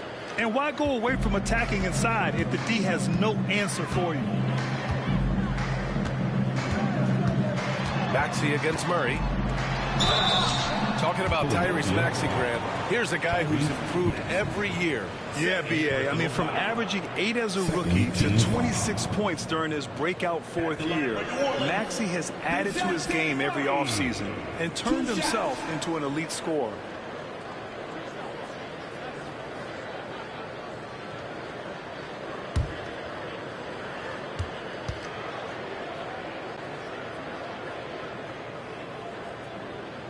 That one's off. And the Pelicans making a change here. Queen's checked in.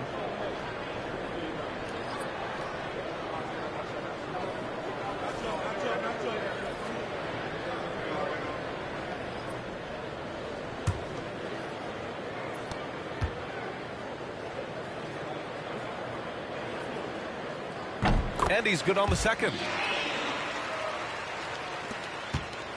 Now here's Maxey. Give him 8 points now. 2 minutes remaining in the third. 2 minutes. Pass to Barlow. Now Embiid. And out of bounds, the Pelicans will take it. As we head towards the playoffs, let's see where the Eastern Conference standings sit.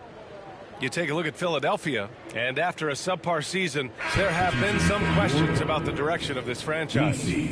Checking out Philadelphia, there's no doubt they feel the pressure mounting. I mean, failing to match those expectations from the start of the year is apparent. Yeah, I just don't know what has happened to them. You get the sense that their frustration is starting to reach a breaking point, too.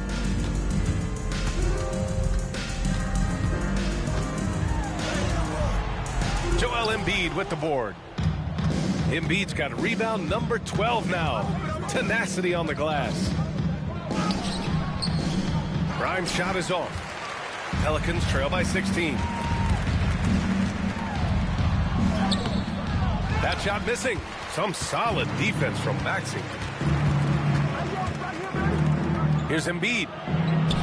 It falls, and now he's 10 of 15 shooting. Nice work. Flat out dominant. Joel Embiid having his way tonight. Offensively, it's been a struggle for him. Yeah, they need to string together some shots to have any kind of chance. They set a pick. The three. Rebound by the 76ers. He just can't find a consistent way to score, and this team could certainly use it. Maxey surveys. Up top, Embiid.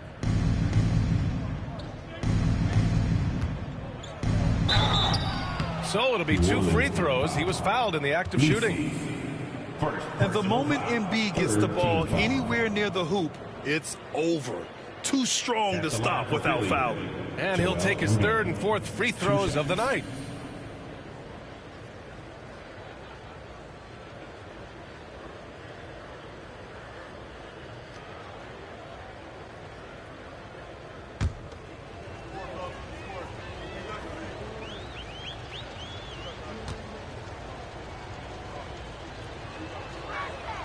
First one falls for him.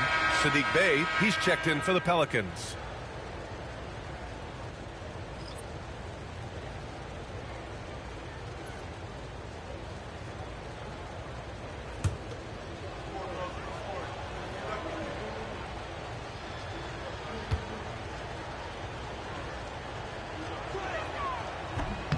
No good on the second free throw. And so it's Bey who brings up the ball for the Pelicans. Trailing by 19. 3 seconds separating the shot and game clocks. To the paint. Oh, and there's the whistle on the shot. So 2 free throws for him coming up. First personal foul. Third team foul. At the line for 2. Queen.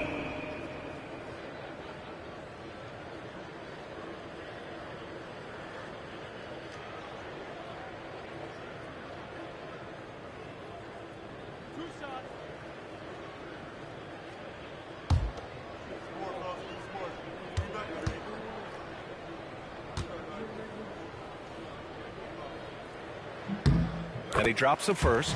They're finding a rhythm from the line as they try to cut into this deficit.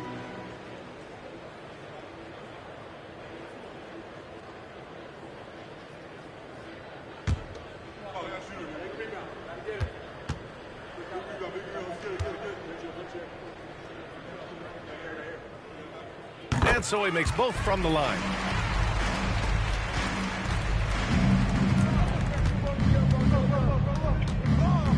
Embiid with it. Give him 23. A deep three. Oh, no good on the last second attempt there. And so it's the Philadelphia 76ers leading by 17 at the end of the period. Defense is setting the tone. We'll be right back after this word.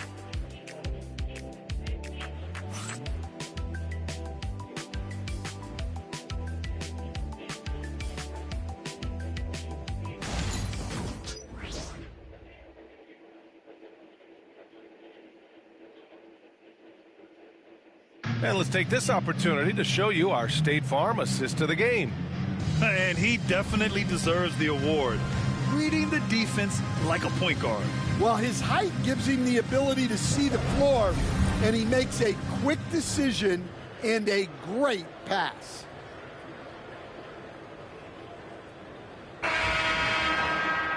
And as we head into the fourth, we'll see if there's a comeback in the works or if it's more of the same for the first 3 quarters.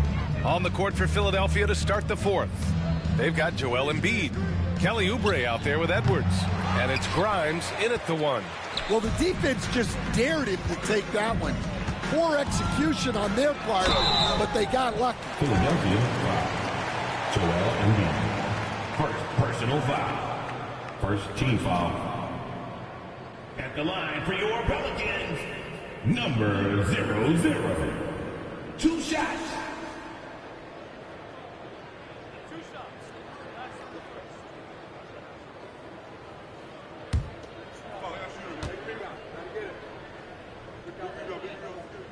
And he knocks down the first one. Yeah, they're playing catch-up at this point, but they've done a nice job at the free throw line here in the second half.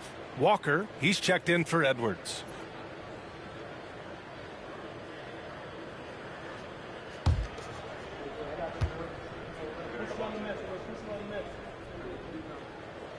No good on the second, so he hits 1 of 2. Philadelphia leading by 16. It's Walker on the wing. Picked his pocket. Walker with a steal. Inside. Here's Embiid. Yes. Great play by Walker to set it up. Embiid's got 25 points. And it gets even worse for them. I mean, he just waltzes down the lane, extending their advantage. Not good. Well, it's not going to get any easier if they can't improve their defensive intensity. They got to show some fight. They really rely on Murray as a shot creator. He makes a conscious effort to keep everyone involved. Here's Grimes, defended by Murray. Embiid can't hit. Pelicans trail by 16. Up top, Bay.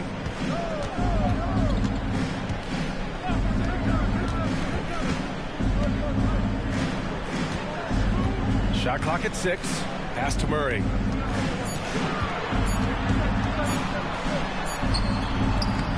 It's hauled in by the Sixers. Embiid's got rebound number 13 for him here tonight. Here's Grimes. Screen by Embiid. Down low. Cuts off the pass. Here we go. One-on-one.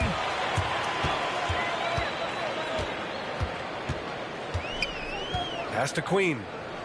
Outside Jones. Up top, Bay. That one rolls around and rims out. The Sixers lead by 16. Here's Grimes. Lays it up and banks it in. Pulling no punches, attacking the heart of that defense. And so it's Murray who brings up the ball for the Pelicans. Fourth quarter of play. We're about 2.5 minutes through it now. Floats one up. Walker pulls down the board. The 76ers have gotten half of their attempts to fall in the fourth. 2 for 4 now. And that one's good. Grimes has got 4 points now in the quarter. Well, sharp interior passing is so important. The best way to create high percentage buckets. Grant, some rookies come into the league with a ton of height. You've lived through that. How does it affect a young player? Well, B.A., it can be overwhelming, and certainly it's a lot to endure. You're the focus of so much attention, and there are so many expectations. And with all the media these days, it's even more magnified and intense. Now here's Oubre. Here he goes. Oh, and makes it with the kiss. Well, you know, it's already tough to play like this at home, but it's even tougher to do so on the road. It sure is. They've certainly accepted the challenge. The trick now is to sustain this effort. Boy, they'd love if anyone could get a bucket. Yeah, their offense has been grinding to a halt.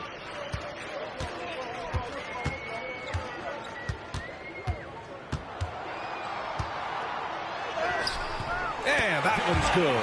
If the defender is giving them that much space, the points are inevitable. Here's Grimes, defended by Murray. Walker, a screen on Murray. Grimes, the pass to Oubre.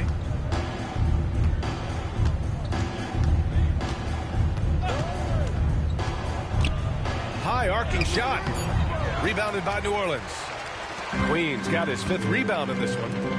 Hey, from long range. It's hauled in by Oubre. And you never want to give a shooter like him a clean look. Pass to Walker. Here's Grimes, defended by Jones. Here's Grimes. Fires the 3. And count it. Now 5 for 7. Easy look when the defender isn't fighting over the screen. Yeah, it's certainly worth it to disrupt the offense. Coaches notice that extra effort. Here's Queen. Coach, what's the challenge of NBA travel like? Well, look, all of us in the NBA just have to come clean on this. We travel on first-class charters. We're taken care of as well as you can possibly be taken care of. It's just that there's a lot of travel in an NBA season, and if you're on the coast, you probably feel it a little bit more even than the teams in the middle of the country. Here's Embiid after the basket by New Orleans. It's hauled in by New Orleans. Bay's got his 7th rebound here tonight. On the wing, Jones. Walker covering. The drive by Murray. Ooh, plenty of contact on that shot. Officials call the foul, and he'll take 2 free throws now. That's on Joel Embiid. What a take there by Murray. He's not afraid of getting hit on his way to the rim. Murray.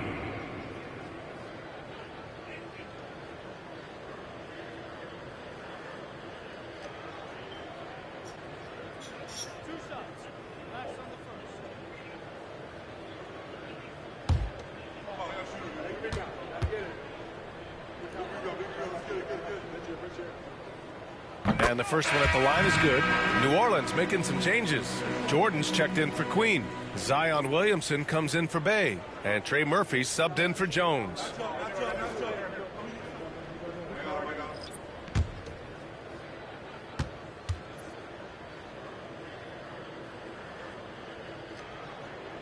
And Murray drops them both. I like this aggressive mentality he's adopted in the second half, doing everything he can to get to the line. Now here's Maxey. Here's Embiid. Soft touch off the glass. Embiid's got 17 now, just in the second half. And this is what you want to do when you've got a big lead. You must stay aggressive. Yeah, they're being absolutely relentless, building this lead in every way possible. And Williamson throws it down. And giving them what they want, the incredible dunking ability of Zion on full display. Outside Oubre.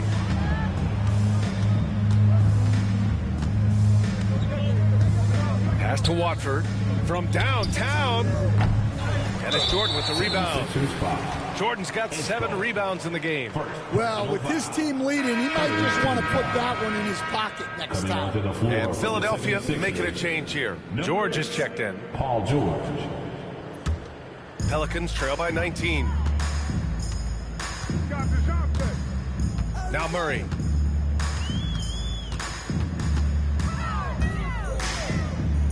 Over to the left wing.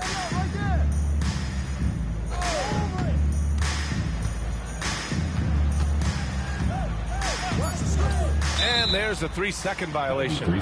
When you're trying to cut into a lead, you can't afford that kind of mistake. Yeah, that's just a lack of focus. Plays like that can really frustrate a coaching staff. And New Orleans making a change here. Bay's checked in.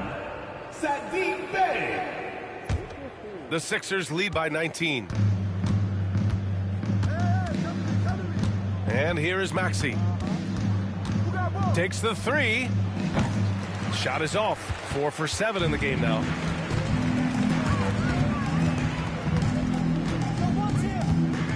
Low block shot. Blocked!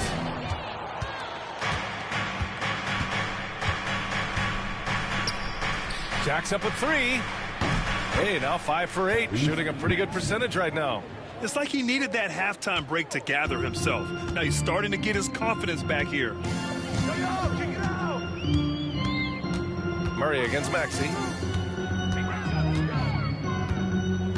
Outside Murray. There's a screen. To the wing on the left. This one for 3. Offensive rebound. Kicks it out to Williamson.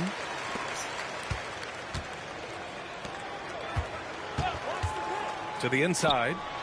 Oh, the dunk by Williamson. Hey, when in doubt, run the defender off the screen. And you know, with a result like that, we'll see them run it again. Yeah, defensive breakdown there. Gotta communicate and switch that screen. And so here is Philadelphia following the score by New Orleans.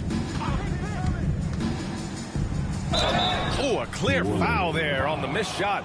So he'll get a pair at the line. That one on Murphy. And we haven't seen a new franchise join the NBA stand since the Charlotte Bobcats in 2003. 20 years later, though, things seem to be percolating a bit. Well, you've seen it, Brian.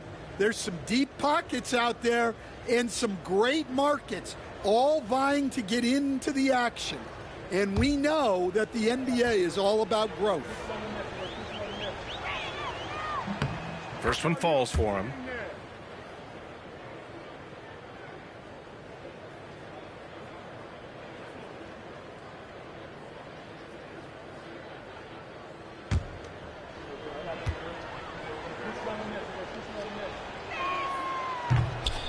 Hits both from the stripe. For New Orleans, they've gotten 5 of 12 shot attempts to go so far in the fourth quarter.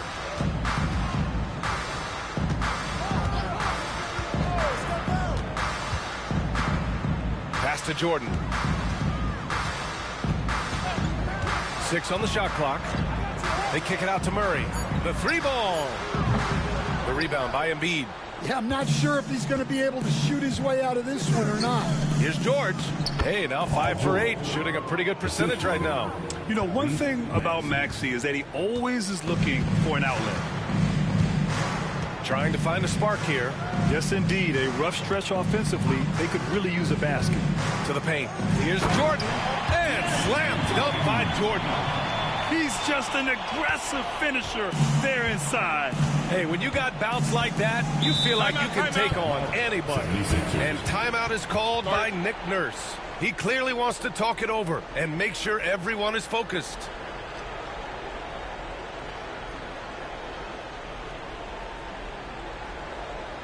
Here they are. Let's give it up, man. It's your Pelicans Breaker.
Here's Grimes. And one of the findings in a recent league report, Stan, back-to-backs, not a major risk for injury, it seems. Well, you know, Brian, I had a player that I greatly respected tell me that his preference would be to play 41 back-to-backs during the year, because then you get 2 days off in between games. That really what was harder was playing every other day and never getting a break of a couple of days. So, look, you have to play through a lot of different situations and things, but I think back-to-backs are certainly overestimated. Interesting. Something to consider for sure. Oh, nice shot by Grimes. Good passing to set that up. Teamwork on display. And so it's Murray who brings up the ball for New Orleans.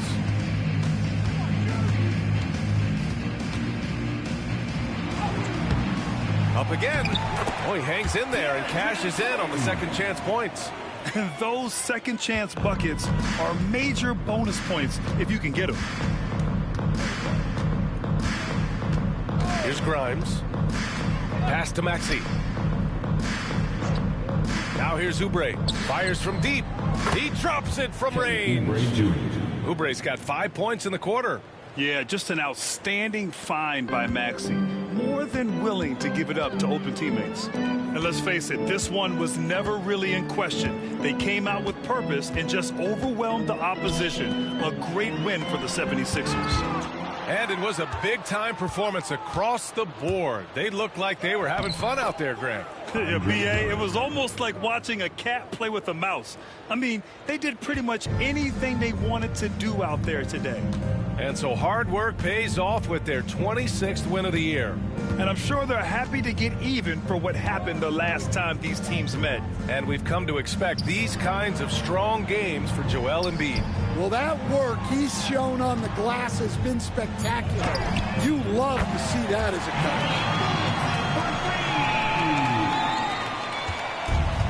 coach. 50 seconds left to play in the fourth quarter. Pass to Oubre.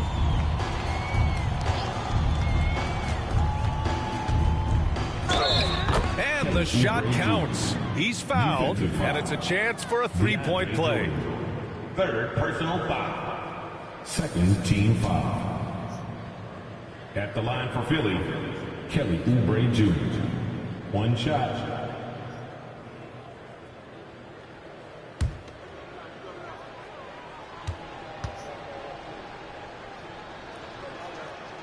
And that one misses. On offense, here are the Pelicans. 29 seconds left to play in the fourth. Jordan, the pass to Murray. 5 on the clock. Fires, high post. Some solid defense from Maxey.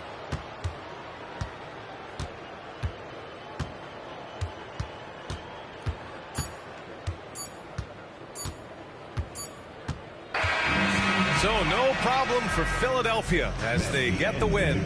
This one wasn't even close. The hometown crowd was waiting for a miracle that never came. Yeah, and this team was consistent throughout. They met every challenge, and they earned this dub. All right, now let's check in with Allie LaForce. Allie, what do you have? Paul, what a great team effort defensively. What were the points of emphasis? You know, we do a great job of helping one another and being in gaps. And, you know, if we're going to get beat, it's going to have to be, you know, beaten by contested shots and the ball being swung. You know, so that's what we have to do. We have to sit down, guard guys, and, you know, make them play on the offensive end as a team. Defense certainly has to be a full team effort, and it paid off tonight. Thanks, Paul. Allie, thank you as always. And that'll wrap it up, folks. For Grant Hill, Stan Van Gundy, and Allie LaForce, this is Brian Anderson signing off. And time now to introduce our player of the game, Joel Embiid.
$5,280 feet.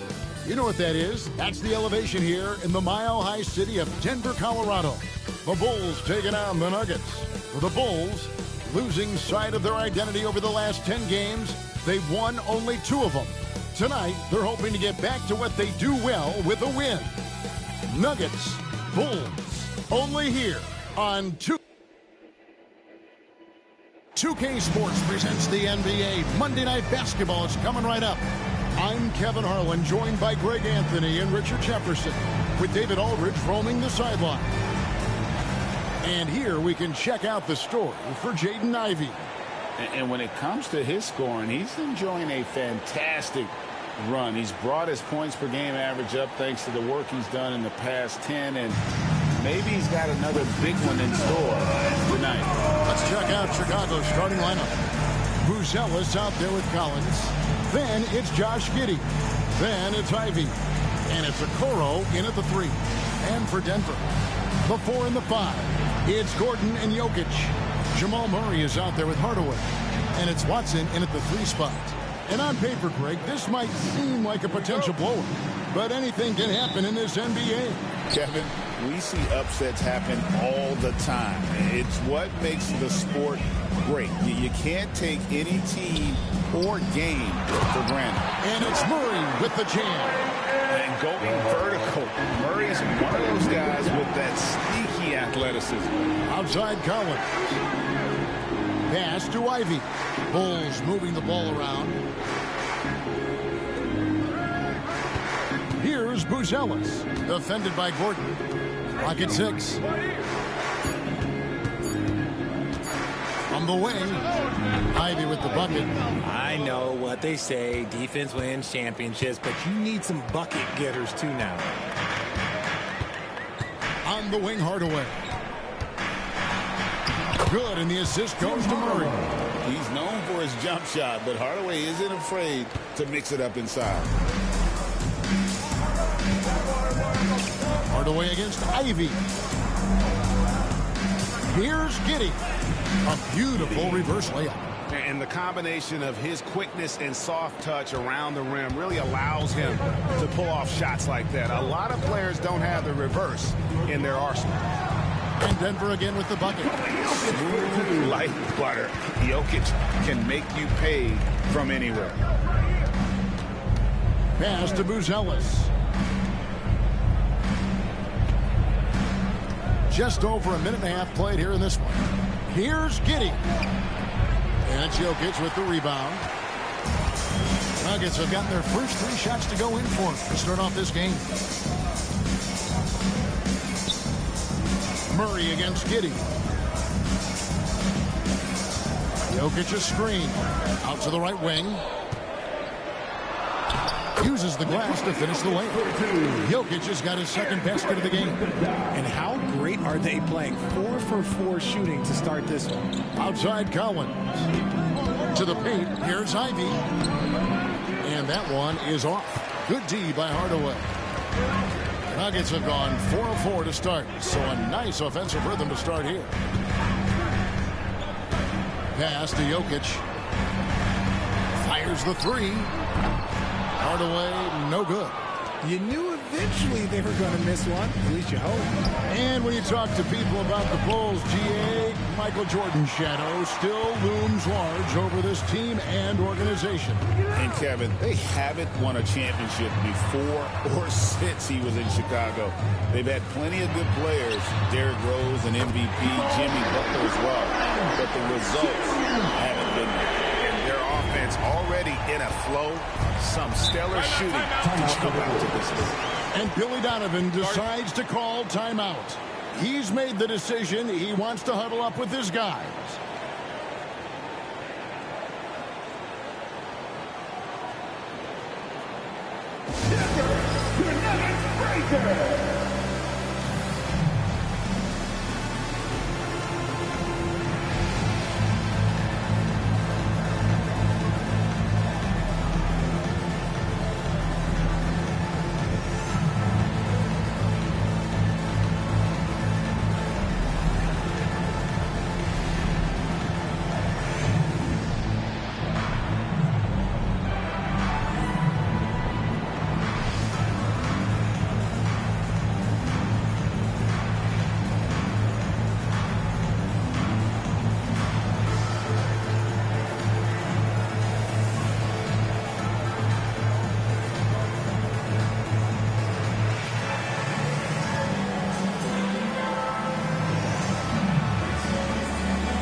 The playoffs near, let's take a look at the Eastern Conference standings.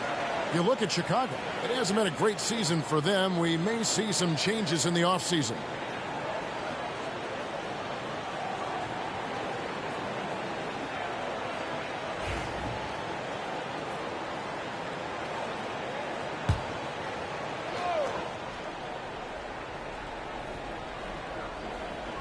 First quarter of play. We're about 3 minutes in. Hardaway with the steal.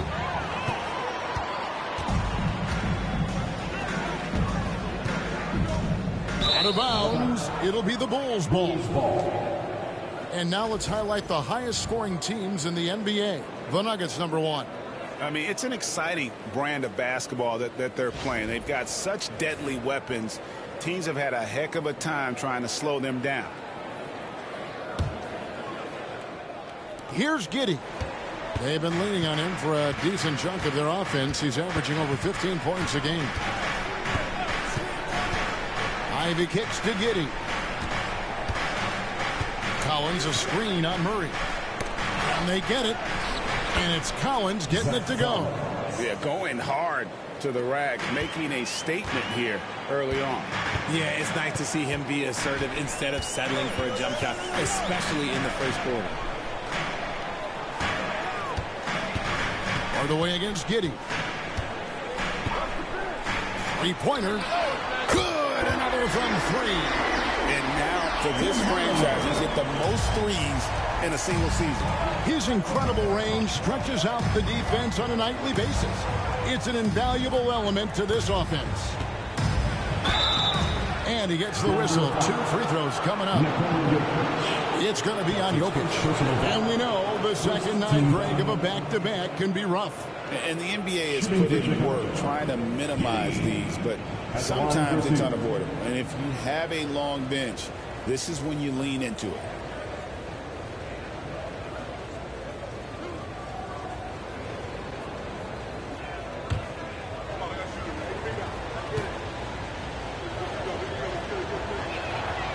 First free throw is good. And that's a spot of the floor Giddey wants to improve. It certainly puts in the work there to get better.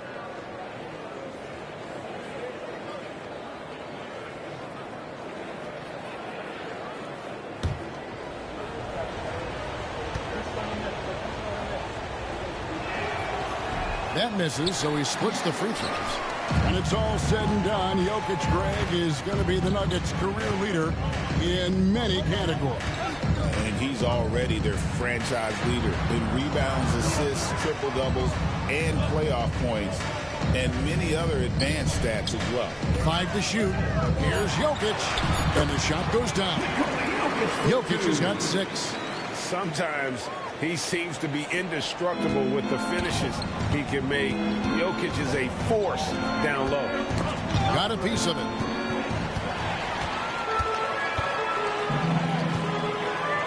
Pass to Murray. Makes it off the glass. And that's now 7 points for Jamal Murray. Yeah, they're going to have a nice little run here. Bulls trail by 11. Giddey with it. He had 25 points last game. Here's Buzelis. 6 on the shot clock. The shot. Giddey, no good. If he gets that look again, he should take it. You can't let one miss scare you off of a very good shot. Watson, the pass to Gordon. Ivy against Hardaway. Here's Jokic.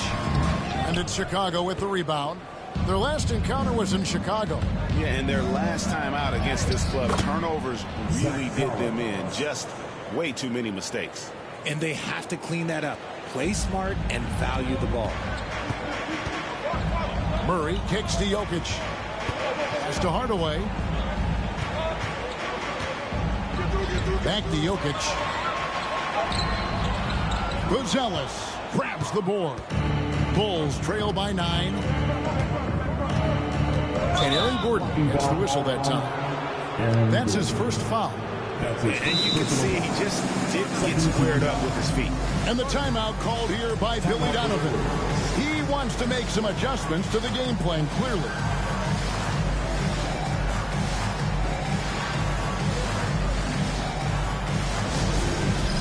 It's time for the dance cast. So get up and get down. If you see someone on the big screen, you know what to do.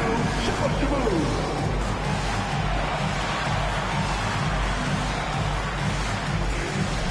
You have a camera on you.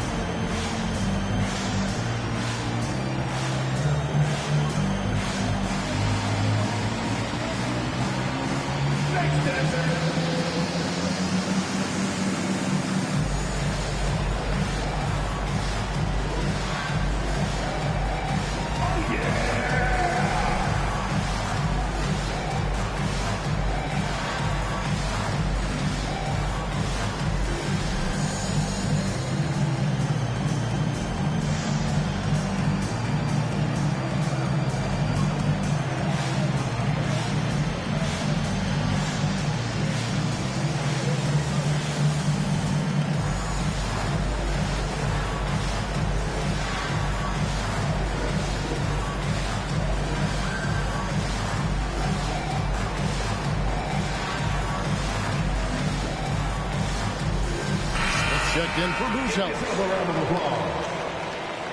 Ball substitution. Number 25, Jalen Smith.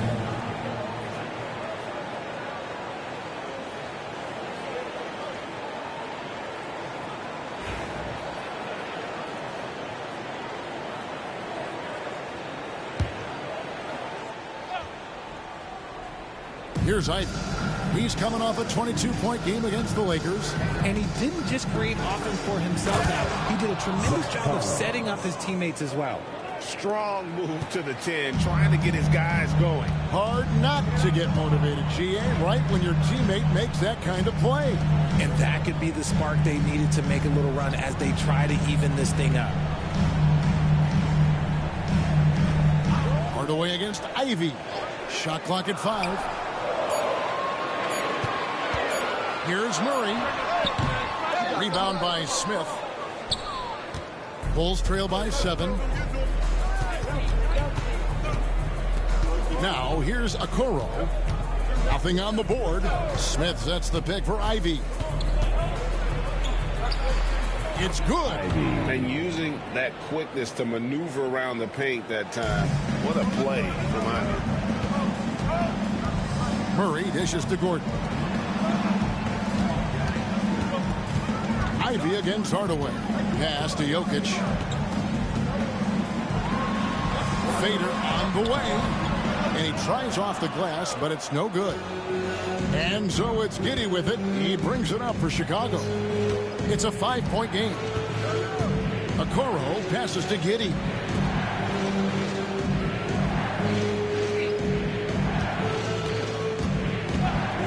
From downtown, that shot off the mark. Okay, let's just say it. This has been an ugly quarter for him. Not quite a break a mirror ugly, but it's getting there. Pass to Hardaway. Denver passing it around. Here's Jokic. Plays it up and banks it in. Jokic has got 8 points. And if Jokic has the position inside, forget it. Bulls trail by 7. What's great about Jokic, GA, is he can put up MVP numbers, and he's got a little personality to him, doesn't he? He does. You can tell he just loves life. He loves everything he does, especially when he's on the floor, making his teammates better. Shots are just flowing for him right now, having a really strong quarter. Gordon with no one around. Good, and the assist goes to Murray. Murray's got 3 assists now in this one. For real. Come at us, and we're coming right back at you. Yeah, I love the competitive fire right there. You drain a triple on us, and I'm coming for my revenge. Yep, it counts. Giddey's got his second bucket. And of the last 6 baskets, 5 have come on the interior. This is just smash mouth physical basketball, guys. Pass to Jokic. On to Hardaway.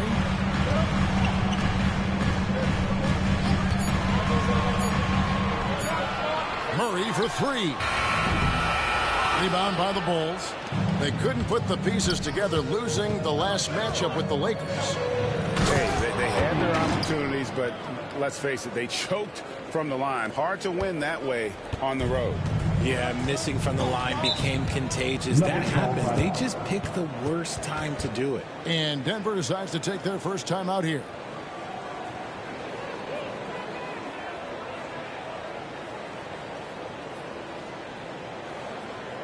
All right, everyone, time to make some noise for your one and only Nugget team.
Big group substitution here for Denver.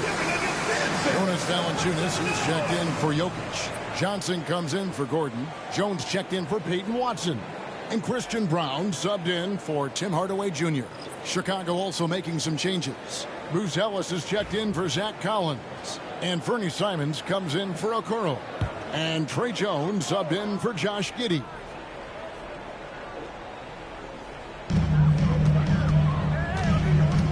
Johnson outside. Valanciunas sets a screen for Johnson. Rebound by Smith. Look, the defense was locked in on him there. They know how dangerous he can be, and they guarded him perfectly. Pass to Jones. A kick out to Simons. No good. That would have tied it. The Nuggets leading by 3. Here's Brown. Covered by Simons. To the inside.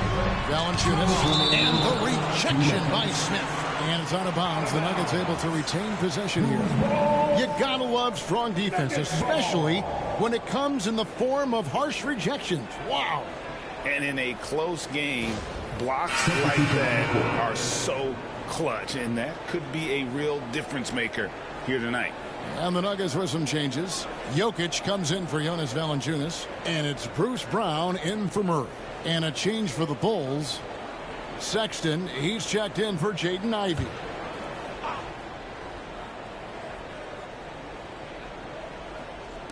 From deep, Johnson gets it to go from beyond the arc. And they are shooting the lights out from distance here early. Bulls trail by 6. Outside, Jones.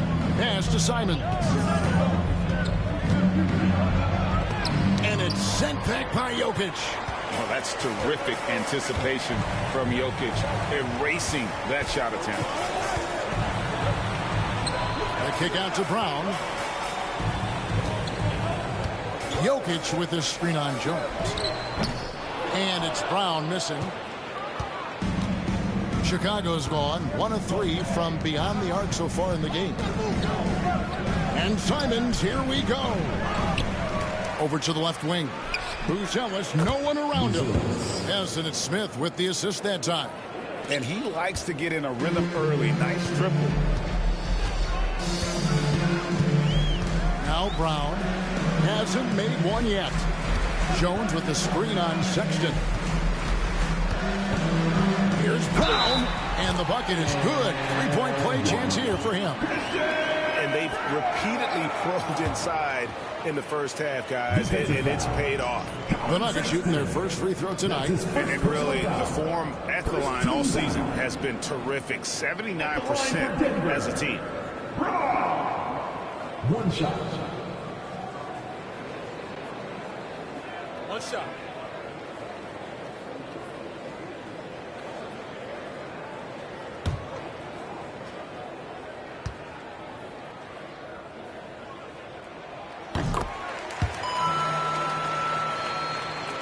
And Chicago has possession.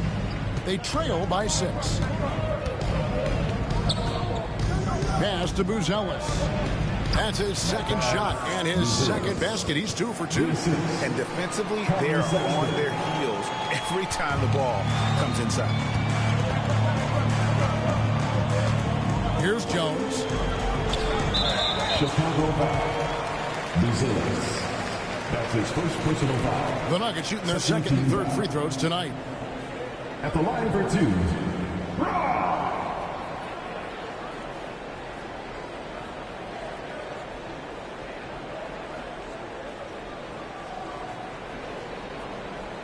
Take a break. Take a break. 2 shots.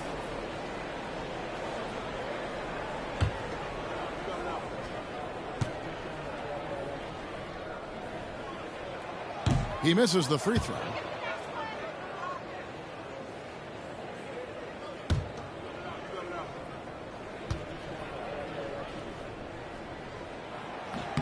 Good on the second free throw. 32 seconds left to play in the first quarter. Simons against Jones. And Jones sends it back. This is hard to watch. You might want to put the kids to bed. This man still has not hit a shot this quarter. here's Brown. He's guarded closely.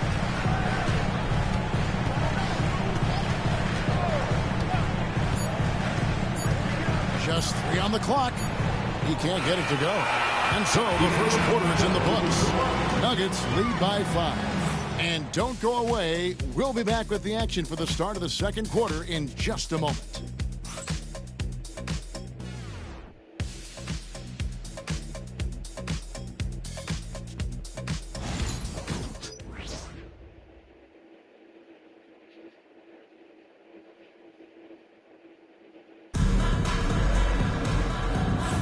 And hope you've enjoyed the broadcast so far. Halfway through the first half in this one.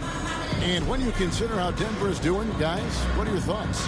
Just a terrific first quarter, sparked really by their unselfishness. They are playing for one another and focusing on making winning plays. You love to see it. Now Simons has got the ball here for the Chicago Bulls. It's a 5-point game.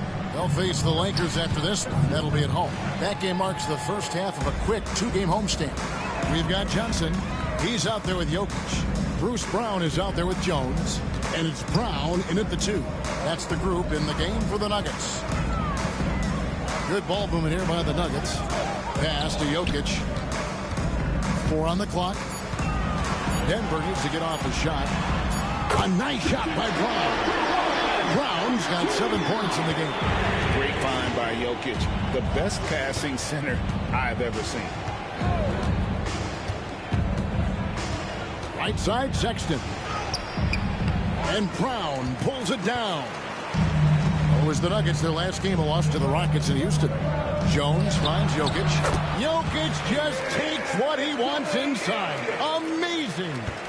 When you allow good scorers to get uncontested shots at the rim, no wonder you're losing. That's a great possession. Put your best players in a position to succeed. Smith sets the pick for Simon. A three-pointer, no good. And the well is running dry for him right now. Nothing falling. Yeah, and the risk now is that he gets inside his own head. Time to take deep breaths in through the nose, out through the mouth, and let the game come to you. Jones against Brown. And here's Johnson outside. Chicago grabs the miss. Not quite enough defense. That time around, just lucky he was off. And out of bounds as the Nuggets gain possession. And great for Buzelis. Basketball has been a part of his family for generations. Yeah, how about that? Both his parents played professionally in Lithuania, as did both of his grandfathers. And his dad now works for the Lithuanian men's national team as a physiotherapist. Pass to Jokic. Jokic draws the double. Now here's Johnson. Now Jokic, covered by Smith. Jokic, no good. And typically he has the touch to finish when he's in tight, but not sure on that possession. Inside, and it's Smith finishing it off. And in terms of size, not your typical center, but man, he plays as big as any of them thanks to that terrific leaping ability. Denver calls timeout.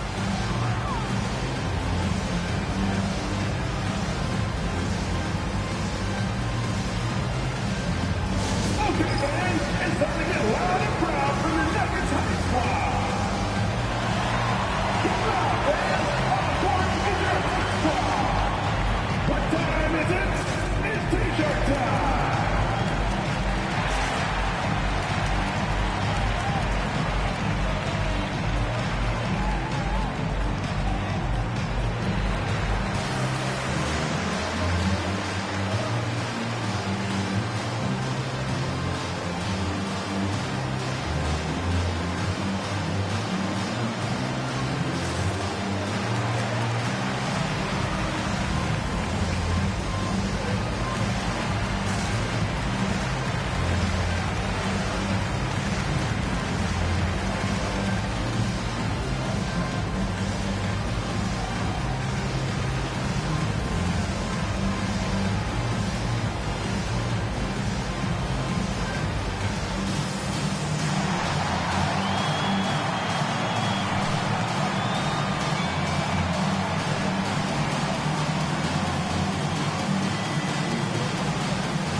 out the standings in the Western Conference and see how the playoff race is shaping up.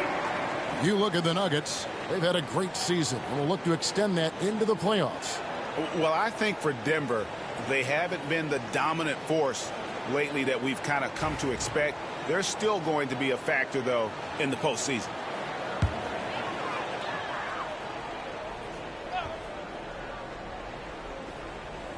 Quarter two and just under 2.5 minutes gone by. It's stolen by Smith. And now here comes Jones leading the break. And it's slammed in by Jones. Attacking in transition, the most consistent way to generate easy looks.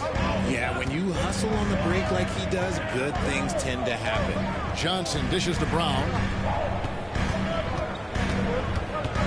Jokic with this screen on Jones. Brown kicks to Jokic. 6 to shoot. A floater. Rebound by Smith. Smith's got rebound number 5 here tonight. Releases. And it's Simon's missing. And if you're looking for the main reason that they're trailing in this game, well, look no further than his shooting. I mean, he has hit exactly 0% of his shots. Johnson, the pass to Brown. And foul on the shot. He'll shoot 2 at the free throw line. That's his first personal. And awards now have a minimum amount of games needed to qualify. An interesting twist in this whole story. Yeah, and it seems logical because of the uproar from the fans and the media that they implement this. And how can you be that impactful in reality, though, if you only play half the year?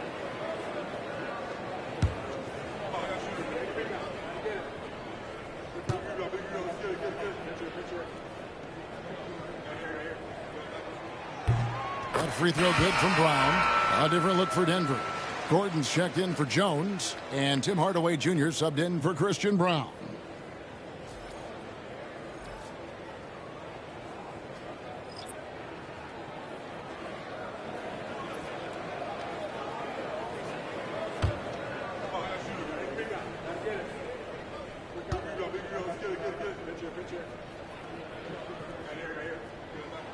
And Brown drops them both. Bulls trail by 8. Jones looking for an opening. Sexton on the wing.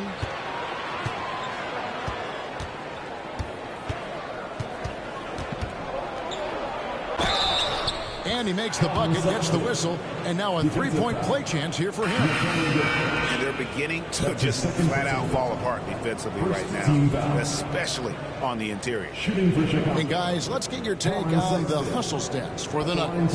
From the very start of this game, they have been giving the ball handlers trouble, using good pressure to force turnovers and get steals.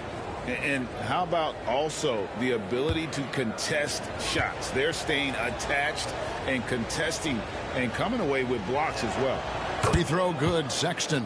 And how about the explosiveness of Sexton, a crafty floor general who is consistent in how hard he attacks the defense. Back to Brown. Lays it up and in off the pretty assist. Brown's got 4 points this quarter. Just a textbook lead pass right there, putting it right where it needed to be. Sexton finds Simons.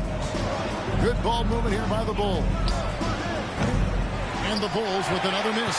And this is the type of game you just throw away as a player. He has yet to score a point and looks completely flustered. Hardaway against Sexton. Hardaway passes to Jokic. Shot clock at 6. Here's Johnson. Fires for 3. Rebound by Williams. Sexton against Hardaway. Outside, Jones. Outside for Sexton. Williams, a screen on Hardaway. Sexton for 3. Rebound by the Nuggets. Tough loss coming against the Rockets in the last game they played. Yeah, tough game on the road. The guys are defending, obviously comfortable shooting in their own building. You've got to find a way to break their rhythm. Well, they weren't fighting through screens. Their closeouts and rotations were late. You name it, and let's just say they didn't do it on defense. That one goes. Count it. Here's Jones. He averages a bit over 6 points a game. And Billy Donovan decides to call timeout. And coach has decided they need a moment to talk things over.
Aiden Watson, he's checked in for Denver. Jamal Murray comes in for Brown. Chicago also making some changes. Collins checked in for Smith. Yabusele comes in for Williams. And Josh Giddey subbed in for Colin Sexton.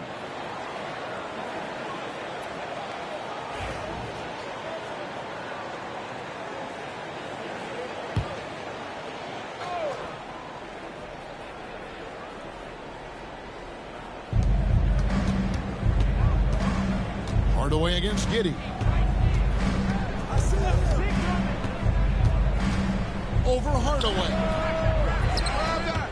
And they'll get another chance. Second chance effort. Count it. And the Nugget lead has been cut down now to just 7 on the bucket from Simons. And while he's not the biggest guy in the world, Simons will battle and make some tough shots like that one. Hardaway against Giddey.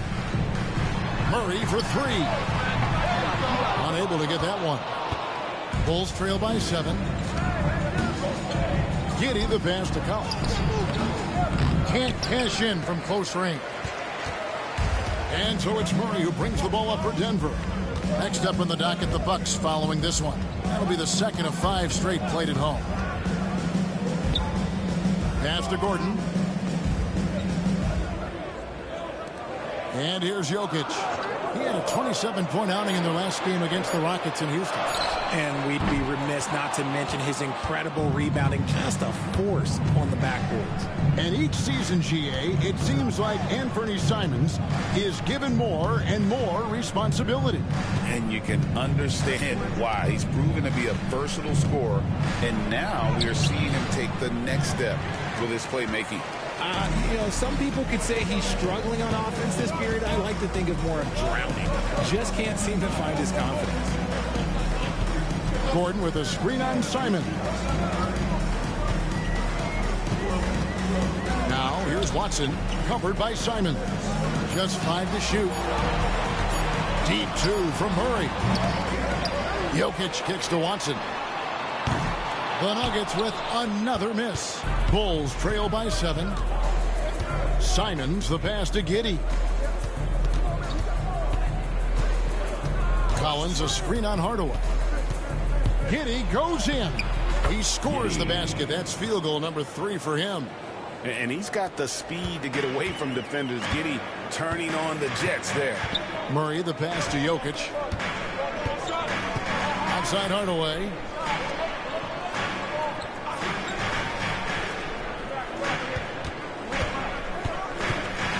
Now here's Gordon, guarded closely.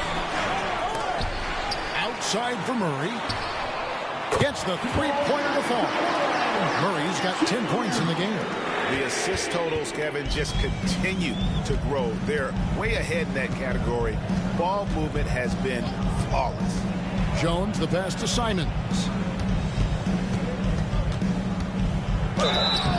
And the call on the shot that sends him to the line. That's his first Developed into such a good score. D has to pay close attention to Simons. Bulls shooting their 4th and 5th shots at the foul line in the game. And their success rate on the season, right around 77%.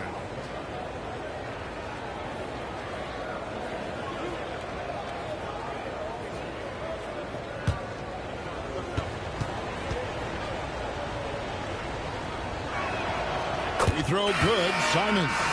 And on the court, Simons is like a lightning bolt of energy. He hustles hard and just puts in the sweat to outwork the other team. The Nuggets making a switch here.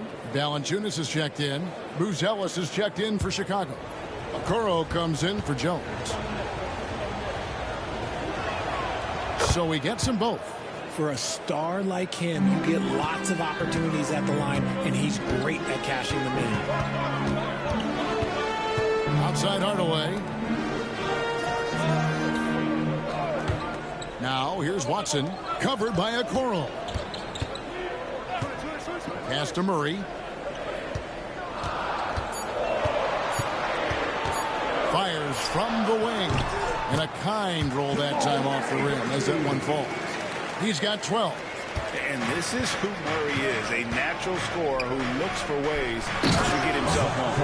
Oh, up high and down hard with that one-hander. He got a little extra forceful. You're right with that one. Hardaway passes to Gordon. Now here's Murray. Giddey defending. Murray, no good. Bulls trail by 6. Okoro with it. Still scoreless. Collins a screen on Murray. Giddey the pass to Collins. It's stolen by Valanciunas. And now the Nuggets. Fast break. Murray with it. Defended by Giddey. Watson's shot is good. And you think Murray all about scoring, but Murray is about what helps his team win. Pass to Okoro. It's stolen by Watson. And here we go. Murray heading to the hoop. Finished off the break. Murray's got the lead up to 11 now for the Nuggets. He's been locked all the way in from the floor, and he's the number one reason why they're winning right now. 2 minutes. Back to Simons. 1:53 left here in the second. Collins setting the pick for Simons. That shot wide open. Simons has got 7 now in this quarter. That scoreless first quarter, that might have woke him up, and he's turned it on here in the second. Watson dishes to Murray. Outside Gordon. The Nuggets moving the ball around. 5 on the clock. Launches it. It's rebounded by Giddey. And even with good coverage defensively that time, he has confidence to drill the three. And with that, the Denver lead is cut down to 6 and the bucket from Simons. You've got to keep track of Simons all over the floor. Give him an inch of space and he'll burn you. Here's Murray. And off the fryer, and in it goes. Murray's got 16. Rate of baskets assisted, it's a stat I really like. It tells the story of how well you are playing team offense. And he converts the layup. And even though they're down, it's not on him. He's been lights out on offense for them this quarter especially. Outside Gordon. On the wing, Hardaway. Covered by Simons. Down low, here's Murray. It's good, and Watson picking up the assist. Watson's got 3 assists tonight. And there's an aggression to Murray's game, willing to battle there for the bucket. Took him no time at all on that one. That's now 8 points for Buzelis. The way he can elevate over a defender from deep, very tough to contain outside the arc. Simons against Hardaway. Pass to Murray. In the corner, it's Valanciunas. Back to Gordon. Here's Murray. Comes up empty from 19 feet out. What a performance by Jamal Murray. He has been the story for the Denver Nuggets. He comes away with 11 points in the quarter and is showing no signs of fatigue. And a chance now to send it over to David Aldridge, standing by courtside. David. Thanks, Kevin. Alongside Aaron Gordon. Aaron, you guys came out and played extremely well. What was the mindset in the first half? We just tried to come out here, really stick to our principles, pick up the pace, and really be aggressive, and it turned out in a high-scoring half. Just the way you want to play. Thanks for your time. Back to you, Kevin. Thanks so much, Dave, for the great interview. Don't go away, folks. We'll be back for the second half of basketball right after this.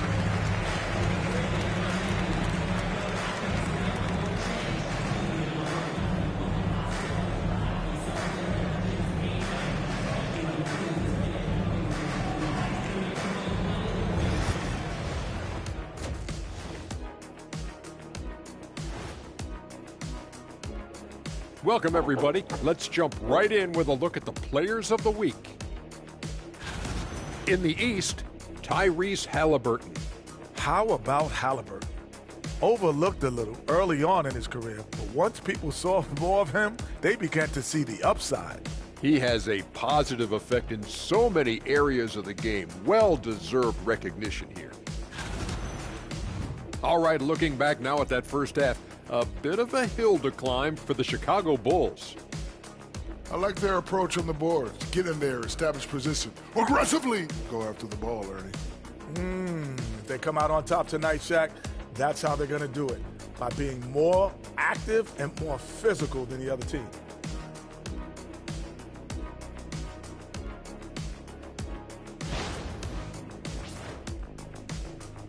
That is more than enough of us. Let's send you back to the game. Kevin Harlan and crew with the second half.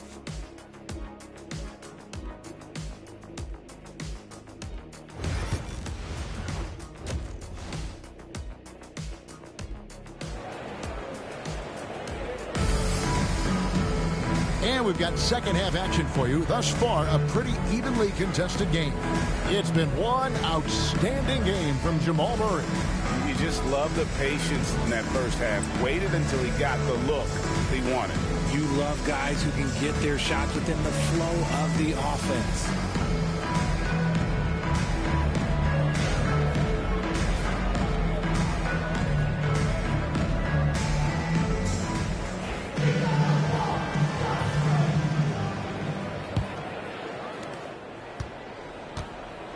Taking a look at the Bulls, we've got Okoro. Collins is out there with Buzelis. Then it's Josh Giddey. And it's Ivy in at the shooting guard. To the middle, Jokic with the steal.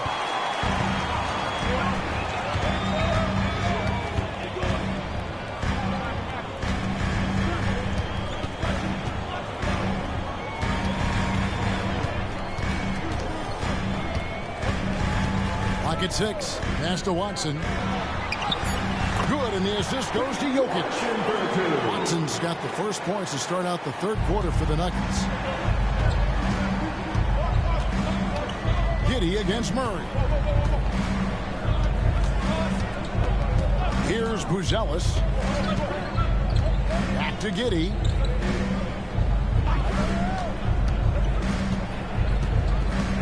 Chicago needs to get off a shot here. Shot by Collins, no good.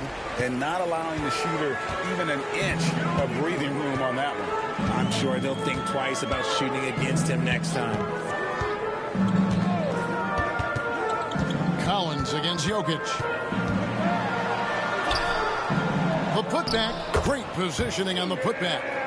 And the Nuggets lead by 9. And there's a pattern starting to take shape here. They're working it inside and getting good shots from close range. Here's Buzelis. Defended by Gordon. Buzelis' shot is good. I mean, a 6'8 playmaker. Giddey is a point forward, and he piles up the assists. Outside Gordon. Watson kicks to Gordon. Pass to Murray. Hardaway is screen on Giddey. Murray, the pass to Jokic. Jokic from distance. And this has been a nice start to the second half. They're 3 out of 4 in a rhythm on the offense right now. And Greg, something that is so important to this team, Jamal Murray's shot creation. It is, Kevin. He creates so much with the ball or off of it. The work he puts in on offense frees up everything for his teammates. Great competitor who's really a perfect fit with this core. Ivy, and it's Chicago scoring again. Nice work from the mid-range. Ivy knows how to keep balance offensively. Murray kicks to Jokic. Outside Hardaway. Jokic with the screen on Ivy. Hardaway up top. Ivy defending. Here's Jokic. And that'll be 2 free throws coming up. Officials on the call with the foul. And it's a challenge trying to guard Jokic from there. Adept at making you foul him on the way up. First trip to the free throw line for him in this one. And high-quality numbers for him all season long. How about 81 from the line?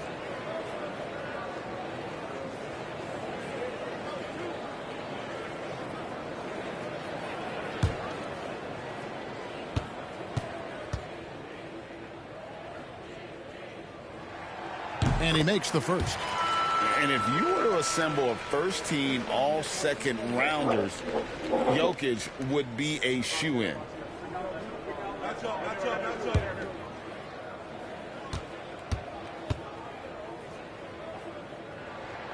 And Jokic locks them both. Some big guys struggle at the line. Not him. He's put in the work to defy that assumption.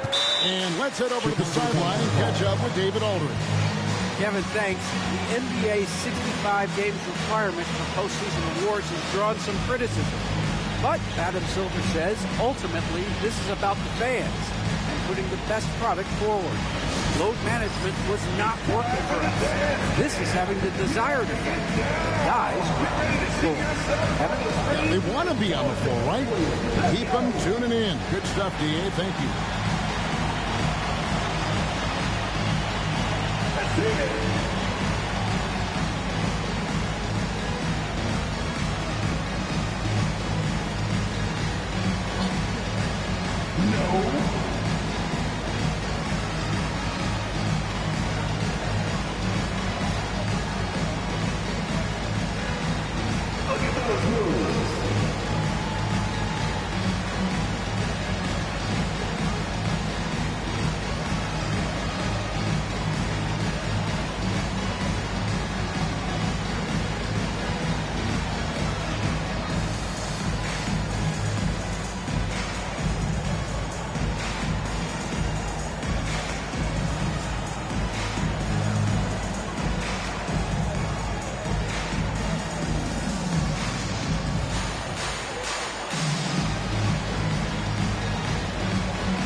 Here to highlight some of the best and brightest from beyond the stripe. You look at Watson, dangerous player from three-point land, a great talent with a great release. What a percentage that is for him from three-point range this season.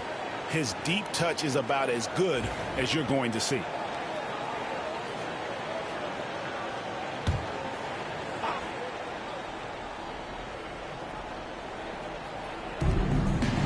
Giddey finds Okoro. Ivy on the wing, into the lane. And contact on the shot, so he'll be shooting free throws here. Tim Hardaway picks one up. Nice little pump fake there. Ivy has all the tools. The Bulls have gone 4 for 5 from the charity stripe in this one up to now. Take a break. Take a break. 2 shots.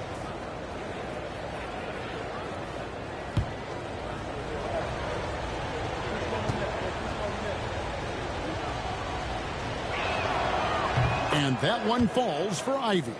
The first thing people mention about Ivy is that explosiveness. The first step allows him to get downhill and really makes him effective in those ISO situations.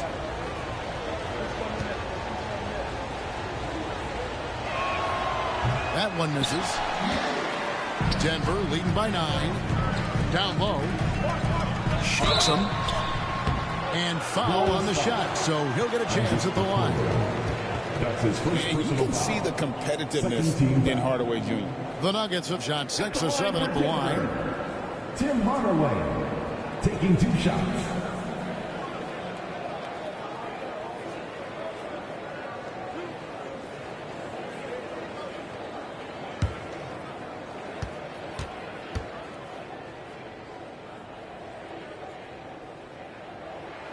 The first one falls. Greg, every year we have the Best Teammate Award. What are some of those qualities that you admire in a great teammate? You know, Kevin, you want guys who make you better and who make it fun to come to work every day. In the end, teammates are like family. So trust, commitment, and just enjoying being with one another, it matters. And so it's Giddey with it. He brings it up for Chicago. Trailing by 10. Collins setting the pick for Giddey. Trying to find Jokic. Gets it to him. One-on-one here. Hardaway with it. Defended by Giddey. Murray against Ivy. Good for another bucket. He's made half a dozen now. 6 for 8 on the night. Once again, Ivy showing us what he's capable of. What a night. Outside Gordon.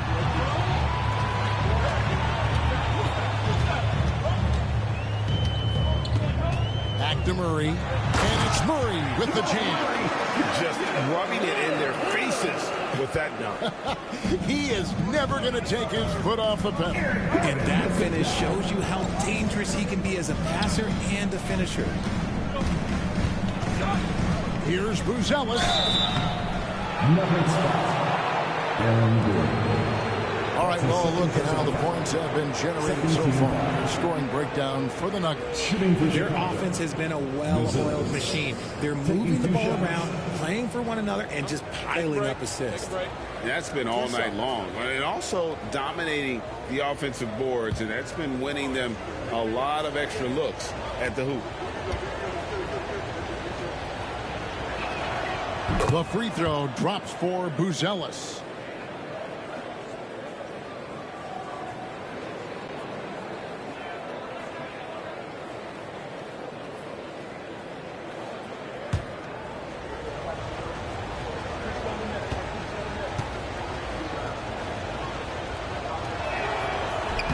And so he makes both from the line. The Nuggets leading by 8.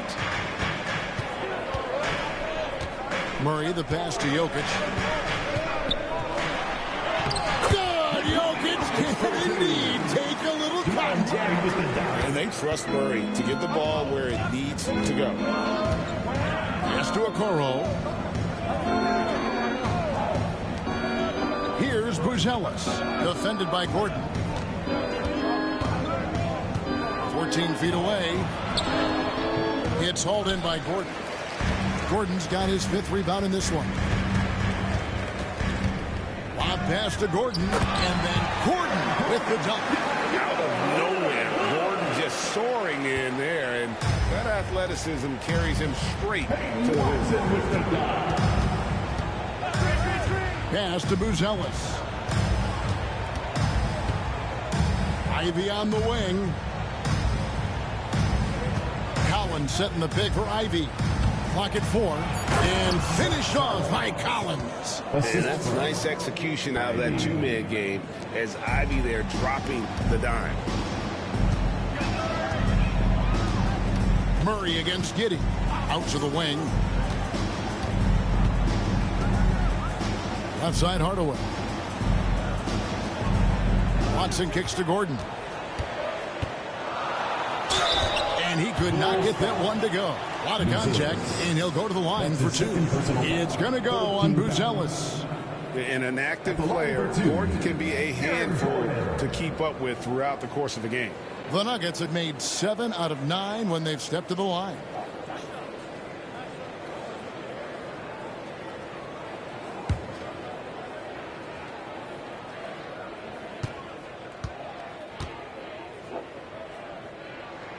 And the first one drops. Johnson, he's checked in for Peyton Watson. Simons, he's checked in for Chicago. Jones comes in for Josh Giddey.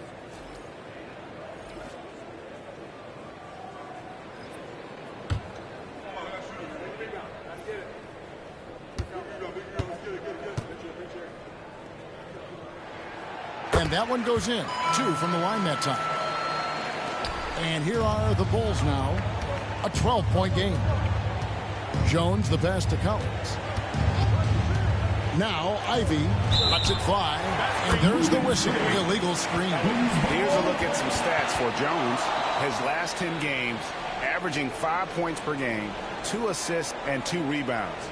Not bad numbers, but for a player of his talent, you have to think he can do more. Yeah, there's no doubt he has been inconsistent, which is unusual for him. But when he turns it back around, boy, you better watch out. Johnson outside.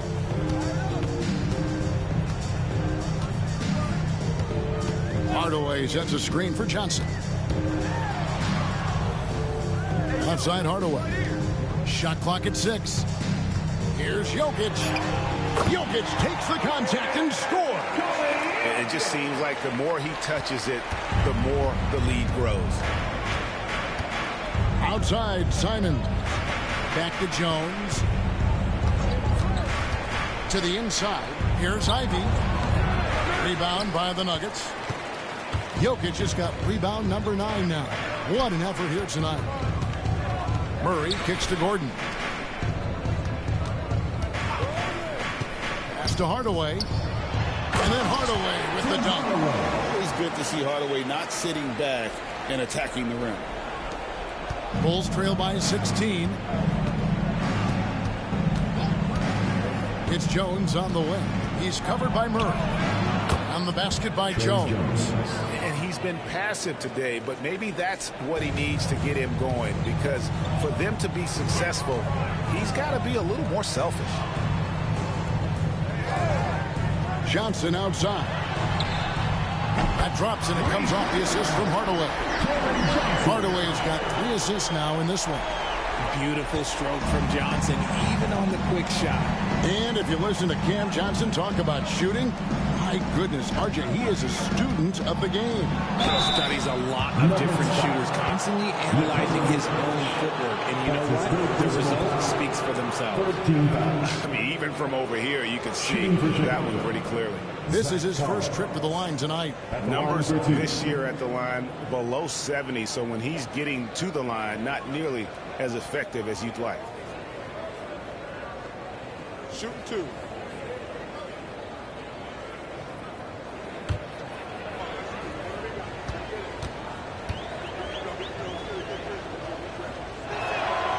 And that one falls for Collins. The Bulls making a switch here.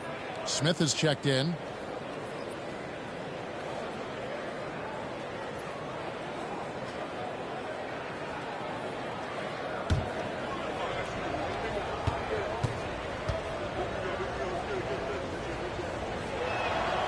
And so Collins nails both of them. Now here's Murray. 20 points for him. Pass to Jokic. Trying to get open is Johnson. And Jokic with the basket on the assist by Murray. Murray's got his 8th assist here tonight. Bulls trail by 17. Ivy on the wing. He's guarded by Johnson. Ivy with the bucket. And he's doing everything he can offensively to lift them out of this hole. But I'm not sure his hot shooting can do it alone. Murray the pass to Johnson. Jokic high post. And Denver again with the bucket. And you just can't give Jokic any breathing room because he is a threat to fire from anywhere. Pass to Smith. Rebound by the Nuggets. Gordon's got 6 rebounds in the game. To the paint. Here's Murray. And oh boy, a lot of contact there, but he gets the call and will shoot 2. And you got to stay down on the shot fake because Murray will get that call every time. The Nuggets have shot 9 of 11 at the free throw line. 2 shots.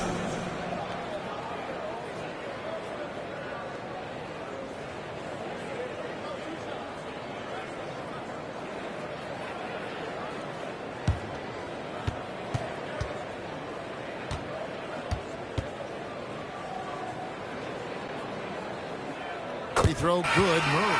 And what I like about Murray is how he just goes at you. He doesn't hold back on either end and uses his motor to wear you down. Christian Brown's checked in for Denver. And a change for the Bulls. Miller's checked in.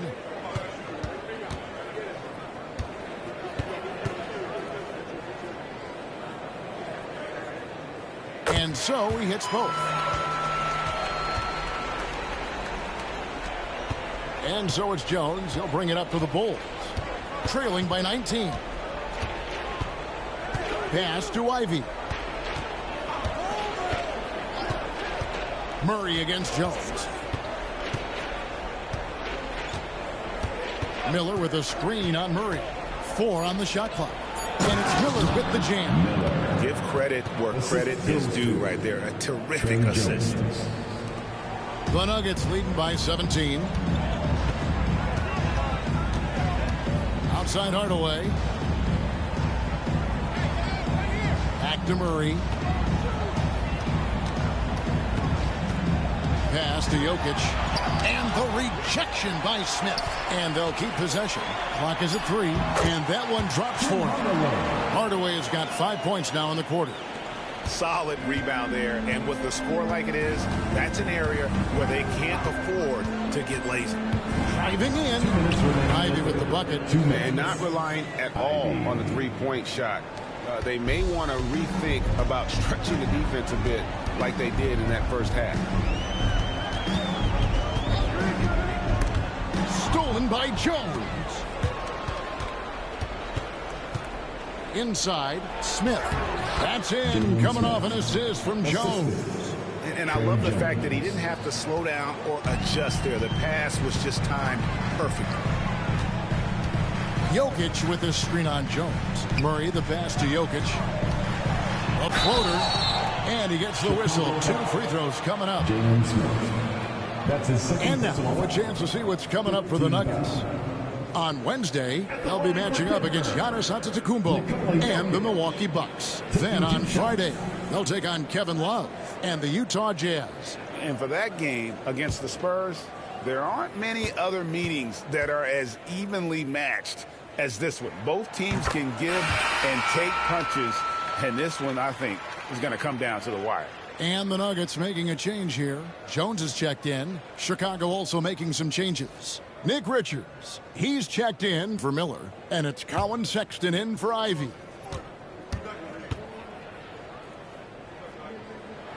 And Jokic drops them both.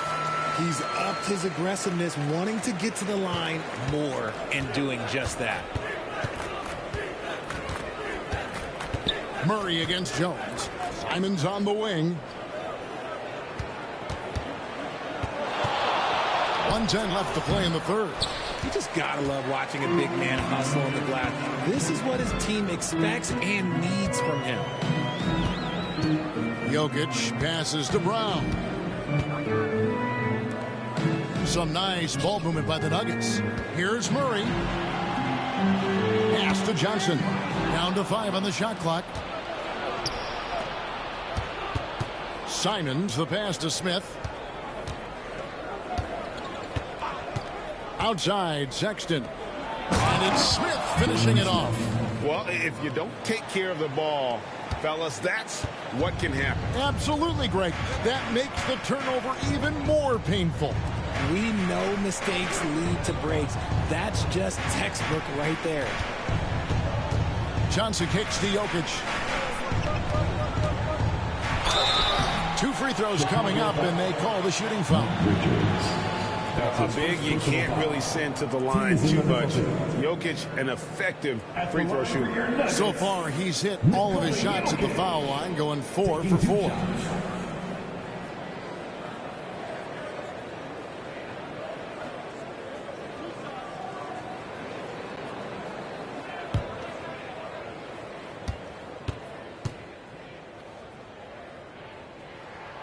And the first one at the line is good.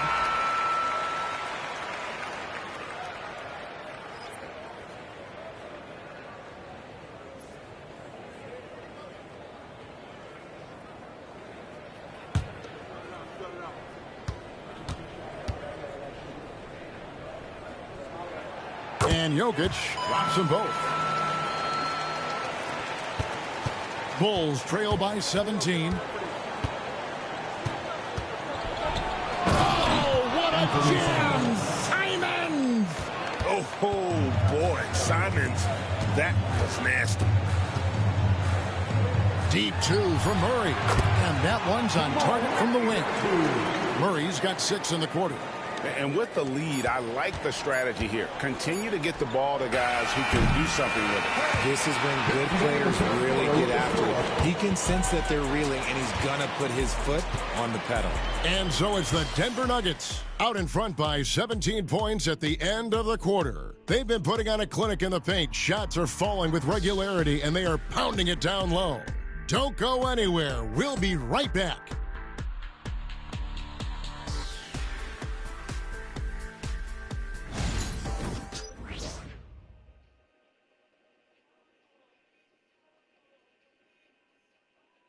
And it's time now to bring you our State Farm assist of the game. Just true artistry right there. I mean, great decision on where to go with the ball, and how about the perfect delivery? A lot of times a spectacular pass is more impressive than a spectacular shot. This is one of those times.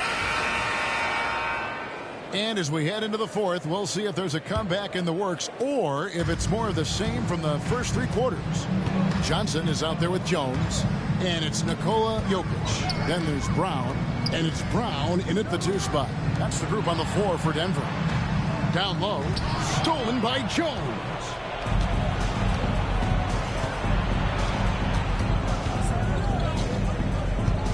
Pass to Sexton.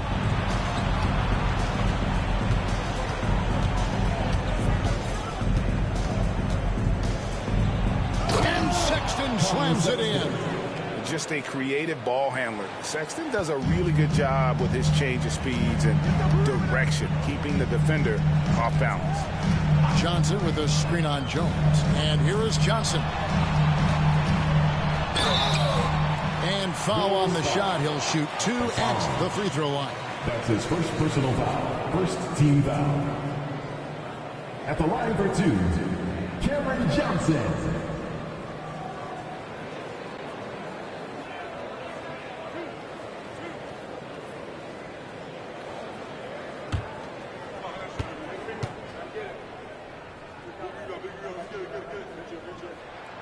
That's good from Johnson. It's a luxury to have a guy like Johnson that can bang down low and knock him down at the stripe.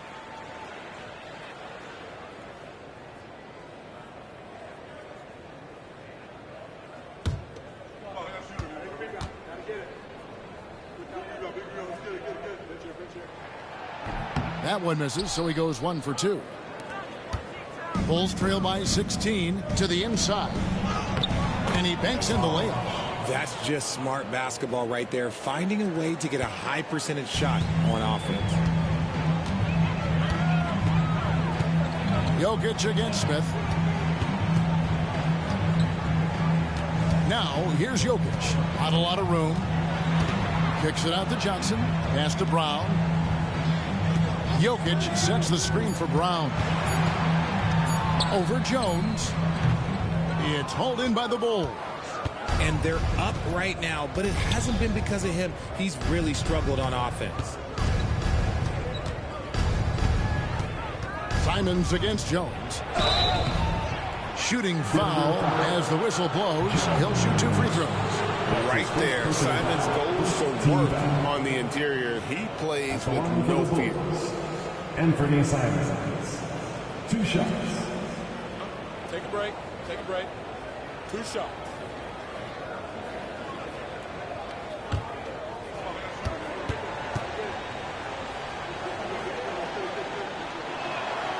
He throw good, Simons.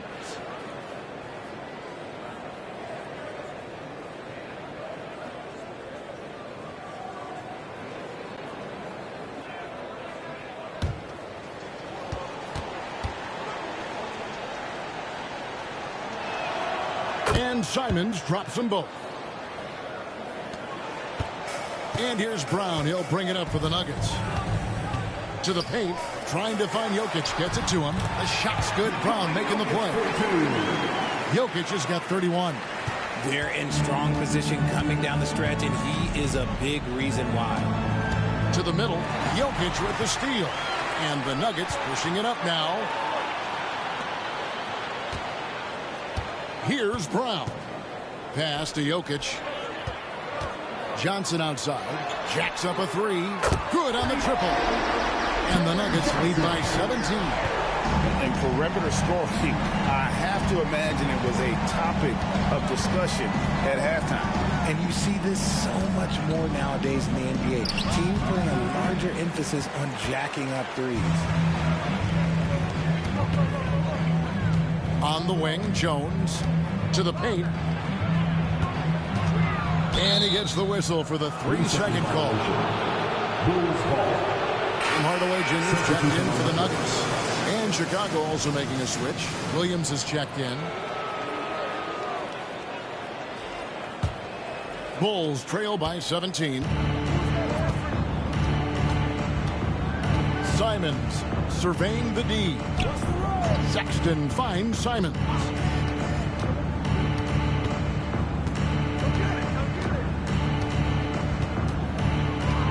Just 5 on the clock. Rebounded by Hardaway. A slight rebound advantage for them. One more column in their favor, and it's all adding up. Jones against Brown.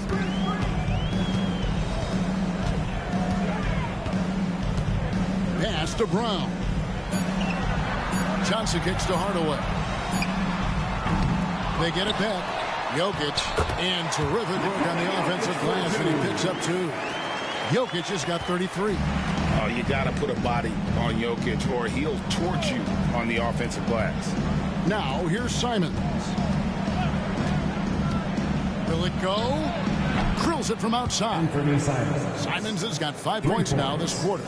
And what kind of defense was that? You can't give up wide open threes like that. What are you doing? Pass to Jokic. Out to Hardaway. Fires the 3. That's in. Coming off the assist from Jokic. Jokic has got 5 assists tonight. Bulls trail by 19. Now Simons. And he finishes nicely on the layup. He's got 20. Oh, gritty inside. Simons amongst the big bodies. Brown against Jones. Pass to Jokic. Goes up the baseline. Again, the Nuggets score. Oh, the Joker taking over. He's had his way offensively, making it look easy. Jones, the pass to Simons. The shot's good. 22 points for Anthony Simons. Just a late reaction there from the defense, and he is always going to finish that. Brown against Jones. Here's Jokic. Rebound by Smith. Smith's got rebound number 7 for him tonight. Here's Simons. It's hauled in by the Nuggets. Brown deciding where to go with it. And the rejection by Smith. And the rejection by Smith. Williams passes to Jones. That's his first personal foul. Second team foul. Shooting for Chicago, Trey Jones, taking 2 shots. Take a break. Take a break. 2 shots.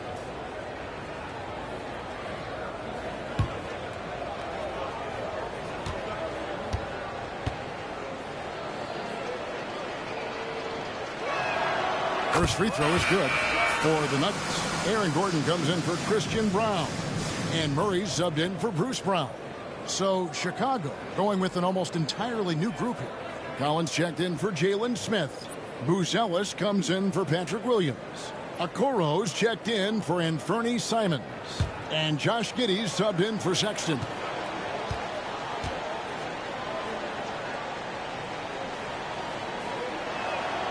And so Jones nails both of them. Here's Murray.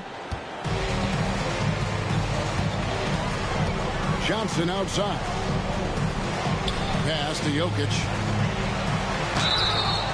Chicago foul. Zach Collins. That's his 2nd personal foul. 2nd team foul. At the line for Denver, Nikola Jokic. 2 shots.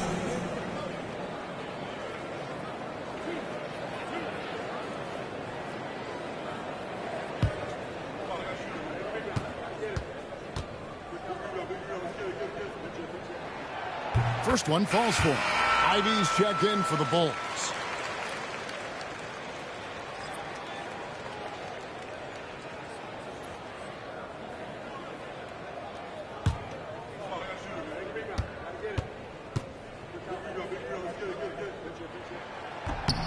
And Jokic drops them both. And it's the Bulls with the ball. 17-point game. Pass to Buzelis. Collins, a screen on Gordon. Drives to the hoop. The shot by Buzelis, no good. It's a +5 advantage for them in rebounding after that one. Inside. And it's Chicago with the rebound. Collins has got his 6th rebound on the night. Buzelis with the ball. Murray on him. That one good for 2. The Nuggets leading by 15. Pass to Jokic.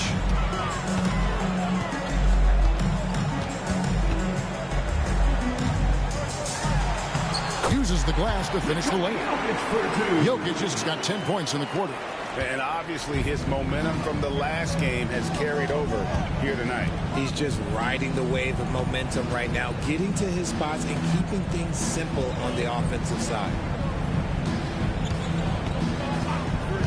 And here is Giddey for Murray. 6 on the shot clock. And it's Chicago scoring again. And honestly, Giddey mostly avoids that area, but nice to see him being aggressive. And it's going to be out of bounds. The Bulls will take Chicago ball. Aiden Watson, he's checked in for Cameron Johnson.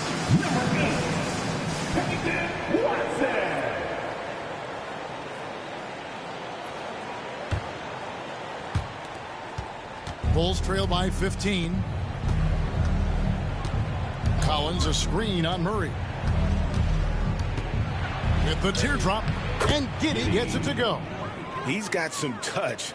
Giddey delicate with that one. Murray against Giddey. Outside Hardaway. What's in the screen? Hardaway, no good. And so it's Giddey with it. He brings it up for the Chicago Bulls. Bounce pass from Okoro. Hardaway against Ivy. Down low, Collins. And it's in. Basket number 6 for him thus far. He has only missed 2 shots from the floor. Used the pick to perfection and got all the way to the rim. Denver leading by 11. Outside Hardaway. Back to Murray. Murray sets a screen for Gordon. From outside, off the mark. Chicago has gone to the three-pointer 11 times tonight and nailed 5 of them.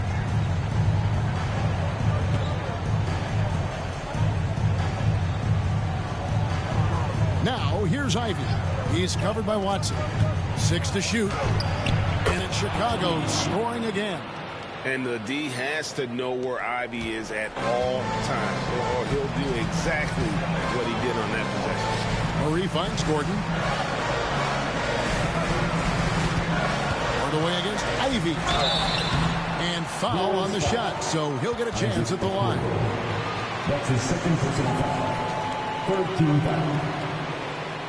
At the line for Denver, Tim Hardaway, taking 2 shots.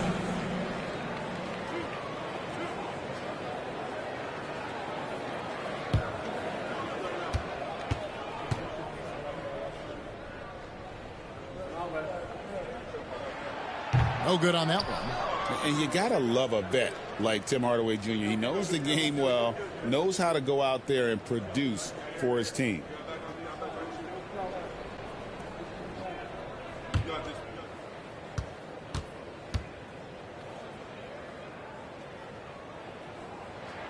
And he sinks the second.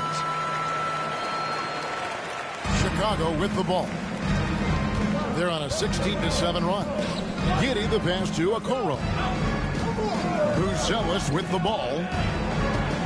Pass to Giddey. Ivy against Hardaway. 6 on the shot clock.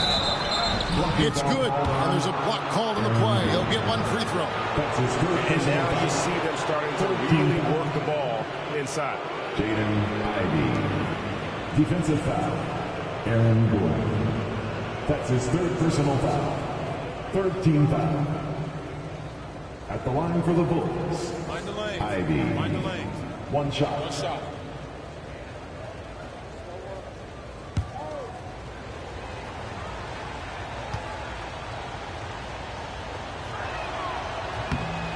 And that one falls for Ivy. The Nuggets leading by 7. With the step back. Here's Big Nikola Jokic. No good from 11 feet. Chicago has gone to the three-pointer 11 times tonight, nailed 5 of them. Here's Giddey. It's hauled in by the Nuggets. Jokic has got 13 rebounds in the game, conceding. Here's Murray. It's rebounded by Giddey. Giddey's got his 5th rebound in this one. And then Buzelis with the dunk. And if you try to block his shot, you risk getting posterized because he is good at using that height to his advantage. Outside Gordon. Broke loose, and we're going to have a jump ball. It's tied up there. Good anticipation defensively. See the pass coming and manages to snatch it. Run it.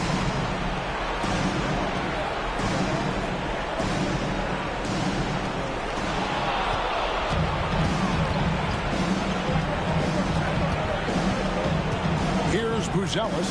He's covered by Watson. And finished off by Collins.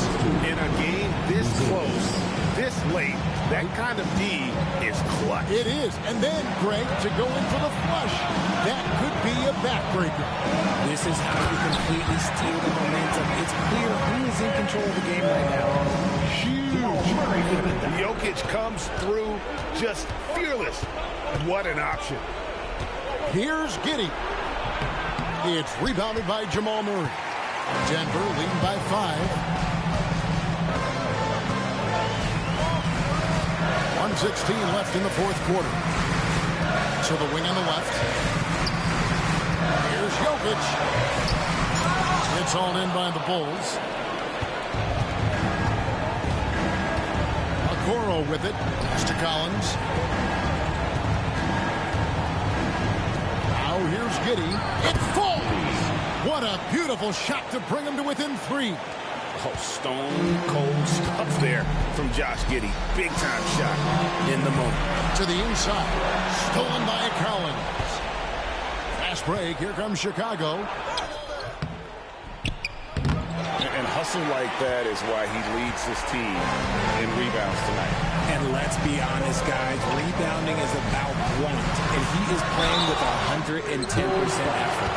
And this system thrives on Murray's aggression. When he attacks, you can just feel the energy. And when he lays back, the offense becomes stagnant. Jamal Murray taking 2 shots.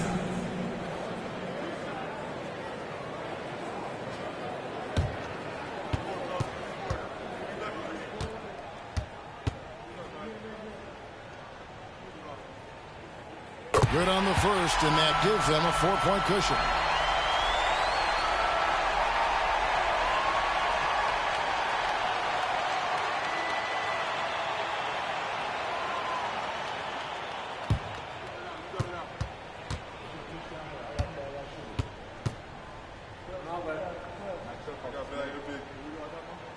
And so both free throws are good.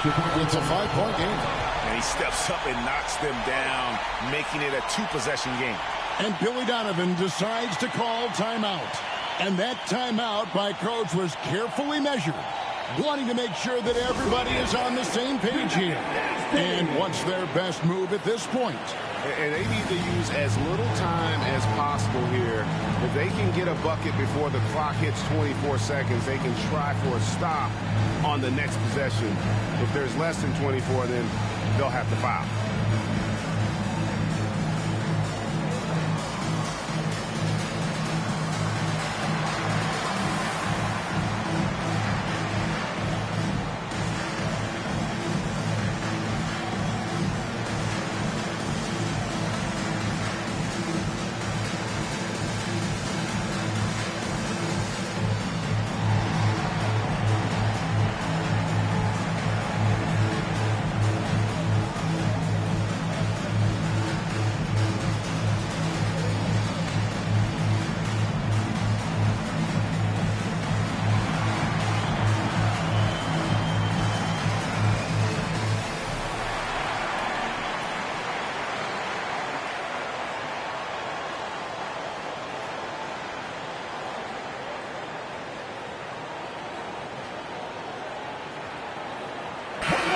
The latest now from our sideline reporter, David Aldridge. David, it's all yours. Take it away. Well, during the break, I listened in on Billy Donovan's huddle with his team. Now, he preached the importance of patience down the stretch. Coach said, we're not going to get it all back at once. Let's take it one trip at a time. Make it simple, make it easy. Kevin, back to you. Thank you, David. 30 seconds left in the fourth quarter, and Billy Donovan decides to call timeout. Clearly, he's got something his players need to hear, and immediately.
Here's Giddey. It drops. And I love going to Giddey there at 6'8" with his skill. Josh can get that one off anytime he wants. And they go to the intentional foul. He had to foul, and on that occasion to stop the clock. That's the enemy in this situation. Tim Hardaway.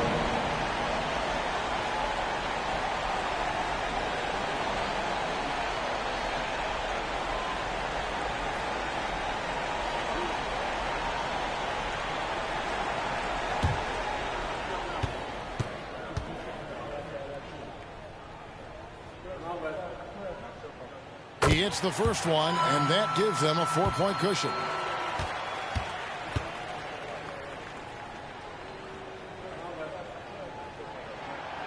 Second free throw, no good that time. He really wanted that one. No time to waste on this possession. Clock working against them right now.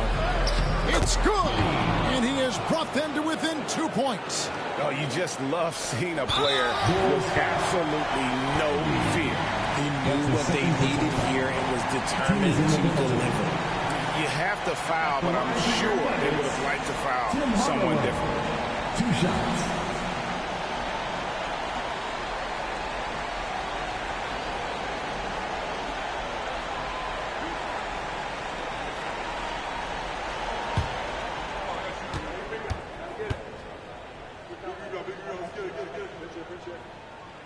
He drops the first one, and that makes it a 3-point lead.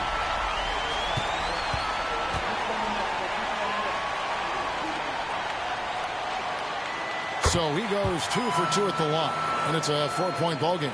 Cool, calm, and collected. Say that 3 times fast. He makes them all and puts this game away. In the corner, it's Buzelis.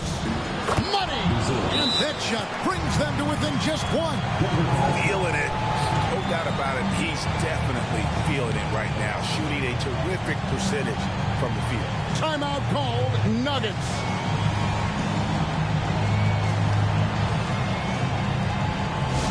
Let's turn up the noise, fans.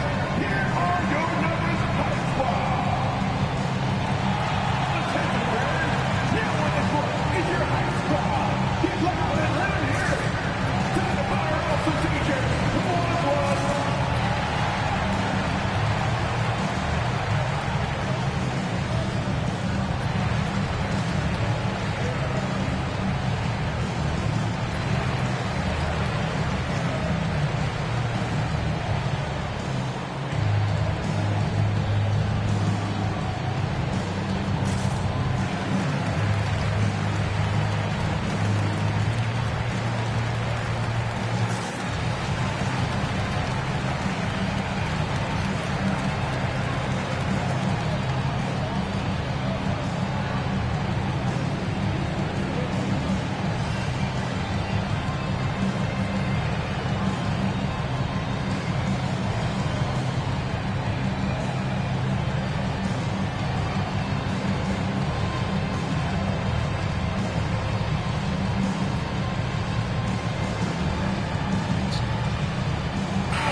They need to stop the clock, so there's a foul. That's his first personal foul. At the line for Denver, Jamal Murray taking 2 shots.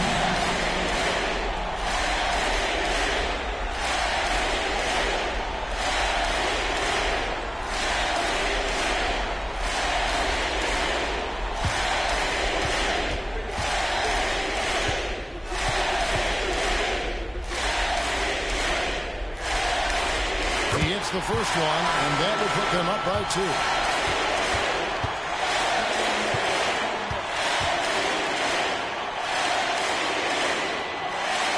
And so he drops them both. It's a 3-point game. And those were some big-time shots. Those free throws helping make this a 3-point game. So it's the Nuggets taking the W in a close one. That was a fun night of basketball. Fabulous finish as they continued to wait out until the very last moment to seal it. And there are so many times when you see these tight games won at home, that advantage of having that crowd behind you oftentimes is the ultimate X factor. And now we'll send it over to David Aldridge, who is standing by courtside. David. Thanks, guys. Aaron, big night offensively. What is clicking for everyone right now? We're just moving the ball. And that's a big part of our offense, making sure the ball doesn't stick and then people making shots. It was really flowing tonight, man. Congrats on the win. Back to you. Much appreciated, David. Well, folks, that's going to do it for now. So for our reporter, David Aldridge, and our analysts, Richard Jefferson and Greg Anthony, I'm Kevin Harlan. We thank you for watching tonight's game. And now we present the player of the game, Nikola Jokic.